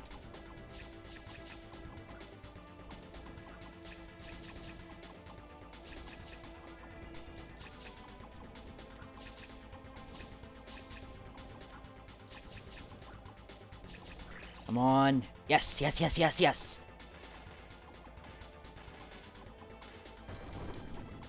Okay, there's his halo.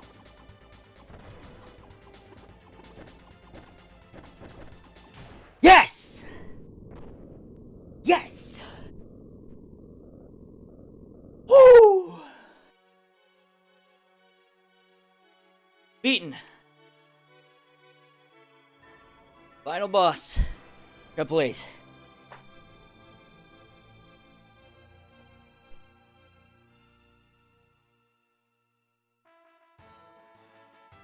That is satisfying.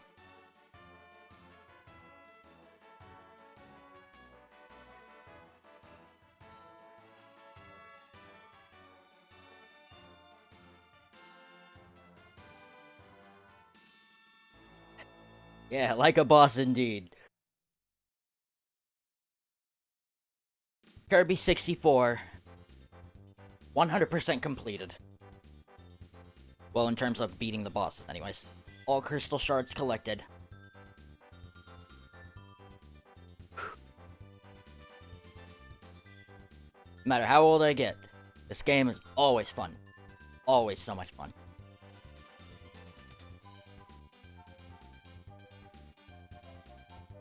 There's a little bit of glitchiness because of the way it looks on the credits, but that's okay. I don't mind.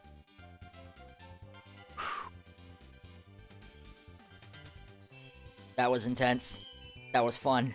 And God, that was satisfying to beat. Well, since we've gotten done with that, I will bring this up one more time.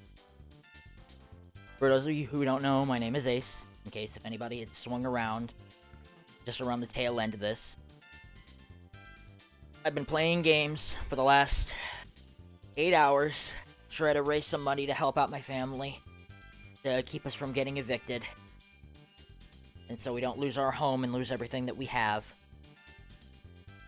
Due to financial complications, we unfortunately don't have the money at the moment, and the only way that we can really seem to get it is through the help of others that are online.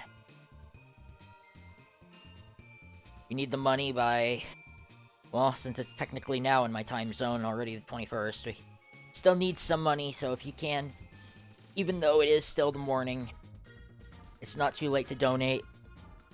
You can still make donations through PayPal. Any donations that we can get to help us out for the rest of the morning up into the, like, earlier afternoon might help us out. So, if you guys want to make any donations, you can.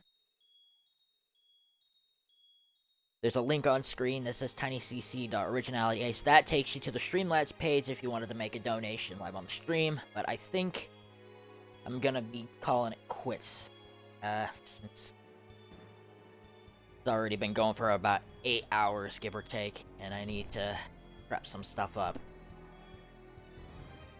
So, we're gonna be ending the stream off here, since I beat the game.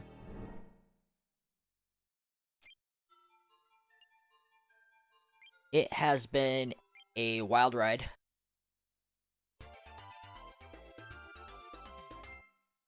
So hopefully we can get a few more donations sent in through PayPal. Normally, we would ask people donate through GoFundMe, but because of the time frame that it takes for GoFundMe to transfer the funds, takes too long. So we ask if you're going to make a donation to please make it through PayPal, because it'll help us to get it to us sooner, so that way we can get the money out in an instant rather than having to wait for multiple days for it to process and go through. I want to thank everybody who has joined into the stream, who has watched, who has donated so far, donated live, who might have donated post-stream, who donated pre-stream. All the help and support that we've got. I want to give a huge shout out to the fans and community over on Mr. Ripper's D&D Discord. Go check them out. They're a wonderful community full of a lot of great people. I wouldn't have gotten as much as I've gotten right now had it not been for all the help that I've received from over there. If you're interested in D&D, I highly suggest going and checking out their videos if you haven't already. And to all the people who have subscribed tonight to me and wanted to stick around to see more of my stuff, I appreciate it. For those of you who were only here for a couple of hours, or maybe if you stuck around for the majority of the stream, or who knows, maybe there are some of you who were here through literally all of it, and maybe there's some of you who are watching bits of the stream post end stream time, but pre-donation time and even ahead.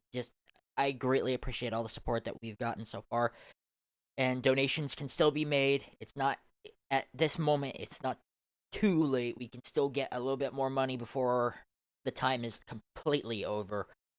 So if anybody wants to make a donation, now is a perfect time to do so through PayPal. Again, I want to give a huge thank you to all the people who have watched, who donated, who streamed, who offered words of emotional support, and also who helped to share this around on other social medias, including DeviantArt, YouTube, Twitter, Tumblr, Discord, Skype, wherever. It really helped us out. We're still raising the money, though, and hopefully we'll get a more flood of inbox messages and donations that might come in within the next few hours or so, give or take. But yeah, I want to thank everybody who's helped out so far. This was a wild ride. We did a run on Super Mario 64. I ultimately just ended up beating it sooner. We got about 31 stars before I ended that run. And then we 100%ed this game because it's the only way you'll actually get to see the final boss and beat it. Whew. Been live for over 8 hours. This was a wild ride. Hopefully I'll be able to do more streams and raise more money to help out our situations. Hopefully we'll be able to stick around and I'll be able to do a lot more and be a heck of a lot more productive with being able to put out a bunch more streams to, entertain you guys as well, and hopefully ring in some more cash on hand to help us out with our situations until we're able to get out of dire straits. I want to thank you guys so much for watching and for tuning in. Greatly appreciate all the wonderful people who have helped us. And I'm gonna go on ahead and call this stream quits for tonight. So, with that said, my name is Ace. I want to say thank you again, everyone watching, now or in the future. And I will see you the next time. Bye-bye.